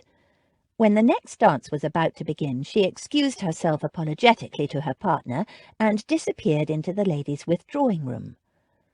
A few moments later, she threaded her way back to where her family was gathered. Hidden behind a large potted palm, her arrival went unnoticed. Abby was saying distressfully, "No, I won't have Jane upset at her first ever ball." Max's deep voice rumbled, "It's your first ball too, my love." "Yes, but I never dreamed of balls and pretty dresses the way Jane did. I won't let that woman ruin it for her." Jane stepped forward. "What woman, Abby?" "The one who fainted? But I've never seen her before. Who is she?" There was an awkward silence, then Abby said, "It's nothing, love. Go and dance." Jane didn't move. "I'm 18, Abby. I'm not a child any more to be protected from the truth." "She's right," Max said. "Can't we tell her about it later?" Abby pleaded. "If you don't tell me, someone else will," Jane said. She turned to Damaris and Freddie. "Do you know?" Damaris gave Jane an apologetic look. Freddie just shrugged. "Then Abby—" Jane turned to her sister and waited. Abby, clearly upset, shook her head. Max put his arm around her. To Jane he said, "The woman who fainted is Lady Dalrymple." "Lady Dalrymple?" Jane stared at Abby, wide-eyed. Abby nodded. "Our grandmother." Her lips tightened. "The one who left us to starve in the gutter." Chapter 16. This was a letter to be run through eagerly, to be read deliberately, to supply matter for much reflection, and to leave everything in greater suspense than ever. Jane Austen, Mansfield Park. Along with the flowers, gifts, and flattering notes from gentlemen admirers that were delivered to Jane at Lady Beatrice's house first thing the next morning, and invitations to even more parties and balls, there was one note that threw Jane's emotions into even further turmoil. She knew whom the note was from, even before she opened it, for it was sealed with a wafer that said simply, "Dalrymple." She broke it open and read the short message in a kind of daze. In sloping copperplate handwriting it said, "Dear Miss Chantry, I hope you do not mind me addressing you thus, and forgive me if I am mistaken, but I believe you to be my granddaughter, the child of my beautiful, beloved daughter Sarah, who was tragically lost to me 25 years ago. You are so very like her, my dear girl, that last night when I saw you cross the floor at the Duchess of Rothermere's ball, time might have stood still. I do not pretend to understand how you have come to be making your come-out under the auspices of the Dowager Lady Davenham. I suppose because your older sister is married to her nephew. When I saw her with you, I knew at once she must be the older sister I knew you had. She is unmistakably a Chantry, whereas you, my dear, take after your mother's side of the family. I would very much like to meet you, my dearest granddaughter. I have written to your sister, too. I do not know by what miracle I have found you girls at last, but it seems that God has finally consented to answer my prayers. Your loving grandmother, Louisa Dalrymple." 10 minutes later, Abby arrived, waving a similar note. "Did she write to you? I assumed as much. How dare she?" Abby was shaking. "How dare she?" Jane held her note out to Abby, who read it furiously. Jane read Abby's. It was almost the same. Abby flung down the note, sat down, then jumped up and paced around the room. "Her beloved daughter! Tragically lost to her!" Angry tears ran down her cheeks. She dashed them away. "How dare she say such a thing when she left Mamma to die in slow agony in that filthy, squalid, horrid little place?" She picked up the note, scanned it again, then flung it back down. It fluttered to the floor. "Do you see? She knew about us. I knew at once she must be the older sister I knew you had, and now she wants to see us now. The hypocrisy of it sickens me. We could have died for all she did for us." Jane bent to pick the note up. Abby paced back and forth. I don't know how many letters we sent, telling her of our desperate situation and asking for her help. I know Papa wrote to her several times when Mamma first became ill, and had she received the proper treatment in time, she might still be alive today. She dashed hot tears aside. And after he was killed, Mamma wrote to her parents and to Papa's parents as well, asking for help, since she was so ill and could not provide for you and me. She wiped her cheeks with shaking hands. She asked them to take the children, us, if they still did not wish to have anything to do with her, because we, at least, were innocent. Not that I would have left her, but you were so little and sweet and helpless. Hot tears poured down Abby's cheeks. Jane was shocked. She hadn't known. Some of it, yes, but not that Mamma had offered to give them up, to protect them, leaving herself to die alone. Tears prickled at the back of her eyes. Poor, desperate Mamma. "And you know I wrote to them after Mamma died?" Abby added bitterly. "I suppose we must be grateful that the Chantries are dead, that they at least will not come out of nowhere to fawn so sickeningly on us." "Are they dead?" Jane looked up. "I didn't know." Abby made a dismissive gesture. "It was 10 years ago. Influenza, I think. Max told me some time ago." "Why didn't you tell me?" Abby looked at her in surprise. "Sorry, I didn't think. What would have been the point?" "I would have liked to know," Jane said. "They were my grandparents too." Abby hugged her. "I'm sorry, love. I didn't think of it. Max told me on our honeymoon, and then it was Christmas, and—" "Damaris's grandparents came to Christmas?" Jane said quietly. She'd only just discovered them too, and they her. Abby looked at her dismayed. "It never occurred to me to tell you. I didn't think you'd care. We haven't exactly been blessed with our grandparents, have we?"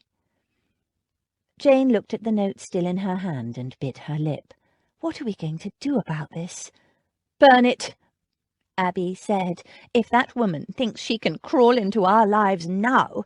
She's widowed, you know, and no doubt wants granddaughters to tend her in her old age." "She's widowed?" Abby nodded. "Max found out all about her last night after we left the ball. She must have been finding out about us at the same time, for how else did she discover our address? Max told me her husband, our grandfather—" "Yes. Apparently he died just over a year ago, and Lady Dalrymple has remained at her country estate, the Dower House, for the last year, but she's out of mourning now and has returned to society." Jane considered that. "So we're bound to see her at other events." Abby gave an indifferent shrug. "We might. So what? I don't intend to recognise her." Jane chewed her lip. Abby frowned. "Jane, you're not thinking of seeing her?" Jane sighed. "I don't know. I'm confused." "What's confusing?" Abby exclaimed incredulously. "She left Mamma to die and us to starve, and now, when it is convenient for her, she wants to claim us." She stared at Jane, shocked. "You can't want to see her, surely." Jane's emotions were in turmoil. She didn't know what she felt or thought. It was all too much to take in. She loved Abby dearly and owed her everything for her care when Jane was a child, but Jane was a child no longer, and she would decide for herself what to do. She rose and hugged Abby. "Hush, love. I don't know what I'll do yet. I need to think." "You can do what you like," Abby said, "but I want nothing to do with her." Zach drew his horse to a halt and gazed down at his childhood home.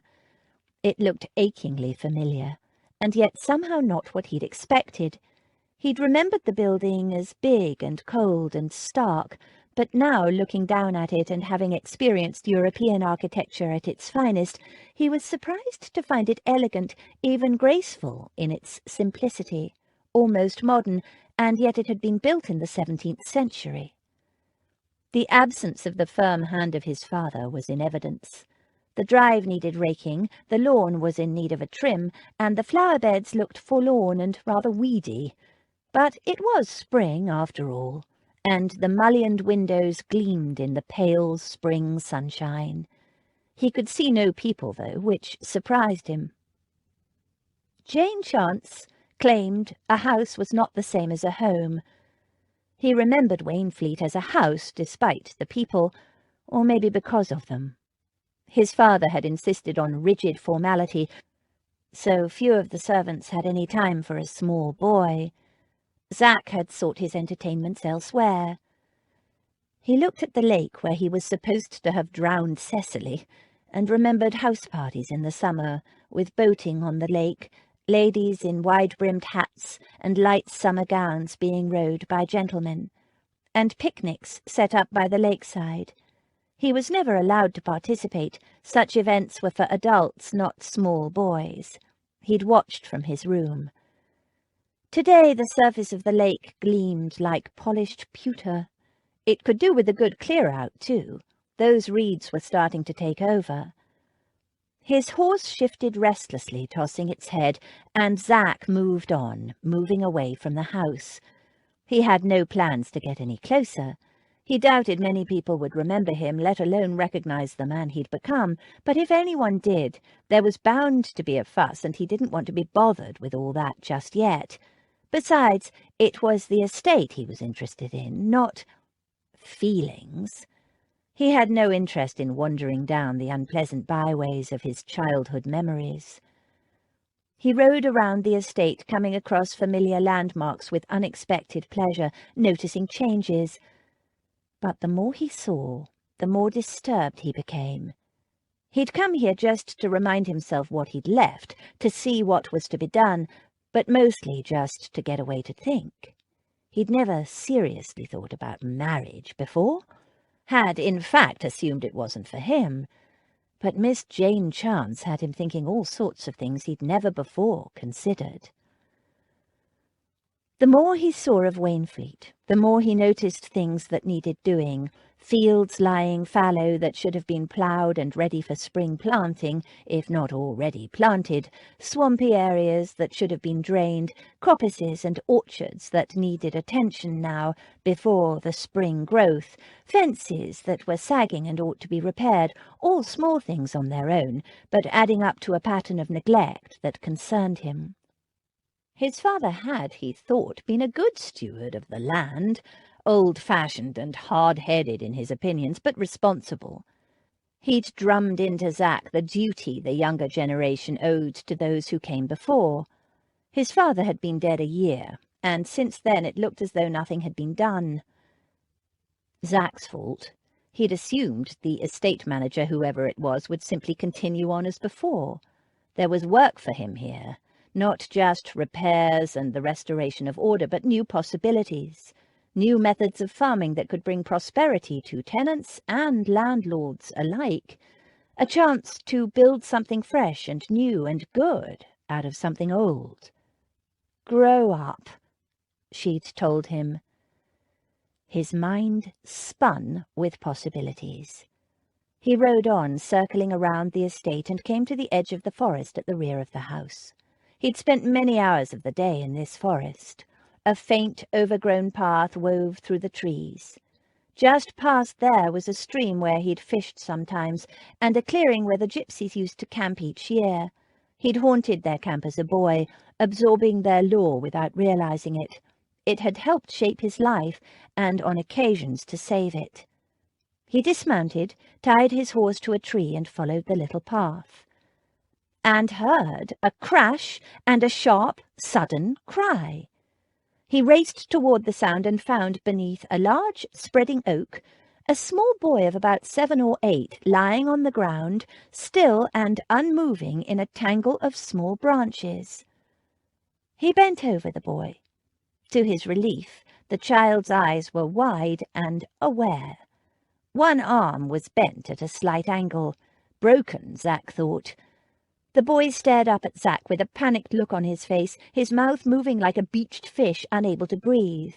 "It's all right," Zack told him in what he hoped was a calming voice.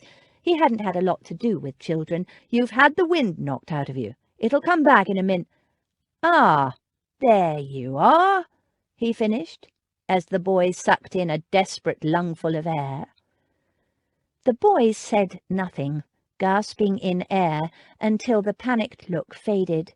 He tried to sit up, but fell back with a cry of pain. His face turned a greenish white. His skin looked clammy. He cradled the injured arm up against his chest and looked at Zack. His lips were clamped together in a desperate attempt not to cry. He looked sick with pain and utterly miserable. "I think you've broken your arm," Zack told him. "Hurts like the very devil, doesn't it? Now just lie there a moment and we'll see if you've done any other damage." The boy lay back, gritting his teeth, his face pinched with pain, dead white and clammy.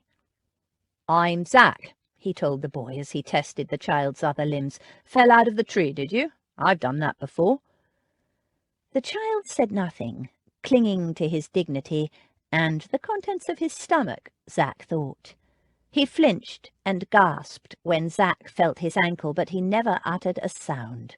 Brave little chap. Stoic. A farm boy by his clothing. "Can you wiggle your toes on this foot?" He touched the lad's knee. The boy tried it, winced, and nodded. "Good, then it's not broken, though I'm sure it hurts like fury as well. So, a broken arm and a sprained ankle, eh? And a good few bruises and scratches. But don't worry, we'll get you fixed up," Zack said in as soothing a voice as he could manage. The boy looked as sick as a dog already, no use adding worry to the mix. "So what's your name, lad?" "Robin," the boy whispered. "Robin Wilkes." It was a familiar surname. There had always been Wilkses at Wainfleet. In Zack's boyhood, the cook's was a Mrs. Wilkes, a stout and motherly woman who had a fondness for growing boys and an understanding of how they were always hungry. She'd sneaked him treats time out of memory. But that Mrs. Wilkes was old even then, too old to be the mother of this child. She'd be retired by now. He might yet escape recognition. "You can't walk on that ankle, lad, so I'm going to carry you home. Where do you live?" The boy hesitated, then, realizing he had no choice, said, "In the big house." "Wainfleet?" Zack asked with a sinking feeling. The irony of it didn't escape him. The child nodded. "Well, Robin Wilkes, I'm going to lift you up now, and I'll tell you straight, it's going to hurt like the devil, so I won't hold it against you if you have to yell. You're a brave lad, I know." He scooped the boy up as gently as he could, being careful not to bump the broken arm, which was tucked against the boy's narrow chest, but the little fellow gasped again, and fainted. Just as well, Zack thought, as he made his way down through the forest, spare the child any further pain. Taking the shortcut he'd taken so often as a child, he cut between the stables and the kitchen yards, crossed the courtyard and headed for the kitchen. Under normal circumstances, he would have expected to come across any number of people, gardeners and under-gardeners, grooms, stable boys, whatever, but he met nobody at all. It was very strange. But just as he reached the kitchen door, it was flung open, and a stout, familiar figure stood there, aged considerably, but instantly recognizable. Mrs. Wilkes. She took the situation in at a glance. "Oh, Robbie, Robbie, what have you done to yourself now?" She hadn't even looked at Zack.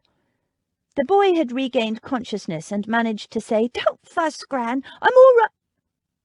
But then he fainted again. "Oh, dearie, dearie me, come ye in, come ye in. Oh, thank you, sir. Yes, put him down on the chair there. Wilkes, Wilkes," she called, and returned to her grandson. "That arm is broken," Zach told her, but the ankle is, I think, only sprained. He fell out of a big oak.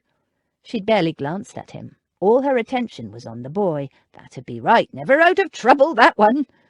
She hurried back to the door, calling, "Wilkes!" again, presumably the boy's father, but when finally a man came running, he was white-haired and stooped and even older than she was. He was a groom, Zach recalled. The old man didn't look at Zach either. She told him, "The boy's gone and broken his arm. Fetch Ernie." "Ernie?" Zach had been about to slide quietly out the door and make himself scarce, but the name stopped him. She didn't answer for a moment, but clucked over the boy, who was looking ominously green, and set a bucket down beside him. "In there, Robbie, if you're going to toss up your breakfast." He did, and she handed him a cloth to wipe his mouth, shaking her head, just like his father, God rest his soul, never out of trouble. She straightened and said to Zach, "Ernie's a natural, lives over by Bramble Creek. He'll set the lad's arm for us." A natural? She meant a simpleton, Zach realized. Country folk often ascribed healing powers to simpletons, but he wasn't going to let a brave little lad like that be mauled by a well-meaning simpleton. The boy needs a proper doctor. The woman shook her head. "No, it'll have to be Ernie. The doctor won't come to us." She smoothed the boy's hair back. "Why not?" "Can't pay him," she said. "No money." "Send for the doctor," Zach told her. "I'll pay." "You will?" For the first time, she stopped fussing over the boy and looked at Zach. Her eyes narrowed. She came a few paces closer and squinted near-sightedly up at him. "It's never... Oh, my God! It is!" She staggered back and sat down, plump, on a kitchen chair, staring at Zach as if she'd seen a ghost. "Oh, Lordy, Lordy, Wilkes! See who's brought our Robbie home. It's Master Adam, back from the dead." Jane left the matter of Lady Dalrymple's letter for a day. She and Abby needed some time to calm down and think things over. Abby was normally very loving and forgiving and gentle, but in this matter, Jane felt so torn. She didn't want to be disloyal to her sister. Abby had worried and worked and fought to keep them fed and safe. She was entitled to be angry. But Jane wanted to hear what the woman had to say, and she wanted Abby to come with her, not because Jane felt uncomfortable going by herself, but because she felt deep down that Abby needed to be there to hear for herself. She decided to try again. She walked around to Abby's house, and Abby rang for tea. "I know she did a terrible thing in leaving us to starve, Abby, but it was a long time ago, and we're all right now, and it's not as if we have family to spare." Abby folded her hands across her stomach. "She left us to die, Jane. That's not what family does." "I know, but I want to know why. Does it matter?" "Jane, the letters I wrote, she would have had to be made of stone to ignore them." Abby's face crumpled, and a tear rolled down her cheek. She pulled out a large masculine handkerchief and wiped it away. Jane slipped an arm around her sister, feeling guilty.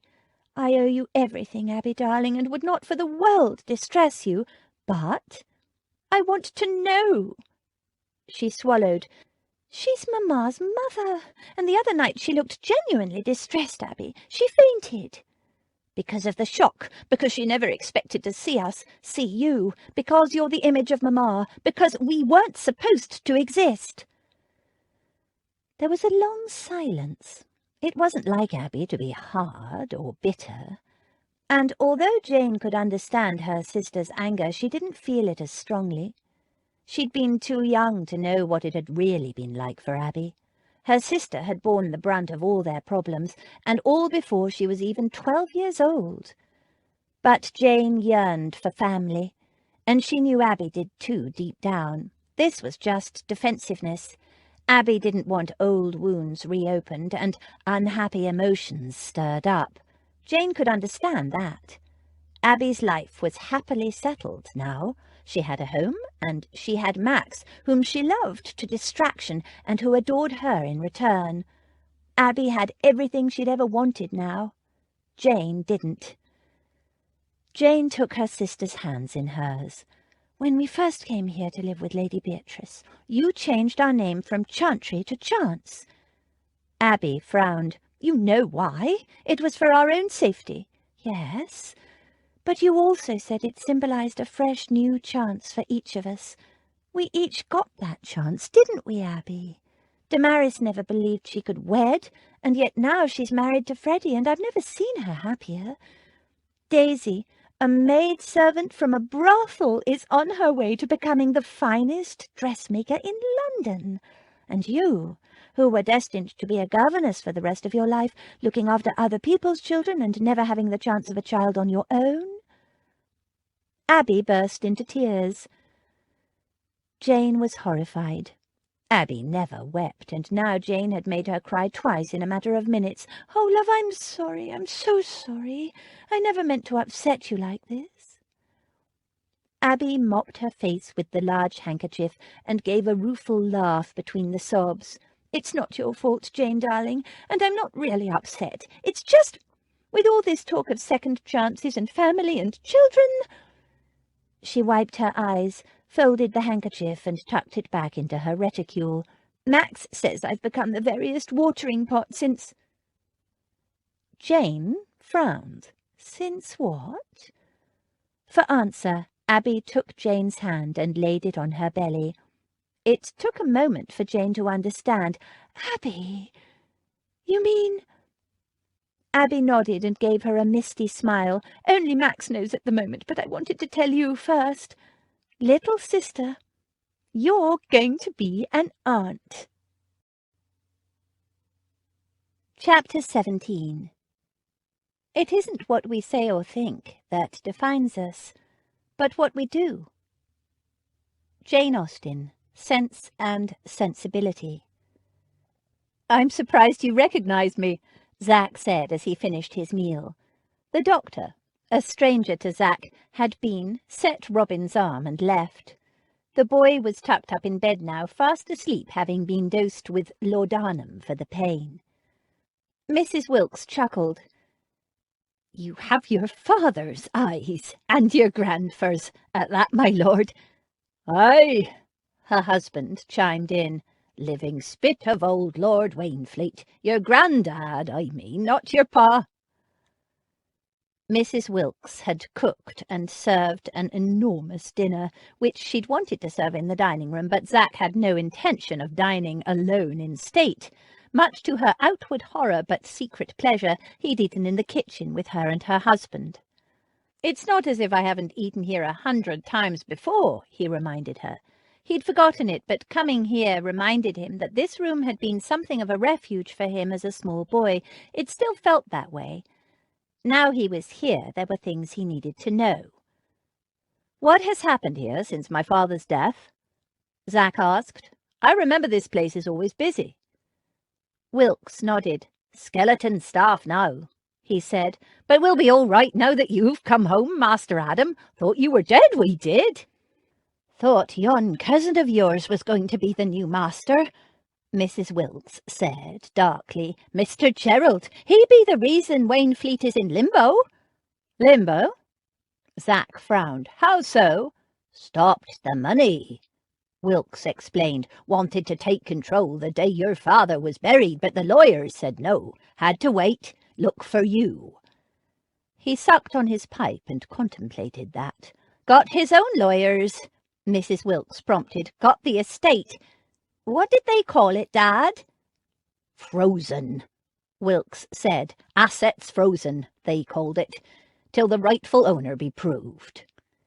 He grinned at Zach and gestured with his pipe. "That's you now, the new Lord Wainfleet."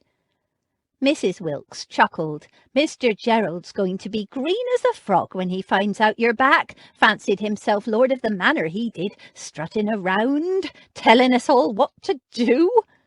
"He still might if I'm done for murder," Zach said. They both looked at him in shock. "Bless my soul, Master Adam," Mrs. Wilkes said. "You never did kill your pretty young stepmother. Not a soul here believes that." "Not a soul," echoed her husband. "Somebody else must have done it," Mrs. Wilkes said comfortably. "Cecily isn't dead," Zach told them. "I got her away from here. I left her with one of her old school friends." They stared at him in surprise, so he added, "She was alive when I left her." "No, that can't be right, sir," Mrs. Wilkes said after a moment. "We saw her body. Dead as a doornail she was. Poor drownded little thing, just days after you left. But we never thought it was you who did it." "Never thought it," her husband echoed. "You saw her," Zach repeated, "and you're sure it was Cecily?" "Oh, yes," Mrs. Wilkes assured him. "It was her all right, all dressed up in that lovely gold dress your pa had bought her, she was. Ruined it was. The weeds and the water had got to it bad." Zach sat back, stunned by the revelation. It couldn't be Cecily. He'd left her in Wales, unless she'd returned. But why would she? She'd been in fear of her life. "When was this exactly?" he asked. The Wilkeses exchanged glances in silent consultation. "3 days after you left Wainfleet," Mrs. Wilkes said. "That's right, isn't it, Dad?" Wilkes withdrew his pipe and nodded. "Aye, pulled her out of the lake 3 days after we did." "Then it couldn't possibly be Cecily," Zach said, somewhat relieved. "It took us more than 3 days to get to her friend's house in Wales, and after that I went to London and back, and then I saw her again in Wales. It must have been at least 2 weeks after I left Wainfleet, and for years after that she wrote me letters. The last one was at Christmas." There was a short silence. "But we saw her," Mrs. Wilkes said. Her husband gave her a nudge and said, "But none of us at Wainfleet ever believed it was you who done her in, Master Adam. I mean, me lord." "Thank you. I appreciate your loyalty," Zach said. "It's a mystery, but I'm sure we'll get it sorted out." He sounded more confident than he felt. There had to be an explanation for the dead body, one that had nothing to do with him or Cecily. It must have been some other dead woman. Cecily should be in London by now, safe in Gil's hands. "Now," he said when they'd finished their dinner, "tell me what's been happening on the estate, and more to the point, what needs to be done. I noticed there hasn't been any ploughing or any spring planting." The Wilkeses exchanged glances. "No point, is there?" Wilkes said. "Mr. Gerald said he'd get rid of most of the tenant farmers, knock down the cottages and make it all into one big estate. Reckons there's more money to be made that way." Zach frowned. "What about the tenants?" Some of those families, like the Wilkeses, had been part of the estate for generations. Wilkes shrugged. "Find work elsewhere, I suppose." "In them big city manufactories," Mrs. Wilkes said darkly, "and living in a slum, no doubt. I've heard tell they squash whole families into one room." Zach listened as they confided their worries about the future. There was logic in changing the way the estate was managed. Farming methods did need to be modernized, land drained. The whole estate was crying out for revitalization. But he had no intention of tossing loyal, hard-working tenants off land they and their forefathers had farmed for hundreds of years. Their work, their rents, had allowed his family to prosper for generations. It was not for Zach to abandon them now. He realized now that he loved Wainfleet. He'd just buried that knowledge for the last 12 years. There was work for him here indeed, a purpose. A good one, a future to build, for himself and for the people of the estate. Afterward he walked through the house, his footsteps echoing. It was as cold and bleak as he remembered, more so for most of the rooms had been shut since his father's death, and the furniture shrouded in holland covers. But his memories had been coloured by his father's coldness and brutality. Like the estate, it too could change. The house could be made into a home. All it needed was the right woman. He gave the Wilkeses what money he had on him, part payment of arrears owed them. then went to pay a call on the former estate manager and start things moving again. No point in anonymity now. The village grapevine would spread the news of his return soon enough, and in any case the hearing was only a couple of weeks away. He was not leaving England again. Murder, charge or not, he'd stay and fight for his future. His future at Wainfleet. And his future with Miss Jane Chance. "What do you mean she's not here?" Zach stared at Gill.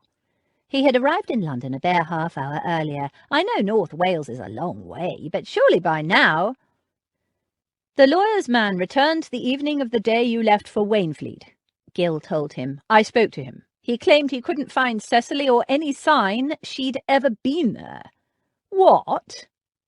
Zach was stunned. "He did go to Llandudno, didn't he? Not some other village?" "That's what he said.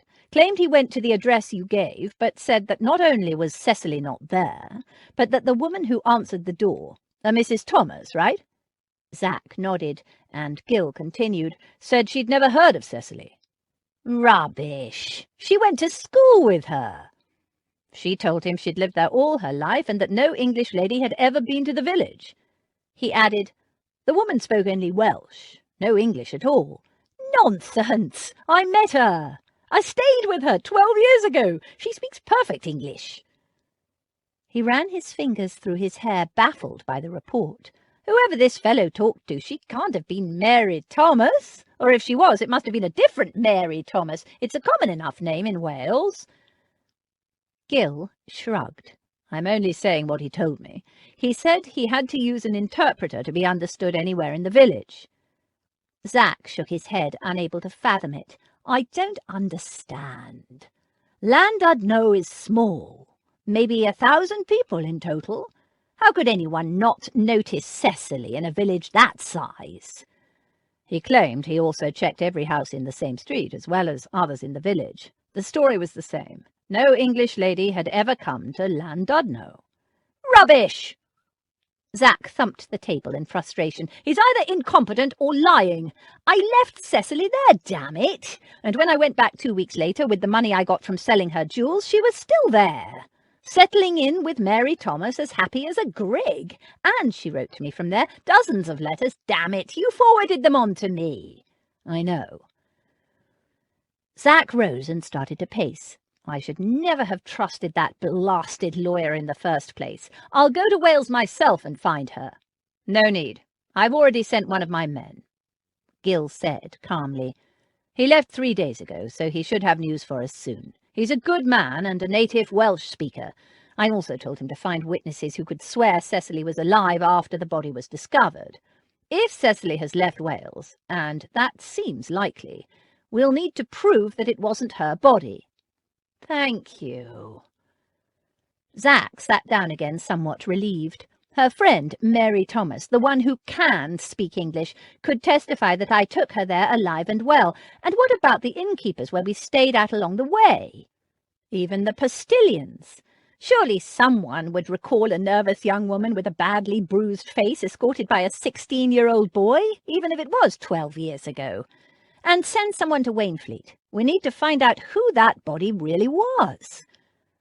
Gill nodded and pulled out his notebook and pencil. "Give me the details, and I'll send men to make inquiries. It'll cost you, but you won't mind that." Zach gave him the information and sipped his cognac as Gill wrote everything down. Perhaps the situation wasn't quite as bad as he'd thought. Gill tucked his notebook away and regarded Zach thoughtfully. "It might be wise to make contingency plans in case you need to leave the country. Do you want me to make the arrangements?" Zach snorted. "I'm damned if I'll slink away and let my greedy little tick of a cousin take over my inheritance. Do you know, he's got the estate tangled up in legal tape and nobody can do anything. None of the servants has been paid since my father died. The whole place is stagnating, and he plans to butcher it." "So you'll stay and risk going to trial for murder?" "I'll stay." Zach gave him an ironic half-smile. "I've risked death for my country a dozen times and more. It's worth it to risk my neck for the sake of my own future, don't you think?" And once this is all over, and assuming all goes well and you're a free man again, are you planning to return to your old life abroad?" Zach gave him a cool look. "Don't be disingenuous, Gil. It doesn't suit you. You know perfectly well what I'm planning." "The girl?" Zach nodded. "If she will have me?" "Delighted to hear it, though professionally I shall feign disappointment." Zach rose and added coal to the fire, stirring the glowing coals thoughtfully with the poker. Gazing into fires always helped him to think. It was a damned odd thing, the lawyer's fellow not finding any sign of Cecily. No doubt the man was a fool and went to the wrong village. Welsh village names could look incomprehensible to the uninitiated. Zach's every instinct was to go to Wales and find Cecily himself, but there was no time. Gil had said he'd sent a good man, and Zach trusted Gil. Not long to the hearing. Long enough to make himself known to Miss Jane Chance, not as a gypsy, but as his true self, a man who could offer her the kind of future she wanted. He might not be as rich as Cambury, but at least he had a house and a title, and he would spend his life ensuring she was never cold or hungry or frightened again. It wouldn't be a damned cold-blooded arrangement either. Long enough to get her to be willing to— what? Break her betrothal to Cambury? No, much as he wanted it, he couldn't ask her to do that, not while he was still mired in this mess. Until the murder charge was sorted out, the best he could hope for was to convince her to see him as a possibility, and for that he needed to talk to her, explain why he'd let her believe he was a gypsy, and that he was shortly to be plunged into a murder scandal. And then to ask her to trust him and to wait. Not the easiest of conversations. He gave the coals one last stir, and straightened, finding himself face to face with the portrait of Gil's ancestor that was mounted over the mantel. Damned ugly fellow. No resemblance to Gil at all. The gold frame was stuffed with invitations. Still brooding on his problems, his gaze passed vaguely over them. Noting one was for a party that had been held weeks ago, he pulled it out and tossed it in the fire, then found another old one and burned that too. "Did you ever go to any of these things?" "No, and don't change the subject. You could always establish your identity. That'll be quite straightforward, and no need to attend the hearing if we do it properly, and cross to the continent before you can be arrested." "What? And skulk in Paris or somewhere until you find the evidence to clear me?" Zach snorted. He wasn't going anywhere. Not while Jane Chance was still free and unmarried. "I don't believe I mentioned any skulking. I am trying to save you from stretching your neck." Zach shook his head. "Stop worrying. I know it looks black, but I am, after all, innocent. I'll stay and fight the charge." He scanned the invitations and consigned another expired one to the fire. He watched it curl and blacken, then flame up. In the morning he'd talk to Jane, tell her the truth, all of it, murder charge and all, throw himself on her mercy, ask her to trust him, to wait. Unless Cecily was found in time, all hell would break loose next week, and rather than leave it for the gossips and scandalmongers, for Lord knew how garbled it would be once the tale reached her, he had to tell her the truth himself, and apologise for the deception. He went to Berkeley Square the next morning and waited for her in the park. At just after 10 o'clock, out she came, radiant in a blue pelisse, laughing and scolding Rose Petal, who was straining at the leash as usual, with William clumping along behind her. Zach's heart leapt at the sight of her. He stepped out onto the path ahead of her and waited. She saw him and stopped dead. The laughter died from her face. Rose Petal too had seen him and was doing his best to choke himself on his collar in his eagerness to greet Zach. Not Jane. She said something to William. He couldn't hear what, turned around and marched back the way she'd come, her back straight and stiff, pulling an unhappy dog behind her as if she were dragging a loaf of bread, a very heavy loaf of bread with 4 feet that resisted every step. William shot Zack a smug look and followed. Woman, dog, and footman disappeared back into Lady Beatrice's house. Only the dog appeared regretful, giving longing, martyred looks back at Zack as he was dragged into the house. It was disappointing, but Zack understood. She thought him a gypsy after all, and had told him to leave her alone. He went back to Gill's and considered his options. He had to speak to her. She had to know she had choices other than Lord Camberry.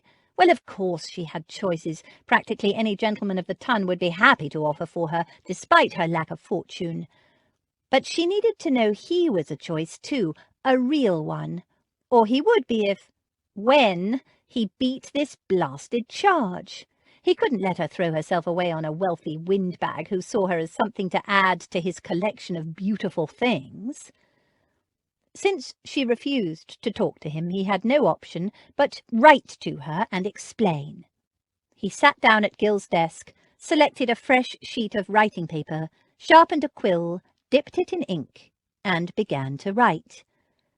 Dear Miss Chance, forgive this mode of... No, don't start by grovelling. Bad idea. He tossed that aside and started again. Dear Miss Chance, since it is impossible to communicate with you any other way... Oh, yes, perfect way to start if you want to get her back up, idiot. He screwed it up and selected another sheet of notepaper. Dear Miss Chance, I do not blame you for avoiding me. Not true. He did blame her. It was infuriating. He started again. Dear Miss Chance, there are several matters I wish to draw to your attention. Now he sounded like a clerk, writing to her about drains or something. Dear Miss Chance, please give me a chance to explain. There are matters... Oh, good. Now he was back to grovelling. A grovelling drains clerk. Dear Miss Chance, I am in trouble, but... No, it sounded like a begging letter. He wasn't after her pity. In the end, he penned her a brief and straightforward message. Dear Miss Chance, my situation has changed, and I must talk to you. As you may have already guessed, I am not, in fact, a gypsy, but a well-born Englishman of distinguished lineage. I wish to apologize for the deception and explain my reasons for it. I ask for nothing but a few minutes of your time. Please meet me in the square opposite your home. Yours very sincerely, Zachary Black. He had the letter delivered by hand and waited in the square. A light, slow drizzle started. Zack adjusted the angle of his hat and pulled up the collar of his coat and waited. He knew she was home. He'd seen her glance out of the bay window a short time after his note had been delivered. The drizzle settled in. Zack didn't care about the rain. She knew he was out here, and he was going to make his point, rain or not. Actually, he didn't mind the rain at all. It underlined his point. He'd waited about 20 minutes before William emerged from the house bearing an umbrella. He marched straight up to Zack with a grin from ear to ear. "With Miss Jane's compliments," he said, and tossed Zack a handful of paper torn into tiny bits. They fluttered to the ground like blossoms. "Get the message, gypsy?" Zack did. He looked down at the sodden remnants of his note. The ink was spreading on the tiny pieces of paper in slow blots, like mouldy blight on blossoms. Had she even read it? He glanced back at the bay window. There was no sign of her now, but he knew she'd be watching. He swept off his hat and stood bareheaded in the rain for a moment, then made her an elegant bow. He thought he saw a movement inside. He smiled as a fresh idea occurred to him. "Don't you get it yet, gypsy?"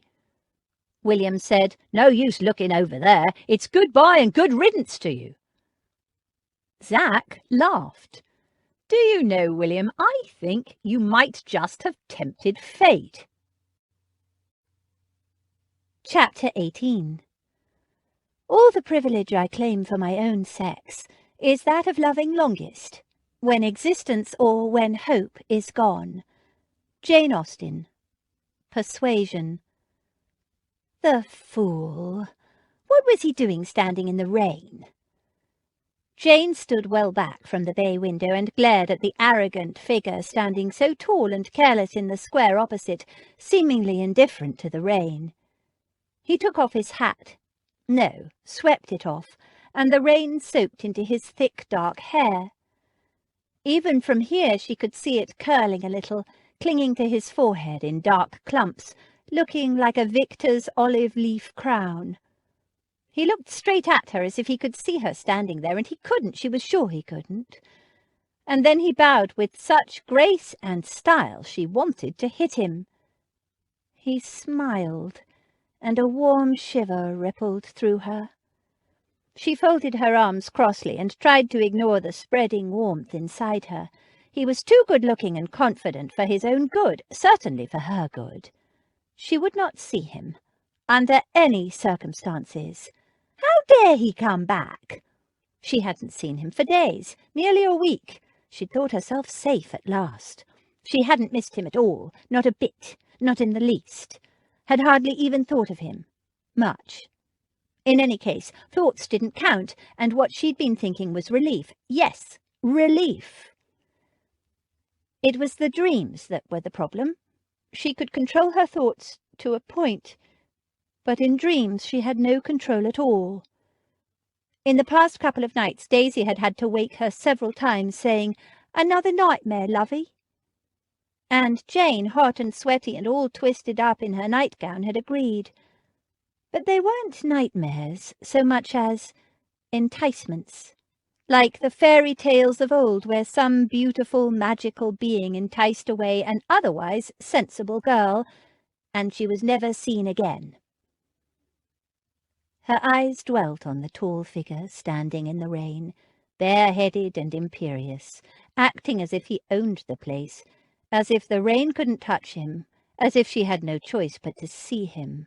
He was getting soaked, the fool. Why wouldn't he leave? He couldn't possibly see her from here. That faint, entrancing smile. She understood now why Mamma had fallen for Papa and run off with him. It was a kind of madness, irresistible. She shivered again. Perfectly resistible, she told herself firmly, when you knew the consequences of such imprudence. Had Mamma and Papa known how their great love story had ended, they'd never have run off together, though they'd never once seemed to regret it, only their circumstances. But the one had led to the other. Had they thought it was worth it? Abby claimed they'd been very happy, almost until the last, when Mamma got sick and Papa got desperate, but Abby thought love mattered before everything. Jane squashed that thought. Love was a choice, and Jane had made her choice, and a very good, sensible one it was. She would marry Lord Cambury, and she would not even think of a tall, impossibly handsome, wholly untrustworthy gipsy. A well-born Englishman of distinguished lineage? She snorted. He changed his story as often as he changed his coat. What would he claim next? That he was a long-lost prince in disguise? Well, she wouldn't stand around all day watching an irritating man getting drenched for no purpose. She smoothed down her pelisse and checked her hair in the looking-glass. She was dressed to go out. Abby would be here shortly to collect her in the carriage. They were going to make a call on Lady Dalrymple. Their first. Jane hoped it wouldn't be their last. It had taken all Jane's powers of persuasion to get Abby to come with her this time. Now it all rested with Lady Dalrymple and what she had to say for herself. Mamma's mother. What would she be like? Jane was excited and nervous, eager and anxious, all at the same time. She glanced out of the window, but the square was deserted. No sign of any tall, dark man standing bareheaded in the rain. He'd gone. Good. She hoped he'd finally got the message. Foolish man. He'd probably catch his death of cold.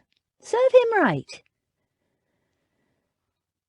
Lady Dalrymple lived in Green Street. Jane had sent a note ahead asking whether it would be convenient for her sister and her to call. Lady Dalrymple had sent an instant response, inviting them to take tea with her that very afternoon.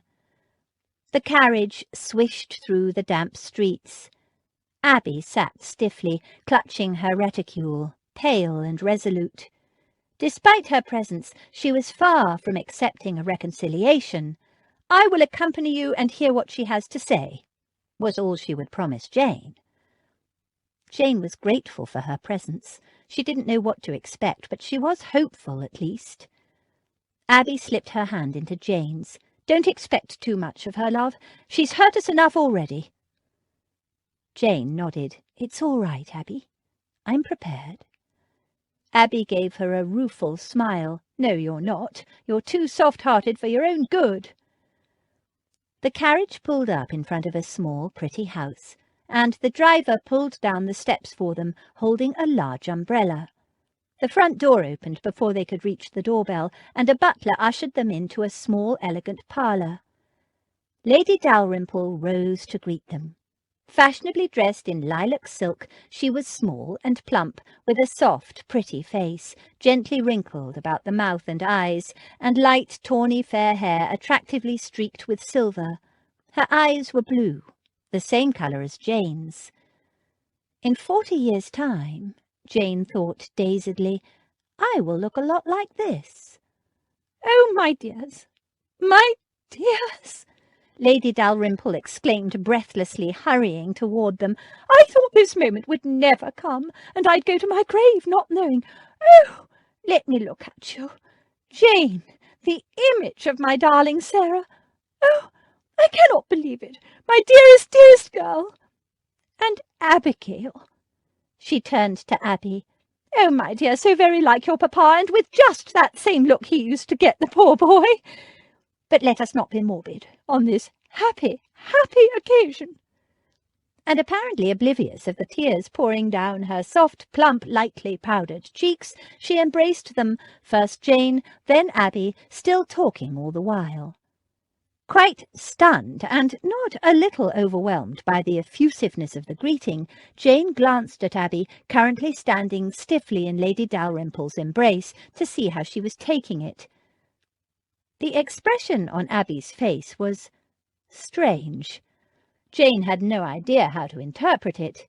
"Oh, listen to me, babbling on like a perfect lunatic, but you must forgive an old lady's emotion. It's not every day one meets one's long-lost granddaughters. Oh, and look, I've made you all damp." And unself-consciously she produced a dainty lace-edged handkerchief and proceeded to wipe her tears off Abby's cheeks. Abby looked half frozen, half panicked. Neither she nor Jane had uttered a word yet. They hadn't had a chance. Lady Dalrymple continued, "There now, that's better. Oh, what am I thinking? Sit down, my darling, sit down here with me and let me look at you, and Jarvis will bring in tea and a little something to eat." Clutching them each by the hand, she tugged them down into a chaise longue, one on either side of her.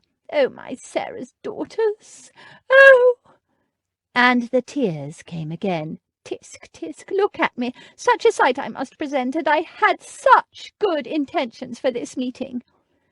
She mopped at her face with the soaked handkerchief. "But so happy, my darling, so happy."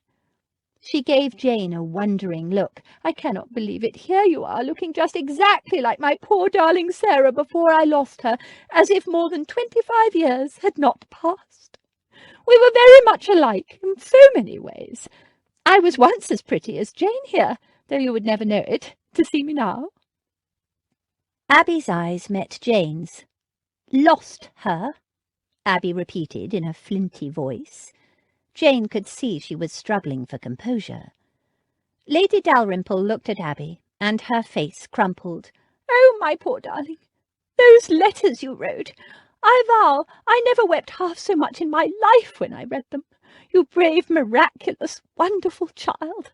How ever did you manage? It quite broke my heart reading them." She embraced Abby again. Abby endured it rigidly. Her eyes met Jane's. At this inopportune point, the butler entered, followed by 2 footmen who brought in a tray containing 2 teapots, cups, saucers, a milk jug, slices of lemon and sugar, and a large 3-tiered plate containing a truly staggering variety of cakes, biscuits, and cream-filled pastries. The butler also brought a small stack of neatly pressed, lace-edged handkerchiefs that he silently placed in front of his mistress. The girls waited in polite silence as they were served with tea and invited to eat. Jane, having a sweet tooth, selected a delicious-looking cream pastry, and Abby, when pressed, reluctantly accepted an almond cat's tongue. She was looking rather pale, Jane thought. As soon as the servants had departed, Abby set down her cup and plate, untouched. Jane said quickly, "So you read Abby's letters?" "Yes, I found them in my your grandfather's desk, after he died. The ones from Sarah herself and your poor dear papa, as well as Abby's. They utterly broke my heart. I never knew where my Sarah was, you see. Never even knew she had children."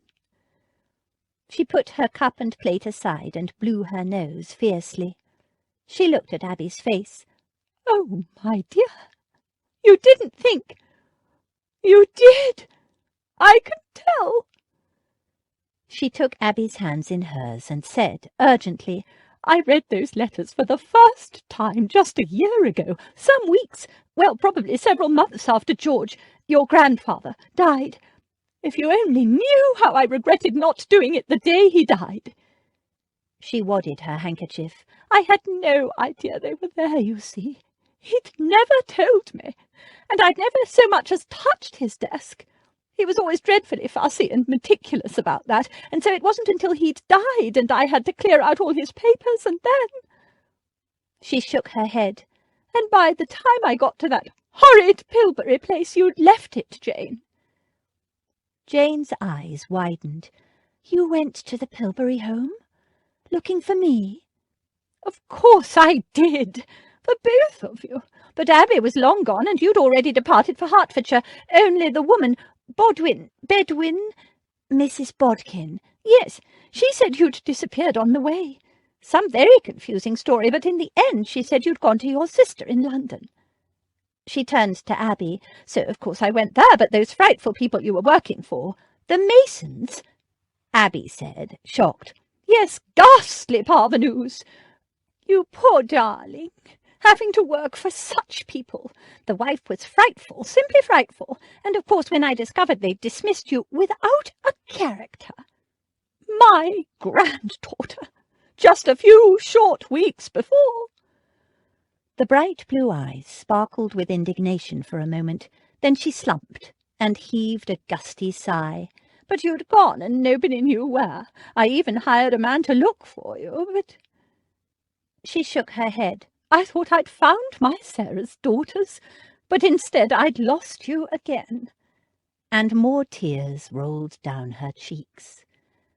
There was a long silence. Then Abby said in a queer, frozen voice, "You didn't even know about us until last year." "No, not until your grandfather died. And when I found those letters, I could have killed him again. How could he keep it from me, knowing how all these years I've fretted and worried and grieved for my daughter? But George was always a cold, proud, hard man, and stubborn. He never admitted he might have been wrong when anyone could have seen how much those two loved each other." She saw Abby's expression. "If I'd had the least idea where my daughter was, I would have come for her and brought all of you, home where you belonged. When I discovered what had happened, your papa, such a handsome, impetuous boy, and that my Sarah died in such a way—" She broke off, emotion choking her. Jane and Abby exchanged a long, silent look. Abby's eyes were wet with tears, as were Jane's. It was the explanation they'd craved, the answer to the questions that had haunted them so long. Lady Dalrymple wiped her eyes and blew her nose again, and sat up with fresh resolve. "Now, enough of this weeping. Truly, I am not generally such a watering pot. So tell me all about yourselves. I want to know everything. I want to know why you girls call yourselves Chance and not Chantry.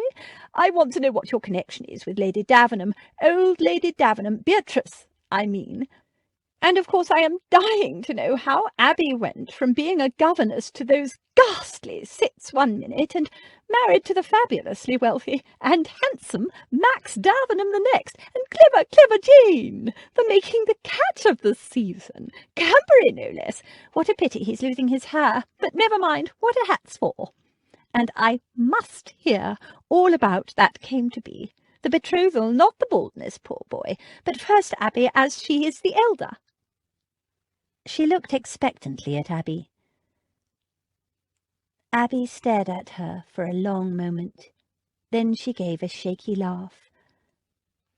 "You sound just like Mamma," she choked. "Exactly. If I closed my eyes and listened to you, I would think she was here with us." And her face crumpled. "She is my darling girl. Of course she's here with us," Lady Dalrymple said, hugging her. "Where else would she be but with those who loved her best?" And then they were all three of them in tears. A short time later, declaring she needed something much stronger than tea, Lady Dalrymple dispatched her butler to fetch sherry and also more handkerchiefs. "Though the way we're going, my dears, we'll need one the size of a tablecloth. Still, there's nothing like a good cry, is there, for making one feel better?" "I'm still amazed that you went all the way to Cheltenham, to the Pill," Jane said, "and all for nothing." "Oh, it wasn't for nothing," Lady Dalrymple told her. "I got to hear all about my granddaughters from the woman in charge. Bodkin, wasn't it? Had nothing but praise for you girls." "Really?" Jane said. Abby, yes, but she doubted that Bodkin would be singing Jane's praises. She'd never had the impression Mrs. Bodkin had any time for her at all. "Oh, yes, I heard all about what a clever and responsible girl you were, Abby, and how she'd tried to have you kept on as a teacher after you turned 18. "She tried to keep me on?" Abby said in surprise. "Yes, for Jane's sake, and because you were such an excellent teacher. Only the governors, foolish men, wouldn't allow it. And you, Jane?" She turned to Jane. "She told me how wonderful you were with the little ones, and said it was such a shame you couldn't be a governess too. Only with your looks it would be asking for trouble, and I quite see now why she had to send you instead to be the companion to an old lady, depressing as that must have seemed." She wrinkled a nose. "A vicar's mother." "I thought she thought I wasn't clever enough," Jane said. "No, too pretty and too soft-hearted," she said. Abby, she said, had more grit to her. "Grit?" Abby said, half laughing. "She meant I had no looks to speak of." "Nonsense. She said you had grit and brains." She eyed Abby indignantly. "And it's positively wicked to say you have no looks at all. You have the kind of distinguished elegance that will only increase as you age. You get that from your father's side, though there was an expression in your eyes earlier that also reminded me of my late husband. He was also very distinguished-looking." She sighed. "Also proud, stubborn, hard-headed, and rigid. Quite abominably rigid. When I think of those letters, and how, if only I'd found them earlier." Jane laid her hand over Lady Dalrymple's small, plump one. "Let's not dwell on the past too much." Her grandmother nodded. "You're right, my dear. Regrets are so dismal and quite useless. You can't change the past. Now tell me, how is your season progressing? That dress you were wearing the night I first saw you, such a divine creation. I must know, who is your dressmaker?" They stayed, talking and laughing, with only the occasional tear, all afternoon. There were still many things they hadn't told her. Why Jane hadn't gone to Hereford for a start, and where they'd met Daisy and Damaris, nor that Abby was going to make her a great-grandmother. But there was time for all that in the future. Before they left, Lady Dalrymple invited Jane to make her home with her. Very gently, Jane refused. "Lady Beatrice has done so much for us. We owe her everything. I could not abandon her now." Lady Dalrymple sighed. "No, I suppose not."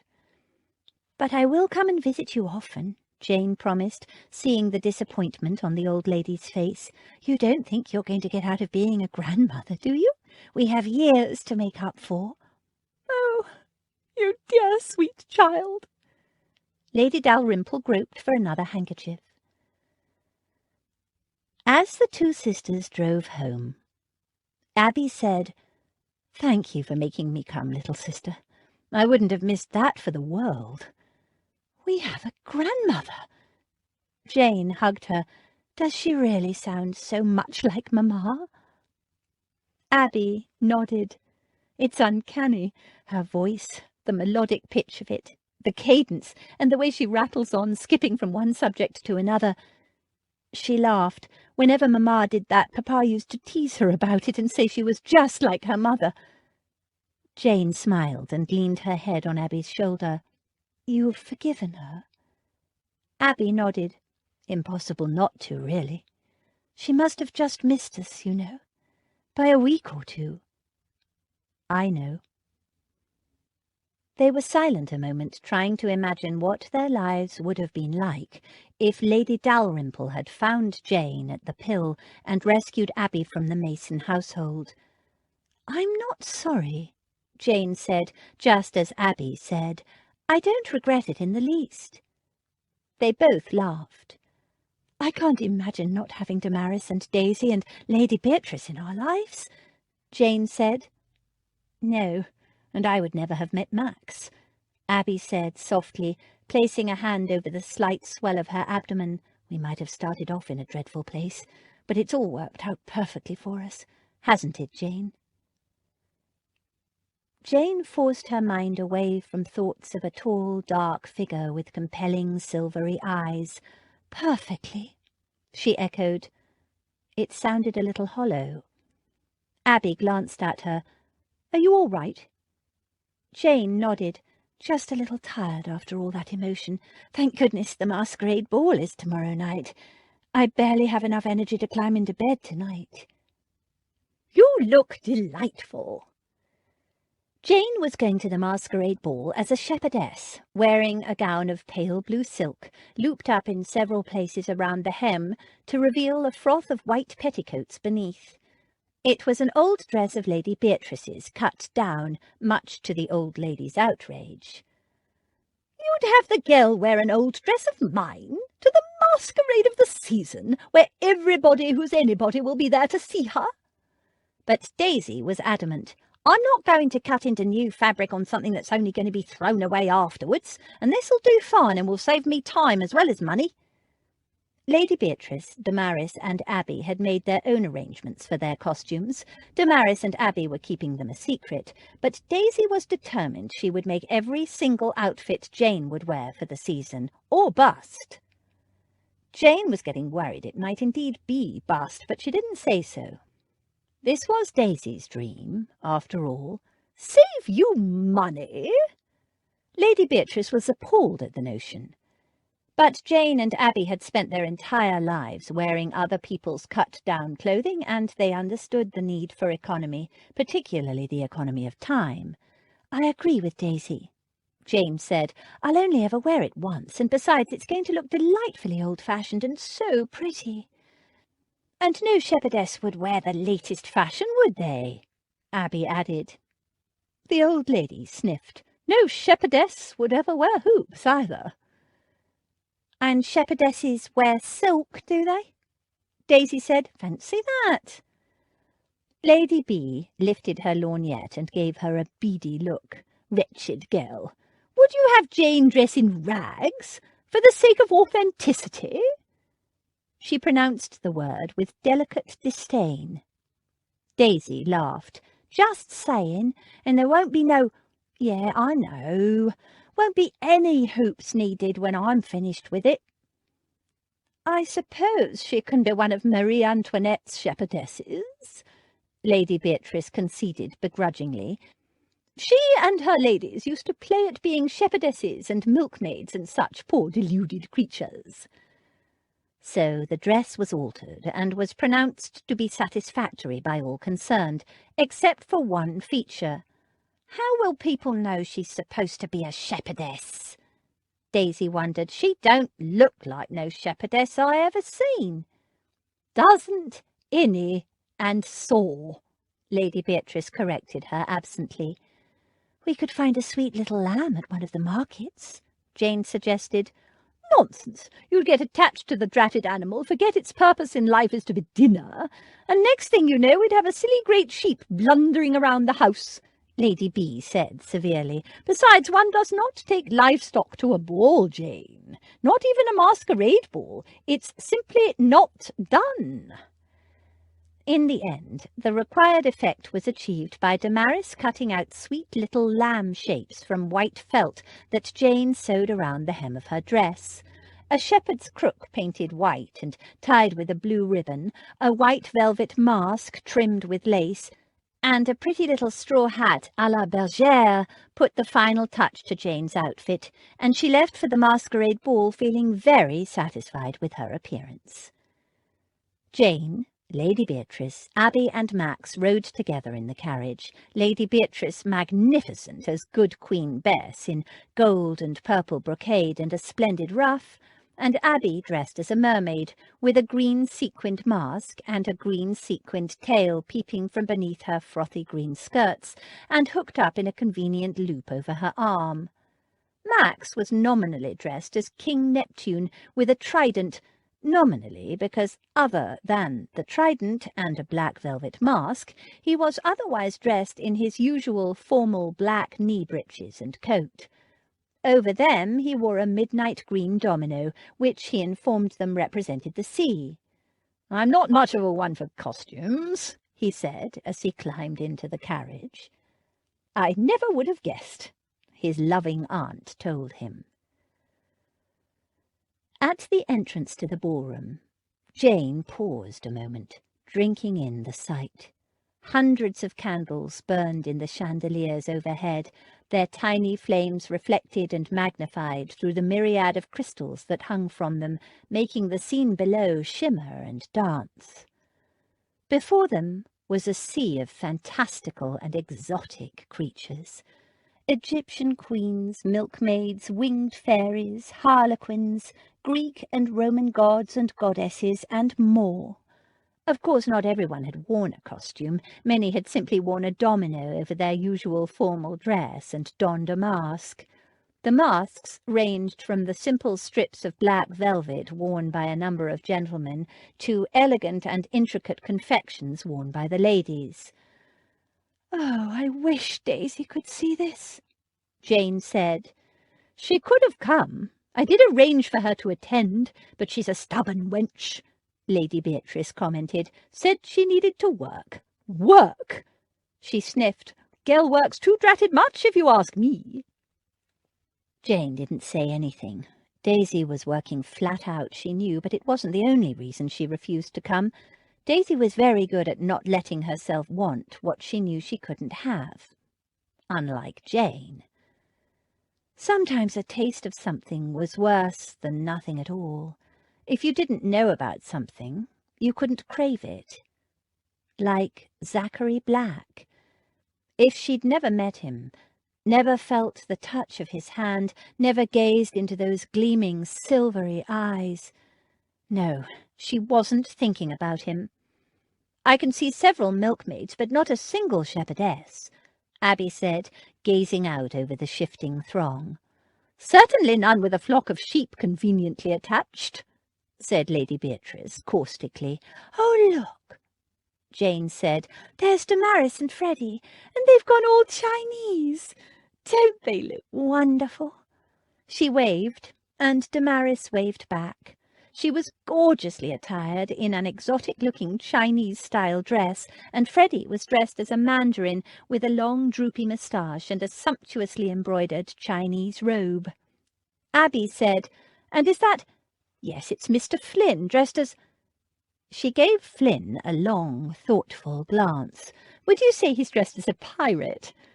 The gold earring and the black headscarf with the skull and crossbones seems to indicate it, but I must say his attire is very Colourful, though I suppose he of all people would know how pirates really do dress. It's probably quite authentic.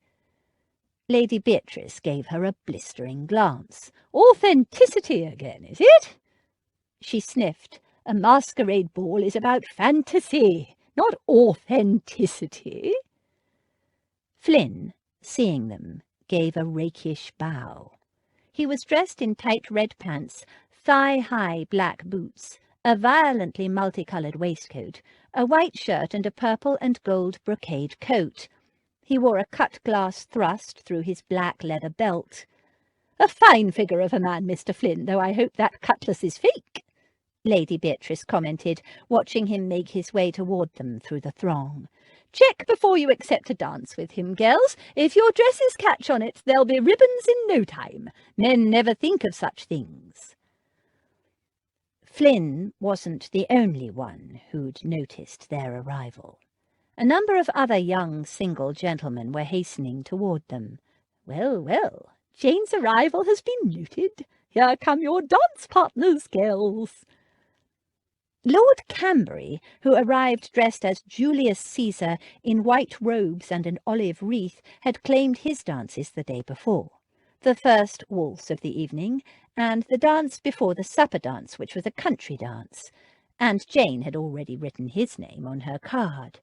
Now a crowd of other gentlemen pressed forward, and in minutes every dance had been claimed, mostly by men she didn't recognise, who wrote things like Henry VIII, Lucifer, or Apollo on her card.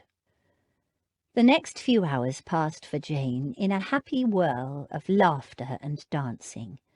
Lord Cambury had danced his 2 dances and taken her to supper, then disappeared into the card-room to play piquet until the unmasking, leaving Jane to dance to her heart's content. Which she did. The masks encouraged gentlemen to flirt ridiculously, leering extravagantly at her sewn-on sheep, and saying things like they wished they'd come as the big bad wolf.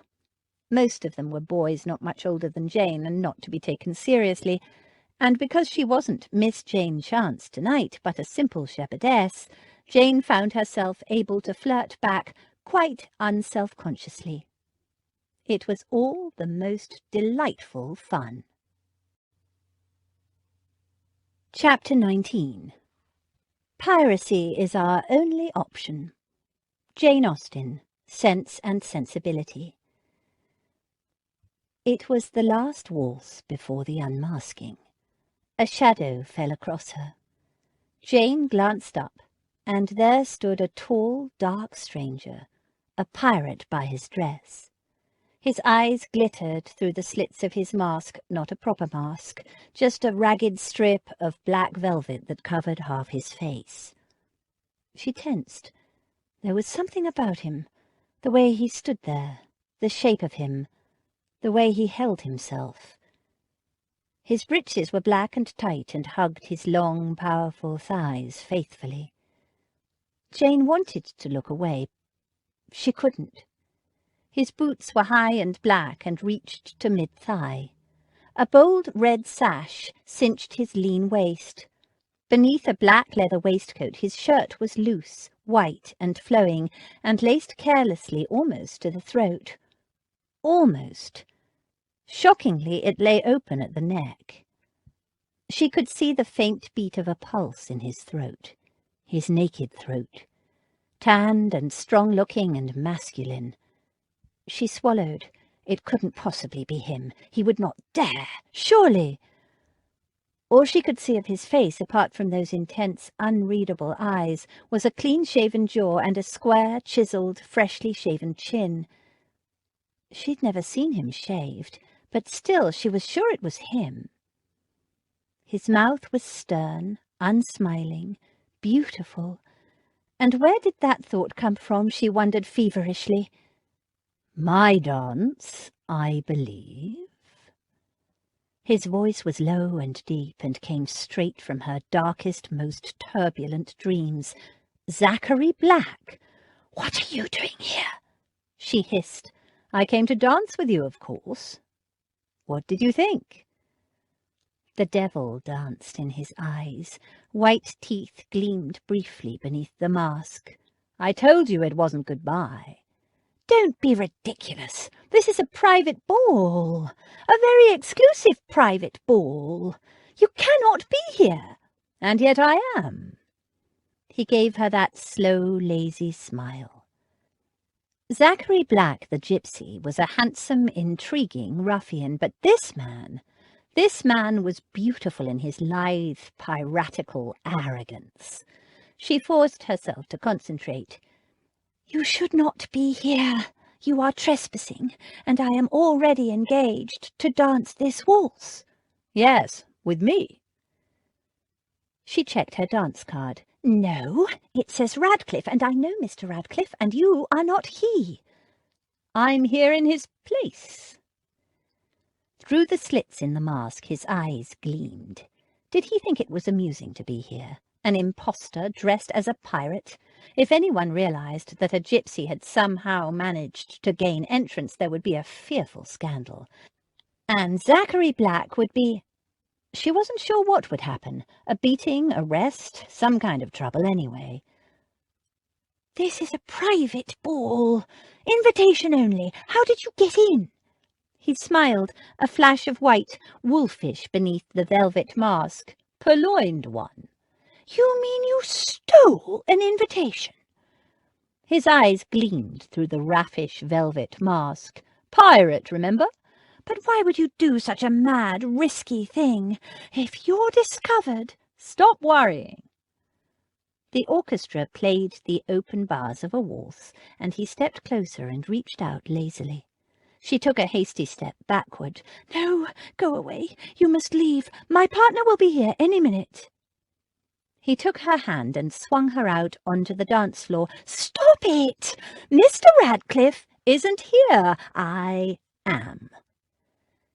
His arm was an iron bar encircling her waist, and before she knew it, she was twirling around the dance floor, being held scandalously close. She would have to dance with him. She had no choice. She couldn't escape him without making an embarrassing public scene. He drew her even closer. She could feel the heat of his body, his tall, powerful body, smell the faint tang of his masculine cologne. "Don't think about the future," he murmured. "Don't think about anything. Just close your eyes and give yourself up to the music. And to the man." The temptation was irresistible. It was just one dance, a few moments where she could indulge her fantasies, a harmless dance in public. What could it matter? Jane stopped fighting him and herself, closed her eyes and let him twirl her around the dance floor. In his arms she danced in a way she'd never experienced before. She didn't have to think to remember her steps, just obey the silent, delicious command of this masterful, infuriating, insanely audacious man. Delicious? She batted the thought away. But, oh Lord, he could dance. So this was what the waltz was all about. It was not at all like her lessons. This was like floating, like a leaf being swept into a swirling wind and whisked off to who knew where. A dance of pure, magical enticement. The last strains of the waltz faded away. Jane stood in Zachary Black's embrace, his arm wrapped around her waist much closer than was proper, her hand firmly enclosed in his. She was breathing fast, and not just from the exertion of the dance. Her heart thudded madly in her chest. Her mouth was dry. The dance was over. She wanted to lean against him, to keep her eyes closed and press her cheek against his broad chest, and just pretend, for a few more minutes, her own private fantasy, Cinderella at the ball.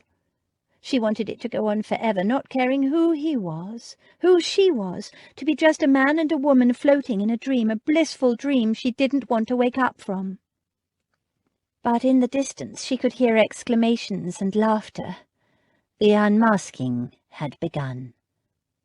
Slowly, Reluctantly, she opened her eyes and looked straight into his, gleaming and intense through the slits of the ragged black velvet mask. "It's time to unmask," she whispered. "People will see you. You have to go." She raised her hands to remove her mask, but he was there before her, his long fingers nimbly untying the strings of her mask and dropping it carelessly, all the time devouring her with his eyes. She didn't move. She couldn't bring herself to move an inch. It was all she could do to breathe. He remained masked, his eyes glittering in the reflected light from the ballroom. A faint shiver thrilled across her skin as the night air cooled the skin that her mask had kept warm. With a small shock, she realized they were outside on a small balcony, one of several that led from the ballroom, overlooking the terrace a dozen steps below, and beyond that the garden. A quick glance around revealed that they were alone. The French doors that led back into the ballroom were closed, and the balcony was small and made private by the darkness. The darkness! When she'd arrived at the ball, the whole place, the terrace, the gardens, and of course the ballroom, had been a blaze of light.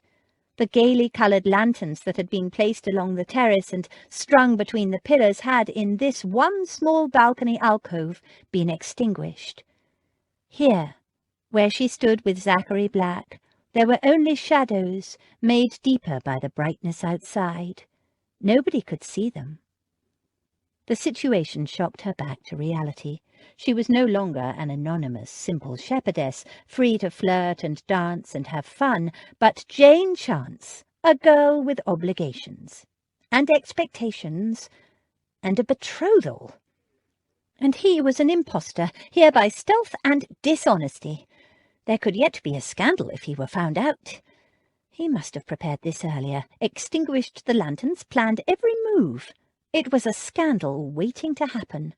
His presence, his uninvited presence, could compromise her badly. She needed to return at once to the main ballroom.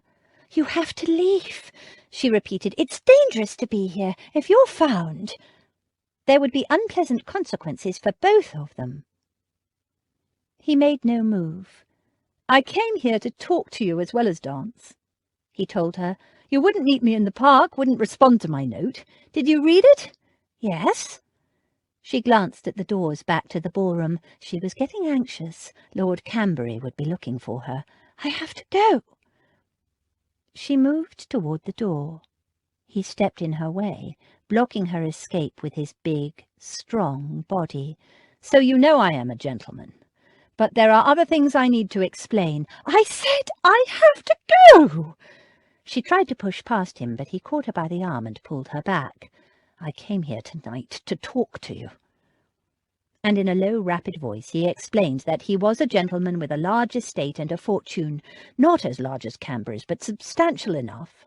He told her that he'd been away for 12 years, that he'd left England as a boy of 16 and had only just returned the day he met her. He explained that while he'd been abroad, he'd been working in various locations, gathering intelligence for His Majesty's government, that he'd become skilled at deception. As he talked, her temper slowly mounted.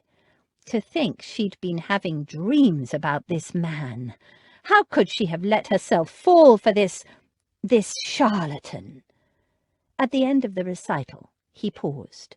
"I suppose you're wondering why I continued to give the impression I was a gypsy." When she didn't respond, he went on. "I am on the verge of claiming back my inheritance, but there's an obstacle, a legal impediment. All nonsense, really, but I was advised to lie low until the matter was sorted out, and not use my correct name or my title. It's rather delicate, and I would ask for your discretion." "No need, because I don't want to hear it." "And you want to know why?" She tossed her head. "Tinker, tailor, soldier, sailor, rich man, poor man, beggar man, thief. How many of those are you, Mr. Zachary Black? First you say you're a gypsy, then a pirate, then a spy. And you stole your invitation tonight, so you're definitely a thief. And now you claim to be a gentleman with a title, a lord in hiding because of some mysterious impediment that requires you to dress as a gypsy. How gullible do you think I am? This is just another one of your wonderful tales. She snorted. You're nothing but a big, fat liar. With each word, she poked a finger into his broad, hard chest. You seem to think life is nothing but a game, but my future is not a game to me. It's a very serious matter, and I'm not prepared to listen to any more of your lies. So let me pass. Oomph! She found herself being ruthlessly kissed, pulled hard against him, wrapped in an iron-hard embrace. She pushed against his shoulders once, twice, trying to shove him away, but the taste of him, the intense masculine onslaught of his mouth, ruthless and utterly dominating, slowly sapped her will. His tongue traced the seam of her lips, pressing between them, and she gasped. Her mouth opened beneath his, and he took possession, his dark male taste flooding her senses. Duty warred with desire, and desire won. The longing for him, so long denied, swelled within her. Intoxicated by the flood of sensation, she gripped his shoulders tighter, pressing herself against him. He moved, and she found herself sandwiched between a cold stone wall and a hot, hard man. Shivers rippled through her, and her grip on him tightened.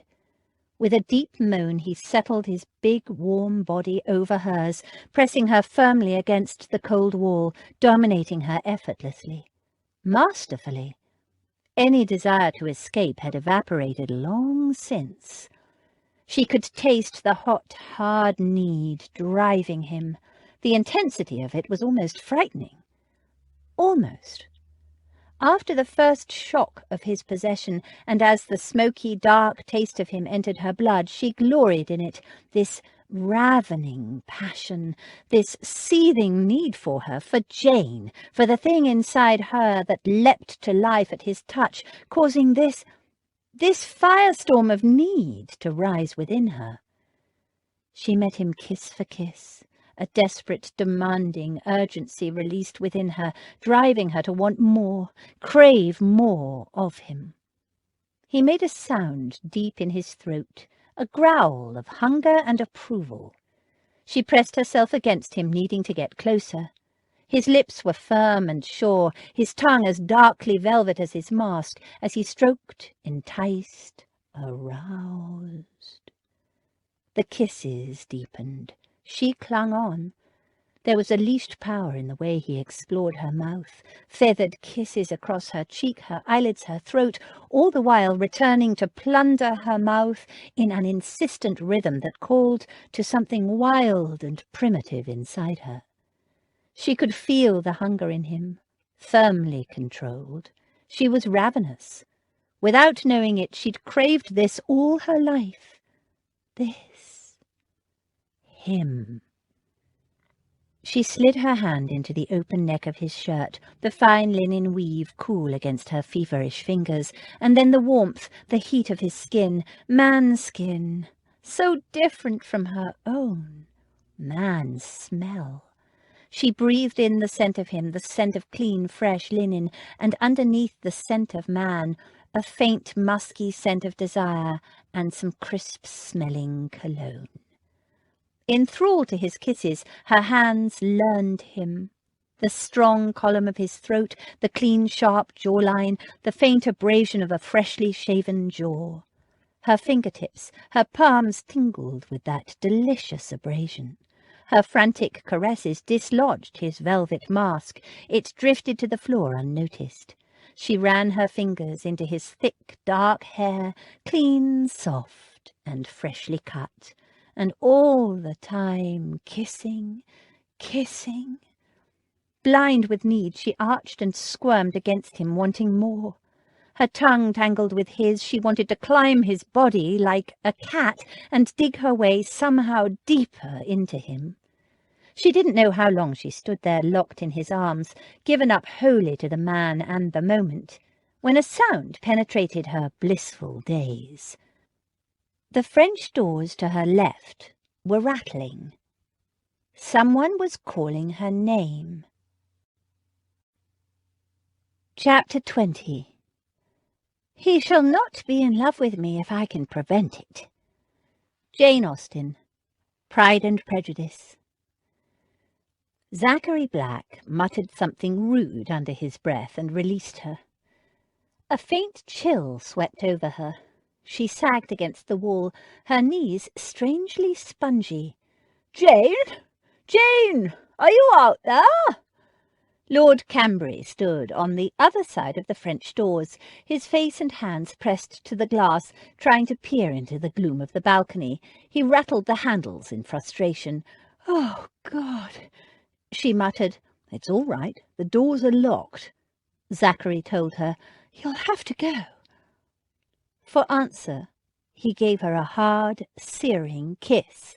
"This isn't over." "It is. It must be. I'm betrothed." Though perhaps not for much longer. She'd been caught kissing another man in a dark little balcony. To that. He jerked his head at Lord Cambry, rattling fruitlessly at the door. His scorn stiffened her spine, and she recalled all that had happened before he'd scrambled her senses with his kiss. Yes, to him. A man of honour, a man I gave my word to. Cupping her face in his hands, he kissed her again, a hard, possessive branding of a kiss. "You belong to me." He leapt lightly over the balustrade onto the terrace below and disappeared into the garden, just as the French doors burst open and a footman staggered through. Lord Cambry stepped out onto the balcony. "Blasted door's stuck." He waited until the footman had gone, then said, "What are you doing out here in the dark?" Jane didn't answer. Guilt and embarrassment blasted the remnants of exhilaration. Suddenly her mad, magical adventure seemed a little shameful. She'd made a promise to this man, but she'd never imagined anything like the power of a kiss. Those kisses! She couldn't suppress a shiver. Lord Cambry noticed. "Night air dangerous to your health, don't you know?" He leaned over the stone balustrade and peered at the scene below. "Thought I saw a man with you here before. Couldn't make out his face." He turned and faced her sternly. "There was a man, wasn't there?" She hung her head. "Yes." "And you let the blasted fellow steal a kiss?" She nodded, though he hadn't stolen anything. She'd kissed him back with all her heart, and was still reeling from the shock of that. "Who was he?" "I don't know." She felt guilty not telling him, but what good would it do? Besides, Lord Cambry had threatened to have him beaten up, and she didn't want to be responsible for that. She would handle Zachary Black herself. If she could. She hadn't exactly done much of a job so far. He'd been firmly in control the entire time. But forewarned was forearmed. She knew the real danger now, the seductive power he could exert over her. If she wasn't careful. "Don't know?" His eyebrows gnashed together. "You let a man kiss you and you don't know his name? Somebody must have introduced you." She nodded. "He claimed the dance in the name of Mr. Radcliffe, but I've met Mr. Radcliffe and it wasn't him." "But you danced with this unknown fellow anyway?" Again she nodded. It was a masquerade. She hadn't known half the men she'd danced with, but at a private ball that shouldn't matter. He was silent a moment as he surveyed the balcony thoughtfully, noting the darkened lamps. "Did you arrange to meet him here?" "No, of course not," she said indignantly. "I know I shouldn't have come out on the balcony, but I didn't realize I was even here until it was too late. He tricked me." "But you still let him kiss you?" She blushed, but didn't answer. It was too private, too special and magical to admit it as if it were a crime or something sordid. She said, "I have no excuse for being alone with him. All I can say is that I didn't plan to. It just happened." "Humph!"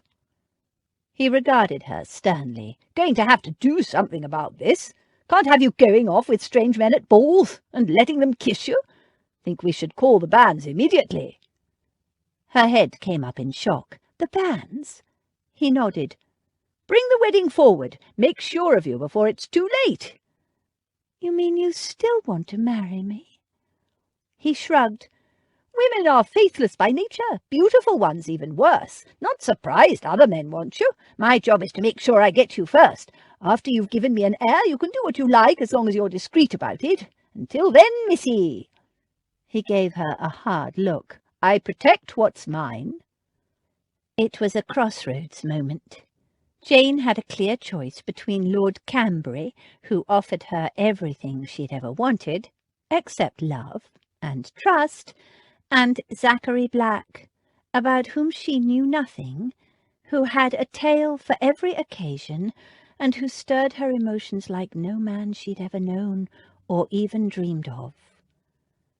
It was the choice her mother must have had. Jane made the choice her mother did not. "Yes, of course, Lord Cambry. Have the banns called if that's what you think best." He gave a nod of satisfaction, took Jane firmly by the arm and led her back into the ballroom. She followed, dismayed by his pronouncement. Not about the banns. The sooner she was married, the safer she was from Zachary Black. But the casual acceptance that she was a person of no honour, that after her first son he wouldn't care whom she went with as long as she was discreet. That dismayed her greatly. She'd imagined, naively, she realised now, that she and Lord Cambry would become closer, that they'd grow to love each other as so many couples did after they'd married almost as strangers.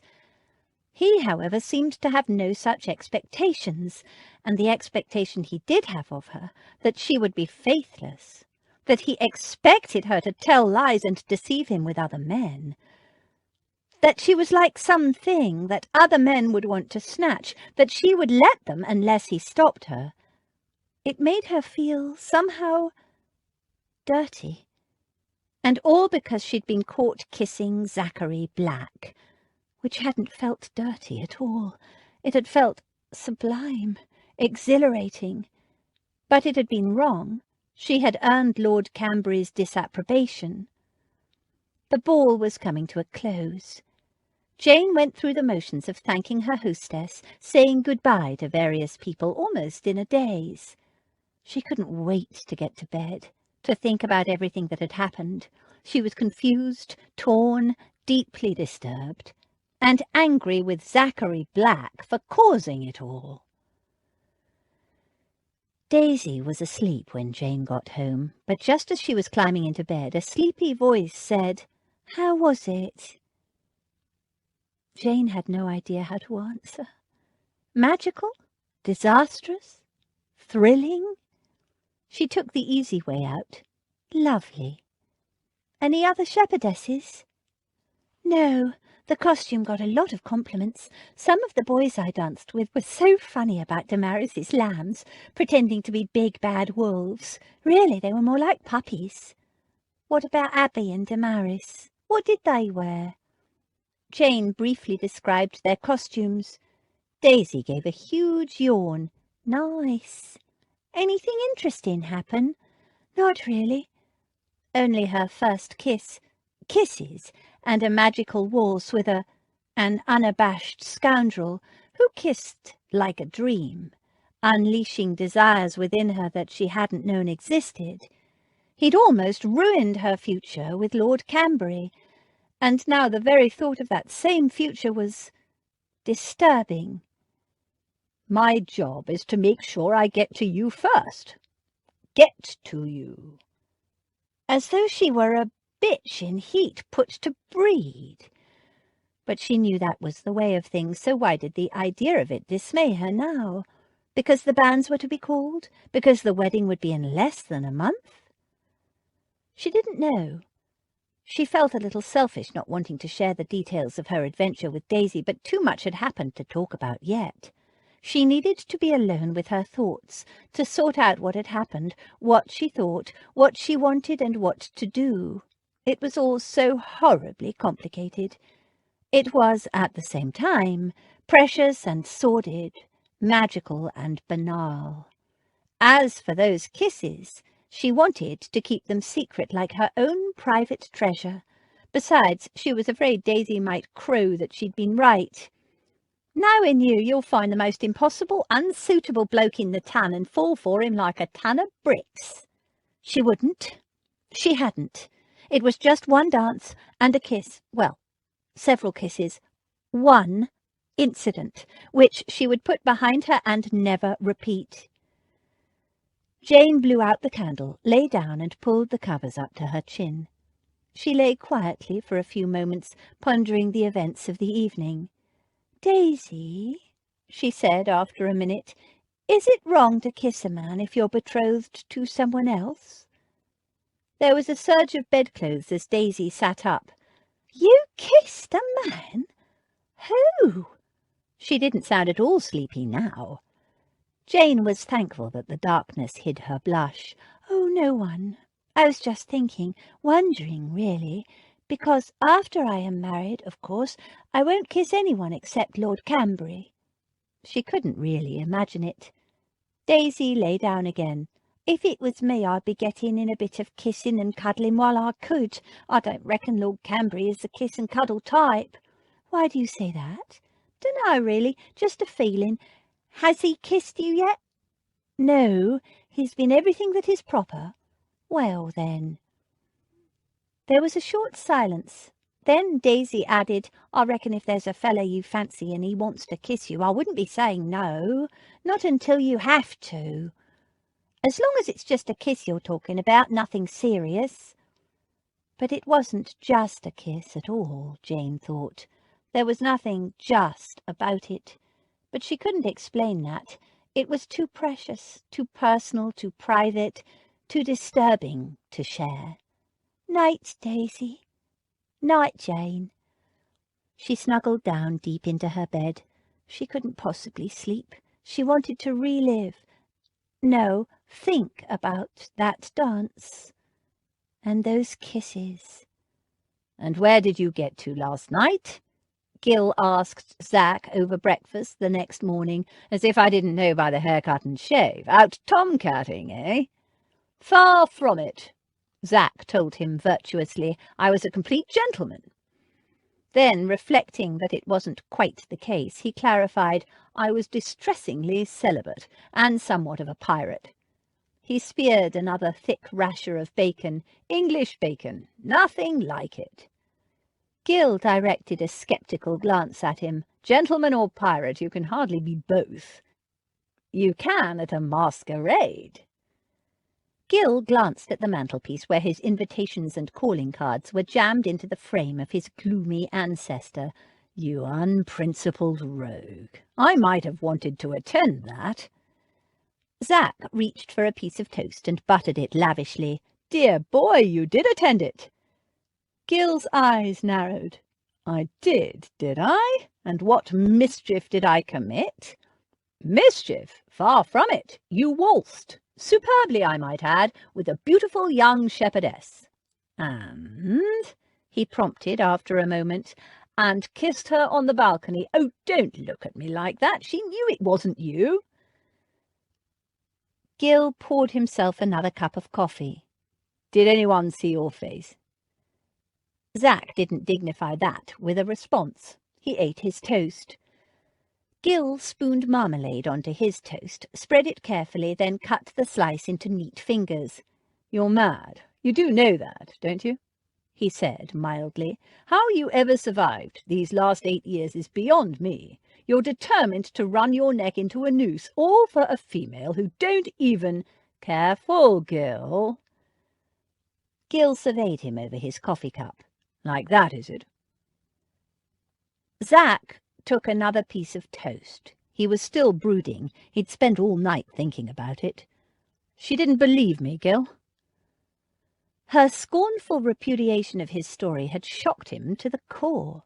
He'd told her the truth about himself, the first part, anyway, and she thought him nothing but a charlatan, a liar, playing games. "I don't blame her." Gil sipped his coffee.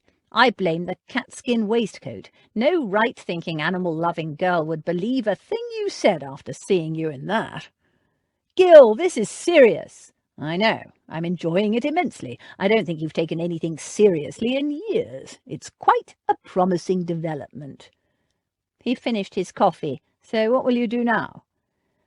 Zach scowled. He'd spent a sleepless night, half the time trying to work out how he could have explained it better so she would believe him, and half the time, well, most of it, reliving that kiss. He'd woken hard and aching and wanting. Think I'll go for a long, hard ride first? Gil gave a soft, knowing laugh. Zach ignored him and continued. Then I'm going to talk to the lawyer, see if I can question that idiot who said he couldn't find Cecily. And to make some arrangements for the payment and re-employment of the Wainfleet staff who'd been put out of work by his cousin's interference. It was his fault too, he acknowledged ruefully. Their situation had been worsened by his tardiness in dealing with his father's estate. He had a lot of making up to do.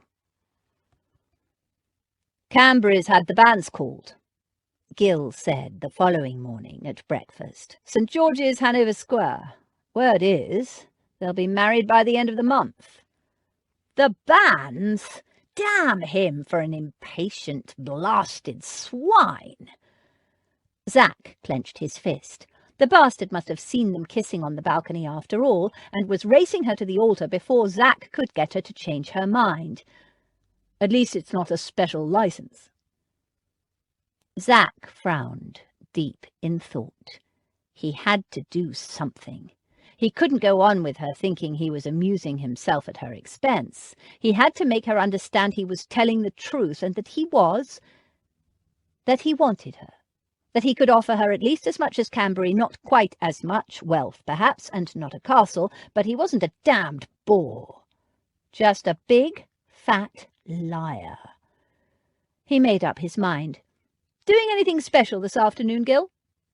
Gil's eyes narrowed. Why? I want you to get me into the old lady's house. Don't look at me like that. I mean make a morning call. All nice and polite and above board. It's the only way I can think of to talk to my girl. Why do you need me? Because that butler and footman only know me as a gypsy, and they won't let me set a foot inside unless I'm accompanied by that respectable, well-known gentleman about town, Gil Radcliffe. That's why. Gil pulled a gloomy face. All right. But you'll owe me. Chapter 21. How hard it is in some cases to be believed, and how impossible in others. Jane Austen, Pride and Prejudice. At 5 o'clock, Zach and Gil, elegantly dressed and looking perilously close to what Gil muttered were dashed pinks of the ton, called at the big white house in Berkeley Square. The butler opened the door. Gil, standing in front of Zach, presented his card. Gilbert Radcliffe and Mr. Zachary Black to see Lady Davenham. Lady Beatrice, that is, and Miss Chance. The butler glanced at the card. I'm sorry, gentlemen, but the ladies have gone out. Last, Zach muttered, causing the butler to frown and try to peer at Zach over Gil's shoulder. What dashed bad luck, Gil said, visibly cheering up. Tell them we called, will you? And he turned and gave Zach a little push toward the street. Of course, they'll be in the park at this hour, Zach said. Come on, Gil, we'll run them to earth there. Gil stared at him. Are you mad? Hyde Park? At the fashionable hour, when all the matchmaking mammas and their daughters are on the prowl? He shuddered eloquently. Thank you, but no. I need you, Gil. Gil's eyes narrowed to slits. Why? Anyone can enter Hyde Park. There's no butler there. You're acquainted with them, and I need you to introduce me. An introduction in public. She can't wriggle out of that. There was a short silence. Be a good fellow, Gil. I've got to do something. She refuses to see me. She doesn't believe a word I tell her. Can you blame her? No, but I have to try. Otherwise she'll marry that oaf. You mean that rich and titled, highly cultured gentleman of the ton? He's a crashing, pretentious bore. You told me that yourself. He'll marry her for her beauty, not caring who she really is, and squash all the life and the joy out of her." "It's her choice," Gil pointed out dryly. "No, it's not. Not when there's another choice to be made. That choice being a man who might end up at the end of a rope. Damn it, you know I'm innocent, and in any case I have to try. If I don't do something soon, by the time I get free of this mess, she'll be married, and it will be too late. You've got to help me, Gil. You've got to. You do realize if you appear in public at the fashionable hour, you vastly increase the risk of someone recognizing you. Too late to worry about all that now. Besides, it'll all come out next week at the hearing, though why on earth should they? For all intents and purposes, I've been dead for the last 12 years. Gil sighed. "I don't see how it will help, but I suppose if I don't agree, you'll come up with some even madder ploy to see her, climb onto her balcony or some such thing." "Good man!" Zach clapped him on the shoulder. "I don't hold your excessive caution against you, by the way. Comes of sitting in an office all day, scribbling notes. We men of action are used to taking risks." "You men of action should just shut your mouth, or I'll be off to my club and you'll be without your introduction." Lady Beatrice and the girls were taking exercise in the park. It was a mild, sunny spring day, and all the ton was out promenading at this most fashionable hour of the afternoon, the ladies dressed in their most elegant walking gowns, and gentlemen accompanying them dressed in the pink of fashion. But Lady Beatrice was not happy. Her preferred form of exercise, as she had stated loud and clear on a number of occasions, was to ride graciously through the park in her landau, bowing to other ladies, stopping to exchange greetings and small talk from time to time, perhaps taking up a couple of friends for a short ride while she caught up on the latest gossip. And, she pointed out repeatedly, all the time she was observing her surrounds and breathing a great deal, the air in the park being well known to be extremely healthful. But the girls had said no, they would ride there in the carriage, and then they would all walk.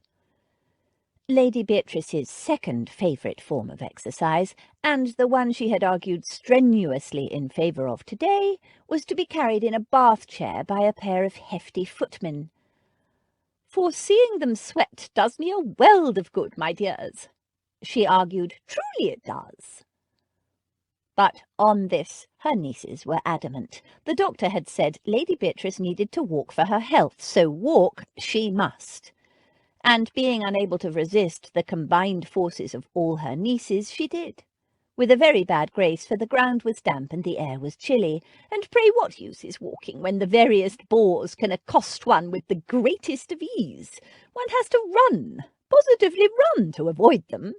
"Do you good to run," Daisy pointed out, and received a withering glare in response.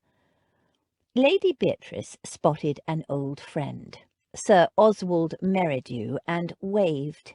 The sprightly old gentleman hurried over. "Now run along, girls, and leave Sir Oswald and me to chat," she ordered them. And the girls drifted off. "There she is." Zach indicated Jane, strolling with several other young women and the old lady he'd seen once before, Lady Beatrice.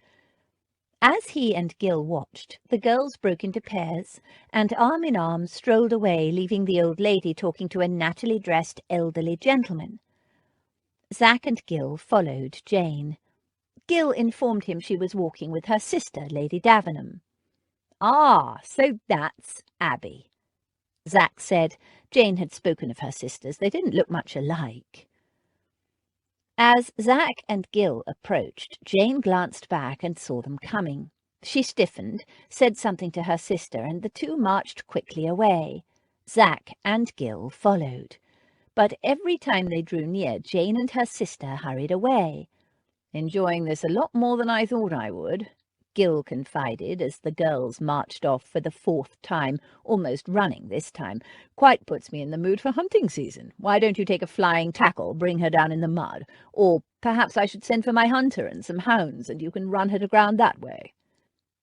"Delighted to provide you with some amusement," Zach muttered. It was no use. He couldn't very well chase her all over the park. There had to be another way. He glanced back at the old lady. With that stick, she wouldn't be doing any running away. "Introduce me to Lady Beatrice," he told Gil. "Very well, but watch yourself. She's cannier than she looks." Zach snorted. "I can handle an old lady." "She's with Sir Oswald Merridew. Knows everyone, Sir Oswald. Knew your father quite well." Zach nodded. "Better wait until he's moved on, just in case." It took a few moments, but when Lady Beatrice was approached by a couple of fashionable ladies, Sir Oswald, with an elegant bow, moved off. Zach and Gil reached the old lady just as the ladies were drifting on to their next encounter. It was what the fashionable hour in Hyde Park was all about, seeing, being seen, chatting and moving on. "Good afternoon, Lady Beatrice," Gil said. "You're looking wonderfully well." She lifted a lorgnette and scrutinized them one after the other, from head, Zach noticed, to foot. Quite a shameless examination for an old lady, practically stripping him bare. He repressed a grin. "Gilbert Radcliffe," she said. "Long time since you've been seen in civilized company. How is your mother?" "In excellent health, ma'am, thank you." The lorgnette was directed at Zach again. "And who is your handsome friend?" "Allow me to introduce Zachary Black, m'lady," Gil said. "Lady Beatrice, Mr. Black. Recently arrived from Italy," Zach added with a bow. He ignored Gil's blink of surprise. An Italian connection would help create a bridge to her nieces. The lorgnette raked Zach again. "Italy, is it?" "Yes, m'lady. Delighted to make your acquaintance." "Are you?" She eyed him narrowly. "Why, may I ask?" Zach gave her a disarming grin. "Because I wish to meet your nieces, the charming daughters of the Marchese di Chancelotto. I suspect we may have friends in common."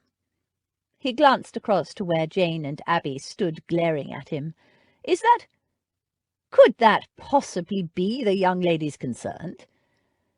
Jane, arms folded militantly, glared across the meagre grass at him and pointedly turned her back on him.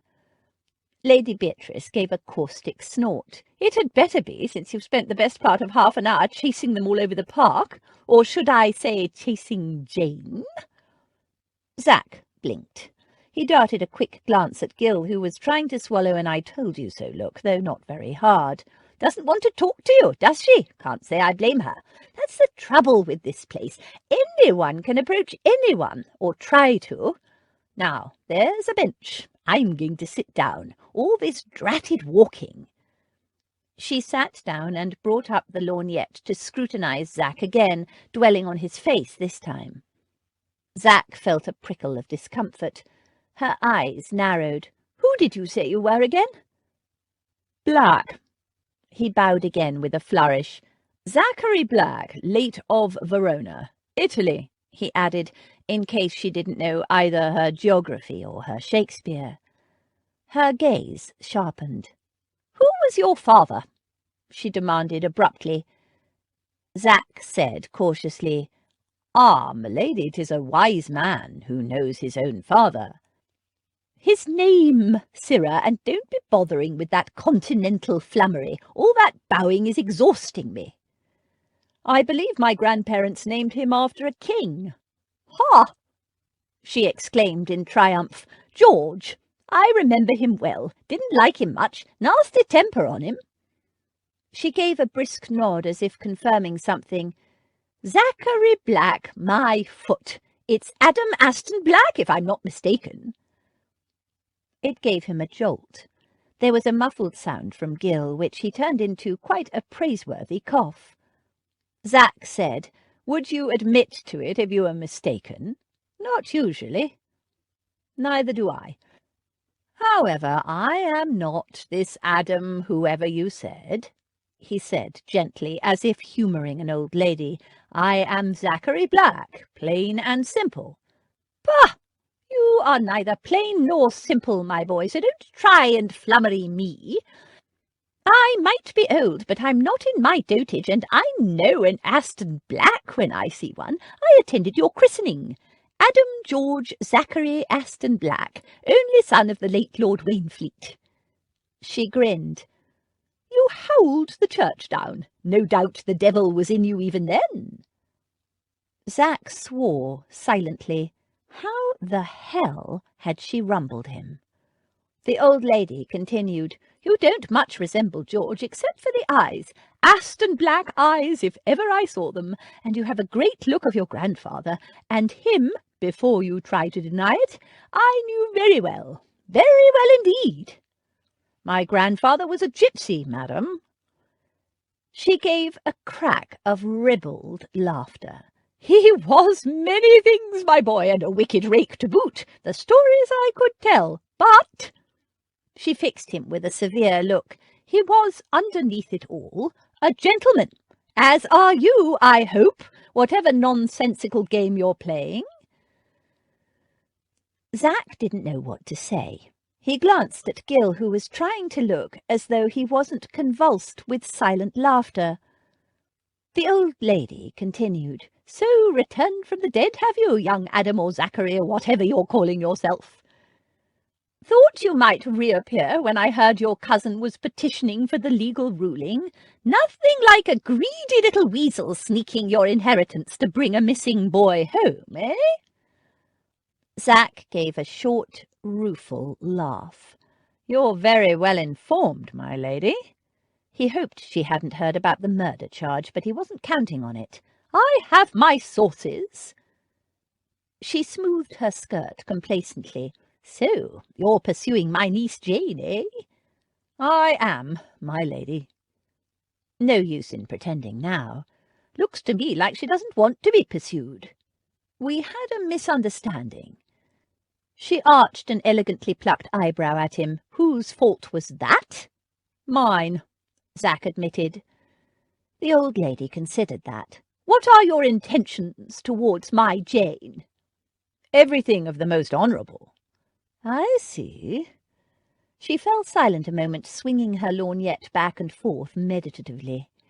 You know she's betrothed, I assume. Catch of the season, Lord Cambry, a triumph for a girl without a fortune, all the cats ready to scratch her eyes out. She's not married yet, Zack said thinly. There was another long silence. Then Lady Beatrice said, She's a good girl, my Jane. Sweet-natured and loving, not just a pretty face. I know. Do you? Men don't usually see past a pretty face and a lissom young body. A pretty face is the least of her qualities, Zack said. How would you know, having just arrived from Italy and all? She pointed out sardonically. I've been meeting her in the park, the square opposite your house. We bonded over a dog. Good gad! She lifted the lorgnette again. Zack was getting heartily sick of it. You're the gypsy! He nodded. Why? She stared at him in bewilderment. Why on earth would Adam George Zachary Aston Black dress as a gypsy to court a respectable girl? It's a long story. Oh, I have plenty of time, she said bitterly. I have to breathe a certain amount of fresh dratted air before they let me go home, wretched quacks. So, go on, boy, explain. You clearly want, not to say need, my assistance, and I'll hear the whole story before I make up my mind. The full tale, with no bark upon it, if you please. Zack told her everything, held nothing back, not the murder charge, not anything. There was no point in trying to keep it a secret from her. She was apparently some kind of mind-reading witch, and besides he needed her help, and since she'd clearly had a fondness for his grandfather. When he finished, there was a long pause. Then she gave a crack of laughter. "Better than a play indeed." She sobered. "Well, young man, it's a devil of a tangle you're planning to drag my niece into. Why should I assist with that, eh?" "I'm not planning to drag her into anything," Zach said. "I just want to talk to her, make her understand." "To understand what?" Zach just looked at her. What he had to say to Jane was private, for Jane's ears only.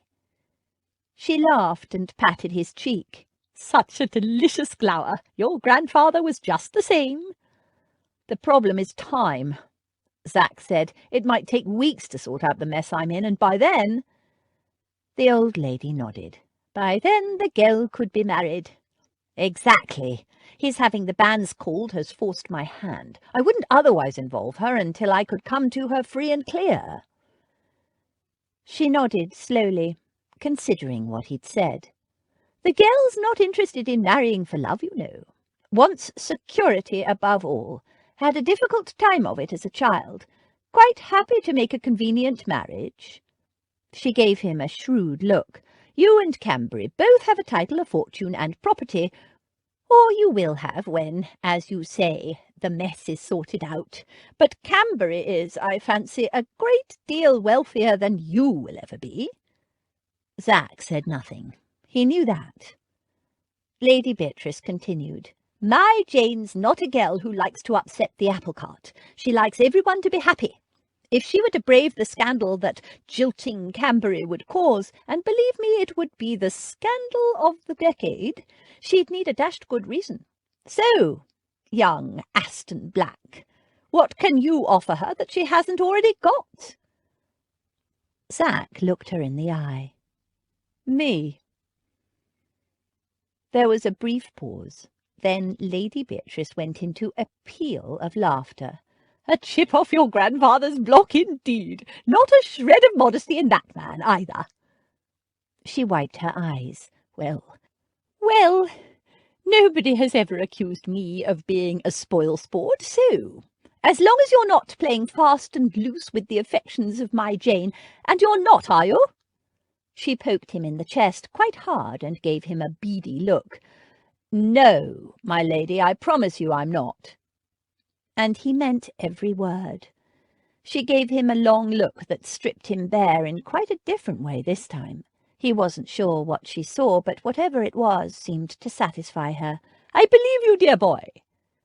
She glanced at Jane's rigid back, still pointedly turned, and chuckled.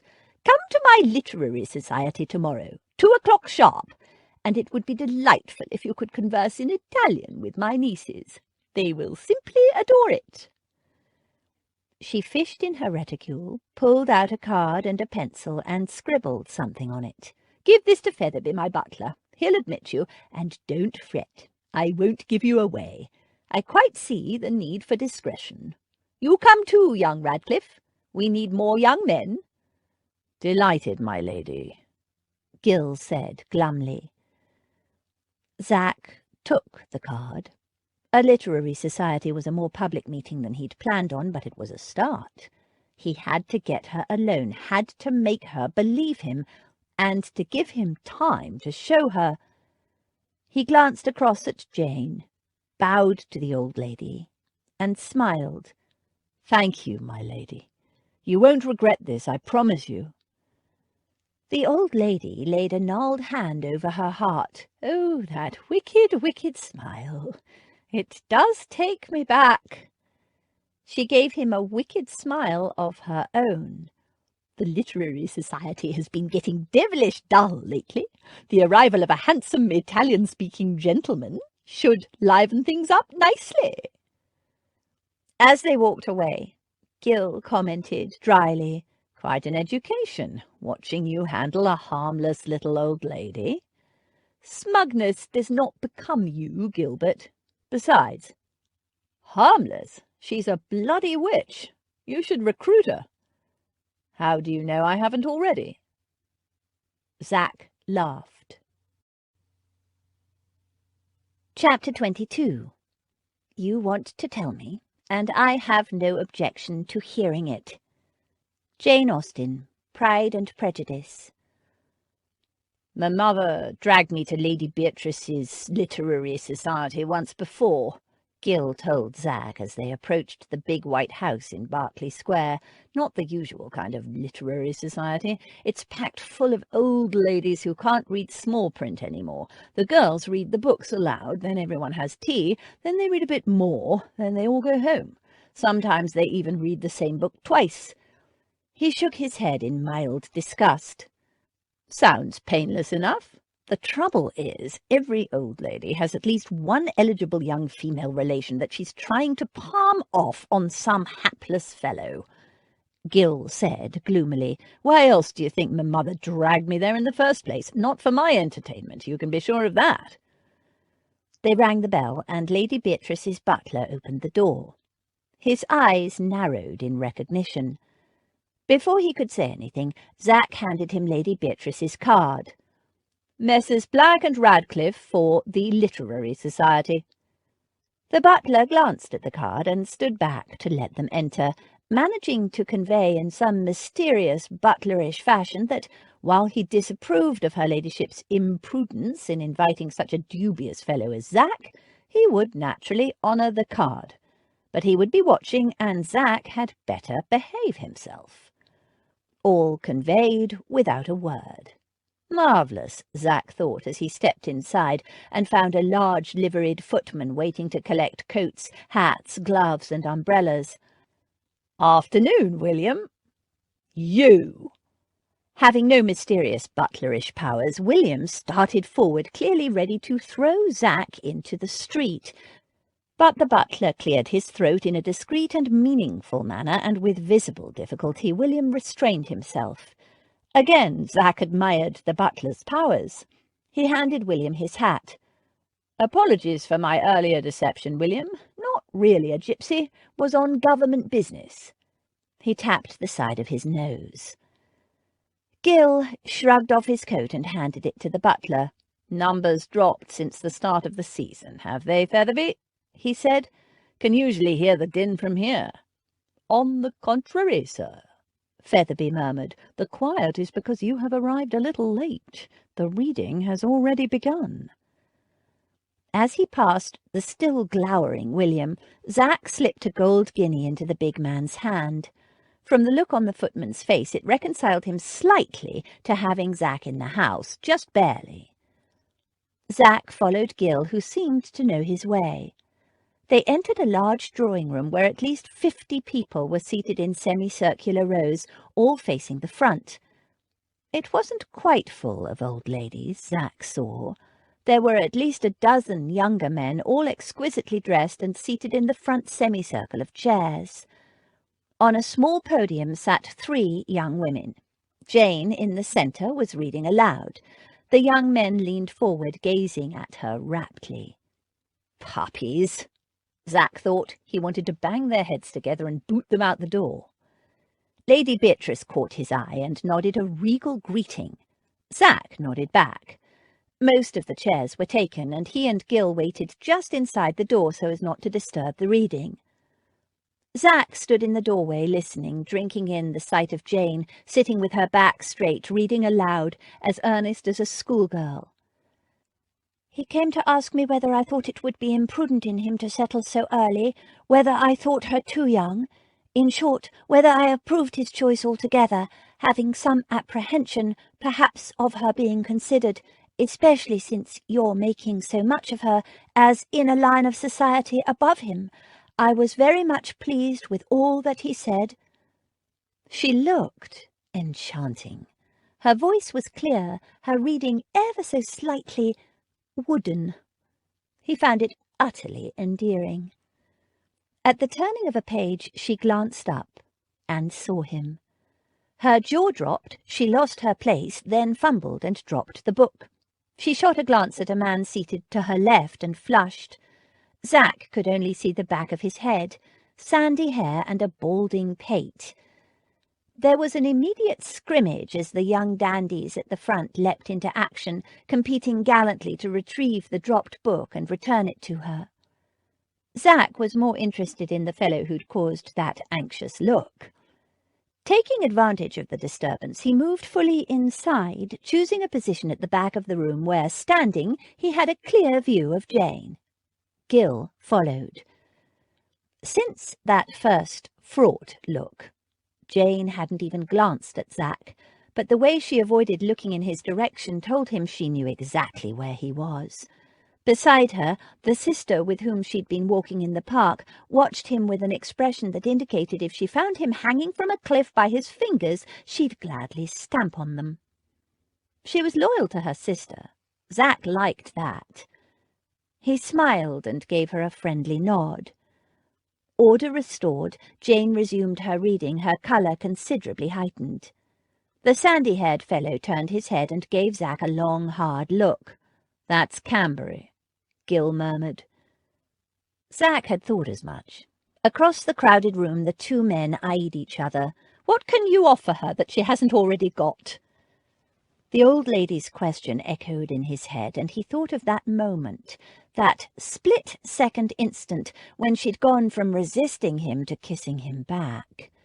Did she kiss Camberry like that? His fists clenched at the thought of her golden slenderness in Camberry's pudgy hands. He shoved them in his pocket.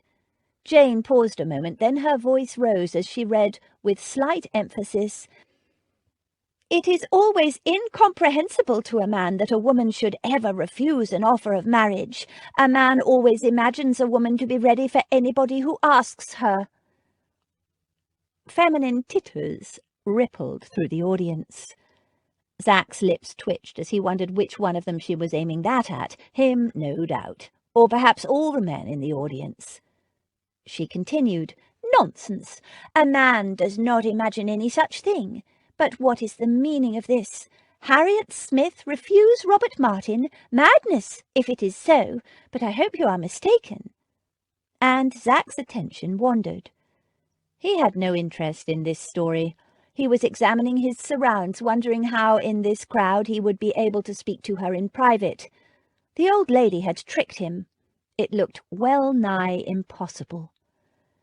Jane finished the page and passed the book to the dark-haired young woman sitting on her right, who continued reading. Unlike Jane, she had a real flair for the dramatic. "Freddie Monkton Coombs's wife, her sister Damaris," Gil murmured in Zach's ear. "I thought there were 4 sisters. The other one not here?" "Daisy." Gil jerked his chin to indicate her, the little one sitting in the far corner, sewing. "She never reads." "Why not?" Gil shrugged. "For sisters, they don't look much alike, do they?" Zach commented. "Shush!" A lady turned around with an indignant look. "Damaris is reading." They subsided into abashed silence. Jane still hadn't looked at him, not since that first shocked glance as she'd realized he was here. It was, he hoped, a good sign. If she was indifferent to him, she'd look. Surely. In the break between chapters, while everyone was eating cake and drinking tea, Lady Beatrice caught his eye and waved him imperiously closer. The wrinkled old face was bland, but the eyes brimmed with mischief. She beckoned her nieces over, and when they'd gathered around her, said, "Girls, I would like you to meet Mr. Black, a gentleman newly arrived from Italy." Zach bowed gracefully as she made the introductions. She ended, "Zachary is the grandson of an old friend of mine. And do you know what else? He knew your father, girls, the dear departed Marchese di Chancelotto." She beamed gently at Zach with a cat-who-ate-the-cream expression, and he recalled that she'd predicted his arrival would liven things up. "And he speaks fluent Italian. What do you think of that, girls?" Not a lot, judging by the way her nieces stiffened and stepped closer to Jane. 4 pairs of eyes fixed him with a hard expression, daring him to do his worst. He smiled at the mischievous old bat through gritted teeth. So much for her assurance of discretion. "You misunderstood me, my lady," he said smoothly. "What I said was that since I had recently arrived from Italy, your nieces and I might perhaps have acquaintances in common." He glanced at their unresponsive faces and shrugged, "But perhaps not." He turned to Jane. "Delighted to meet you again, signorina," he said in excellent Italian, and went on to apologize, still in Italian, for the misunderstanding, assuring her and her sisters that he'd never met the Marchese.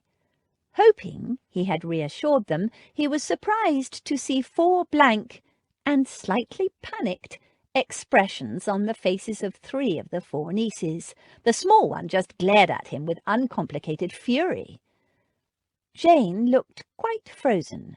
Her sister Abby said hurriedly, "We do not speak Italian, Signor Black."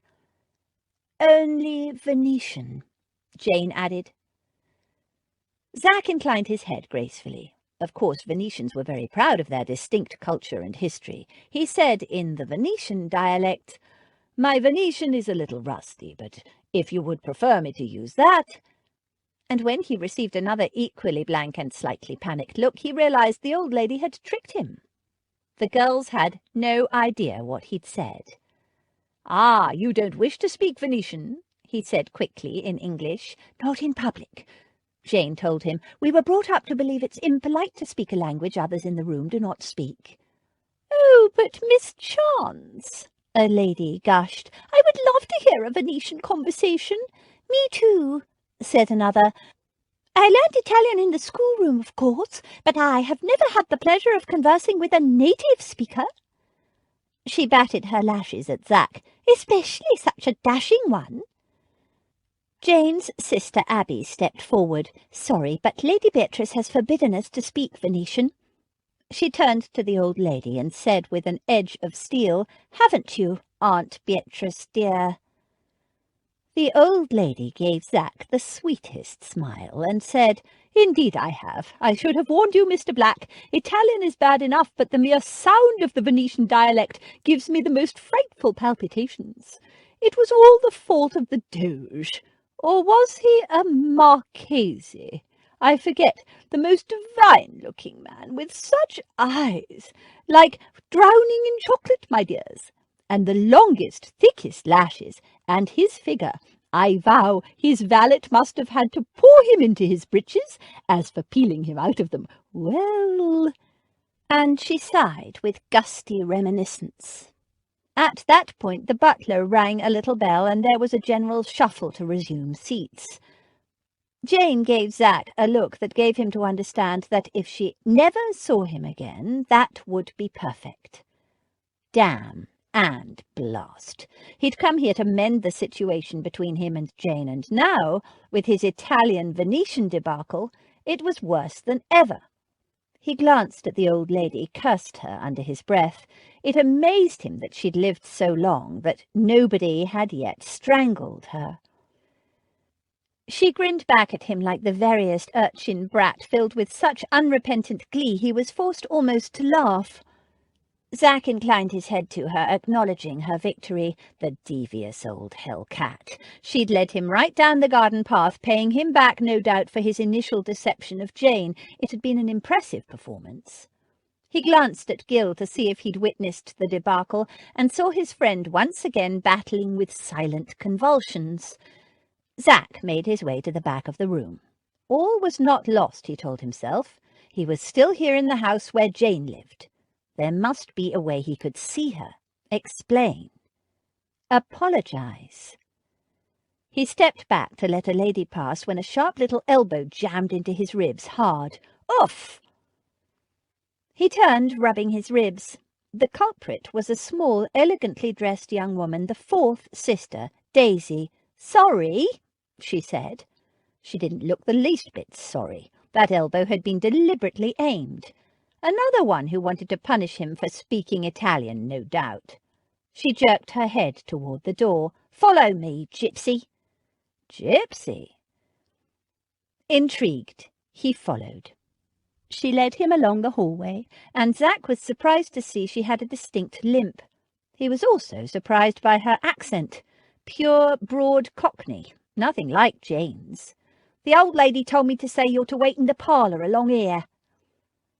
She opened a door and showed him into a small, elegant parlour. "When the reading's done, she'll send Jane in to talk to you."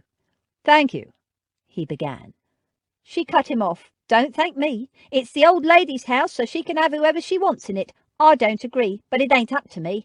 But, she eyed him grimly, you hurt or embarrass my sister Jane, and I'll gut you like an herring, understand, gypsy? With a rusty blade. Little firebrand? Zack nodded. Fair enough. For what it's worth, I don't have any such intention. Quite the opposite, in fact. She sniffed, unimpressed. Fine words from a fancy gent, but you've already made her cry once. She added fiercely, just don't do it again, all right? And stumped away. Zack grinned. He liked her. Liked the way she was prepared to stand up for her sister and threaten to gut a man twice her size if he hurt her. Jane had good family. As for the old lady, God only knew what she was playing at. She must have led his grandfather a right merry dance, or maybe he'd led her the dance and she was paying his grandson back. Whatever her motives, he hoped she really did mean to send Jane to talk to him. Only time would tell. Zack stretched himself out on a chaise longue and waited. He wouldn't put it past the old girl to forget to inform Jane he was here, leaving him cooling his heels indefinitely. To his surprise, after the hubbub of the departing guests died down, the parlour door opened and Jane stood there eyeing him with cool disfavour. "I have been asked to listen to what you have to say," she said coldly. "I don't know what lies you told Lady Beatrice to get her to—" He rose. "I didn't lie to her." "Why not? You lied to me." "No, I misled you, I admit, but I never lied to you." She gave him a sceptical look. "You can't have it both ways. You're just playing games with me, with Lady Beatrice, with all of us." "I can understand why you might think that," Zack conceded. "I have a frivolous streak that's gotten me into trouble before, I admit, and in a way that's how this started off, but it wasn't a game." She gave an unimpressed sniff and moved toward the door. He caught her by the wrist. "Please, just sit down and hear me out." She looked pointedly at the hand holding her, and with some reluctance he released her. "Why should I believe a thing you say? You're a chameleon, a will-o'-the-wisp, a liar." "Lady Beatrice knows who I am, my true identity. She knew my grandfather, who I'm told I strongly resemble, and she saw me christened as a child." She arched her brows at that. "Babies change. You could be anyone." "Gil Radcliffe and I have been friends since our school days. I've been working for him, gathering intelligence for the British government for the last 8 years. I'm staying with him at the moment. He will also vouch for me." She stood with arms folded, tapping her foot, considering his claims, and he added, "It was Gil's invitation I used to get into the masquerade the other night. It was I who wrote his name on your card. Don't blame him, though. He knew nothing about it until afterward." She thought for a moment, then turned toward the door. "I'm going to check all this with Lady Beatrice." "Why? You saw how she treated me. She told everyone there she knew me." "She also said you were a friend of my father, the Venetian Marchese, and there's no such person. She made him up." "She did?" Zack had assumed the story had come from the girls, and that, he realized suddenly, was why they'd reacted with such hostility to his speaking Italian. Jane, of course, had assumed he was trying to embarrass her. "I didn't know you didn't speak Italian, or Venetian," he said quickly. "I apologize. Lady Beatrice led me to understand that you did." She still looked mistrustful, and he added, "Truly, I had no idea I would cause you or your sisters any discomfort. I came here today to clear away any misunderstandings between us. Do you honestly think I would deliberately sabotage myself, particularly in such a public manner? Truly, I meant no harm." She considered that, and gave a reluctant nod. "We love Lady Beatrice dearly, but she does have a mischievous attitude to the truth at times." She opened the door. "But when it's important, she won't lie to me, and I still intend to check." She exited the room, leaving Zack pacing. Would she even come back? He had to convince her to believe him, and to wait. After a very long 10 minutes, Jane re-entered the room and sat down. "Lady Beatrice vouches for you. I am yet to be convinced." She folded her hands in her lap, looking like a demure schoolgirl. "She tells me your name isn't even Zachary Black." Her brows rose sardonically, her voice anything but demure. "And you claim you never lied to me?" "I was christened Adam George Zachary Aston Black. When I left my father's home at the age of 16, never to return, I was angry. I changed my name to Zachary Black. It's the name I've lived under for the last 12 years. He let that sink in and added, "So misleading, but not truly a lie." She pursed her lips. "Very well. What about the gypsy story?" He explained to her how, as a lonely young boy, he'd been fascinated by the gypsies who camped on his father's property, and how later he'd been able to use that connection in his work, that he had lived and travelled with them. Her eyes were opaque, her expression unreadable. "Pirate?" "Privateer. True, perfectly legal, and it was just the once. I really do get seasick." "What about all those stories you told me, of your travels, the Cossacks, that kind of thing?" "True, every last one." She was silent for a long moment. "Then why didn't you simply tell me who you were? Why did you continue the deception? Why did it have to be all so furtive and shabby?"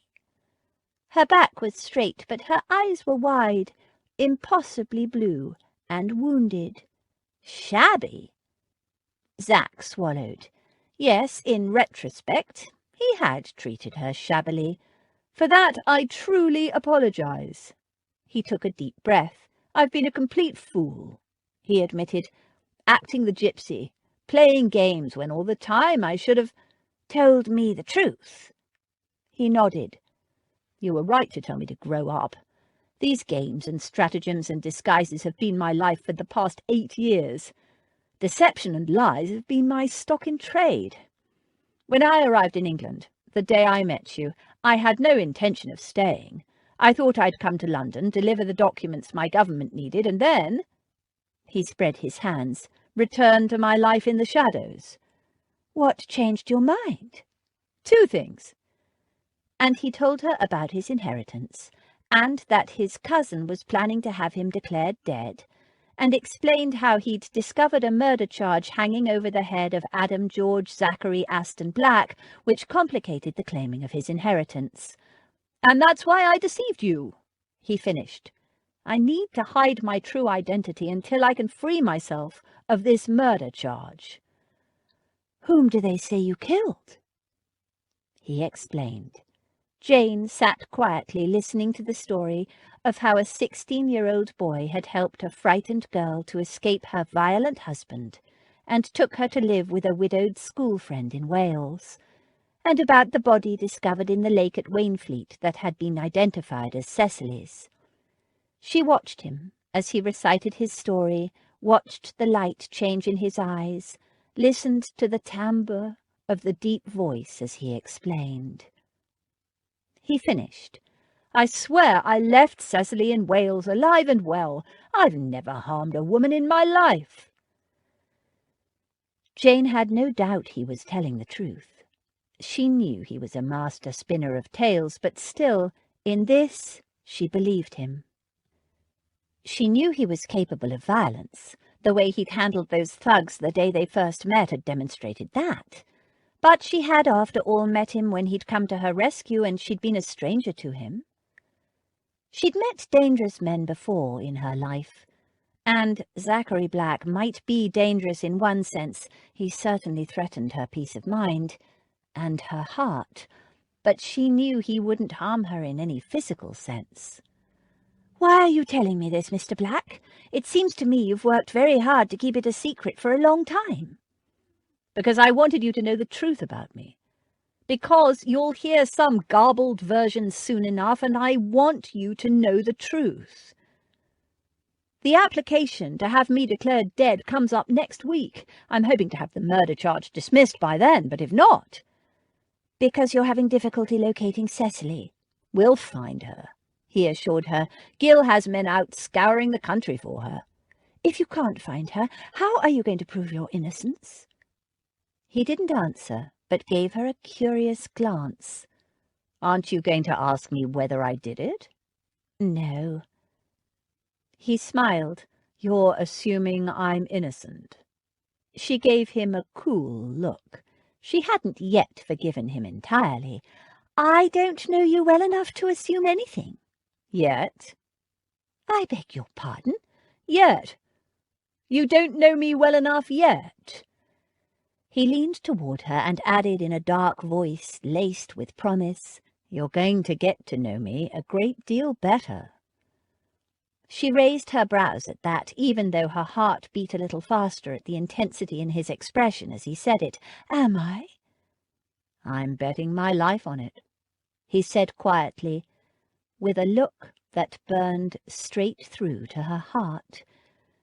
With as much composure as she could manage, she said, "You said 2 things changed your mind about leaving England. What was the second?" "You," he said. "I met you, and everything changed." Jane was suddenly breathless. The intensity of his expression, his voice, did she dare believe him in this? He'd deceived her already in so many ways. "And because I'm a fool, it took me longer than it should have to realize." "Realize what?" she prompted when he didn't finish the sentence. "What you have come to mean to me." There was a long silence. She wondered if he could hear her heart, the way it was thudding in her chest. "And what do I mean to you, Mr. Black?" The door flew open. Lord Camberry stood there, his face red. "So it was true!" Jane rose, frowning. "What was true?" "That you were entertaining a man in private. Your aunt insinuated as much." "I insinuated nothing of the sort, Lord Camberry, and well you know it." Lady Beatrice followed him in, leaning heavily on her stick. "I told you perfectly clearly that Jane was talking to another gentleman in the front parlour, as she has a perfect right to do in my home with my permission. You ain't married the girl yet." Her eyes were sparkling with mischief as she added, "Have you met Mr. Black? Lord Camberry, may I present Mr. Zachary Black, whose grandfather was at one time a very dear friend of mine." Zach could have strangled her. What the devil was the old girl playing at now? She'd engineered the entire thing, but to what end he had no idea. He just wished she'd waited 5 minutes longer before stirring up her cauldron. Under her beady gaze, the 2 men shook hands and muttered polite and insincere greetings. "Good boys," she told them, as though they were schoolboys making up after a fight. "Now, Mr. Black was just leaving, weren't you, dear boy?" She sent Zach a gimlet look, and acknowledging that the moment had been lost and he was not going to get it back today, certainly not with this audience, he turned to Jane. "Thank you for listening, Miss Chance. Perhaps you will do me the honour of coming for a drive in the park tomorrow, at 2? She hesitated. "It's important," Zach said, not caring whether he sounded desperate or not. He was. "You will do nothing of the sort, Miss Chance," snapped Lord Camberry. To Zach he said, "She's not driving anywhere with the likes of you." Jane's brows rose. She gave Camberry a considered look, then said calmly, "Thank you, Mr. Black. That would be very nice." "But—" Camberry began. "Shall we discuss this in private, my lord?" she said, sweet as honey, cool as ice.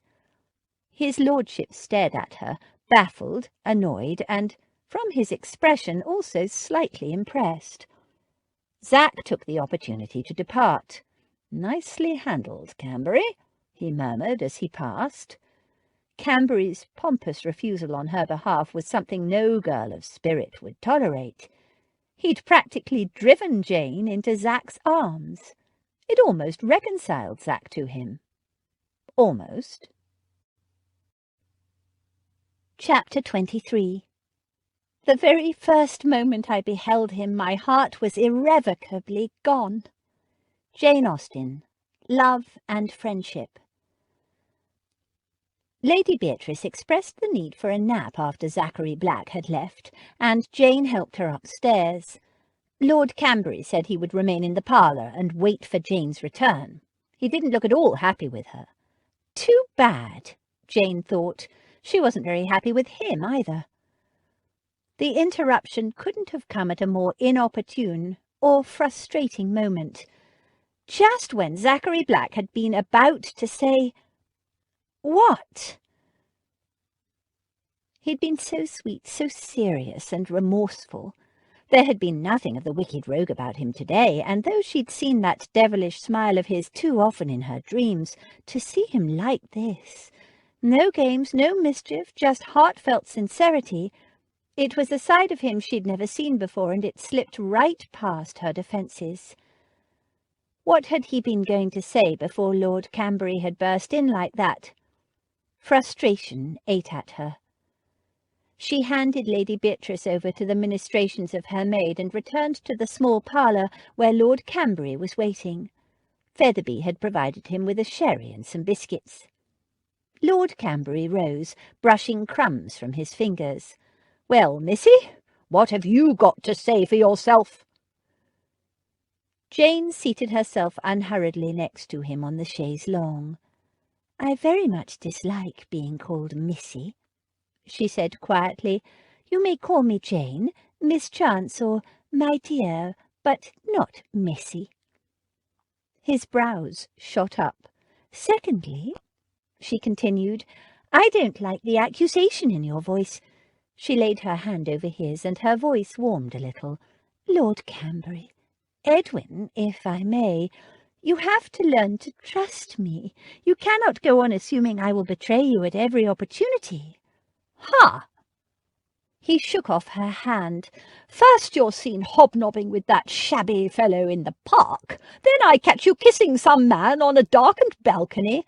"I told you that was a mist. "And now in your own home I find you talking to a gentleman at my aunt's invitation." He snorted. "How many more men have you been meeting that I don't know about?" She tried not to resent the implication and said wearily, "It was the same man every time." "What? The same man? This Zachary Black fellow?" "Yes, it turns out he is a gentleman after all." "Gentleman?" He snorted again. "I've never heard of him. Who are his people?" "I don't know, but Lady Beatrice knows his family, his grandfather as well as his father and his late mother. She said she'd even attended his christening." He frowned. "But I didn't know he was coming today." She glanced at his expression and added, "You must have seen for yourself my own surprise when he arrived." "I saw your reaction," Lord Cambury said, his tone implying it was something other than surprise he had noticed. She fought a blush. Had it been that obvious? "I find your constant lack of faith in me a little insulting." "I saw you kissing the fellow," she said thinly. "I've already apologized for that and explained that it will not happen again. How often do I need to say it?" He sniffed. "And yet you've just agreed to go for a drive with this fellow, against my expressed wishes." "Yes, he came here today to tell me something important, and because you burst in when you did, he didn't get a chance to finish." "What was this important thing?" "I don't know, but I want to hear what he has to say." "I don't like it." "I'm sorry, but I won't be dictated to on this. When I have made my marriage vows, I will obey you in all things, but we're not married yet." His eyes narrowed. Then he nodded as if confirming something to himself. "Headstrong beauty, only to be expected. After we're married, I'll tame you." Jane gave him a cool look and rose. "Now, is that all you wanted to talk to me about? Because if it is, I am expected elsewhere." Which left him with no option as a gentleman but to rise and take his leave of her. She went upstairs in a thoughtful frame of mind. Less and less was she liking Lord Camberry's attitude toward her. She could understand why he was cross, even suspicious.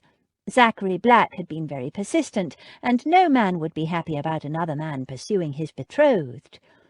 But she was getting weary of dealing with Lord Camberry's constant suspicions and his oft-expressed opinion that because she was pretty and female she must have no honour. It was true. She'd kissed Zachary Black on the balcony the other night, and her bones had turned to water, and that was wrong of her.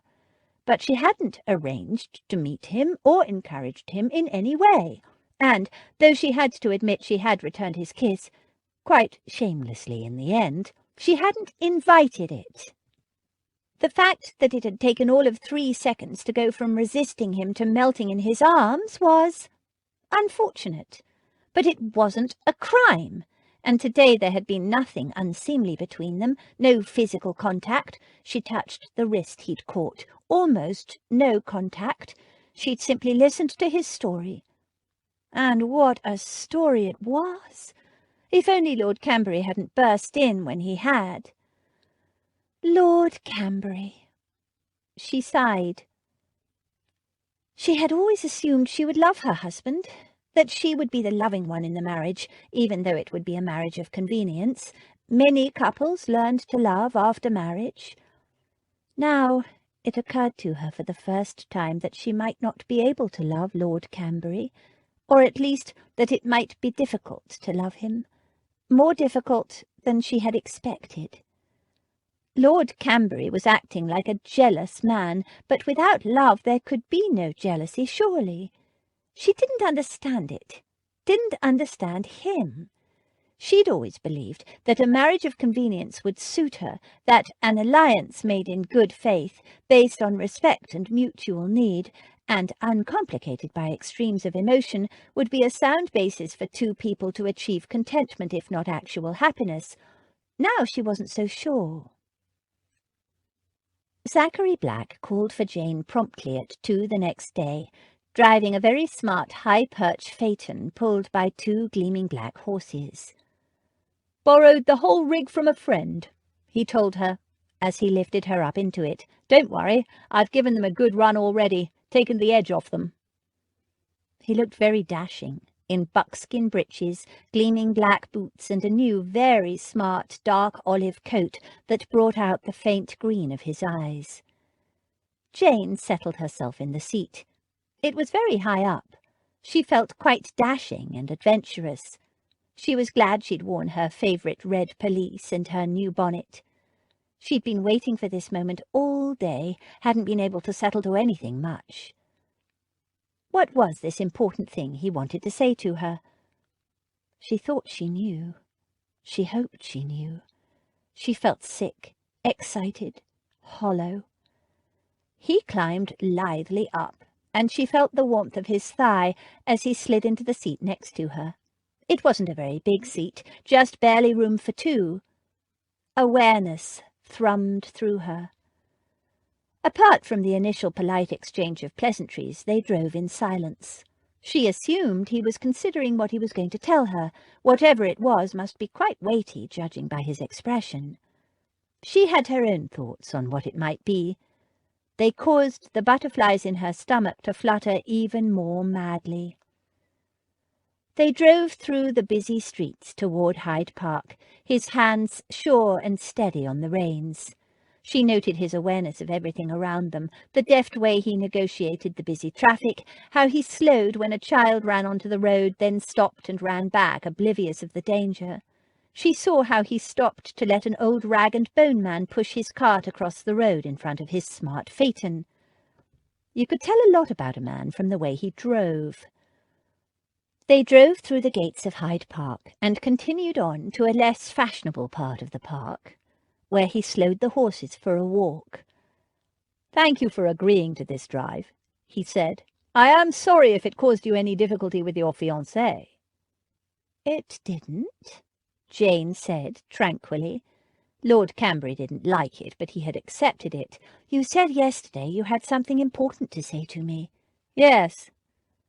He was silent a moment. The horses walked steadily on, their hooves clopping softly on the road. It will seem like the most tremendous cheek, but—" He swallowed. Zachary Black was nervous, she realized suddenly. She hadn't ever seen him nervous before. Is it because of the hearing? The horses stopped. He turned his head to look at her. "No, because of the banns being called." His silvery eyes gleamed. The banns? My wedding banns? The thudding of her heart kicked up a notch. He nodded. "I wanted to ask you to wait." He paused. "Will you wait?" I'm not sure what you mean. Wait for what? Will you delay your wedding? Delay? What did he mean, delay? Why delay? Why not just say cancel? For how long? Until this mess I'm in is sorted. Until the charges against me are dropped. Until I'm free and clear. She thought she knew what he was implying, but she wanted him to say it, needed him to say it.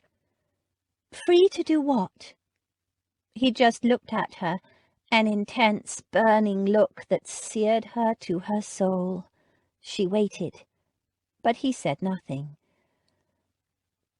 And if they're not dropped, if you end up going to trial, and the worst happens, what do you think I should do then? She asked softly. He shrugged. Forget me. Go on with your life as if we'd never met. The phaeton jerked a little as the horses moved slowly on.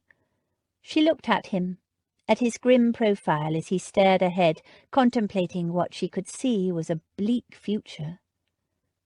Suddenly, she wanted to hit him. What kind of thick-headed man was he that he would imagine she'd simply wait, keeping two men dangling, hedging her bets while she waited for a verdict, and then, if the worst happened, meaning he was hanged, she would simply go on with her life? Did he really think she could just shrug it off, as if she'd never met him? But no, she saw. He wasn't thinking very clearly at all, and no wonder with a murder charge hanging over him. What a frightful thing to come home to. I see, she said after a moment. So you think I should simply tell Lord Cambury that I'd like to delay the wedding until after the trial? Yes. She was caught between wanting to hug him and itching to box his elegant, oblivious ears. What did he imagine she would tell Lord Cambury? Let us delay our wedding until after the trial. Then, depending on the outcome, I'll decide who I'll marry. I would need a good reason to delay my wedding, she said. Can you think of one? She waited for him to give her the reason.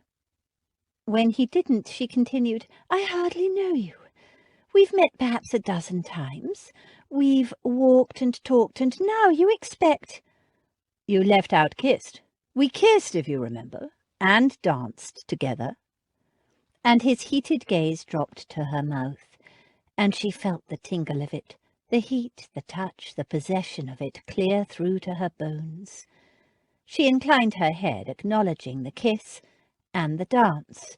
So on the basis of the handful of meetings we had, and a kiss, you expect me to break off my betrothal, which has been formally announced, and for which the settlements have been drawn up? No, I'm not asking you to break off the betrothal, merely to delay— Oh, don't be ridiculous, she snapped. Just give me a reason why I should wait. The silence stretched. He clenched his fist and looked away. I can't, he grated. If she hadn't heard the torment, the anguish in his voice, she might have hit him for his blind obliviousness. He thought he was being noble, the big idiot. You have to give me something, Zachary, she said softly. I need a reason. But he said nothing. They completed a full circuit of the park and exited through the gates. In silence they wove through the traffic, a very different silence from before. Why couldn't he just tell her what was in his heart? Why couldn't she? The phaeton turned into Berkeley Square, and they pulled up in silence. The groom jumped down to hold the horses' heads, and Zachary Black walked around to help Jane down. He placed his hands around her waist and lifted her slowly down, brushing her against his body like a slow-burning flame. The silver-green eyes glowed green, and she tried to read the words he refused to speak in them. But he put her down and stepped back without giving her any reason to wait, to hope. "Adam George Zachary Aston Black, you're under arrest." A thin little man, flanked by 2 burly constables, stepped forward. They seized Zachary by the arms. He said not a word, made no attempt to struggle. Over their heads his gaze burned into Jane. "Wait," he mouthed silently. Jane stood in the street watching, devastated, as they bundled Zachary Black into a carriage and drove him away. He'd warned her this might happen, but to have it happen now, so soon, just when...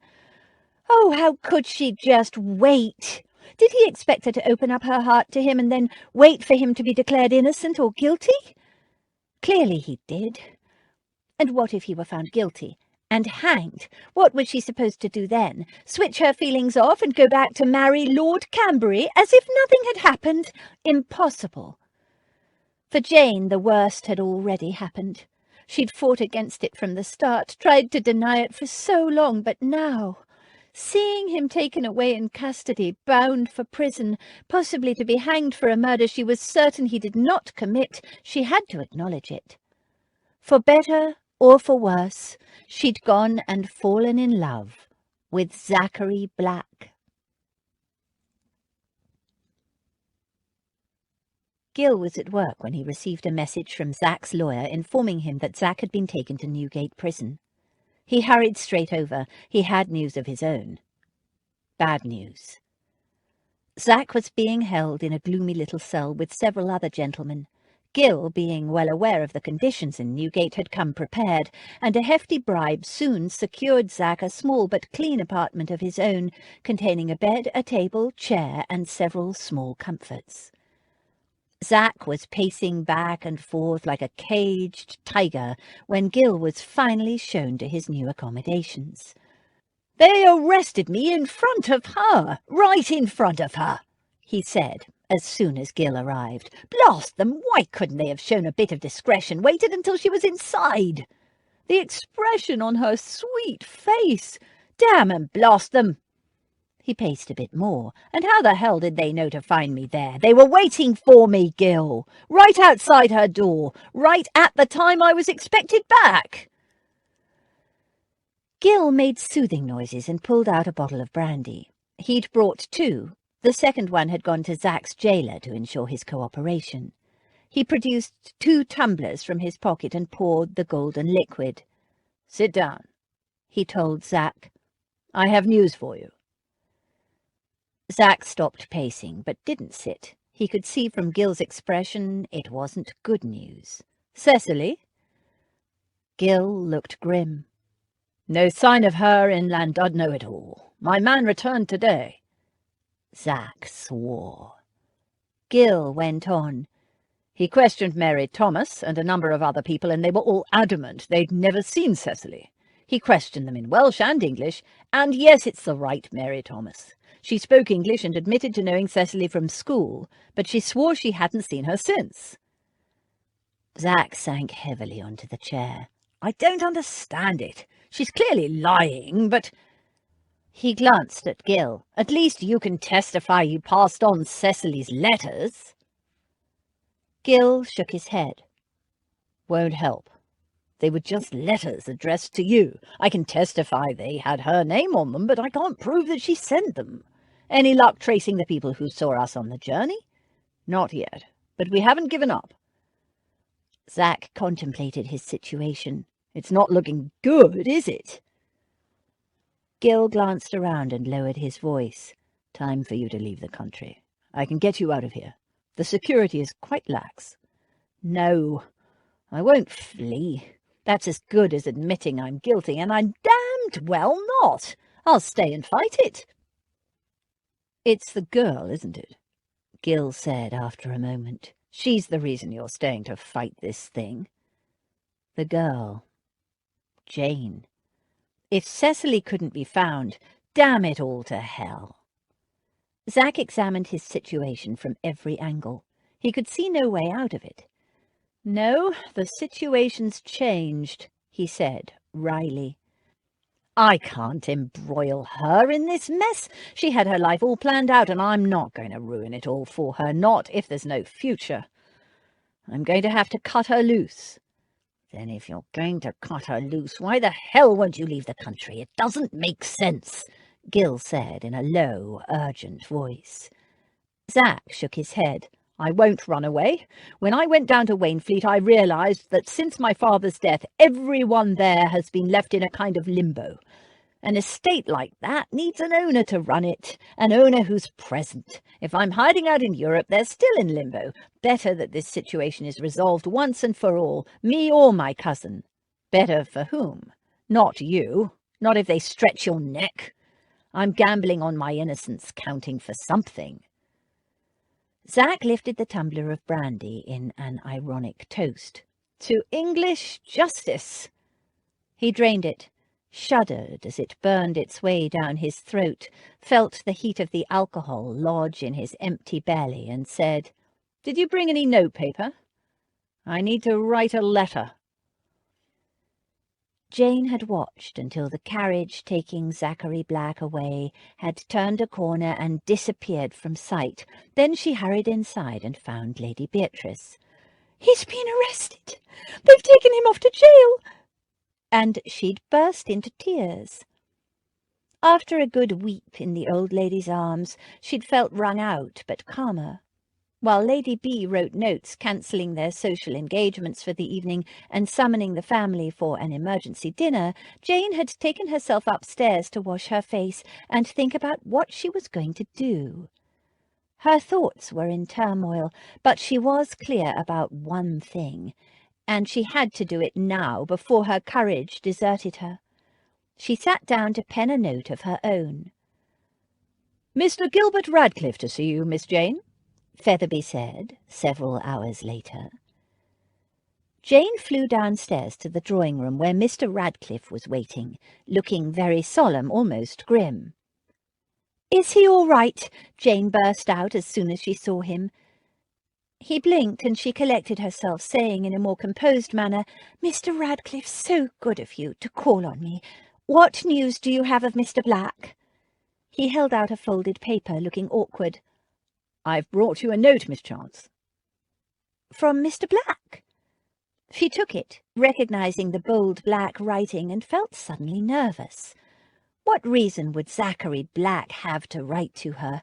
He'd only just been taken. She'd seen him a few short hours ago. "Well then, I'll be off."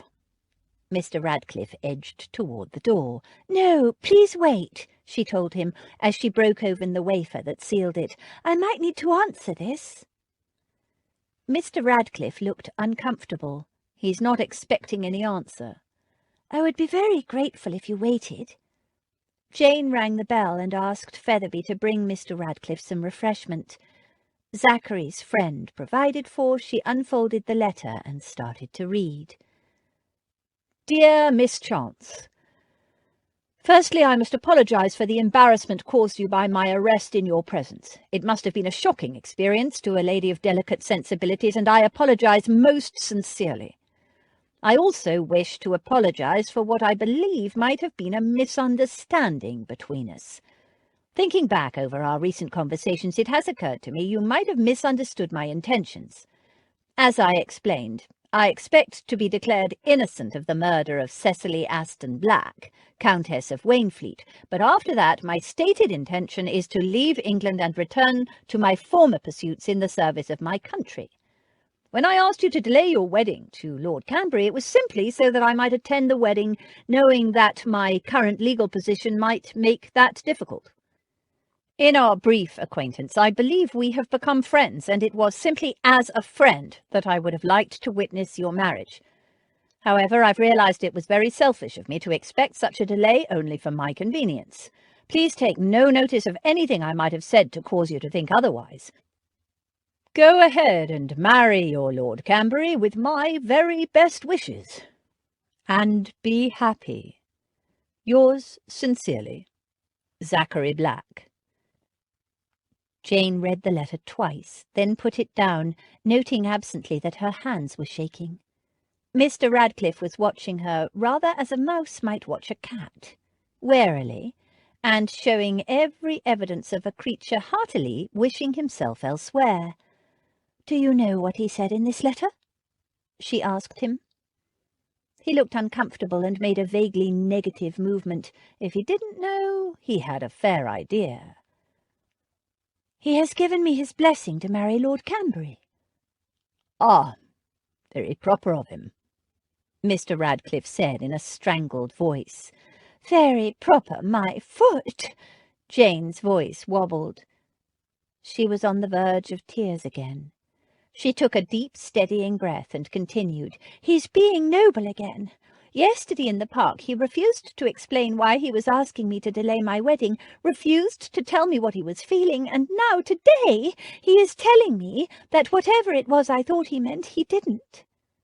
Mr. Radcliffe said nothing.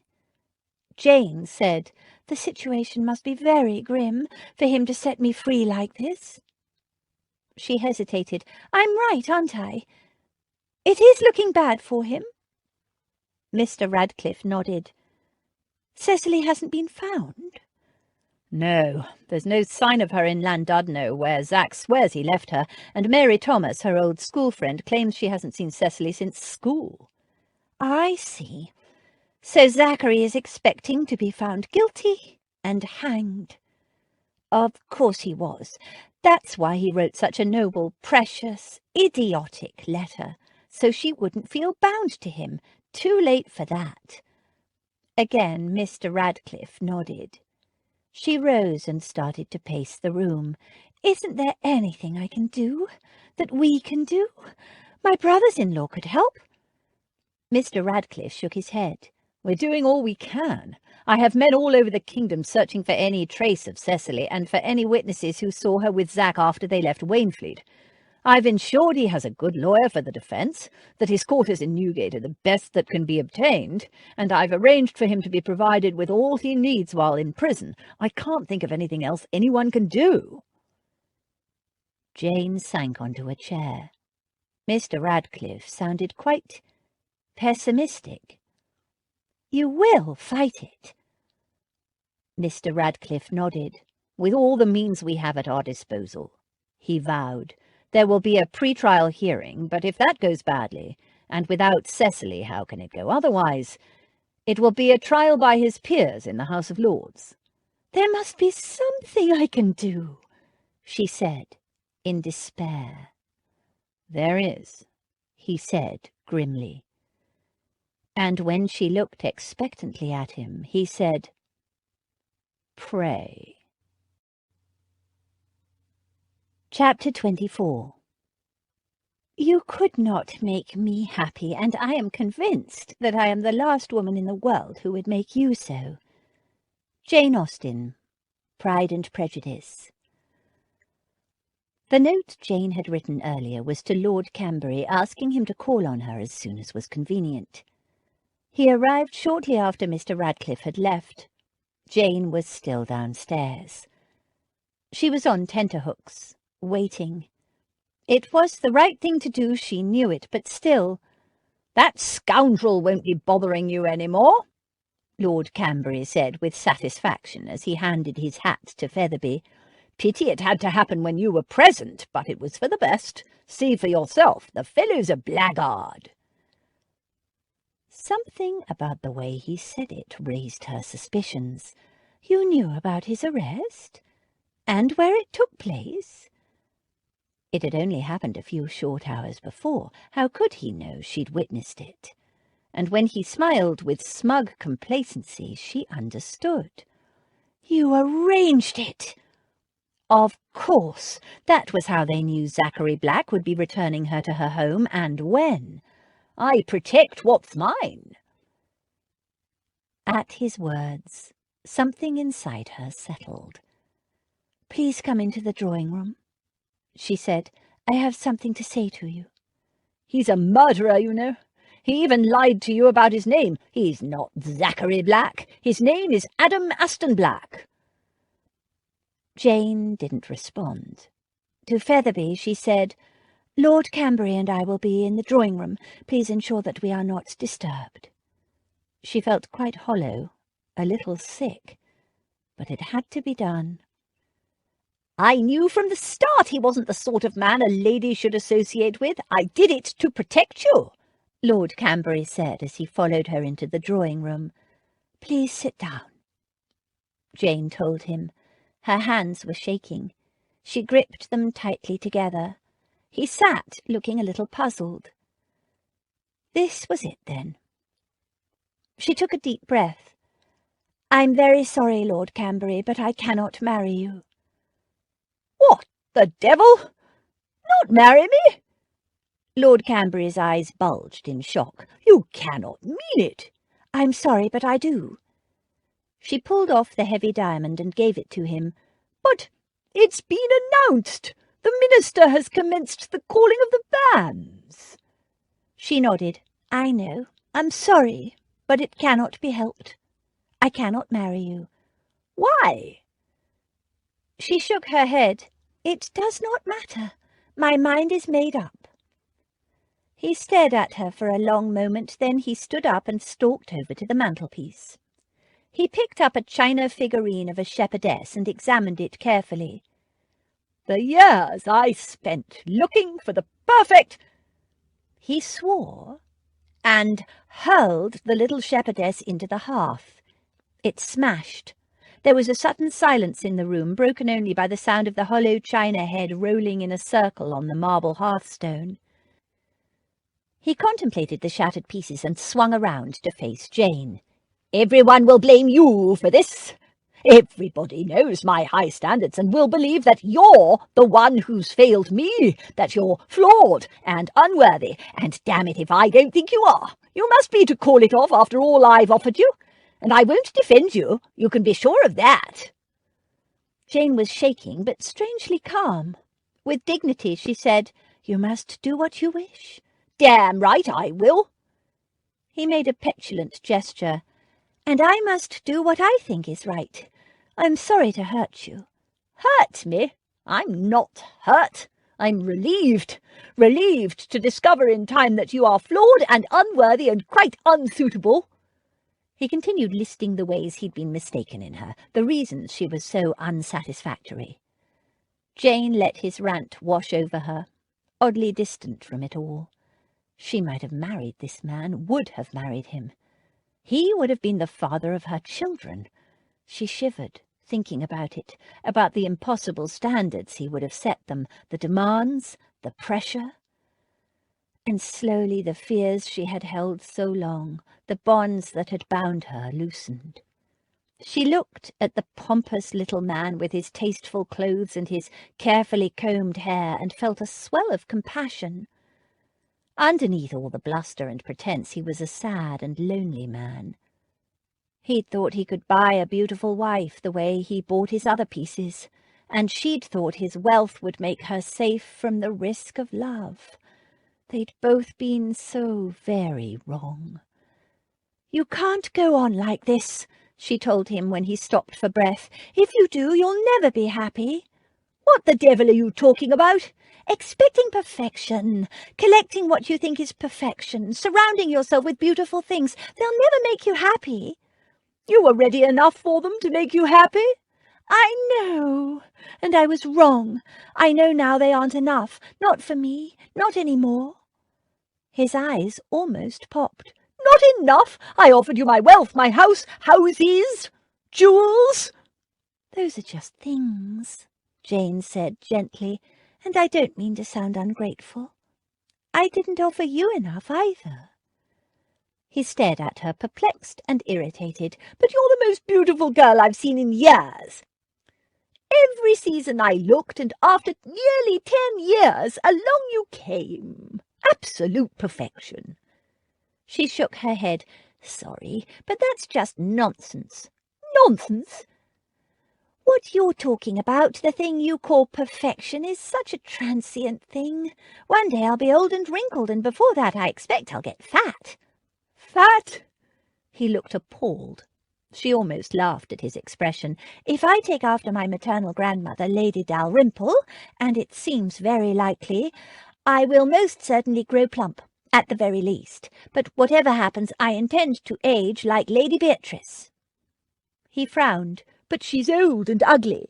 That's where we must differ. I think she's beautiful. Beautiful? His tone made it clear he thought her statement ridiculous. Jane nodded. She's experienced hardship, abuse, grief and illness, and yet not a trace of bitterness shows on her face. She still has a zest for life and a heart full of love. Wisdom, love, experience. It's all there in every wrinkle and line. Her character and her beauty just get stronger and more refined with age, and that's how I want to be. I want to have children and grandchildren, a body well used and a life well lived, and wrinkles. He stared at her as if she was insane. Everyone ages and gets wrinkled, and that is why your definition of perfection is wrong. Wrong? In what way wrong? Jane said gently, It's because you're flawed. Because you're worried that deep down inside you're not good enough. And so you collect lovely objects and surround yourself with beauty and are renowned for the perfection of your taste, and you hope that all this reflected glory and perfection will hide your own flaws. How dare you? I don't mean it unkindly. Don't you see? Everything that's human and beautiful is flawed. It's the flaws that make each of us unique, that make us human and worthy of love. Love? He made a scornful sound. Vulgar middle-class claptrap. Worth dying for, Jane said, and very much worth living for. Do you know, I was ready to sacrifice my own chance of love and yours for the sake of having children, for comfort and security. No, I thought I could avoid love. I wanted to avoid it. I thought it was some kind of uncontrollable force that would hurl me into uncertainty and peril and jeopardize everything I wanted out of life. It is. It will. It has. She smiled. You might be right. Nothing is certain in life, I know that. But I thought happiness could be bought and could be acquired, like— She glanced at the broken little shepherdess. Acquired like that lovely little statuette. But it can't. Love must be snatched in fleeting moments, treasured, nourished, like a fugitive flame in the wind. It's risky and uncertain. She thought of Zachary Black, locked away in a dank and gloomy prison, facing hanging for a crime he didn't do. His future couldn't be more uncertain, but her own feelings, her love, was strong and sure, burning for him like a flame in the darkness. And because of that she was prepared to face the risk, had no choice but to love him and face what the future would bring. The thought brought a strange exhilaration with it. I used to think my parents were wrong for eloping together and leaving two very good, sensible matches behind. I thought their unhappiness and my sister's and my childhood difficulties were the punishment for breaking the rules, for being improvident, for thinking only love mattered. And money does matter, and so does financial security and keeping your family safe, but without love it's as empty as— She gestured at the little broken shepherdess. As that. Pretty to look at, perfect from the outside, but when tested, ultimately hollow. Empty. He frowned, and Jane added almost to herself, even in the direst of circumstances, Mamma used to call Papa her prince, and she was always his princess, and I want to be somebody's princess too. Who? What prince, damn it? English? Foreign? Is it a tiara you want? She gave a shaky laugh. Zachary Black is my prince. I know so little about him. None of the things I used to think were so essential to my happiness. You offered me everything I thought I wanted, but I doubt we could ever have been happy together, could we? And today, as I saw Zachary Black taken away by those horrid constables, I knew that I loved him, and that I was more like Mamma than I wanted to be. I've been struggling against loving him for such a long time. He's an impossible man." "He is, and he doesn't deserve you. He's a murderer." "No, he's innocent. As for deserving, while it's true that love must be earned, at the same time it must be freely given." "That makes no sense at all." "It doesn't have to make sense. It just is." She almost laughed at his expression. She was feeling quite giddy with relief. It was crazy. She'd just rejected the most advantageous offer any girl could want, and the love of her life was in jail, facing a capital charge, and yet somehow she felt relief. "You're right. I'm afraid it's midsummer madness with me." "But it's not midsummer. It's barely even spring," he said, exasperated. "I know, and that's another reason why we would not suit. Seasonal confusion." He looked baffled, and she moved to sit down beside him. "I'm sorry to disappoint you, Lord Cambury, and I hope you'll forgive me eventually." She took his hands in hers, but even more, "I hope you will stop looking for physical perfection in a bride and stop surrounding yourself with cold, beautiful things. You're a good man, kind and decent and fond of animals, but you're mistaken about so many things. Stop being afraid of whatever it is about yourself you're trying to hide. You need to love someone, not collect things." He blinked at the blasphemy. "But I searched for you for years." "No, you searched for an imaginary ideal, not me. It's not me you wanted, only my face. But to know a person, to love them, you have to look beneath the surface and love them, perfect or not. Take a risk, Edwin, and learn to love imperfection. Learn to love. Let yourself fall in love. It's terrifying and wonderful." "They're going to hang him, you know." "Not if I can help it. Take care of yourself, Edwin. Goodbye." She kissed him lightly on the cheek, the first time she'd ever kissed him, and hurried from the room, leaving him standing and staring after her, a peculiar expression on his face. Dinner was an informal affair. Just Jane's sisters, Max and Freddie and Lady Beatrice. Jane barely ate a thing. She started with the news that she'd just severed her engagement to Lord Cambury. As Lady Beatrice pointed out, it was going to cause a lot of nasty gossip, and none of it would be complimentary to Jane, so they'd better prepare for it. "But why?" Abby asked, after the initial babble of surprise had died down. "I thought he was what you wanted."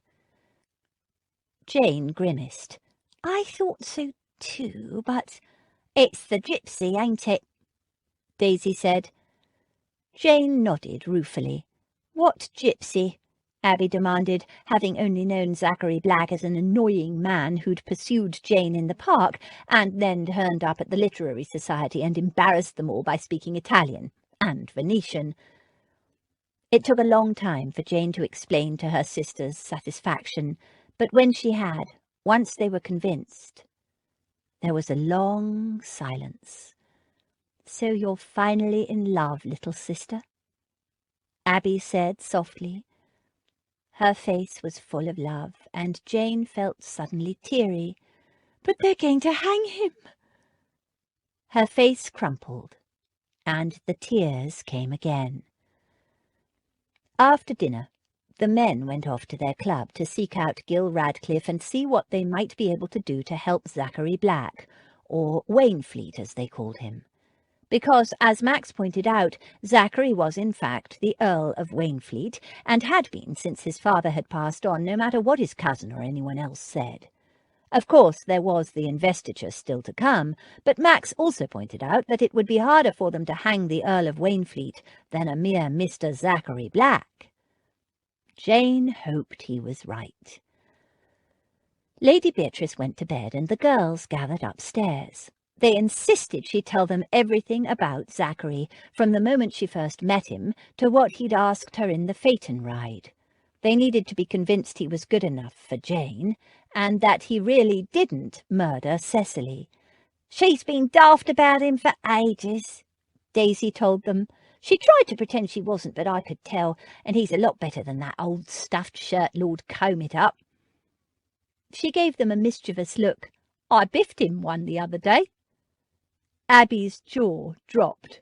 "Who? Lord Cambury?" "No, the gypsy. I give him a good hard elbow in the ribs, and you know what he did?" "No." "Nothing. Took it like a man, and then I threatened to gut him with a rusty knife if he hurt Jane, and—" She looked at each of them. "He promised me he'd treat her right. Didn't hold it against me at all. Most blokes wouldn't like being talked to like that, especially not from a little cockney upstart female, and him being a lord, as it turns out. But he knew he'd been acting the fool, and he took it fair on the chin." She gave a brisk nod. "So I like him." Jane gave her a hug. Damaris said, "There is still the matter of his missing stepmother. I don't understand why, if he really did leave her in Llandudno, nobody there remembers it." There was a long, depressed silence. It was an unanswerable question. They hashed everything over a dozen times, and though it was getting late, they made no progress on the question of Cecily or any future for Zachary. It was clear to Jane that, though her sisters tried to put a positive face on things, they simply couldn't celebrate her falling in love with a man whose future involved a noose. They couldn't hide their worry for her. Jane was only worried for Zachary. It was in a sombre mood that Abby and Damaris kissed Jane good-night and wished her sweet dreams. And not to worry. Easier said than done. Upstairs, Jane climbed into bed and blew out the candle. "Night, Daisy. Night." She tried to sleep, but though she was exhausted from the day's events, sleep wouldn't come. She lay there, turning things over and over in her mind, fruitlessly. Then, out of the darkness, Daisy said, "You said his dad used to bash Cecily." "Yes. And Zachary." There was a long silence. She thought Daisy had drifted off to sleep, but then she spoke again. "There was this girl in the brothel once. Her sister used to get bashed something shocking by her old man. She could never get away from him. He always found her and fetched her back, and bashed her again. So one day she come and hid with us, in the brothel. She'd never even spoken to her sister before that. She was the respectable type. But she was desperate, so she come." "What happened?" "He tried all the usual places, and finally come looking for her in the brothel, asking questions, and we all of us lied our heads off, swore blind we never knew what he was talking about." She gave a little huff of laughter. Some of the girls enjoyed themselves asking him real awkward questions about why his respectable wife would run off on him, and why on earth he'd imagined she'd come to a brothel. Sent him off with a right flea in his ear, they did. Jane sat up in bed. "You think Cecily's friend lied to protect her?" "I don't know, but it's a possibility, ain't it? And if they sent men looking for her, well, women who've been hurt, they don't trust men, do they?" It was indeed a possibility. Jane lay back down in her bed and, staring into the darkness, found a glimmer of hope. By dawn she had her plan all worked out. The moment Daisy awoke, Jane explained it to her, running it past her for faults. Daisy was full of objections. "Don't be silly. The old lady won't let you go, nor will Abby and Max and the rest of them." "I know.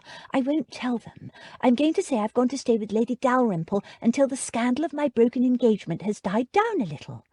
"But you can't go all that way on your own. So who do you expect to come with you?" "Don't worry, I'm not going to ask you. You're so busy at the moment you'd do nothing but worry about all your work piling up." Daisy looked relieved, and Jane went on. "And I can't ask Abby, not while she's expecting a baby, and Damaris gets ill in a carriage, and though I know she'd come if I needed her, I'd never ask her. And I know I can't go alone, so don't look at me as if I'm an idiot. I'm taking Polly. And William." William? I won't take him with us into the village, but I need him on the journey, for protection. And before you ask, I'll send Polly to hire a travelling chaise. They're the quickest. I'm the most expensive.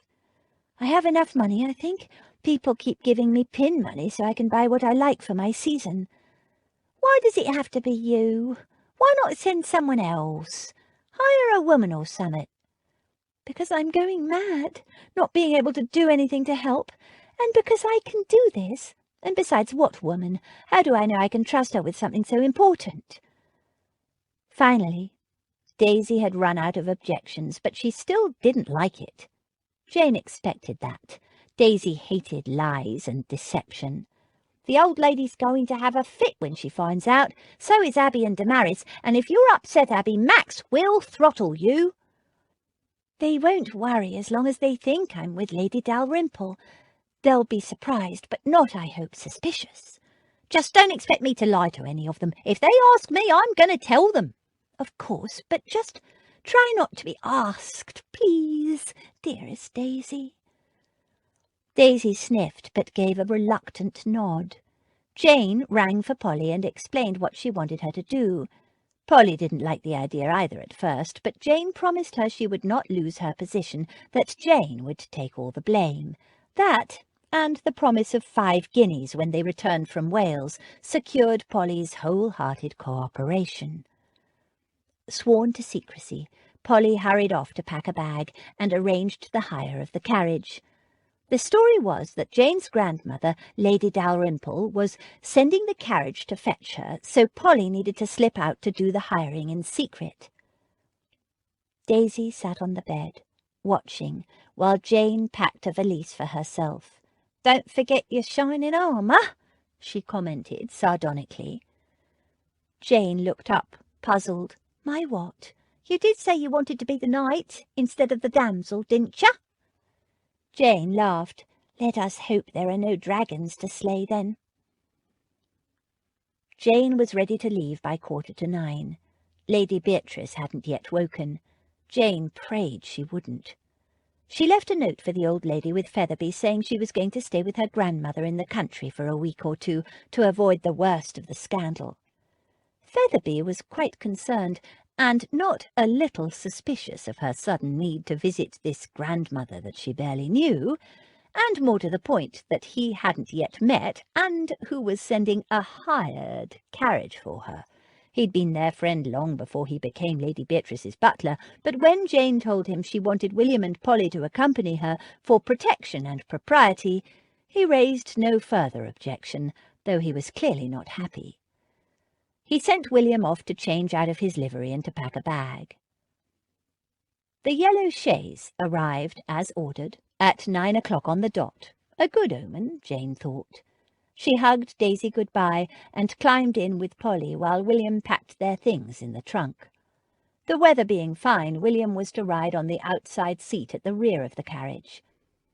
That suited Jane perfectly, as she planned on keeping William in the dark about their destination until it was too late for him to object. She sent up a quick prayer that their journey would be speedy, safe, and, most important of all, fruitful. And the carriage set off. "What do you mean her betrothal to Cambury is off? Didn't you give her my letter?" Gil nodded. "I rather think that was why she broke it off." Zach stared at him. "But I told her to marry him." Gil shrugged. "Been my experience that women don't much like being told what to do, especially who to marry.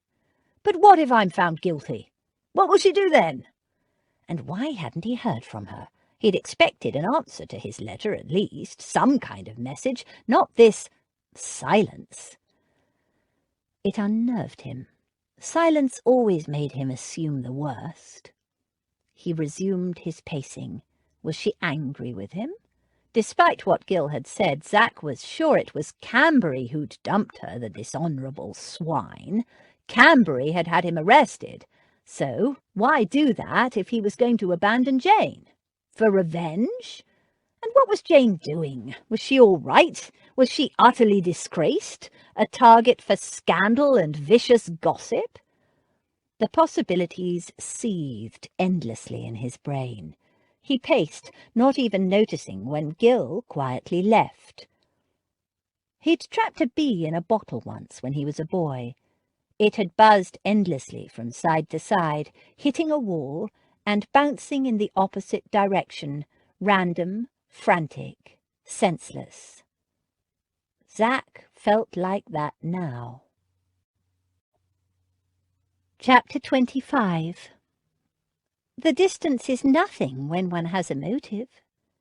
Jane Austen, Pride and Prejudice. It was the longest journey Jane had ever made. Though the yellow bounders were known for speed and efficiency, and the postilion and the horses were changed regularly, it took more than 3 days of practically endless travelling to get to Wales. And by the time they reached the small village of Llandudno, it felt like every bone in her body had been shaken loose, and every inch of her bottom was black and blue. Darkness had fallen by the time they arrived, and William, now well apprised of the intent of the journey, and unable to change Jane's mind, took charge. By dint of questioning and mime, he managed to find them some accommodation. A small local hostelry facing the sea, too small to be called an inn, more a house with a tap-room below and 2 bedchambers to rent above. It was small, but clean and respectable. Jane and Polly shared the larger bedchamber. They were exhausted, and after a bath and a light supper of hot soup and bread and cheese, both girls fell into bed and slept like the dead until morning. When Jane awoke and looked out of the small upstairs window, the sun was shining, dancing on the waves below. The sight filled her with optimism. Over a hearty and delicious breakfast, Jane chatted to the landlady, Mrs. Price, who spoke good English accented with a lovely Welsh lilt. Determined not to arouse the lady's suspicions by asking questions about Mary Thomas and Cecily Aston Black, Jane acted the innocent traveller. "Such a pretty place this is," Jane commented. "A school friend of my older sister's was from Llandudno, and she always said it was wonderfully scenic. My middle sister, Damaris, would love to paint this view, I'm sure. She's a talented artist." Mrs. Price was a plump, motherly-looking woman who clearly enjoyed a chat.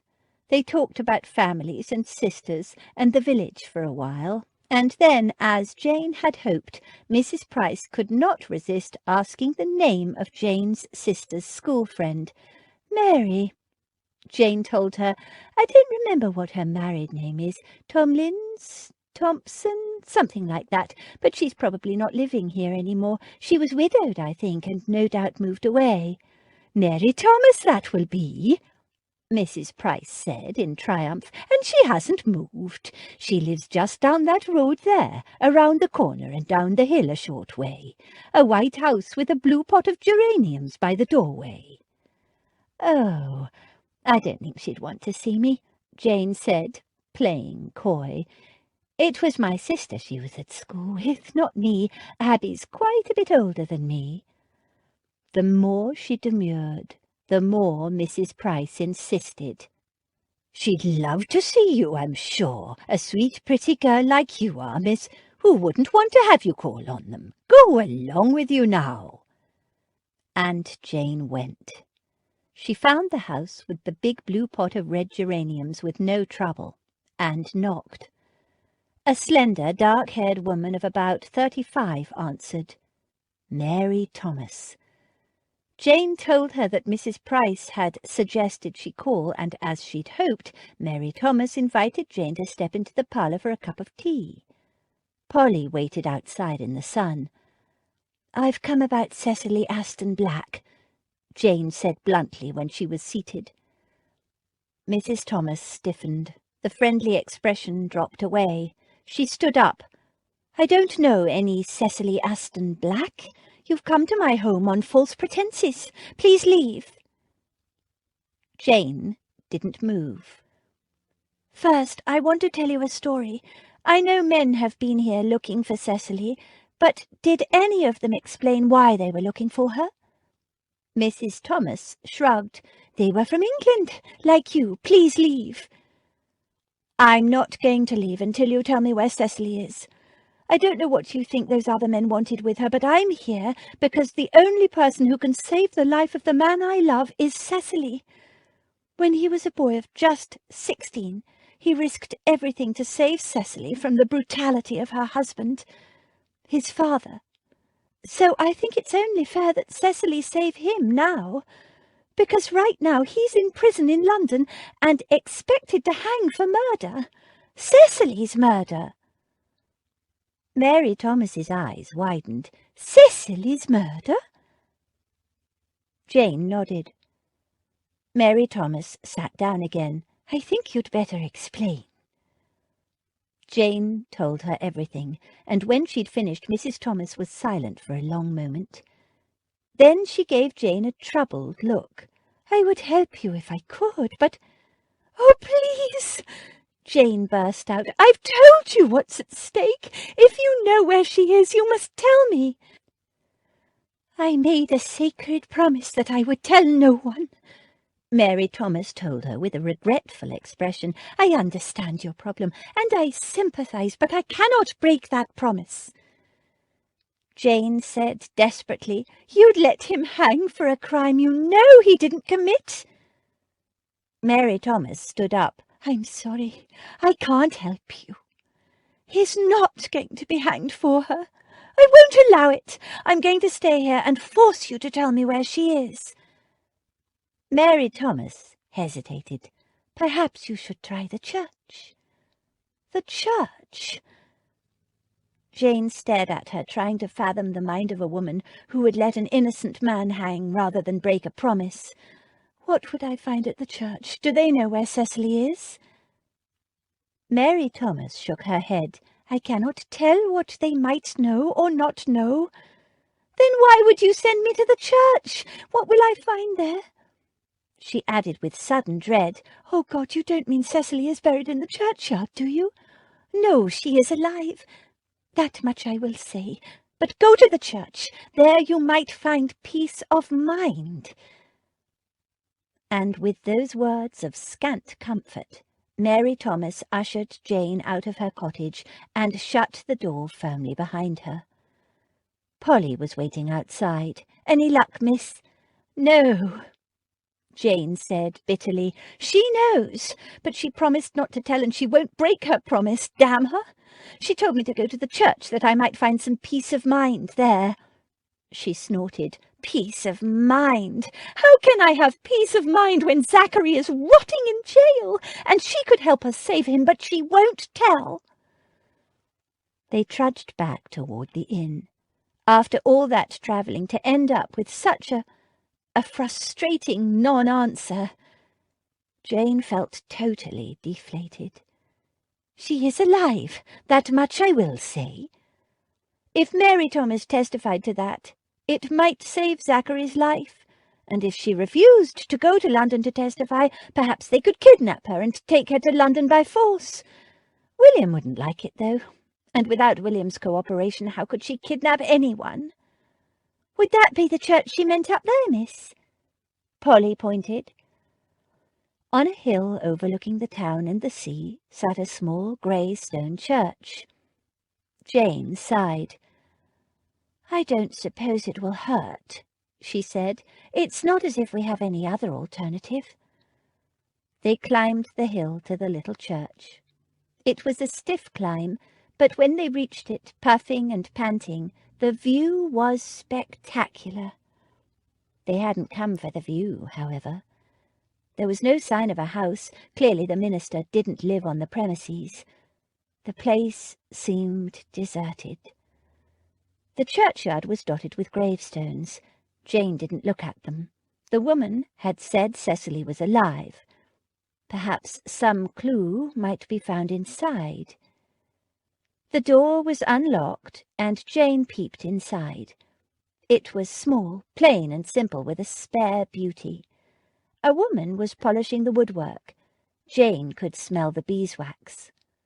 The woman turned, saw Jane, and came forward speaking Welsh. She was fair and pretty. Jane shook her head. "Sorry, I don't understand." The woman smiled. "Sorry, we don't get many English up this way," she said, in faintly stilted English, with the musical Welsh lilt that Jane found so attractive. "Welcome to our church. Reverend Williams is away at the moment, but I am his wife. Can I help you with something?" "I don't know," Jane said. "I am looking for an Englishwoman called Cecily Ashton Black, the Countess of Wainfleet. I believe she lives in this village." The woman stilled. "You know her?" Jane's heart leapt. "No," the woman said. "She was here many years ago, but she's gone now. I don't know where she is, and I'm sorry I have no time to talk. I'm very busy." She turned away and resumed vigorously polishing the wooden fretwork at the front of the church. "Please, it's very important," Jane said. "I've told you all I know." Jane hesitated. She was sure the woman knew more than she was saying, but she could hardly grab a minister's wife and choke the truth out of her right here in her own church. She glanced at Polly. Polly shrugged as if to say, "What can you do?" And reluctantly Jane conceded. She left the church on leaden feet. She needed to think. There was some mystery here, and she was determined to get to the bottom of it. She stood in the bright sunshine, gazing out across the sea, trying to work out what to do next. She was feeling rather foolish, having come here in such a melodramatic fashion, behind everyone's back, certain she could make a difference, be the knight instead of the damsel for once. She'd found out precisely nothing. But she stiffened her spine. She wasn't finished yet. She would go back to Mary Thomas and demand she tell Jane what she knew, and ask her about the woman at the church. She headed toward the church gate and stepped back as a black and white puppy bounded through the gate and cannoned into her, splattering mud all over her skirt. Laughing, she bent to pat him, holding his muddy paws off her skirt, which he took to be a wonderful new game. A young girl, following hard at his heels, stopped dead when she saw what had happened and apologized profusely. At least Jane assumed it was an apology. It was a torrent of Welsh. "He's a lively little fellow, isn't he? Did he get away from you?" Jane said, hoping the girl might understand from her tone that she wasn't upset. She looked up at the child to reassure her, and looked straight into a pair of silvery grey-green eyes that were only too familiar. Something of Jane's shock must have shown in her face, for the girl stepped backward, a wary look on her face. She was young, perhaps 11 or 12, with thick, dark, wavy hair, a pale complexion, and a pair of wide, dark-lashed eyes that were like silvered sage leaves. It was like a punch to the stomach. Zachary Black's daughter. And yet he'd sworn there was nothing between him and Cecily. Another of his lies? He could hardly wriggle out of this. The child was his very image, only young and female. Zachary would have looked much like this at the same age. All long legs and endearing adolescent awkwardness. "What is your name?" Jane asked gently. "And where is your mother?" The girl took another step backward. She glanced around like a gangly young doe about to flee from hunters. But Polly had anticipated the move and had stepped in between the child and the gate, blocking her escape. "It's all right," Jane assured her, speaking slowly. She had no idea whether the child understood English or not, but she hoped her tone would carry the message. "Nobody will harm you. I just want to meet your mother." "Mum!" The girl suddenly yelled at the top of her voice, and a moment later the minister's wife burst from the church and skidded to a halt. "Leave her alone. She doesn't know anything," she said. She addressed the child in rapid Welsh. The girl gave a quick nod and braced herself to run. "It's not her I came looking for, Cecily," Jane said. "It's you. And before you try to deny who you are, may I just say, Your daughter is the living image of her father." Cecily sagged in acceptance. She gave a defeated nod. "We need to talk," Jane told her. "All right, but in private. Let my daughter go." Jane nodded. Cecily said something in Welsh, and the young girl shook her head. "No, ma'am, I want to stay," she said in perfect English with only the faintest hint of a lilt. And Jane realized that just now Cecily had spoken with no accent at all. Cecily shook her head and answered in Welsh, and reluctantly the girl turned to leave. "May Polly go with her?" Jane asked. She didn't trust Cecily and her daughter not to have hatched an instant plot to run away. "Polly is my maid," she added. "Your daughter will be perfectly safe with her." Cecily hesitated, then nodded, and Polly and the child left. Cecily indicated a bench outside the church, and they sat down. "Does Zachary know he has a daughter?" Jane asked. "I don't know any Zachary." "Zachary Black?" Again Cecily shook her head, and just as Jane was about to argue, she remembered. "I mean Adam George Zachary Aston Black, though he calls himself Zachary Black." Cecily said tightly, "He's not Winnie's father. He's her brother, her half-brother." "Oh, of course." The tight fist in Jane's chest loosened, though why she should dislike the notion of him having a child she didn't know. It was long before she met him. "Does he know he has a little sister?" "He can't have her." Jane frowned. "I don't understand." Cecily didn't bother to explain. "I'm not going anywhere. I don't care how many men or ladies the Earl sends. I'm not going back, and neither is my daughter." Daisy was right. Cecily had been hiding from her husband. "It's all right. Adam is the Earl now. His father died last year, as I understand." She broke off, frowning. "But you must have known that. You said you were the minister's wife." Cecily paled. She looked down at the ground and said nothing, her face tense and set. And Jane understood. No wonder Cecily wanted to keep hidden, and why it was all such a secret. "How long have you been married?" she asked quietly. Cecily swallowed. "You mustn't tell.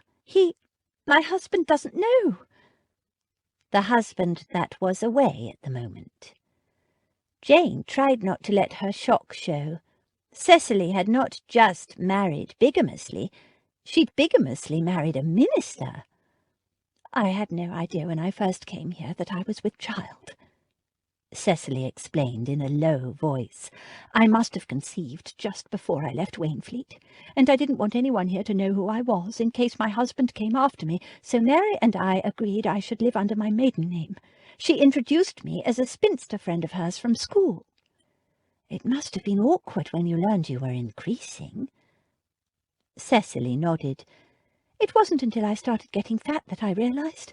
I had no morning sickness, nothing, and my courses had always been irregular, so by the time I realized it, I was well along."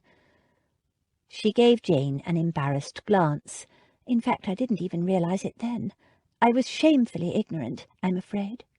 It was Michael who broke it to me." "Michael?" "Reverend Williams, my husband. He's a good, kind, compassionate man, and he realized before I did what the problem was. He assumed I was an innocent girl, you see, taken advantage of by some English rake." She gazed out over the sea. "He told me I was going to have a baby, asked me about the father. Of course I couldn't tell him in case he wrote to the Earl. Michael is such a good man.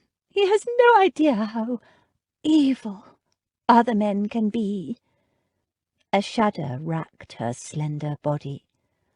"He told me then I must marry him and give the child a name." She glanced at Jane. "Of course I refused him, but he kept on." She bit her lip. "I know it was wrong, but by then all the villagers knew. I was really showing in the looks I was getting. It was horrid." "Why didn't you explain?" I couldn't. What if someone wrote to the Earl? Jane could sympathise, but the thought crossed her mind that Cecily could have simply explained she was widowed. But she was the gentle, helpless type, and no doubt the thought of raising a child on her own, among villagers who would probably suspect the child was a bastard anyway, would have been quite daunting. Cecily continued, And then talk started in the village that I was carrying Michael's babe, which was so dreadfully unfair. Michael is so kind and gentle and caring. And then Jane understood. You were in love with him. Cecily nodded. I knew it was wrong and a mortal sin and a crime, but I did it.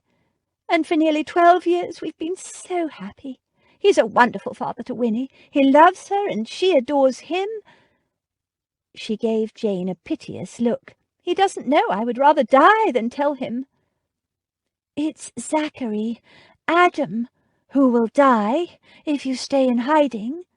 What? Cecily turned to her in shock. What do you mean? Don't you know? He's in prison and likely to be hanged for murder. Your murder. My murder? Jane nodded. He needs you to come to London and prove his innocence. She frowned. Why do you think those men came looking for you before? Cecily looked shamefaced. I don't really know. Mary warned me that a man had come on the Earl of Waynfleet's business, and I panicked.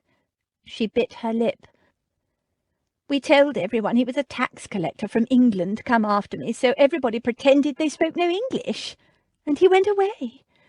When the second man came, we knew, or thought we knew, what he wanted, so we did the same. He was cleverer than the first one, but he went away in the end, and I thought I was safe again.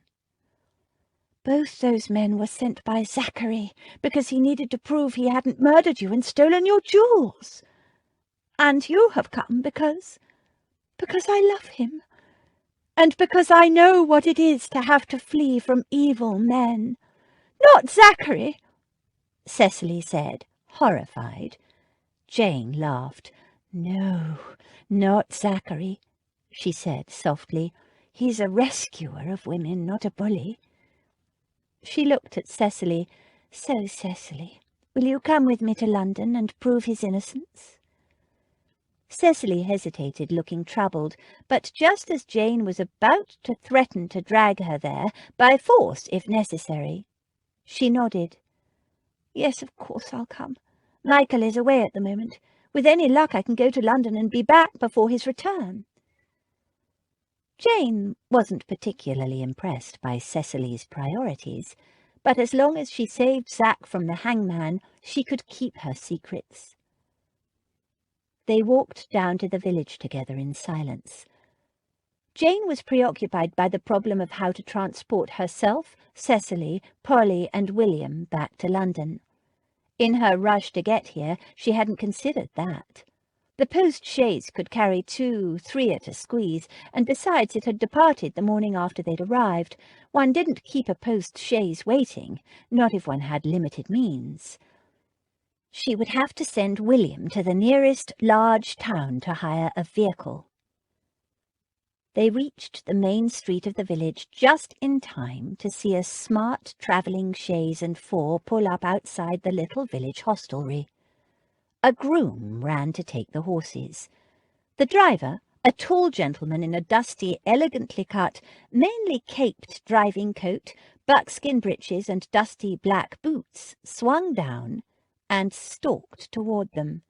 He was unshaven, weary, and furious. Cecily clutched Jane's arm nervously. "Who is that?"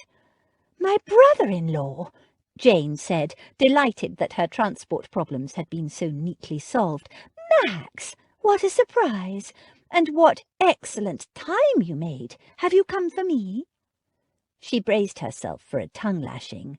"I ought to throttle you," Max growled, drawing her into a hard, relieved hug. "Frightening Abby like that, and Lady Beatrice is beside herself." Jane stood on tiptoe to kiss his cheek. "But I was perfectly all right. I had Polly and William with me all the time, and see, it was worth it."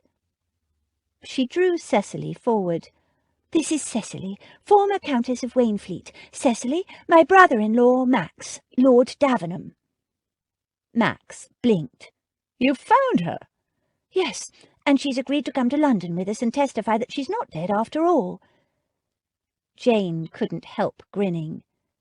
She wanted to dance and sing and cheer. Zachary Black was safe. "Why the devil didn't you simply ask me to drive you?" Max said over luncheon. He'd decided to give the horses a 2-hour spell and set off for London that same day. Jane agreed. The sooner she could get Cecily to London, the sooner Zachary would be out of jail. "I didn't think you'd agree," Jane told him. "Would you have?" "Probably not," he conceded. "Are Abby and Lady B really upset?" "Very." He gave her a baleful look. "It helped that you took William." "How did you find me so quickly?" He said dryly, "Next time you go to stay with your grandmother in the country, you might remember to tell that grandmother it would be better if she didn't then come to make a morning call in Berkeley Square." "Oh." His lips twitched. "It wasn't hard to guess where you were heading for." "I thought Daisy would have told you. She tried so hard to talk me out of it." He grinned. "It was Daisy's uncharacteristic silence that got Lady Beatrice so worried in the first place. The poor girl almost burst from trying to avoid speaking at all." He quirked an eyebrow. "Made you a promise not to talk, did she?" Jane nodded.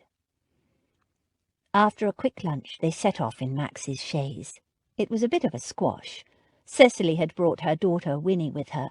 It seemed Winnie had known all along that Michael Williams wasn't her real father, though Cecily conveyed with a warning look at Jane that she didn't know anything else, and now that she'd discovered she had a big half-brother, she was eager to meet him.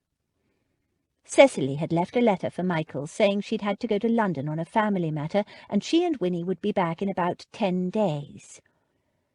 On the journey, Jane got to know Zachary's little sister better. She was a shy girl, but sweet-natured and very eager to learn all she could about her newfound brother. Cecily was one of those people who, like Polly, could sleep a journey away. Since Jane was not, she was delighted to talk to Winnie about her brother, relating some of the stories she'd heard from him. By the end of the journey, she and Winnie were firm friends. Max's chaise was better sprung than the post-chaise. They weren't called yellow bounders for nothing, but it was still an exhausting and relentless journey. Max changed horses every 20 miles, and they made good time, arriving in Berkeley Square mid-morning of the 3rd day. Featherby must have been watching out for their arrival, because he ran down the front steps and spoke to Max before the carriage steps were let down to let the ladies alight. Max opened the carriage door himself. "You have 10 minutes to relieve yourselves and tidy up." He looked at Jane. "Freddie and Gil Radcliffe have managed to get a preliminary hearing set up for Wainfleet. A magistrate will hear the evidence against him and decide whether there is a case to answer in the House of Lords. It's already started, so hurry."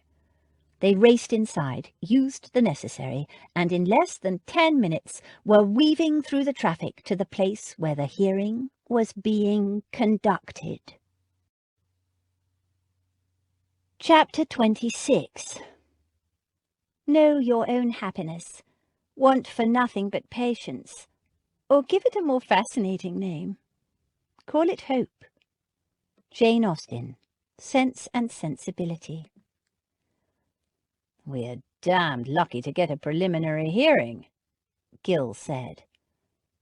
Zach knew it. Gil and Freddie Monckton Coombs, a fellow whom Zach didn't even know, had moved heaven and earth to make it happen. Cousin Gerald had fought just as strenuously to prevent it. But Freddie Monckton Coombs knew people and had pulled strings on Zach's behalf, and Gil and his lawyer had managed to cause enough doubt to get a magistrate to agree to hear the evidence and decide whether or not there was a case to answer.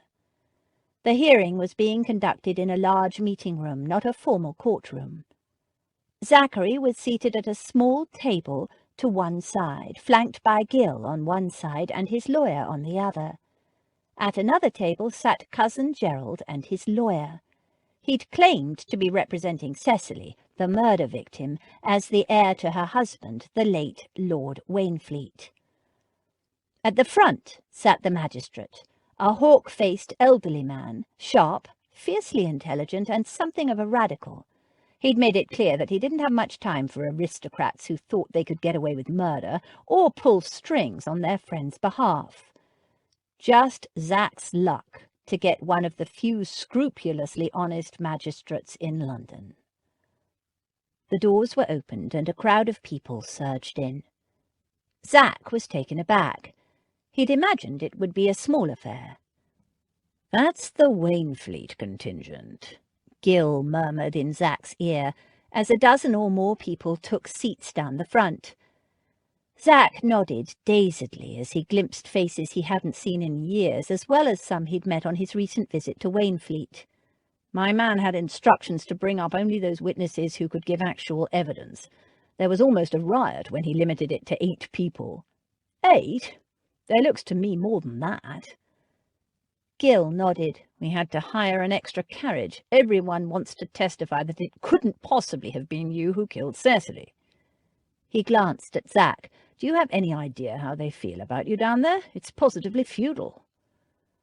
Zach nodded, a lump in his throat as he watched the Wainfleet people file in. His people. Some faces like the Wilkses were familiar, and a man he thought might be Briggs, the gamekeeper. There was Sykes, his father's old coachman, and a number of others Zach couldn't place, maids, footmen, gardeners. It looked like Gill had imported the entire Wainfleet staff. "We argued their testimonies were vital. Was a way to delay the hearing," Gill murmured. "I don't have much hope that their evidence will help, but they were all determined to argue on your behalf." Zach swallowed, touched by their loyalty. "No sign of Cecily?" Gill shook his head. Others filed in. To Zach's surprise, Lady Beatrice arrived and took a seat at the front of the room. She was accompanied by 3 of her nieces, none of them Jane, and a lanky, elegant fellow that Gill said was Freddie Monckton Coombs, who'd pulled strings to help get this preliminary hearing. Zach nodded to them all. Why had they come? And more to the point, where was Jane? Why had her family come, but not Jane? She couldn't be ill. If she were, her aunt and sisters wouldn't be here. So, was she angry? Upset? He examined their expressions and decided they looked more dutiful than anything. No smiles or hopeful nods, such as the Wainfleet servants were giving him. Was her family here to bear witness to his downfall because he'd ruined her life? A small knot of smartly dressed young men caught his attention as they entered and took seats near the back.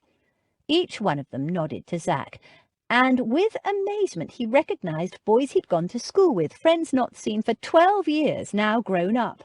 He nodded to them, his throat full. Everybody from Zach's world was here. Everybody, apart from Cousin Gerald, had come to show support. Except Jane. He felt gutted by her absence, but he couldn't blame her.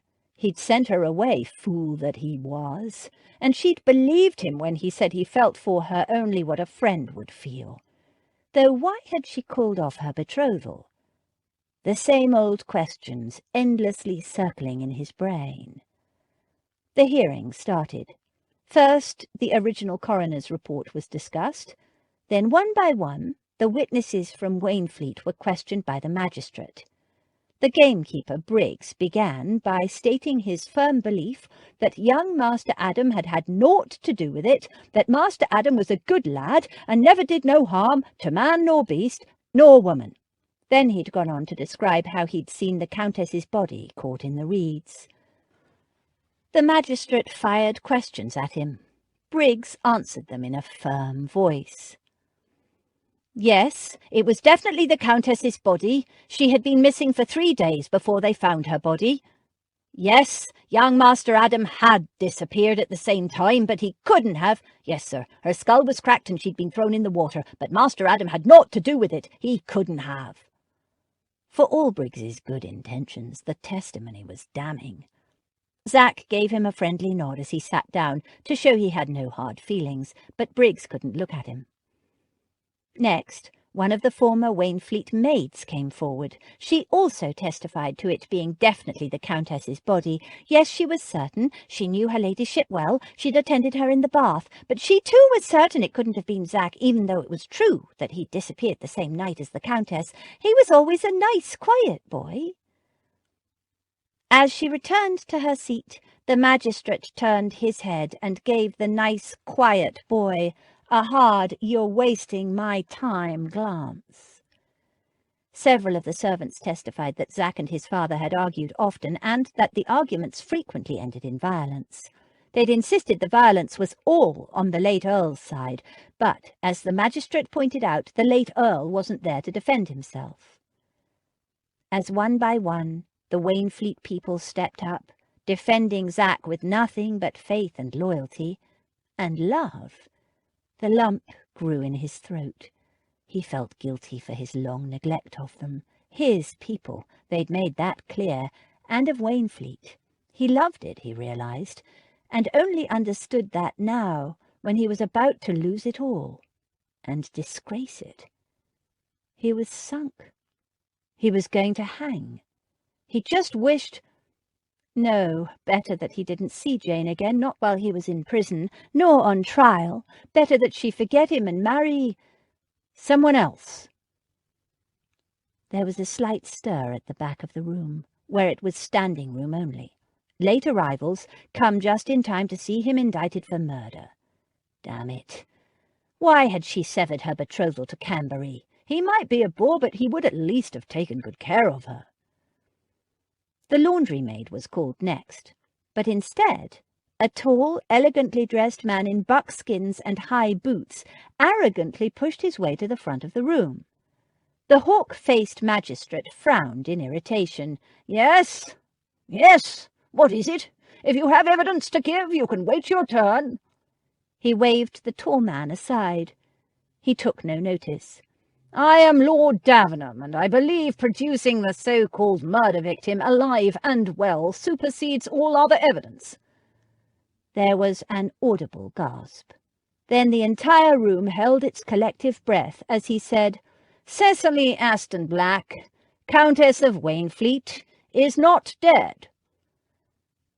The calm, authoritative statement caused a sensation. Zach sat up, his heart beating frantically. He scanned the crowded room, but half the audience was on its feet, and everyone was weaving back and forth and craning their necks in an effort to see what was going on, and he couldn't see. Hawkface was the only one in the room who remained unimpressed. He called for quiet, then said, "I presume you have evidence to support this outrageous statement?" The tall man inclined his head. "The best evidence of all. The so-called victim herself, Cecily Aston Black, Countess of Wainfleet, in person." Zach's fingernails bit into his palm. He waited, his throat dry, his heart pounding. Pray God this wasn't another trick of Gil's. If he had found someone to imitate Cecily. He glanced at Gil, but he looked as surprised as anyone. There was a stir at the back of the room as a woman started slowly forward.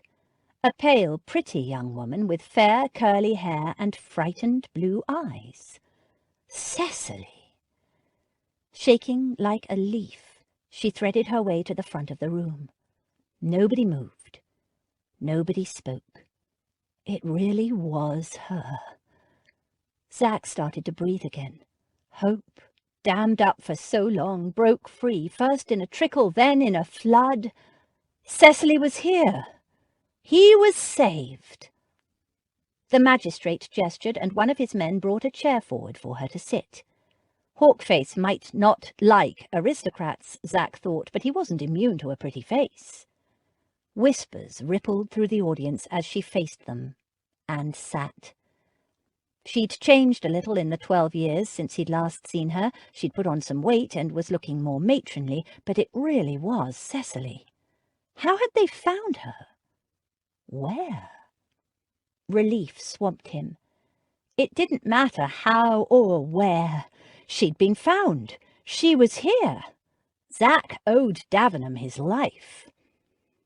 The room fell silent as Cecily folded her hands in her lap and waited. "Your name?" "Cecily Aston Black, former Countess of Wainfleet." She spoke almost in a whisper. A hushed ripple echoed through the audience.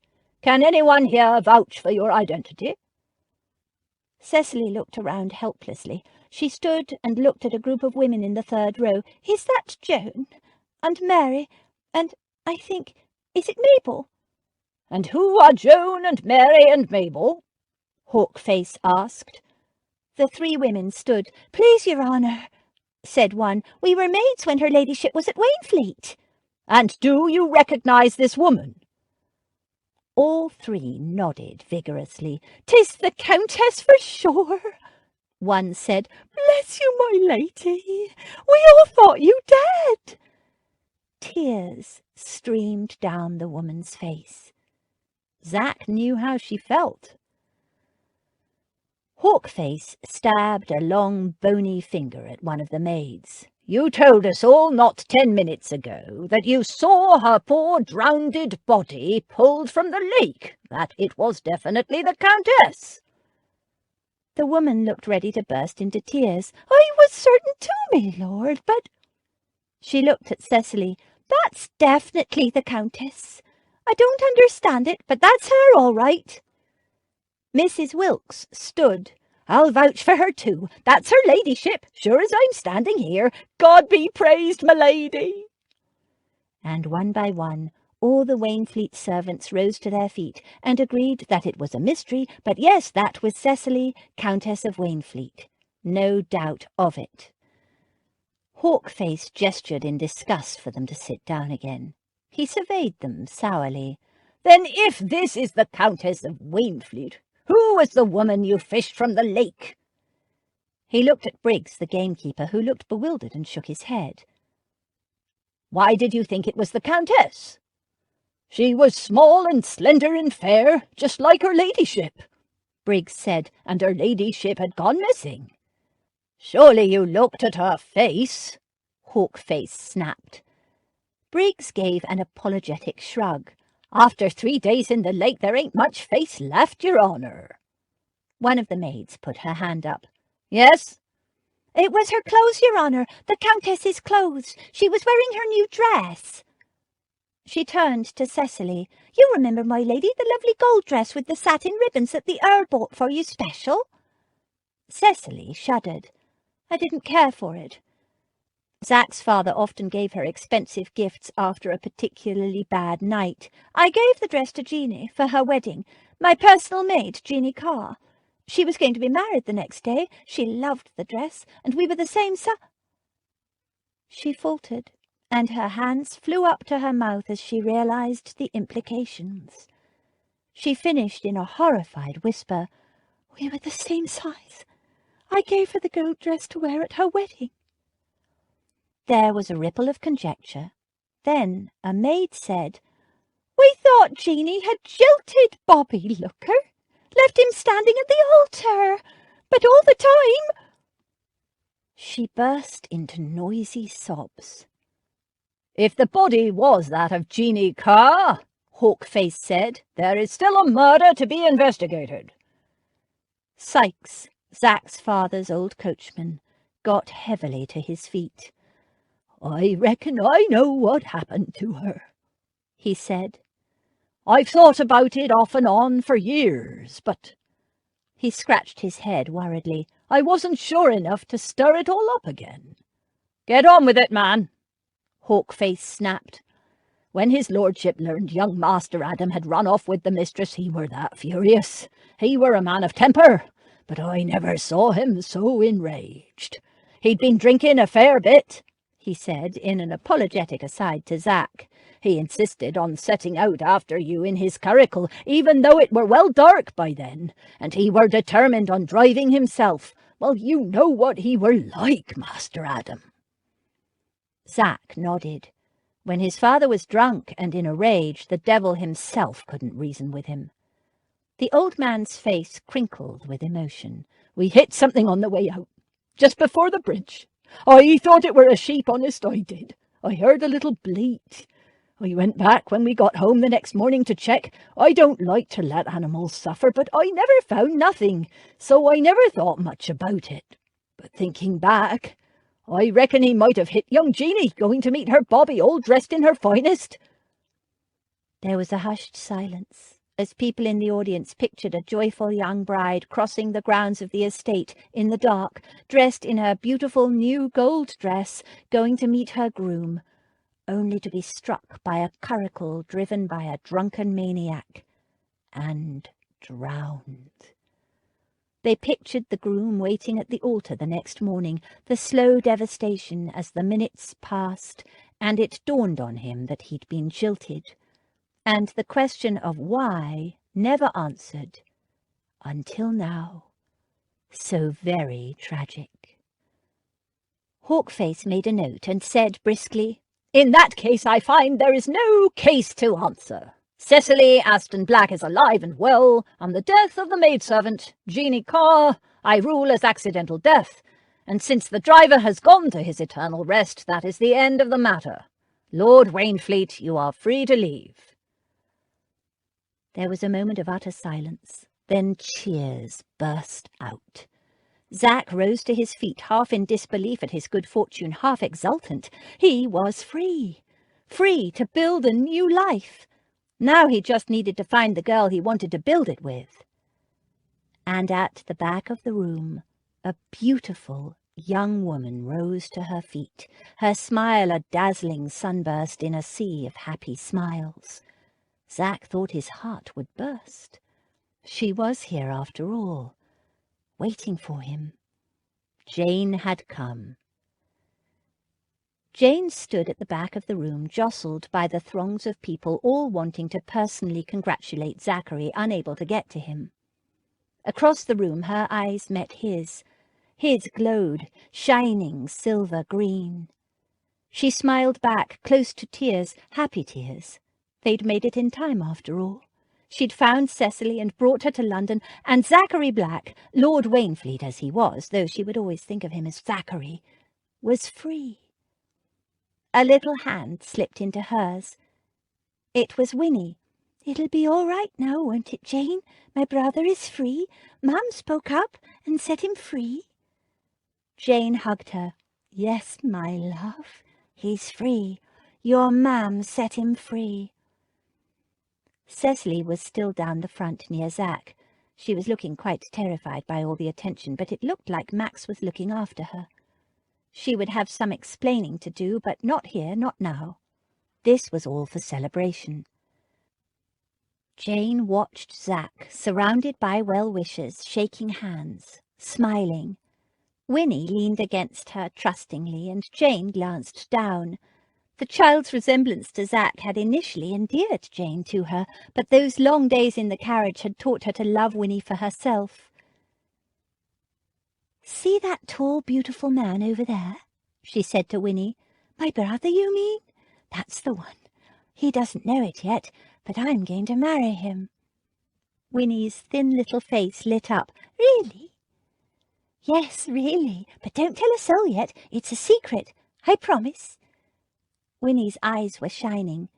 "Will that make you my sister?" "Yes." Jane hugged her. "I've always wanted a little sister." "I've always wanted a sister too," Winnie confided. "Well, now you'll have 4 because you can share mine. Abby, Damaris and Daisy." She pointed them out, "and I suspect you might get an aunt as well. See that old lady? That's Lady Beatrice." Winnie looked at Lady Beatrice, leaning heavily on her stick, glaring at the milling throng blocking her exit. She caught Gil Radcliffe by the coat and said something to him. He nodded and cleared a path for her. "She looks a bit scary," Winnie whispered as the old lady stumped toward them. "She does, but she has the kindest heart in the world," Jane told her. "I promise."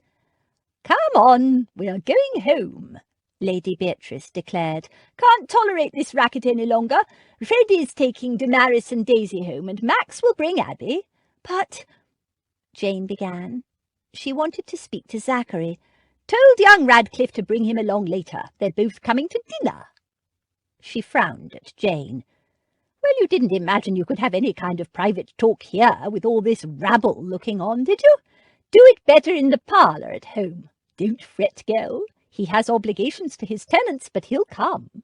I doubt wild beasts could keep him away from you now his name's been cleared." Jane looked across at Zac and sent a silent signal, pointing to Lady Beatrice and indicating she had to go. He nodded and mouthed the word, "soon." She blew him a kiss, and across the room he sent her a blazing look, a silent promise that dried her mouth and sent her heart racing. Lady Beatrice observed the exchange, gave a snort of laughter, then looked at Winnie clinging to Jane's arm. "Well now, who's this?" "This is Winnie Williams, Lady Beatrice. She's Lady Wainfleet's daughter and Zachary's half-sister, and," Jane added, drawing Winnie closer, "I've just been telling her she might be getting a new aunt." Lady Beatrice's eyes gleamed. "Ho! A new niece, is it? Excellent! Now come along, Winnie, child. Max, that's my nephew, is bringing your mother, so no need to worry. After all this excitement, I need a drink, and I expect you could do with a cake and some lemonade, eh?" Winnie nodded shyly, and, still clinging to Jane's arm, followed the old lady out to the waiting carriage. There was no way Zac could get away quickly from his well-wishers, and to be honest, he couldn't bring himself to brush them off, even though there was nothing he wanted more in life than to go to Jane. But these good folk had made what was, for most of them, the longest journey of their lives, just to show him support, and he was grateful, more than grateful. He was deeply touched. So he invited them all, his Wainfleet people and the men he'd been to school with and anyone else, even Cousin Gerald, to join him at the tavern over the way, where he bought drinks for the next 2 hours. At the commencement of the first round, once everybody in the tap-room had a drink in their hands, he made a speech, thanking them for their support, for their faith in him. To his school friends he promised a dinner at Gill's Club, soon to be his own as well, and to the folk from Wainfleet he promised a proper celebration on the estate, a May Day fete, celebrating his return to England. "Your return from the dead, my lord," some wag in the audience called, and they all laughed. "And the beginning, I hope, of a new prosperous era for all at Wainfleet," Zac finished. "To the future." And they all drank. Zac glanced at the door. He'd needed to stay at least another hour before he could leave. He toasted and joked and laughed and talked, a drink in his hand the whole time, but he hardly drank a thing. There was only one thing he wanted now. Jane. Chapter 27. I cannot fix on the hour or the spot or the look or the words which laid the foundation. It is too long ago. I was in the middle before I knew that I had begun. Jane Austen, Pride and Prejudice. Back at the house on Berkeley Square, Jane was on tenterhooks. She participated in the conversations, and she hoped she made sense, but the whole time she was listening for one thing, the front doorbell signalling the arrival of Zachary Black. Finally, the bell jangled in the hallway, and without waiting for Featherby to announce Zachary's arrival, Jane jumped up and rushed out, and skidded to a halt. "I believe my wife is here, the former Countess of Wainfleet." A soberly dressed man of medium height stood in the hallway, hat in hand. "Mr. Williams," Jane said, coming forward, "I am Jane Chance. Delighted to meet you. Yes, Cecily is here, and Winnie too. They are in the drawing-room taking tea, if you would care to come this way."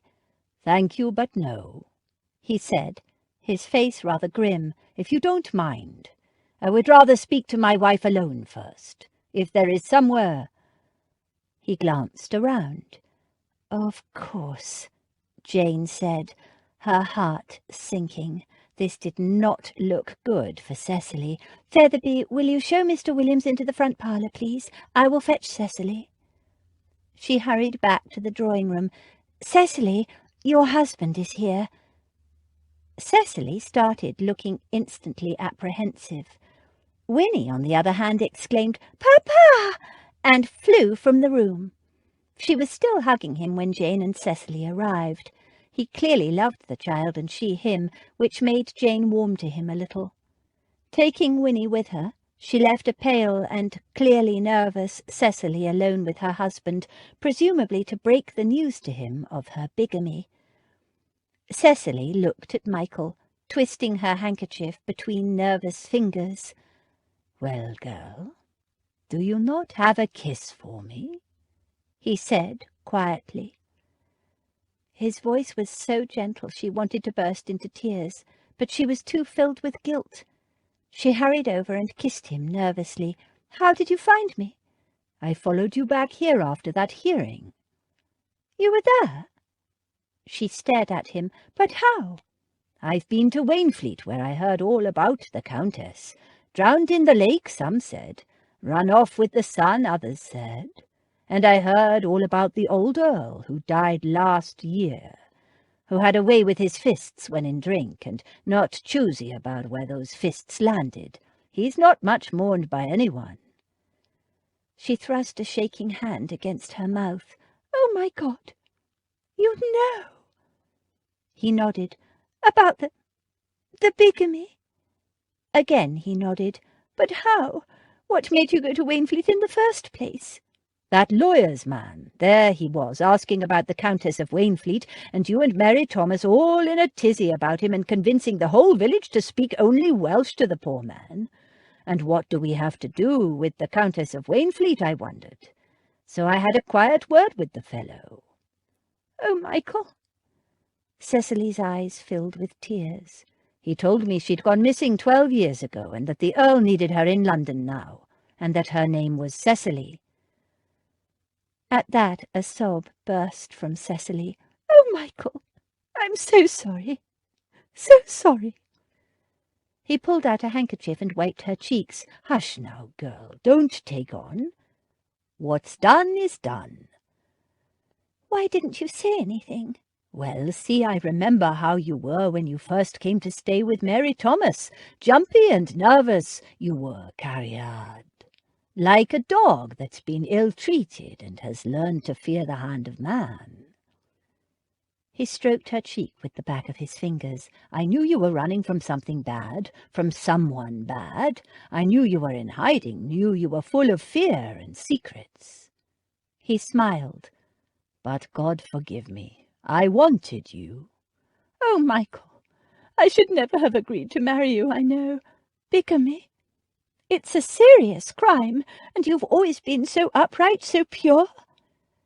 He laughed. "Not so upright or pure that I didn't want you the instant I set eyes on you, and still do." And he drew her into his arms and kissed her. "What are you going to do?" Cecily said after a while. He tucked a stray curl behind her ear. "I suppose you'd better make an honest man out of me." She blinked. "I don't understand." "I think a quiet London wedding will do the trick. Then we go back to Llandudno and go on with our lives."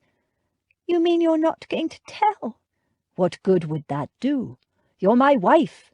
I made promises in the presence of God, promises I still consider sacred, bigamy or not. God knew the truth even if I didn't. Perhaps that's why he never blessed us with another child." She bit her lip. "But our Winnie is blessing enough for me," he continued, "and we'll face divine judgment when the time comes. My mind is easy." His goodness, his acceptance, brought on more tears. "Michael Williams, you're such a good and decent man. I don't deserve you, but I love you so much." "Hush now, Cariad. Just tell me you'll marry me in London and give us a kitch." He opened his arms to her, and she threw herself into them. The doorbell rang just as Cecily had brought her husband into the drawing-room and was in the middle of introducing himself to everyone. Before Jane could excuse herself, Featherby ushered Zachary into the drawing-room. There was a chorus of greetings and congratulations. "Thank you, everyone," he said. "I would love to discuss it all with you, and I will later. I believe I've been invited for dinner." Lady Beatrice inclined her head graciously. He thanked her and turned to Cecily. "And Cecily, there are things we need to discuss, but first—" He turned back to Lady Beatrice. "May I speak to your niece in private?" "Certainly, dear boy, but which niece? "I have 5 for you to choose from." He grinned, began to turn away, then glanced back with an odd look. 5? I thought there were only 4. Lady Beatrice smiled. "I have a new niece, one you have not yet met, Lady Winifred Aston Black, better known as Winnie Williams. Your sister." "My sister—" He broke off, and Jane saw how he looked, really looked for the first time at Winnie. The child sat like a little mouse on the edge of her chair, gazing up at him, her magnificent big brother, with her heart in her eyes. Jane held her breath. "Don't let him rush this," she prayed. "I have a sister?" Zach said in a wondering voice. He looked at Winnie and gave her one of his slow, heart-curling smiles. "I have a beautiful little sister. You cannot know how happy this makes me, Winnie," he told her in his deep voice. "I have always wanted a little sister." If Jane hadn't already fallen in love with him, she would have fallen at that moment. And then he took his little sister's hands in his big ones and lifted them one after another to be kissed. It was just right. Winnie blossomed under his gentle care and smile. "I have always wanted a brother, too," Winnie said shyly. Zachary laughed and caressed her cheek with one long finger. "I shall try to be a good one," he told her, "but I will need lots of practice. I'm looking forward to showing you Wainfleet, little sister. The people there will be thrilled to meet you. A new daughter for Wainfleet." Cecily made a little sound in her throat, and Zachary turned to her, saying, "First you give me my life back, and now a sister, a precious gift for which I have no words." He kissed Cecily's hand. "Thank you from the bottom of my heart." Cecily snatched her hand back. "You can't have her. I won't give her up." Zachary took in the situation at a glance. "Of course I won't take her from you, Cecily. I have no intention of separating you from your daughter. Good God! What sort of a man would I be to even think of such a thing? She is your daughter and always will be." She eyed him doubtfully, and he gave her a little nod of reassurance. "But you will let her come to Wainfleet sometimes for a holiday, won't you? Bring her with you, I mean." His gaze included Cecily's husband, to whom he hadn't yet been introduced. "All of you." Cecily stammered. "You forgive me, then, for hiding?" Zach smiled. "There is nothing to forgive. I gather the lawyer's agent was an idiot who used my title and made demands. It must have frightened you half to death." Cecily sighed and nodded. "It did, but I'm sorry I was such a ninny. I should have trusted you." Zach looked at Max. "I haven't thanked you properly yet for finding her. I don't know how you did it, but—" "I didn't do anything," Max said. "Jane found her." Zachary looked at Jane in shock. "Jane did?" "Max said she hired a post-chaise and went to North Wales, found Cecily and convinced her to come to London. I just drove everybody back to London." Zach glanced at Cecily, who nodded. "But—" He closed his eyes briefly. "First things first. Lady Beatrice, may I speak to your niece in private?" He took Jane's hand. "This one?" And without waiting for permission, he hurried Jane outside into the hallway. He looked around. "Where can we—" "In here." Jane opened the door of the small parlour and drew him inside. Kicking the door shut behind him, he pulled her into his arms and kissed her. He kissed her like a man dying of thirst in the desert, desperately, hungrily needing to taste her, feel her against him, needing to wrap himself around her, to claim her. "I thought I'd lost you," he muttered. "I thought I'd lost you." She hugged him tight. "I've been such a fool." "That letter you sent me, so noble, so precious, so idiotic. You care for me like a friend." She laughed softly and pushed his hair back from his forehead. He kissed her hungrily. "When I heard Cambury had dumped you—" She pulled back. "Excuse me, I broke with him." He frowned. "But why?" She rolled her eyes. "Why do you think?" "But I was in jail on a charge of murder." She shrugged. "You were innocent." "You didn't know that." "Of course I did." "And you went to Wales all that way. Oh, God, how did I ever deserve you?" "I'm going to spend a lifetime trying to deserve you." "A lifetime?" She quirked an eyebrow at him. He looked at her, arrested. "Oh, Lord, I've forgotten to say it." He moved off the chaise longue where they'd ended up, knelt down on one knee, took her hand in his and said, "My dearest Jane Chantry, Chancelotto, whoever, you are the love of my life. I don't deserve you, but I do adore you, and I will spend my life trying to make you happy if only you will marry me. Will you marry me?" She looked at him thoughtfully. "I'm not sure. Do you expect me to live in a gypsy wagon?" "Only in the summer," he said promptly. "In the winter we can sleep in haystacks. Very warm things, haystacks. Cosy, if a bit prickly at times." She gave a mournful sigh. "Don't you have a proper home?" "No, just a big old house," he said in a downcast voice. He added hopefully, "But it could be turned into a home, with a bit of work, I mean, and the right person." "Do you think I might be the right person?" "I know you are. Now, will you please say you'll marry me, because kneeling like this is dashed uncomfortable, not to say silly-looking, and I want to have my wicked way with you on that chaise longue." "Oh, well, in that case, I would love to marry you, my darling Zachary Black, or whatever your name is." And she slipped off the chaise longue and into his arms. Dinner commenced with Zac and Jane announcing their betrothal. There was a slight delay as Lady Beatrice pointed out caustically that Zac had failed to provide his betrothed with a ring. She could, however, solve his problem.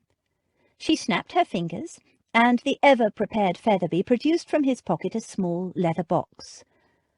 "I have so far provided all my nieces with a betrothal ring," the old lady said, "so we might as well keep up the tradition, unless you have any objection, Wainfleet." Under her beady gaze, Zac wouldn't dare. He accepted the box graciously and opened it.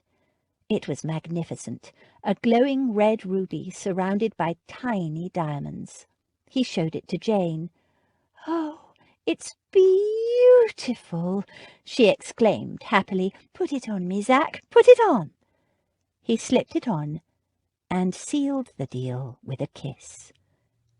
Jane, cradling the ring on her hand, kissed Lady Beatrice, then showed it to all her sisters, and they exclaimed and admired and hugged her all over again. She paused and looked at Lady Beatrice. "You never mentioned this ring when I was betrothed to Lord Cambury." "No," the old lady said. "The rings I've given each of you girls are for love, not show. An emerald for Abby, a sapphire for Damaris, and now a ruby for Jane, the girl who tried to deny her warm and loving heart." She winked at Zac, and was foiled by a handsome gypsy. And then the champagne flowed. It was a large, happy gathering, with Lady Beatrice, all Jane's sisters, Max and Freddie, Gil and Cecily and Michael and Winnie, who was reluctantly allowed by her father to have her first ever sip of champagne. The only missing member of their loose extended family was Flynn, who was spending a few weeks at the country home of a certain Lady Elizabeth, daughter of an impoverished earl. An interesting announcement was expected. Over a dozen courses they rehashed the events of the day. Zach thanked everyone again. Jane described her trip to Wales, and then Cecily and Michael quietly announced they were going to marry again, and more champagne was brought out. "You must have a honeymoon," Jane said. "Oh, no," Cecily demurred, but she looked at Michael with a hopeful expression. "No," he said, "simple country ministers don't go on honeymoons." He meant they couldn't afford it, but Jane could see Cecily loved the idea. She looked at Zach, who picked up her silent message beautifully. "It would be my pleasure to have you holiday at Brighton for a couple of weeks, if you would permit it, Michael," he said. "A small thanks for saving my neck from the noose, and a tiny part of what the Wainfleet estate owes Cecily. That's what I meant to talk to you about, Cecily. As my father's widow, you are owed money." "Oh, but—" Michael began. "All drawn up in the settlements before her marriage to my father," Zach told him firmly. "Legal and binding, no choice in the matter at all. But the Brighton trip would be a wedding gift from me, if you will accept it." Michael and Cecily looked at each other. Cecily's eyes were shining. "And if you will permit," Jane added, "Winnie can stay here with us, and Zachary and I can show her around London. Lady Beatrice?" "Can't think of anything more delightful," the old lady said promptly. "Charming girl. Fond of her already." Cecily turned to her daughter. "Would you mind staying here while your Da and I go away for a little holiday?" "Mind?" Winnie exclaimed. "Stay in a house with 3 cats, a dog, 2 sisters and an aunt, and be shown around London by my brother?" They all laughed. "Then it's settled," Zach said. While Cecily and Michael were away on their honeymoon, the household at Berkeley Square swung into preparation for Jane and Zachary's wedding. It was to be held at St. George's Church in Hanover Square, the parish church for Mayfair, and the setting for all the fashionable weddings, but no banns were called there for Jane and Zachary's wedding. "It would be too embarrassing to have the banns called for my wedding to Lord Cambury one week, and then the banns for my wedding to you the next," Jane told Zachary, and he laughed. "Suits me. The sooner we're wed, the happier I'll be." And he obtained a special license. The date was set for 2 weeks, just in time for Cecily and Michael to attend, and, more to the point, Winnie. In the short time they'd known her, they'd both become so fond of their little sister. She was sweet and shy, and expected so little. The day after her parents had left for Brighton, Winnie had been sitting upstairs with Daisy and Jane, watching a fitting of Jane's wedding dress. Luckily, Daisy had been working on it for weeks, and the change of groom and date didn't bother her in the least. "Jane," Winnie said diffidently, "I know children aren't usually invited to weddings, but I was wondering—" "Oh, dear," Jane said, keeping a perfectly straight face. "I didn't plan on inviting you as a guest, Winnie." "Oh." Her little face fell. She mustered a brave smile. "That's all right. I didn't think— I hoped you would be a bridesmaid." There was a moment of silence. Winnie's jaw dropped. "Me?" she squeaked. "You want me to be a bridesmaid?" Jane hugged her. "Of course I do. We've already started on your dress. Daisy and you will be bridesmaids, and Abby and Damaris will be my matrons of honour. I want all my sisters with me on my wedding day." Chapter 28. You have bewitched me body and soul, and I love you. Pride and Prejudice, film script. Zach stood with his best man, Gil, waiting at the altar. The church was filled with spring flowers, and their scent, brass cleaner, incense, and beeswax formed a heady mix. "Have you got the ring?" he asked Gil, For the 5th time, yes. She's late. She's not. Behind him stood his brothers-in-law-to-be, Davenham and Freddie Monckton Coombs, looking perfectly relaxed and a little smug. Damned married men! They had no idea how blasted jumpy he was feeling. Flynn, now, he seemed almost as nervous as Zack. With 4 bridal attendants, he'd had to have 4 groomsmen, and Jane had suggested Flynn. Zack didn't care who was in the wedding party as long as Jane was. Where was she? What if she'd changed her mind? The church was packed. Almost all there for Jane and her sisters, half of them from the Literary Society, but some of Zack's relatives had turned up, relatives he barely remembered, but seeming glad to see him, much to his surprise. Even Cousin Gerald had graced the event with his presence, though he wasn't exactly exuding sweetness and light. Fences to mend there, Zack thought. But where the devil was Jane?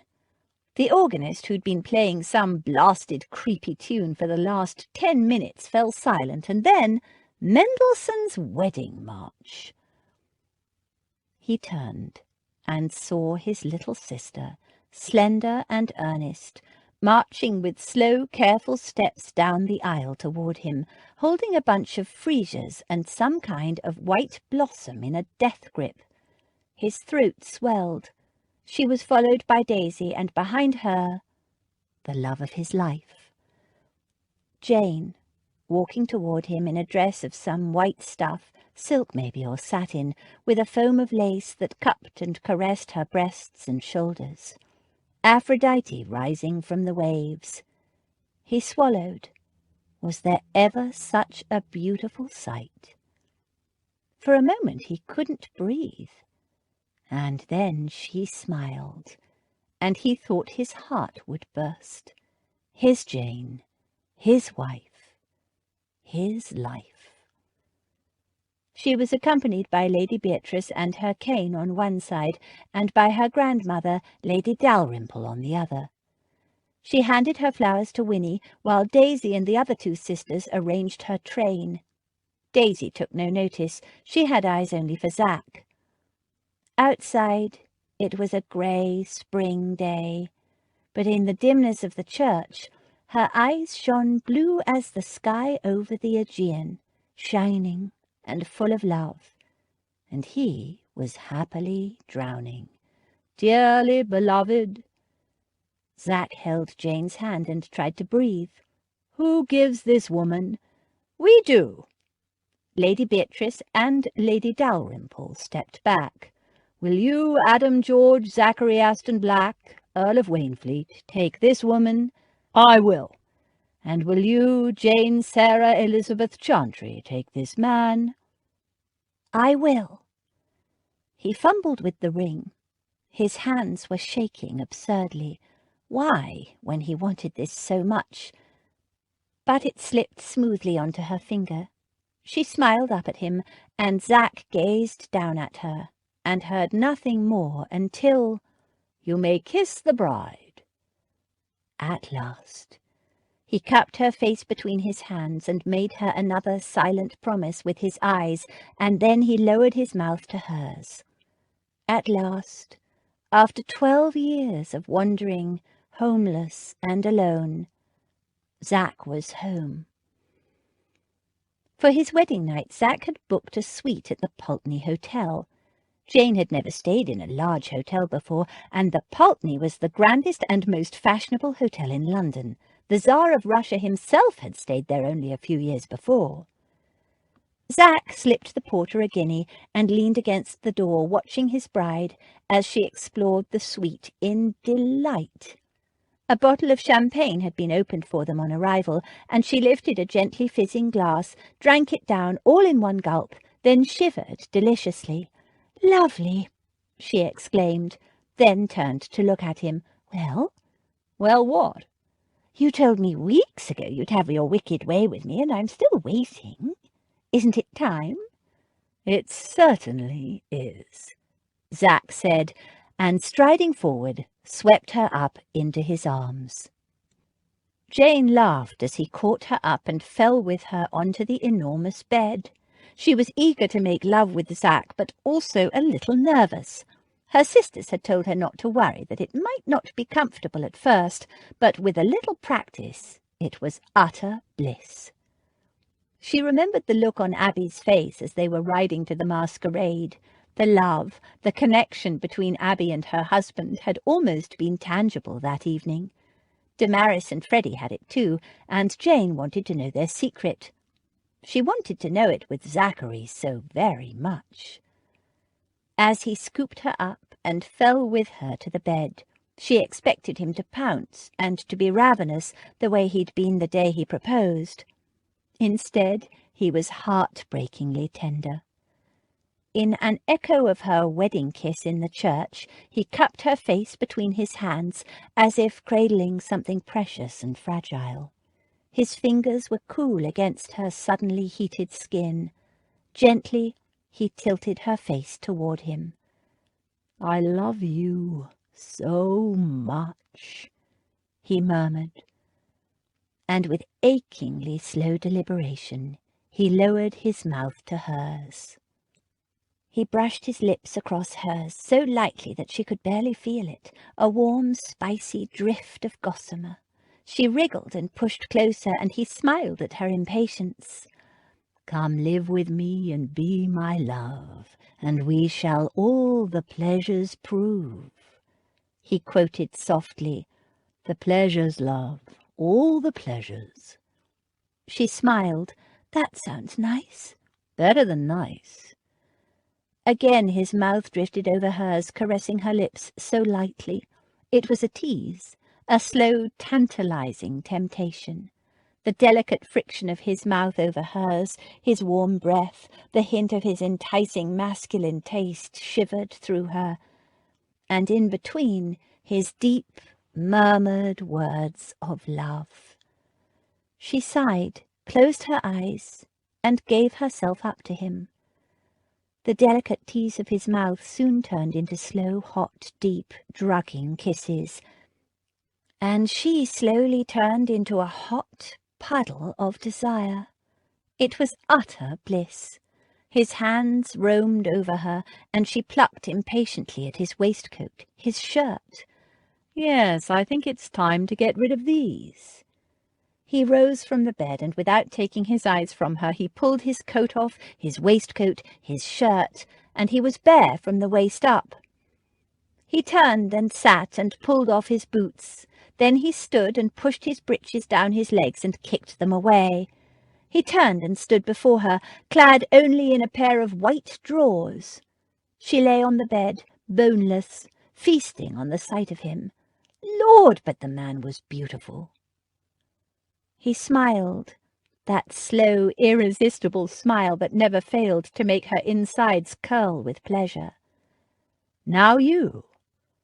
He held out his hand, and she allowed him to pull her upright. He kissed her again, but her knees sagged, and she sank helplessly back to the bed. With a soft, deep laugh, he reached around her for the buttons down the back of her dress. "There must be 100 of these things," he murmured as he fought with the buttons. "Daisy likes to make things difficult, doesn't she?" "It's a beautiful dress." "I'm more interested in the beautiful woman inside it." Jane was too busy exploring his beautiful naked chest to care. So this was how a man was built. All hard, elegant planes, lean and powerful, sculptured, beautiful. She leaned forward and licked one tiny, hard male nipple, and he gasped. "If you care about this dress, I wouldn't do that," he warned her with a look of dark promise. "I care about it, but would you please hurry?" For answer, he drew her to her feet, pulled the dress over her head and tossed it aside, and frowned at her corset and petticoat and chemise. "Wish I had my knife," he muttered, and got to work on her corset strings. Jane was more interested in what was happening inside his drawers. Something was different. She longed to pull them down and look, but she was too shy. Yet she wished she'd drunk a little more champagne. Then her corset fell away. He tossed it aside, and in one swift movement he lifted off her petticoat and chemise. She was naked. She ought to be embarrassed, ought to have moved to cover herself modestly from his hot masculine gaze, but somehow she couldn't move. He devoured her with his eyes, and then he dropped his drawers, and she forgot all about her own nakedness in the fascination of his. He was magnificent. She stared at that part of him, standing proud and unashamed, and longed to touch it, but she wasn't sure whether he would mind or not. He brushed the back of his fingers lightly over her breasts, and her breath hitched in a series of escalating gasps as his knuckles moved back and forth, and she ached where he touched her, and her insides clenched with wanting. Pushing her back on the bed, he lay down beside her, skin to skin, kissing, his hands roaming over her, her skin so tender and sensitive, each touch seemed to shiver through her. She squirmed to get closer to him, exploring his big, beautiful, masculine body, her hands feverishly stroking, squeezing, learning him. And all the while they were kissing, kissing, and she could barely think, only touch, only taste, only feel. His mouth moved to her breasts, and she gasped and shuddered beneath his tender onslaught, barely remembering how he'd reacted when she'd licked him there. But she did remember, and pushed his head away so she could taste him there, to nibble and suck on his small male nipples, and it was his turn to groan and shudder. "Not me, not yet," he muttered, and lifting her face he kissed her deeply, possessively, and then kissed his way down her throat and back to her breasts. His mouth closed over a hot nipple and sucked. She arched against him, pulsating with need, with pleasure, with something. His fingers slipped between her legs, stroking and teasing, and she heard the sound of wetness and made a little sound of embarrassment. "No," he reassured her, his voice a dark rumble of love. "This is perfect. You're perfect, love." He moved his fingers, and deep ripples shuddered through her. "You're beautiful, all beautiful."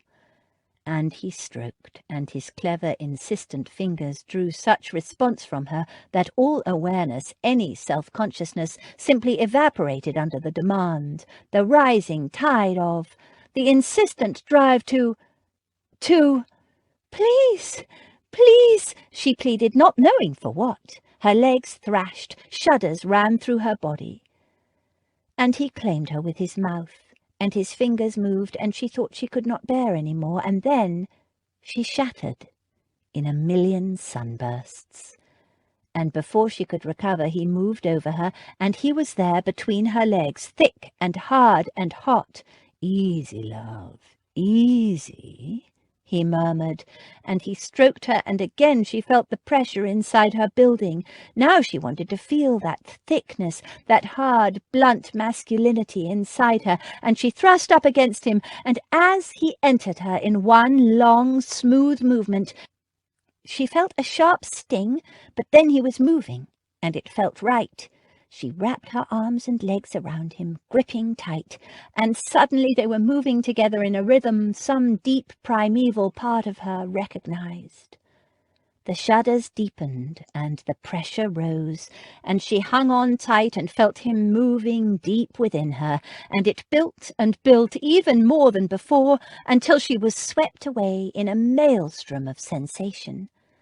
The world splintered into 1,000 glittering shards, and he gave a harsh groan and shattered within her, and for a moment she knew nothing more.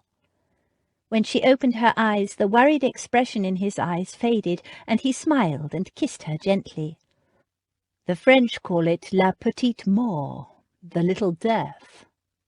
Are you all right?" She went to stretch and found herself still wrapped around him. He'd turned so he was on his back, and she was lying on top of him. It was a position that she decided she liked very much. "Perfect," she murmured, and planted sleepy kisses on his chest. "Just perfect. Bliss." And she lay her head over his heart and slept. Zack pulled the bedclothes over them, careful not to wake his precious burden. He lay there, trying to come to terms with how his life had changed. He'd come to London with nothing, no name, no future, no family, and now this loving, sweet-faced girl had given him everything. He was the luckiest man in the world. He went to shift out from under her. "No," she murmured sleepily. Her legs and arms tightened around him. "I don't want you to move. Ever." In the morning, he awoke to find her standing by the window, wrapped in nothing but a shawl, looking out at the grey drizzle of a London spring. He slid out of bed and, naked, padded silently toward her. He wrapped his arms around her and planted a slow, heated kiss on the nape of her neck. She shivered deliciously and turned in his arms, smiling at him with sleepy, loving eyes. She kissed him. "Good morning, my darling." She stretched. "I feel wonderful. So that's what you meant by all the pleasures prove." "No." He gave her a slow smile. "That was just the beginning. It gets better." And he drew her back to the big, wide, rumpled bed. Epilogue. "'Tis too much," she added, "by far too much. I do not deserve it. Oh, why is not everybody as happy?" Jane Austen, Pride and Prejudice. The May Day fete at Wainfleet was a huge success. People had come from miles around, villagers, tenants, and all kinds of people not connected with Wainfleet. All of Jane's family was there, including her newfound grandmother, a group of Zack's friends from school, even some members of the Literary Society. To Winnie's delight, she'd been crowned Queen of the May and had led the dancing.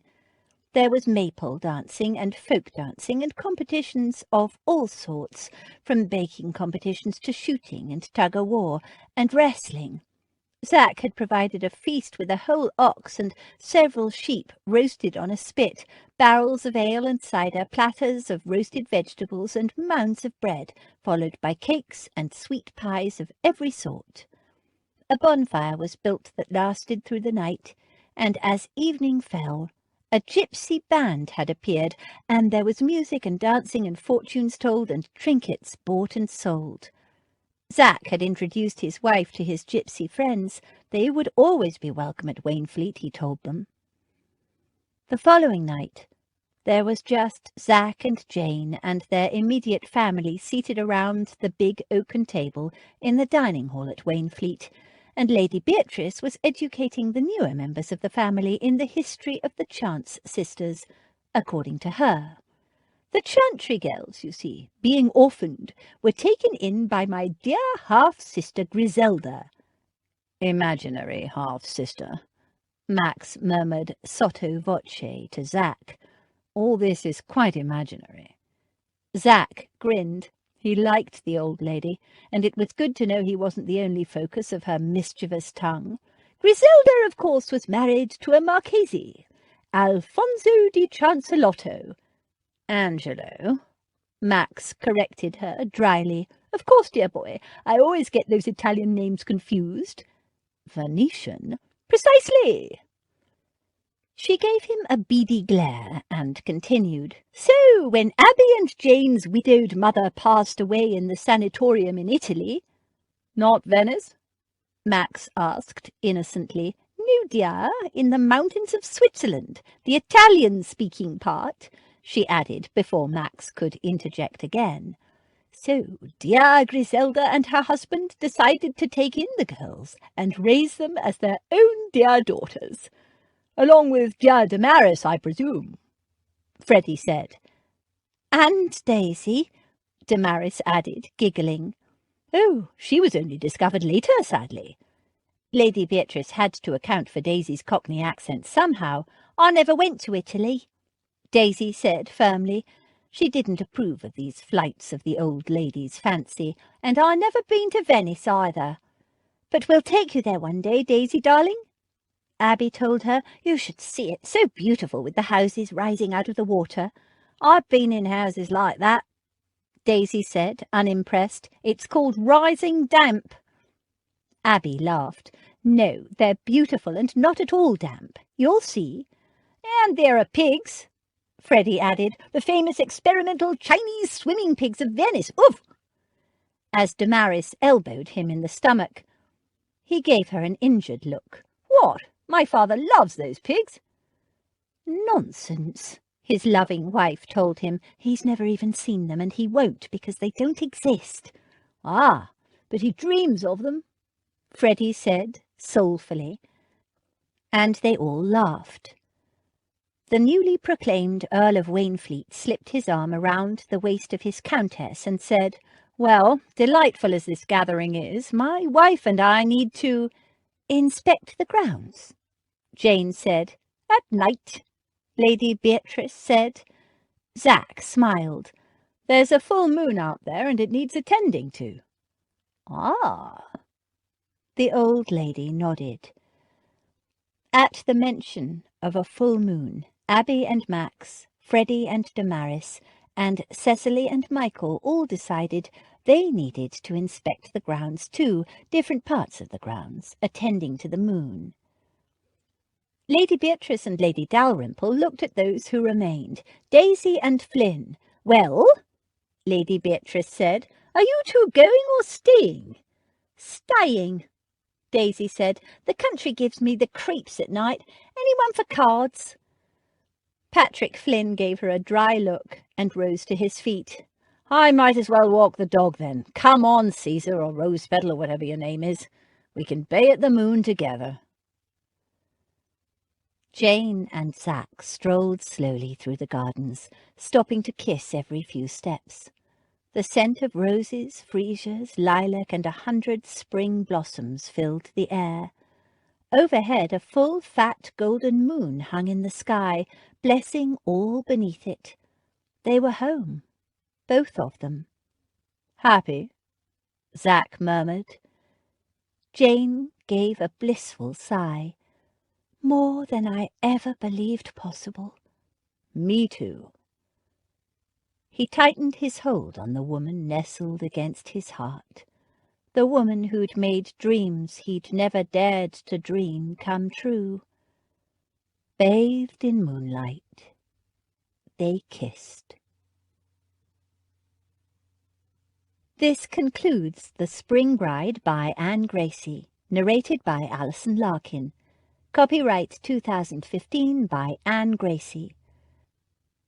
This unabridged audiobook is recorded by arrangement with the Barclay Publishing Group, an imprint of Penguin Publishing Group, a division of Penguin Random House LLC, and was produced in the year 2015 by Tantor Media Incorporated, which holds the copyright thereto. Please visit tantor.com for more information on our growing library of unabridged audiobooks and to take advantage of special offers.